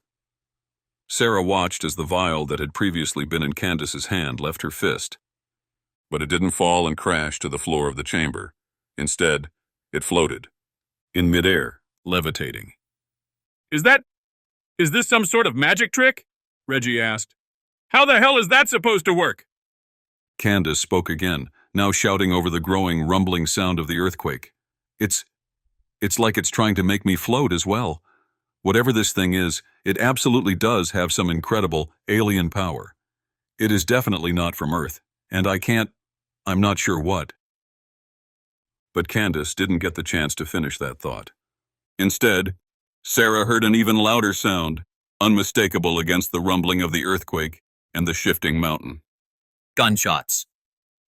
Sarah watched as Candace was pummeled by 2 rounds, her body thrown backward, the vials still levitating in midair, inching closer to the central indentation in the room. She looked over to the left and saw Richter and 2 other men emerge. But they weren't guards, at least not the ones she'd seen before. She recognized them immediately, especially the one holding the assault rifle he had just used to shoot Candace. The twins. Chapter 61. Klaus. Richter was appalled. All his life he'd felt ostracized for his brilliance. People felt uncomfortable around him, sometimes hostile toward him because of his supreme intellect. As a child, he had often caused trouble for his teachers by correcting them, which did little to elicit favor from them. As such, he had grown somewhat callous to the rest of the world. He had perfected his understanding, even amiable facade. But it was truly just a facade. In actuality, he was a sociopath, a man who didn't understand empathy, who could not connect with his fellow human beings on an emotional level. There was right, there was wrong, and there was Klaus Richter, who clearly understood both and had no patience for those who did not. He was the sort of man who was smart enough to know how to get what he wanted, and cared very little for what effect it had on the opposite party. He had amassed a fortune by tapping into this power, and he truly believed it was his secret power. He could make people do what he wanted because he could run intellectual circles around them, impress them with his cerebral understanding of the very subject they believed themselves experts in, or simply by shutting down any and all appeals to his emotional side, easy, since he did not have one. He knew he was a sociopath, a man who had no ability to understand other members of his species in a way that made them feel comfortable. But rather than let that stop him from succeeding, he had used it to his advantage. It was why he was so good with computers, why his first fortune had been built as a computer scientist, software engineer, and entrepreneur. Computers were code, just lines of zeros and ones, abstracted in a way a human being, albeit one without the capacity for emotional reasoning, could understand. And understand he did. He was a prowess, a wizard, someone who could spew perfectly coded software as if reciting a memorized speech, and later could create money from it out of thin air. When his interests had developed into more nuanced fields, he'd simply reapplied this same prowess, this same superpower, to those interests. And thus he had created a multinational conglomerate dedicated to the research of things he was interested in. Things he could use to gain more power, more wealth, more notoriety. And since he didn't care at all for how others perceived him, he was incapable of that. He didn't need to justify his existence or goals to anyone. And yet, partly because of his genius, and partly because he knew it was a faster route to his end goals, he had perfected the craft of interacting with human beings as if he thought himself among them. He knew how to cajole, please, delight, interact. He knew how to lean on an investor in just the right way, to tickle their fancy enough for them to open their wallet. He knew how to get others on his team for the sole purpose of bringing them into the fold so he could use them for their own expertise and experience. He entered this final chamber in the maze of corridors, temples, and subterranean rooms, the absolute end goal he had been striving for over a decade. He sensed his body growing rigid. He couldn't truly feel these conflicting emotions. Again, he was incapable of that sort of thing. But there was a physiological response in his body. He assessed that response quickly. Part of it was due to the physical properties of this room. The odd sensations he'd had traveling through the cave systems, going ever deeper into the mountain until he reached this spot, had led him to believe there was, in fact, some sort of ancient, secret power hidden within. It was a physical manifestation of that power within him. It was like a vibrating earthquake inside his body, growing ever stronger the closer he got to his destination. The next feeling he knew his body was trying to explain to him was that of success. He knew in an instant this was the room he was looking for. The reddish hue in the center of the room, casting a glow against the bluish hue they'd already seen from the runes throughout the system, told him this was, in fact, the place the Vikings called their inner sanctum, where their most private and most powerful worship took place, where they not only worshipped the gods, but interacted with them.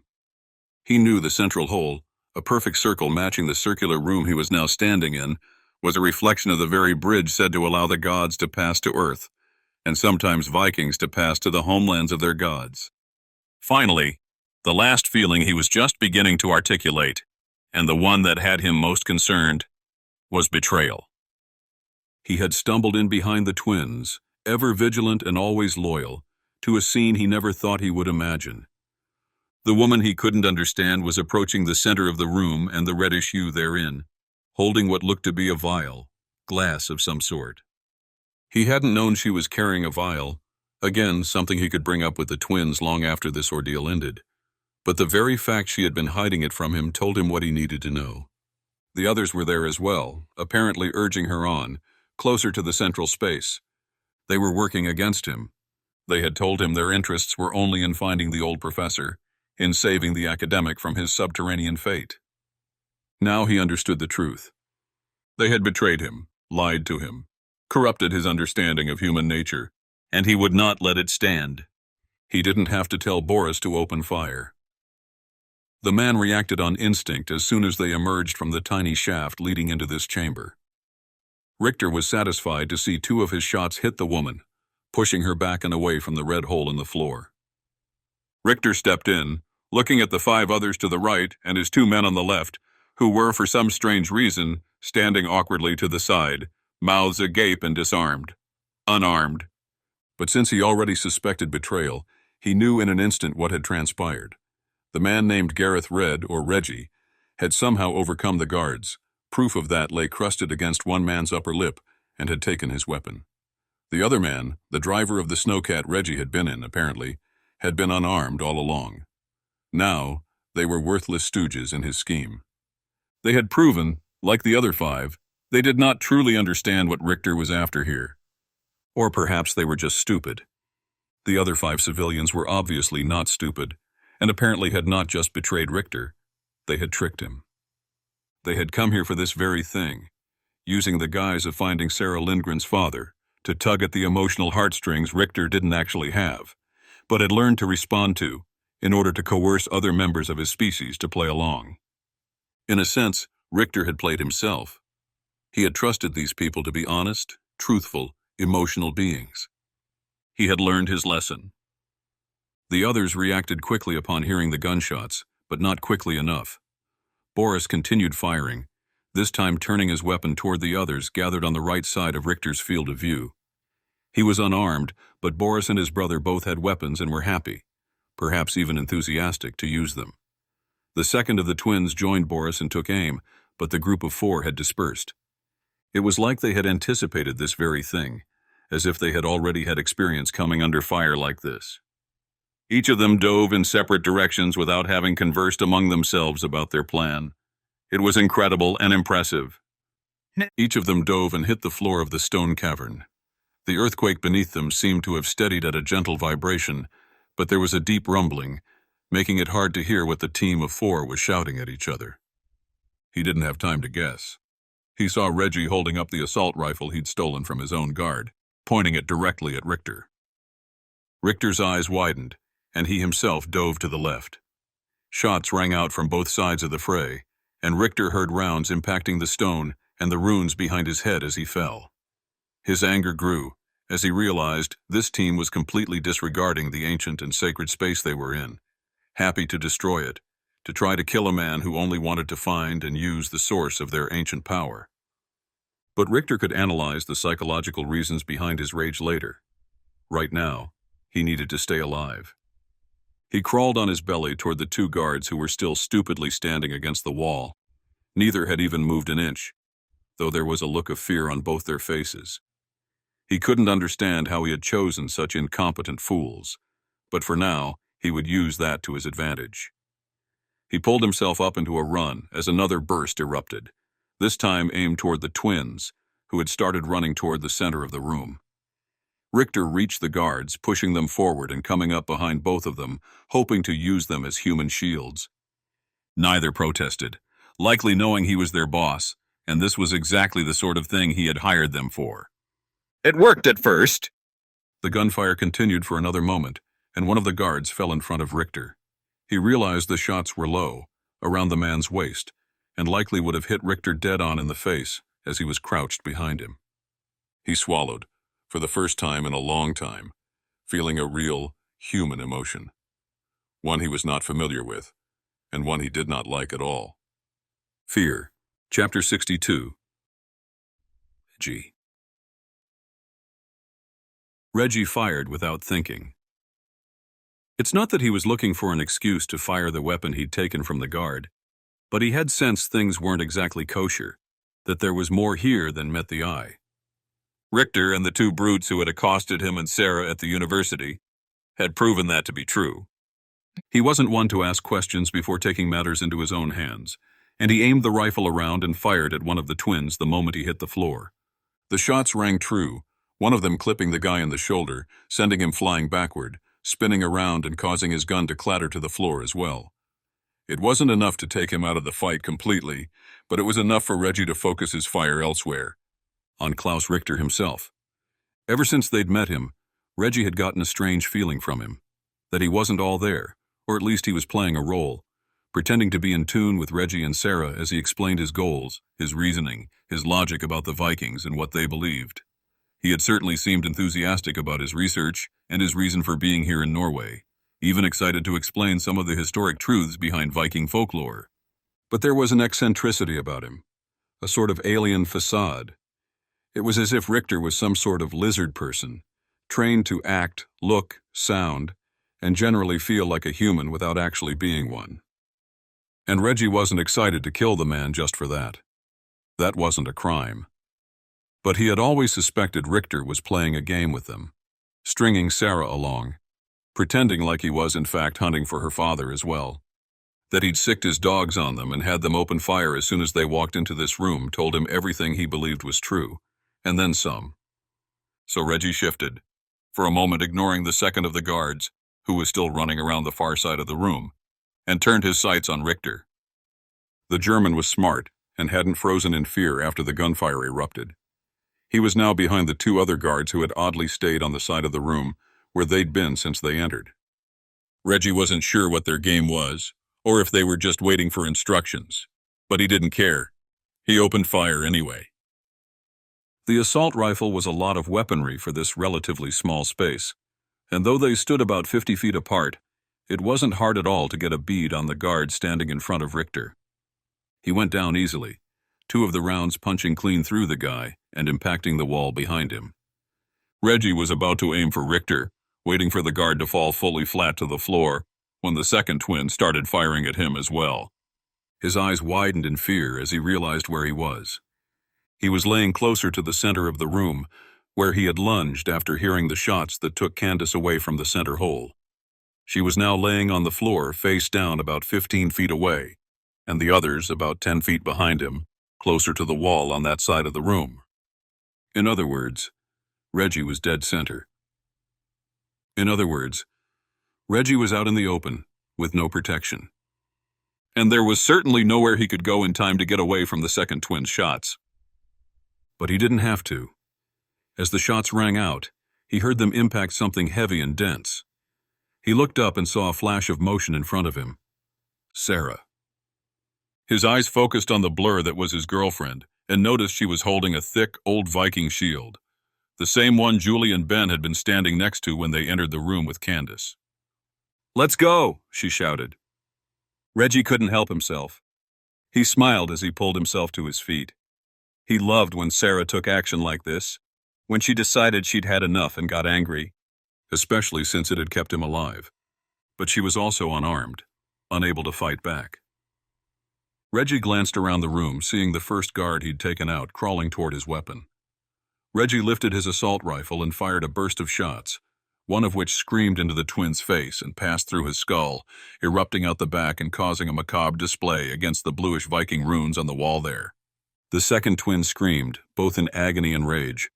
Reggie was already turning his weapon toward him, stepping next to Sarah, who held the shield out in front of him. "No, get back with the others," he said. "The shield's not big enough for both of us." "Take it," she hissed, shoving the shield into his hands. At first, he hesitated, not wanting to take the only protection she had away from her. But before he knew it, the shield was in his left hand, and Sarah had retreated back against the wall. Reggie didn't glance back to see what Ben and Julie were up to, or where his girlfriend had gone. He kept the twin in his sights. It was hard to see him clearly on the opposite side of the glowing red eye that sat sentinel in the center of the room, but he could barely make out his dark shape against the bluish blurs behind him. But rather than fire, Reggie heard a voice. "Stop!" It was Richter's voice, and he saw his silhouette, a smaller, thinner shadow against the bluish haze on his left, walking toward the central eye. The hole in the floor seemed to beckon, pulsating and growing more red, or Reggie's eyes were playing tricks on him. Richter had the room's full attention now, and the guard that still stood moved over toward the twin, as if sensing the larger man would be decent protection for him. "You risk unseating the power source," Richter shouted over the rumbling earthquake that was still vibrating in the space. "You've made your point. You lied to me and my men." Reggie frowned. "We didn't lie," he thought. "You're just a weirdo who didn't seem to warrant our full trust." But he held steady, aiming at the twin and the guard next to him, noticing the twin aiming back. It was a standoff, an old-fashioned Western stalemate, both men waiting for Klaus Richter to tell them what to do. In truth, Reggie didn't enjoy killing. He had done it more than he cared to admit, but every time felt unnecessary, as if he had no other choice. He wouldn't fire on the guy opposite unless Richter said or did something that warranted it. He sensed others around him, noticed Ben and Julie stepping up on either side, Sarah next to Ben on his left. It was an odd show of force, one man with a weapon and three others against one man with a weapon, and three others. Although one of the men opposite them was dead and another seriously wounded. But everyone in the room was focused on Richter, on what he would do. He knew from Candace's display, Richter would get close enough for anything he might be holding to start levitating, to literally float in midair in front of the indented well. He watched Richter's face, eerily lit in red, as he approached the circular indentation. He saw the man begin to smile, a maniacal cackle escaping his lips as he drew nearer the ancient circle. Is this the effect it had on the Vikings as well? He wondered. Were they simply overcome with emotion, with awe and wonder? He remembered Candace commentating on her own journey toward the light, explaining everything she had been feeling before.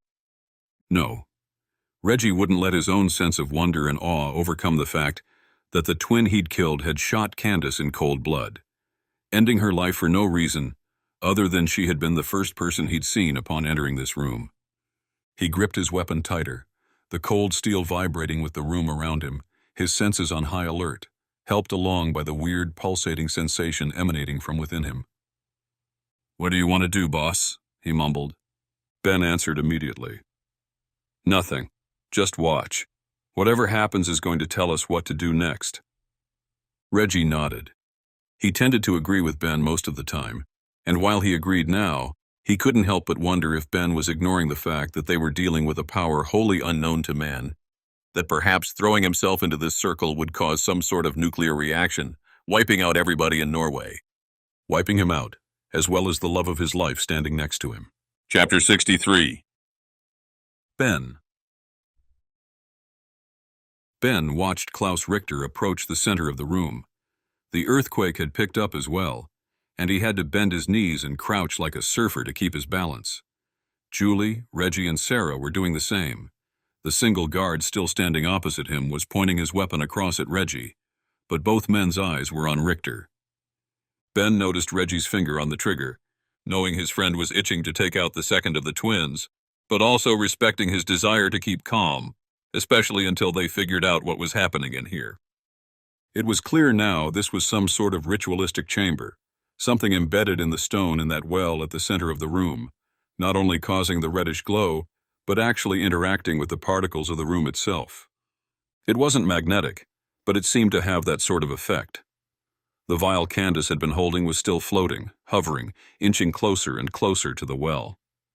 He noticed the tiny dot inside was also lit, now brightly red, standing out against the dimmer, deeper-hued backdrop. That backdrop cast Richter's face in an eerie glow, his maniacal smile still plastered on his face as he slowly inched toward the well. "Boss, is that a good idea?" the twin asked. Richter ignored him. "If he causes some sort of reaction," Reggie mumbled. His friend's voice was barely audible over the rumbling of the cave system itself and the whooshing vortex of energy emanating from the ground. "Better him than us," Ben said. "Yeah, but what if it—" Before he could finish the sentence, Ben saw Richter step one more foot closer than Candace had been before she'd been shot, and Ben's eyes widened. Richter's foot hadn't touched the ground this time. He was still leaning over as if he had, simply walking on air instead of ground. He repeated the motion with his other foot, and Ben noticed he was now not standing at all, but drifting toward the well, much like the vial nearby. Holy mother of... Reggie's voice was cut off again, this time by Sarah. "He's floating! Levitating!" "He's not doing it, though," Julie answered. "It's that strange rock embedded down there, reacting with the asteroid field passing overhead, probably part of an asteroid that crashed to Earth millions of years ago. It's creating some sort of anti-gravity." Julie, too, cut herself off, and Ben snapped his head around to look at her. Ben snapped his head around to look at his wife. "Go on. Anti-gravity what?" Julie's jaw dropped. "Machine. This is the power Richter was alluding to, the one he wants to control. I mean, we knew that already, but I think my gut was telling me he was just excited to find some priceless artifact, and I think he could sell it on the black market." Ben nodded as he watched Richter, gently floating, slowly toward the center of the room. He noticed light now frothing out from the well, not quite bright enough to reach upward, but growing in intensity. Whatever was happening far above their heads in close orbit to Earth was causing this, whatever it was, to grow more and more agitated by the second. "I guess I didn't think it was actually an object," Julie said. "And certainly not something that could do this." "What could he use it for?" Reggie asked. "Some sort of weapon?" Julie frowned, and Sarah picked up the thread. "I suppose it could be anything. A weapon, sure. But imagine the possibilities. If he could somehow harness this object, whatever's buried down there, maybe extract it and carve it up into smaller pieces, or figure out how to enclose it, like a Faraday cage or something, only opening one small hole, one small aperture on the side." He doesn't just want power, Ben realized. He wants to own it, completely. They were staring at the original source of some advanced technology, perhaps the earliest prototype of a force unknown to humanity. This isn't a microwave oven, Ben thought grimly. This is the thing that melted the first candy bar. They were looking at the predecessor to whatever monstrosity Richter had in mind. It wasn't a polished, perfected microwave oven, but the original power source behind the technology. He recalled the story of the man who discovered it. While working with microwave equipment, his proximity to one had melted a candy bar he'd left in his pocket. The result was understanding how the power source worked, then refining it, and eventually packaging it into a consumer product. But Richter wasn't thinking in terms of consumer products. No, the power here was otherworldly, and very likely the only one of its kind they could find anywhere on Earth. As such, any number of governments, defense companies, or even private organizations with deep pockets would want to get their hands on it. If Richter could somehow retrieve this source, experiment on it, then create saleable products based on it. He wouldn't just corner the market, he would own it. Ben watched in awe as Richter, now completely supported by whatever strange alien source, strange cosmic source interacted with him, moving ever closer to the light. He'd slowed down after leaving the floor, apparently not able to affect any change whatsoever. It was like the man was swimming through viscous fluid. Even waving his hands and arms around didn't seem to have any effect. He was completely locked in, riding inside a pulse wave like something out of a science fiction movie. "We need to do something," Julie said. Ben looked at her again. Do something?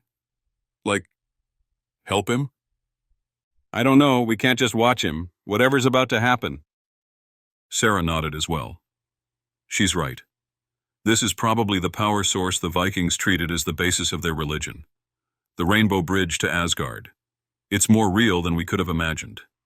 But I'm still not sure what will happen if he comes into contact with the source itself. An explosion, maybe? Reggie asked. His eyes hadn't moved. His face locked on Richter and his top minion in his peripheral vision. His finger still rested on the trigger, ready at a moment's notice to take the shot. Ben knew the guard, the twin who served as Richter's right-hand man, standing across from him, was also equally ready. Well, I don't know about an explosion, Sarah said. But they used this rainbow bridge to pass to Asgard. In other words, to pass to another life. To go to Valhalla. So this thing is going to kill him. Sarah frowned, thinking it through. It appeared they only a few minutes, as Richter was still moving closer to the source, though slower than he had been. But the earthquake was still rumbling, and if he wasn't mistaken, building. Perhaps the asteroid field high above was as close as it ever had been. Ben feared that by trying to retrieve him, they too would get caught up in it. Of course, there was always the option to do what he'd done to Candace. They could just shoot the guy back away from the edge of the hole. Viking folklore says that you travel to Valhalla after you're dead, after you experience an earthly death. Perhaps that's what this is for, a way to send the deceased on to the next life. I'm not sure there's any lore, at least none that I can recall, stating what will happen if someone who's still living tries to pass through. Ben stared at Candace's unmoving form on the floor. I should have stopped her from coming.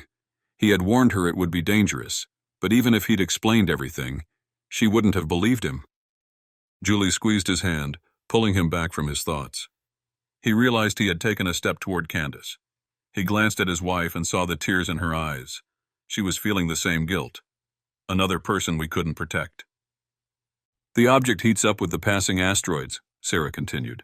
The Vikings would pile their dead here, but they didn't know what happened next. They didn't know? Ben repeated. The bodies just vanished? Yes, because anything in this room, when the source is fully active, becomes... She trailed off, flipping through the notebook. Becomes what? Before Sarah could answer, a voice echoed from the small shaft behind Richter. Ben froze. That voice. A figure stepped into the room, clothes tattered, soot streaked across his face, eyes bright with exhaustion and a faint smile. It was Professor Graham Lindgren.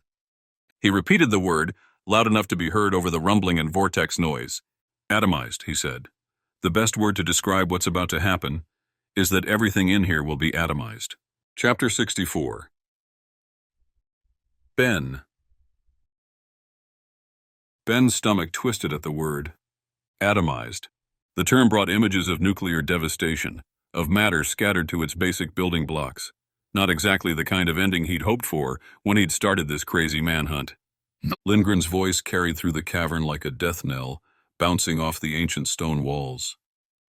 I wonder why it's relatively stable, he said, his eyes darting around the chamber as if cataloging every detail. With the field growing this strong, I would expect everything to be levitating by now. His face was streaked with dirt and blood, but his mind was clearly sharp as ever. Ben caught Sarah's eye, and he knew they'd reached the same conclusion. The tiny orb inside that floating vial. It wasn't just some artifact. It was acting like an anchor, keeping the room's deadly physics in check. For now. If that delicate balance broke, if the orb shattered or destabilized, Ben didn't want to think about what would happen when all that contained energy released at once. But still, when Richter, or the vial, finally came into contact with the central well, he couldn't imagine what chaos it would cause. He didn't want to be anywhere near it when it did. Nearby, Richter continued his slow-motion dance toward destruction. The eccentric German hadn't even flinched at Lindgren's arrival or his warning. His eyes blazed with the same fanatical light as the well beneath him, reflecting the blood-red glow as he inched closer. Just a few more feet, and he'd reach the source, and maybe kill them all in the process. He's going to trigger it, Sarah whispered, panic lacing her voice. Reggie's finger tightened on the trigger, his muscles coiled like a snake ready to strike. The twin, Richter's last remaining guard, stood opposite him. Both men locked in a deadly standoff, while their boss floated closer to certain doom. Ben glanced over at Reggie, whose rifle was still aimed at Richter's guard. The shot would be easy. Clean. One squeeze and Richter would tumble back from whatever cosmic force was pulling him toward that hellish red glow. But the guard's weapon was trained on Reggie too, and any sudden move would turn this chamber into a shooting gallery. Lindgren suddenly noticed the vial and the tiny red glow inside it. "What is that?" he asked. His daughter answered. "We believe it's the same substance as what's in the well," she said. "A woman, Candace, brought it. She didn't make it." No one pointed at her lifeless body near the well. Professor Lindgren had already seen it, and would now know who it was. "It seems to be slowing everything down," Lindgren said, as in causing the reaction to take longer. "But if we leave it, that reaction is going to be monumental. Having two bodies close together like that is... well, I cannot even begin to imagine what might happen." "But if we do get the vial away from it, there will still be some sort of reaction?" Professor Lindgren thought for a moment. "I believe so, yes, but one far less destructive. Since this larger object inside that well has been here since it landed on Earth, we can predict that its reaction to the asteroid field passing overhead isn't great enough to cause the entire mountain to fall apart." He paused. "But it will still be destructive. We need to leave, very soon." Ben could see the calculations running behind Reggie's eyes as his friend listened, watching them all. He saw his trigger finger twitch. One shot could end this, or at least give them the better of two options. But they had to make it count. The wrong choice would kill them all. Ben turned to face the women who were gathered near Professor Graham Lindgren. He was prepared to make the call, knowing time was quickly running out. But before he could, he heard a new sound, a grunt, then a deep impact. He turned back around and saw Reggie gawking at him. His weapon was on the ground next to him, and the twin stood behind his back, holding a knife to his friend's neck. "Sorry, brother," Reggie said. "I let my guard down for 1 second." The knife pressed against Reggie's throat glinted in the crimson light. The twin's face was a mask of cold professionalism. No emotion, just deadly intent. "Hands up," he commanded in accented English. "Now." Ben's fingers twitched. Maybe he could... "I said now." The twin's blade drew a thin red line across Reggie's neck. "Or your friend bleeds out while you watch."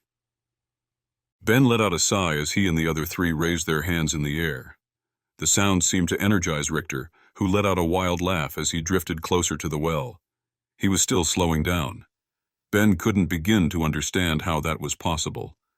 But perhaps the smaller orb floating across from Richter was helping.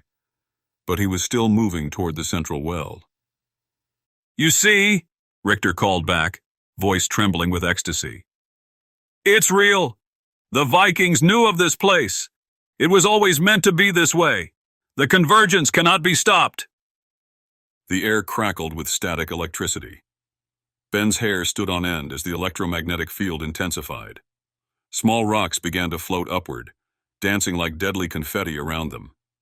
Candace's body, the one nearest the well besides Richter's, began to push upward, as if she'd become a zombie and was coming back to life. "Dad," Sarah hissed urgently. "How long?" Lindgren's face was ashen. A minute, maybe less. And they were all trapped here to witness it. The twin must have sensed their desperation. His smile was razor-sharp as he shifted his grip on Reggie, keeping the blade steady while reaching for something in his pocket. A small remote control emerged, its red button gleaming like an evil eye. "Insurance," he explained coldly. "Charges placed throughout the tunnel system, so no one considers being heroic." Ben's mind raced. The charges would collapse their escape route, but if Richter reached the well, they were dead anyway. The air was getting thicker, harder to breathe, as if reality itself was condensing around them. More debris lifted off the ground.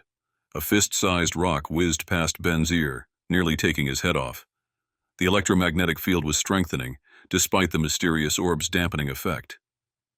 30 seconds, Lindgren shouted over the growing whine of energy. Richter was almost there, his body moving in slow motion but unstoppable, like a nightmare in real time. The vial containing the smaller orb drifted perpendicular to his path, their convergence point directly above the well's crimson heart. Down! Ben screamed, dropping flat as another volley of rocks shot overhead like bullets. Everyone down! The twins' grip on Reggie loosened for just a fraction of a second as he struggled to maintain balance in the growing chaos. It was all Reggie needed. In one fluid motion, Reggie dropped and rolled, the knife slicing air where his throat had been. The twin lunged, but the electromagnetic field caught him off guard, pulling him slightly off balance. Ben seized his chance. He dove for the remote, snatching it from the twins' grasp as it began to float upward. The plastic casing felt eerily dead compared to the electric charge saturating everything else. 10 seconds, Lindgren bellowed. A new sound cut through the chaos, a high-pitched keening that made Ben's teeth ache. The vial and Richter were mere feet apart now, both converging on the well's center. The remote, Sarah screamed. Use it. Ben's thumb hovered over the button. One press would seal them in, but also... The tunnel, he shouted back. The blast could destabilize... Do it! Lindgren's voice carried an authority that broke through Ben's hesitation. The charges will disrupt the field. It's our only chance. Richter's maniacal laughter reached a fever pitch. Yes, the power. I can feel it. Ben pressed the button. The explosion rocked the chamber like a thunderclap, sending a cascade of rock and debris raining down. But more importantly, the blast wave hit the electromagnetic field like a sledgehammer, creating a momentary disruption. For one crucial second, everything stopped floating, including Richter. The German's triumphant laughter transformed into a scream as he plummeted. His fingers grasped desperately at empty air, finding nothing to break his fall. The vial, however, remained suspended, the orb inside pulsing with an intensity that made Ben's eyes water. Move! Lindgren bellowed, shoving them toward the chamber's far wall. The reaction. A sound like shattering glass cut him off. Ben spun to see Richter sprawled at the well's edge, blood trickling from his mouth. But the man was smiling. In his outstretched hand, he held something that made Ben's blood run cold. The vial. He must have grabbed it as he fell. Together, Richter wheezed, his fingers tightening around the glass. As it was written. No! Sarah lunged forward, but Reggie caught her arm. Time seemed to slow as Richter's hand moved over the well's edge. The vial tilted, slipped, and then reality itself seemed to scream. The chamber erupted in crimson light so intense it burned through Ben's closed eyelids. He felt his feet leave the ground, his body becoming weightless as the competing forces tore at the fabric of space around them. And the last thing he heard before unconsciousness took him was Sarah's voice, barely audible over the roar of colliding worlds. Run! Chapter 65. Ben. Consciousness returned like a sledgehammer to the skull. Ben's eyes snapped open to darkness and the taste of copper in his mouth. His tongue probed at split lips, finding fresh blood. Every muscle screamed as he pushed himself up from the rocky ground, jagged stones biting into his palms. Julie? His voice was hoarse, barely a whisper. He tried again, stronger this time. Reggie? Sarah? The words echoed off unseen walls, mocking him with their emptiness. The chamber's hellish red glow had dimmed to a sickly purple, casting twisted shadows that writhed and danced across rough-hewn stone. Dust hung thick in the air, glittering like malevolent stars in what remained of the light. His lungs burned with each shallow breath, the acrid taste of pulverized rock coating his throat. Through the haze, he made out shapes scattered across the ground. Bodies sprawled like broken dolls, tossed by a giant's careless hand. His heart hammered against his ribs as he counted the dark forms. 1, 2, 3. Then one of them moved, a slight twitch at first, then a groan that sent equal parts relief and dread coursing through his veins. Here, Sarah coughed, struggling to her feet. Blood trickled from a gash above her eye. "Dad? Reggie?" A groan answered from behind a fallen boulder. Reggie emerged, dragging Professor Lindgren with him. Julie emerged as well, helping hold the man's other side. The professor's leg was bent at an unnatural angle, but he was conscious, his eyes wild with scientific fascination, despite the pain. "Remarkable," Lindgren wheezed from behind Ben. "The convergence. It's still happening, but slower, like time itself is stretching." Ben's gaze snapped to the well, his heart hammering against his ribs. Where Richter had fallen just moments ago, there was now a void. No corpse, no splattered blood, not even a scrap of clothing. The space gaped like an open wound in reality. That sickly purple light still pulsed from within, casting twisted shadows that danced and writhed across the chamber walls. The air itself seemed wrong, rippling and distorting like a mirage on a scorching highway. But this was different, more violent, more fundamental. Ben had seen heat waves before, but never ones that made his eyes ache just from looking at them. It was as if the basic fabric of space was being pulled apart and knotted back together in impossible ways. The wrongness hit him like a physical blow, static electricity crackling across his skin. His arm hair stood rigid, and his mouth went dry. Whatever that light was doing went beyond mere physics.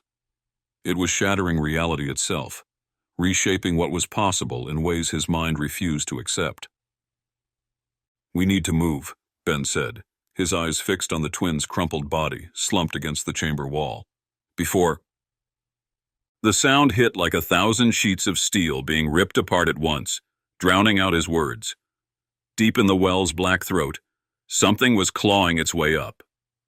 Through the thickening purple murk, a form took shape, neither solid nor gas, but something that shouldn't exist. It coiled and twisted like trapped smoke, folding in on itself in ways that defied geometry. Ben's vision blurred and burned as he tried to track its movements. The thing's surface rippled, morphing from sickly green-yellow to blazing orange. Then, without warning, a tendril of deep blood red erupted outward, splitting the air like a liquid knife. "My God," Lindgren breathed, his face ghostly in the shifting light. The Rainbow Road. Julie's fingers clamped onto Ben's arm like a steel trap. What's happening to the air? The question came out in a whisper, but the fear in her voice hit him like a shout. The dust motes around them twisted and warped, each speck stretched into a glowing thread, curving through the chamber like strands of luminescent DNA. Ben's stomach lurched as the walls rippled, in, out, keeping time with the pulses of alien radiance that flooded the space. The two substances... Lindgren's words came fast, clipped. "They're trying to merge." His hands flew across the control panel, but nothing responded. The whine building in the chamber drowned out everything else, a sound that set Ben's teeth on edge and made his skull vibrate. "The field's collapsing." Lindgren had to scream now, fighting to be heard over the sonic assault. "Without the stabilizing effect of the separate orbs..." His next words were lost, as reality itself seemed to buckle around them. A thunderous crack split the air, the sound striking Ben like a physical blow. His teeth rattled, his bones hummed, and for a moment he thought his eardrums would burst. The noise wasn't just loud, it was wrong, like the screech of metal grinding against the base structure of reality itself. Where Richter had stood seconds before, space twisted and buckled. The air folded inward, ripping apart to reveal something that shouldn't exist. Ben tried to look away but couldn't tear his eyes from it. A gaping wound had opened in front of them, bleeding impossible colors that made his brain short-circuit. Shapes writhed within, cubes that were somehow also spheres, spirals that curved through dimensions he couldn't comprehend. Each time he tried to focus on one, it morphed into something even more insane. 20 feet away, the twins' broken body lay splayed against the concrete wall. The electromagnetic pulse from the charges had picked him up and flung him like a child's toy. His neck bent at a grotesque angle, eyes still open but seeing nothing. Ben forced himself to look away from the corpse. They had bigger problems now. The breach was spreading, eating through the air like acid through metal. Whatever lay on the other side was bleeding through, consuming their reality 1 inch at a time. Soon there would be nothing left but that maddening geometrical chaos. The tunnel! Reggie's voice cracked as he screamed over the hellish shriek pouring from the breach.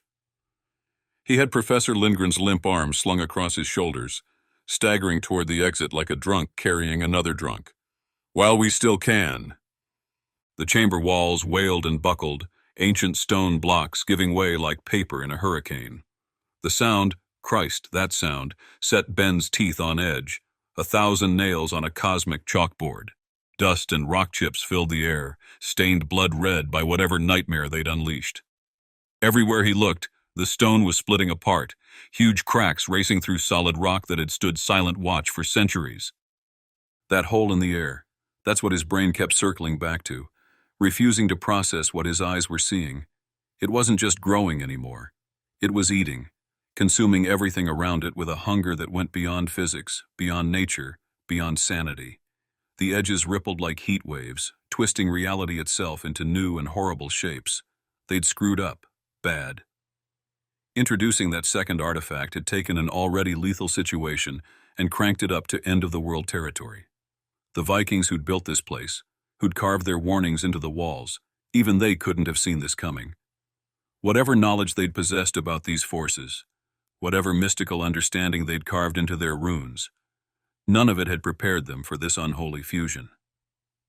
Ben's fingers locked around Julie's hand as he yanked her toward the exit, his knuckles white with desperation. The walls shuddered around them, ancient stone cracking and splintering like glass. Behind them, Sarah dragged her father along, his feet stumbling over the disintegrating floor while Reggie supported his other side. Their ragged breathing echoed off the walls, barely audible over the deep bass rumble that seemed to come from everywhere at once. Their legs screamed in protest as they sprinted through the chamber. Each footfall sent shockwaves of pain through exhausted muscles, but they couldn't stop. Chunks of ceiling crashed down around them, forcing them to dodge and weave like boxers in a ring. That cosmic force they'd unleashed pulled at them, trying to drag them back into its maw. Every step was like wading through wet concrete. Ben's joints ached from fighting against whatever nightmare physics were at work. The very air felt thick, resistant, as if reality itself was breaking down around them. They ran because there was nothing else to do. That impossible tear in space kept growing behind them, consuming everything it touched. Rock dissolved into atoms, light bent and vanished. Even the air itself seemed to unravel at the edges. The ground beneath their feet started to sparkle and fade, breaking apart into its most basic components. There was nowhere left to run but forward, and even that was running out fast. They were running out of world to run on. The tunnel ahead was collapsing, but not fast enough. Ben could see daylight at the far end, a tiny pinprick of normalcy in this nightmare of twisted physics. Had they really been so close to an exit all this time? Any other circumstance, Ben would have found it humorous. But right now, he was just fighting to stay on his feet. The ground shook violently, nearly sending them sprawling. "Keep moving!" he shouted, dragging Julie forward as Reggie and Sarah half-carried Lindgren behind them. The professor's scientific detachment had finally cracked. "The reaction! It's accelerating. The containment field is completely—" Another thunderous crack cut him off as a massive section of ceiling gave way. Ben yanked Julie sideways just as tons of rock crashed down where they'd been standing. The impact sent them stumbling, but they couldn't stop. Not now. The walls were literally melting, stone flowing like wax as reality broke down around them. That otherworldly hole was still growing, its edges now visible even from here, a writhing mass of impossible colors chasing them through the tunnel. "There!" Reggie shouted. The exit was wider now, sunlight streaming in. Just 50 feet, 40, 30. Behind them, the professor let out a strangled gasp. The convergence. It's beautiful. Ben risked a glance back. Lindgren's eyes were fixed on something behind them, his face illuminated by colors that shouldn't exist. The darkness at their heels was gaining, reality unraveling like a pulled thread. 20 feet. 10. "Jump!" Ben screamed as the ground beneath them began to dissolve. They hurled themselves forward, into the blessed normality of daylight, just as the tunnel mouth collapsed behind them with a sound like the end of the world. The mountain shuddered one final time, And then, silence. Chapter 66. Ben. Ben rolled onto his back, gasping in the clean mountain air. His lungs burned as if he'd been holding his breath underwater. But he was alive. They all were. Above them, the mountain's peak looked wrong. Sections had collapsed inward like a failed souffle, leaving dark scars against the afternoon sky. As they watched, another portion crumbled silently, thousands of tons of rock settling into the void where that otherworldly chamber had been. Sarah sat up beside him, her face streaked with dust and tears. "All those artifacts," she whispered. "The temple. Everything the Vikings left behind." "Better buried than unleashed," Reggie said grimly, helping her father find a comfortable position for his injured leg. "Whatever that was in there, that wasn't meant for our world." Professor Lindgren nodded, his scientific enthusiasm tempered now by what they'd witnessed. "The Vikings weren't trying to harness that power," he said quietly. "They were containing it. We're lucky their safeguards held as long as they did." Ben watched another section of the mountain cave in, sealing whatever remained of that impossible breach under millions of tons of rock. The sunlight felt impossibly normal on his skin after the otherworldly glow they'd escaped. So that's it? He asked. It's over? The converging fields are contained, Lindgren confirmed. Buried deeper than before, under enough pressure to... He trailed off, shaking his head. Well, let's just say future archaeologists will have a hell of a time trying to dig this one up. Ben couldn't help but laugh. The sound edged with hysteria and relief. They'd lost priceless artifacts and ancient knowledge, yes, but they'd also prevented something far worse from breaking through into their reality. Sarah wiped blood from her forehead, wincing at the sting. Her voice cracked as she spoke. "Dad, how did you get out? And what about your students?" Lindgren shifted against the rocky ground, a sharp hiss escaping through clenched teeth as he tried to find a position that didn't send lightning bolts of pain through his mangled leg. The quake. It ripped open sections of the mountain we never knew existed. Whole passages, unmapped and untouched. When the first tremors hit, we found ourselves stumbling through this maze of ancient tunnels, far older than anything we'd been studying. He paused, catching his breath. The memory was still fresh, the panic in his students' eyes as they'd fled deeper into the mountain's heart. Most of the passages were dead ends, collapsed or filled with debris from God knows how many centuries. But a few... His hand trembled as he pointed toward the sprawling valley below them. They connected like veins in living rock, all of them eventually spilling out into that basin. The others? Sarah's voice was tight with worry. She didn't know any of those students, but they were kids, and innocent. They didn't deserve Richter's fate. Safe, Lindgren said quickly, his face softening. All 10 of them made it. Got them set up in a makeshift camp about 3 miles east of here. They had their packs when everything went sideways. Basic supplies, emergency shelter, enough to keep them stable. He managed a weak smile, though it didn't quite reach his eyes. Once I knew they were secure, I started backtracking through the tunnel system. Figured someone would come looking eventually. He didn't mention the bodies they'd had to leave behind. Richter, his guard, crushed under tons of rock, or worse, consumed by whatever cosmic horror they'd unleashed. Some things were better left unsaid, at least for now.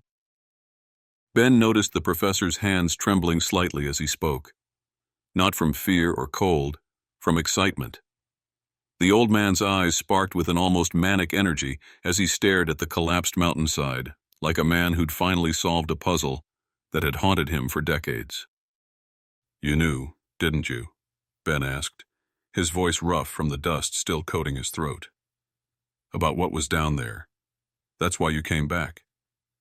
He watched as Sarah reached into her pocket, pulling out the journal she and Reggie had found, the one that had started this whole nightmare. Lindgren's eyes locked onto the leather-bound book, like a starving man eyeing a feast. Suspected, he breathed, reaching out to brush his fingers across its worn cover. The Vikings left warnings in their runes. He gestured toward the journal. Ones I'd never fully understood until today. They weren't just recording history. They were leaving instructions for future guardians.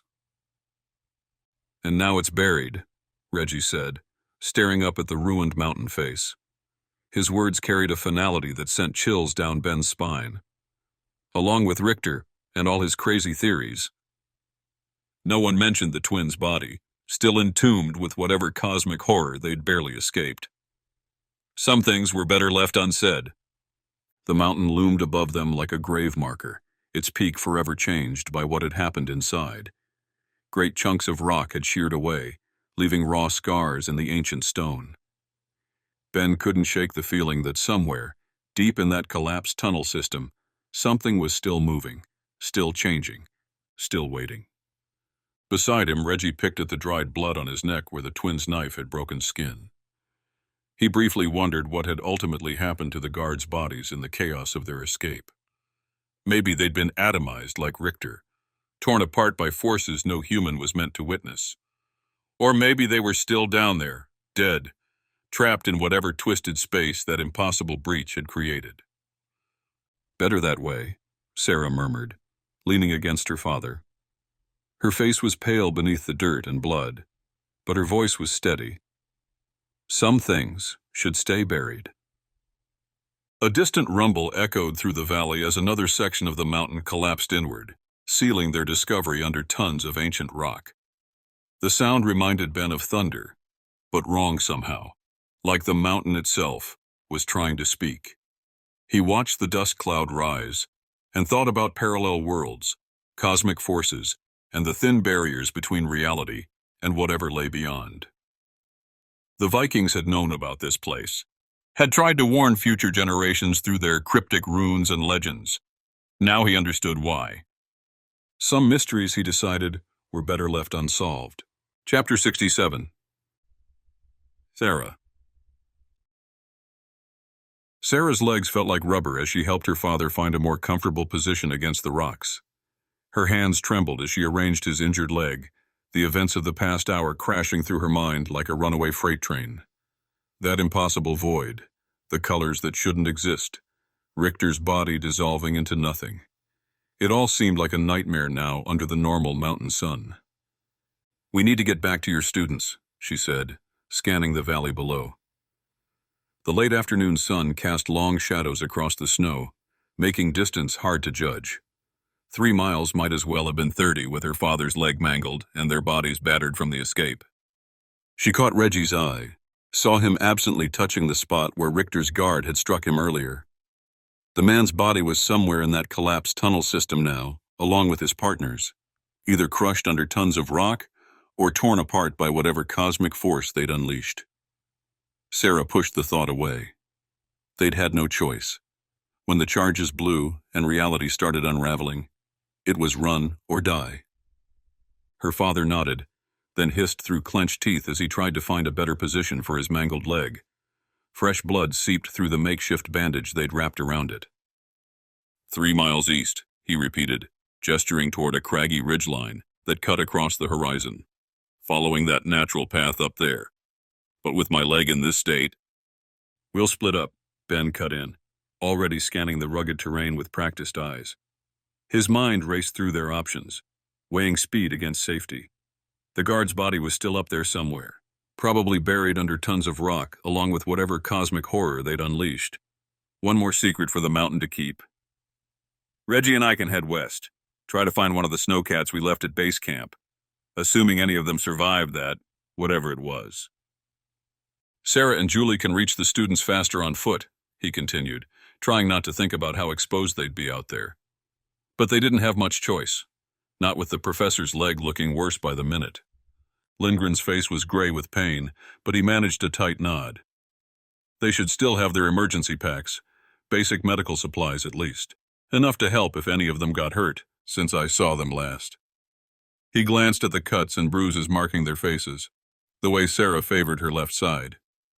"And to help patch you two up before we try moving everyone out of here." The mountain rumbled again, as if reinforcing their need to hurry.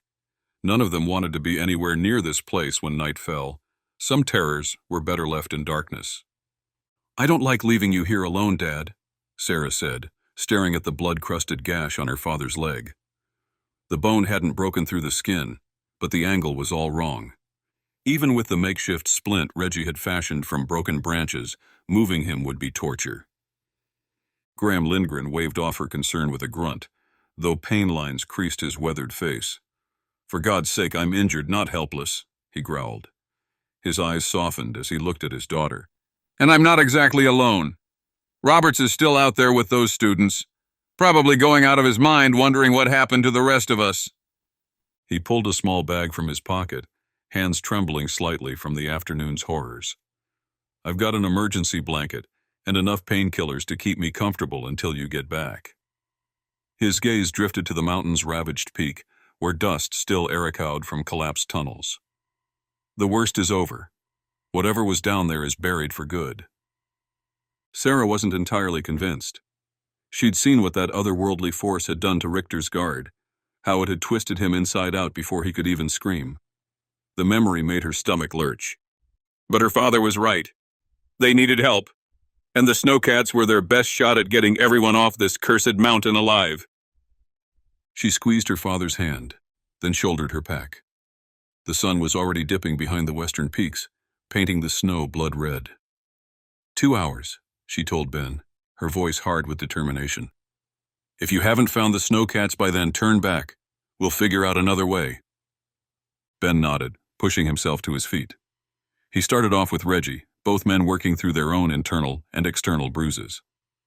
"Be careful," he called over his shoulder, toward Sarah and Julie. The mountain wasn't done claiming victims.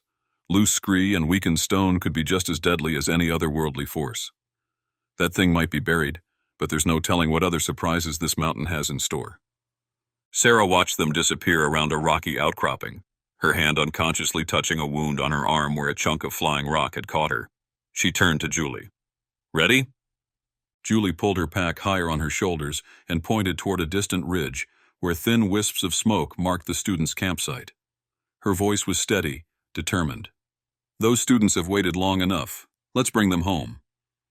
They set off at a steady pace, leaving Graham Lindgren behind with his theories and his broken leg. Sarah tried not to think about what they'd seen in that chamber, about Richter's fate, or the cosmic horror they'd barely escaped. Right now, there were 10 terrified students waiting for rescue. The rest could wait. Chapter 68. Reggie watched Sarah's fingers dance across her keyboard, her brow furrowed in that familiar way that meant she was deep in academic territory. The soft glow of her laptop illuminated her face in the dimly lit room, and he couldn't help but smile at how she'd already turned their harrowing experience in Norway into potential research material. "The sociological implications alone could fill volumes," she was saying, barely looking up from her screen. "The intersection of academic freedom, political pressure, and the role of private security forces in modern conflict zones." Her voice trailed off as she typed furiously. He wondered what she'd call the paper, knowing it needed a pretentious-sounding title that would make the late Klaus Richter proud. What about the privatization of academic protection? A case study in modern crisis response, he suggested, trying to match her academic tone while suppressing a grin. He snapped his fingers. "Oh, wait. How about when professors need protecting? The evolving dynamics of academic security in high-risk environments?" he offered, watching her reaction carefully. Sarah paused her typing long enough to shoot him an appreciative glance. "That's actually not bad, though maybe a bit on the nose about the protection aspect." Reggie leaned back in his chair, turning back to the browser tab where he'd been studying engagement rings for the past hour. The one he kept coming back to was simple but elegant. A platinum band with a modest diamond, nothing flashy that would get in the way during her fieldwork. Just like Sarah herself, practical yet strikingly beautiful. "You know," he said carefully, "most people would be taking some time to decompress after what we just went through, not diving straight into academic analysis." She finally looked up properly, pushing her reading glasses up her nose. "This is how I decompress. You clean your weapons, I organize data. Same thing, different tools." He couldn't argue with that logic. It was one of the things he loved about her. How she could take the chaos they frequently found themselves in and transform it into something ordered and meaningful. While he dealt in immediate solutions, She saw the bigger picture, the broader implications. The cursor on his laptop blinked next to the Add to Cart button. He'd been hesitating for days now, wondering if it was too soon after Norway, if they needed more time to process everything. But watching her work, so completely in her element despite everything they'd been through, he realized there would never be a perfect moment. "What are you working on?" she suddenly asked, nodding toward his laptop. "Just some mission reports," he lied smoothly, years of operational security making it easy to mask his true thoughts. "Harvey wants everything documented while it's fresh." He sensed her squinting back at him. Harvey doesn't make you guys do mission reports, she said. He ignored her. Reggie. He looked up grinning. What? What are you working on? Nothing. I'm just hanging out, waiting for you to decide what we're eating for dinner tonight. You're just unusually quiet, Sarah said, finally glancing up. And you hate computers. Usually you're telling me to take a break by now. Reggie minimized his browser, turning in his chair to face her fully. So, Professor Lindgren, what's your expert analysis on tonight's dinner options? I'm thinking we need something more substantial than your usual whatever's in the fridge approach. She murmured, having started typing once more. I mean, we could order that Thai food you pretend not to love, he pressed, knowing food was usually his best bet for drawing her out of work mode. You know, the place where you always say no spice but then steal bites of my curry when you think I'm not looking. That earned him a quick glare over her laptop screen. I do not steal your curry. Oh? So that's not your fork I keep feeling brush against my plate? He raised an eyebrow. Must be a very sophisticated ghost with excellent taste in Penang curry. She tried to maintain her serious expression, but he caught the slight twitch at the corner of her mouth. He was wearing her down. Or, he continued, warming to his theme, we could try that new fusion place Harvey won't shut up about. Though fair warning, last time he recommended a restaurant, I'm pretty sure the chef was a former arms dealer. That would explain the explosive flavors, Sarah deadpanned, finally closing her laptop with a soft click. Ha! She makes jokes! Reggie clutched his chest dramatically. Ladies and gentlemen, the distinguished professor does have a sense of humor hiding behind all those scholarly articles. Inside, his heart was racing. The Ring website was still open behind his other tabs, waiting for his decision. But right now, watching Sarah finally relax into their familiar banter, he couldn't imagine a better moment than this. Just them, being them. Fine, she said, stretching. Thai food. But I'm ordering my own curry this time. Of course you are, he agreed, already reaching for his phone. And I promise not to notice when half of mine mysteriously disappears anyway.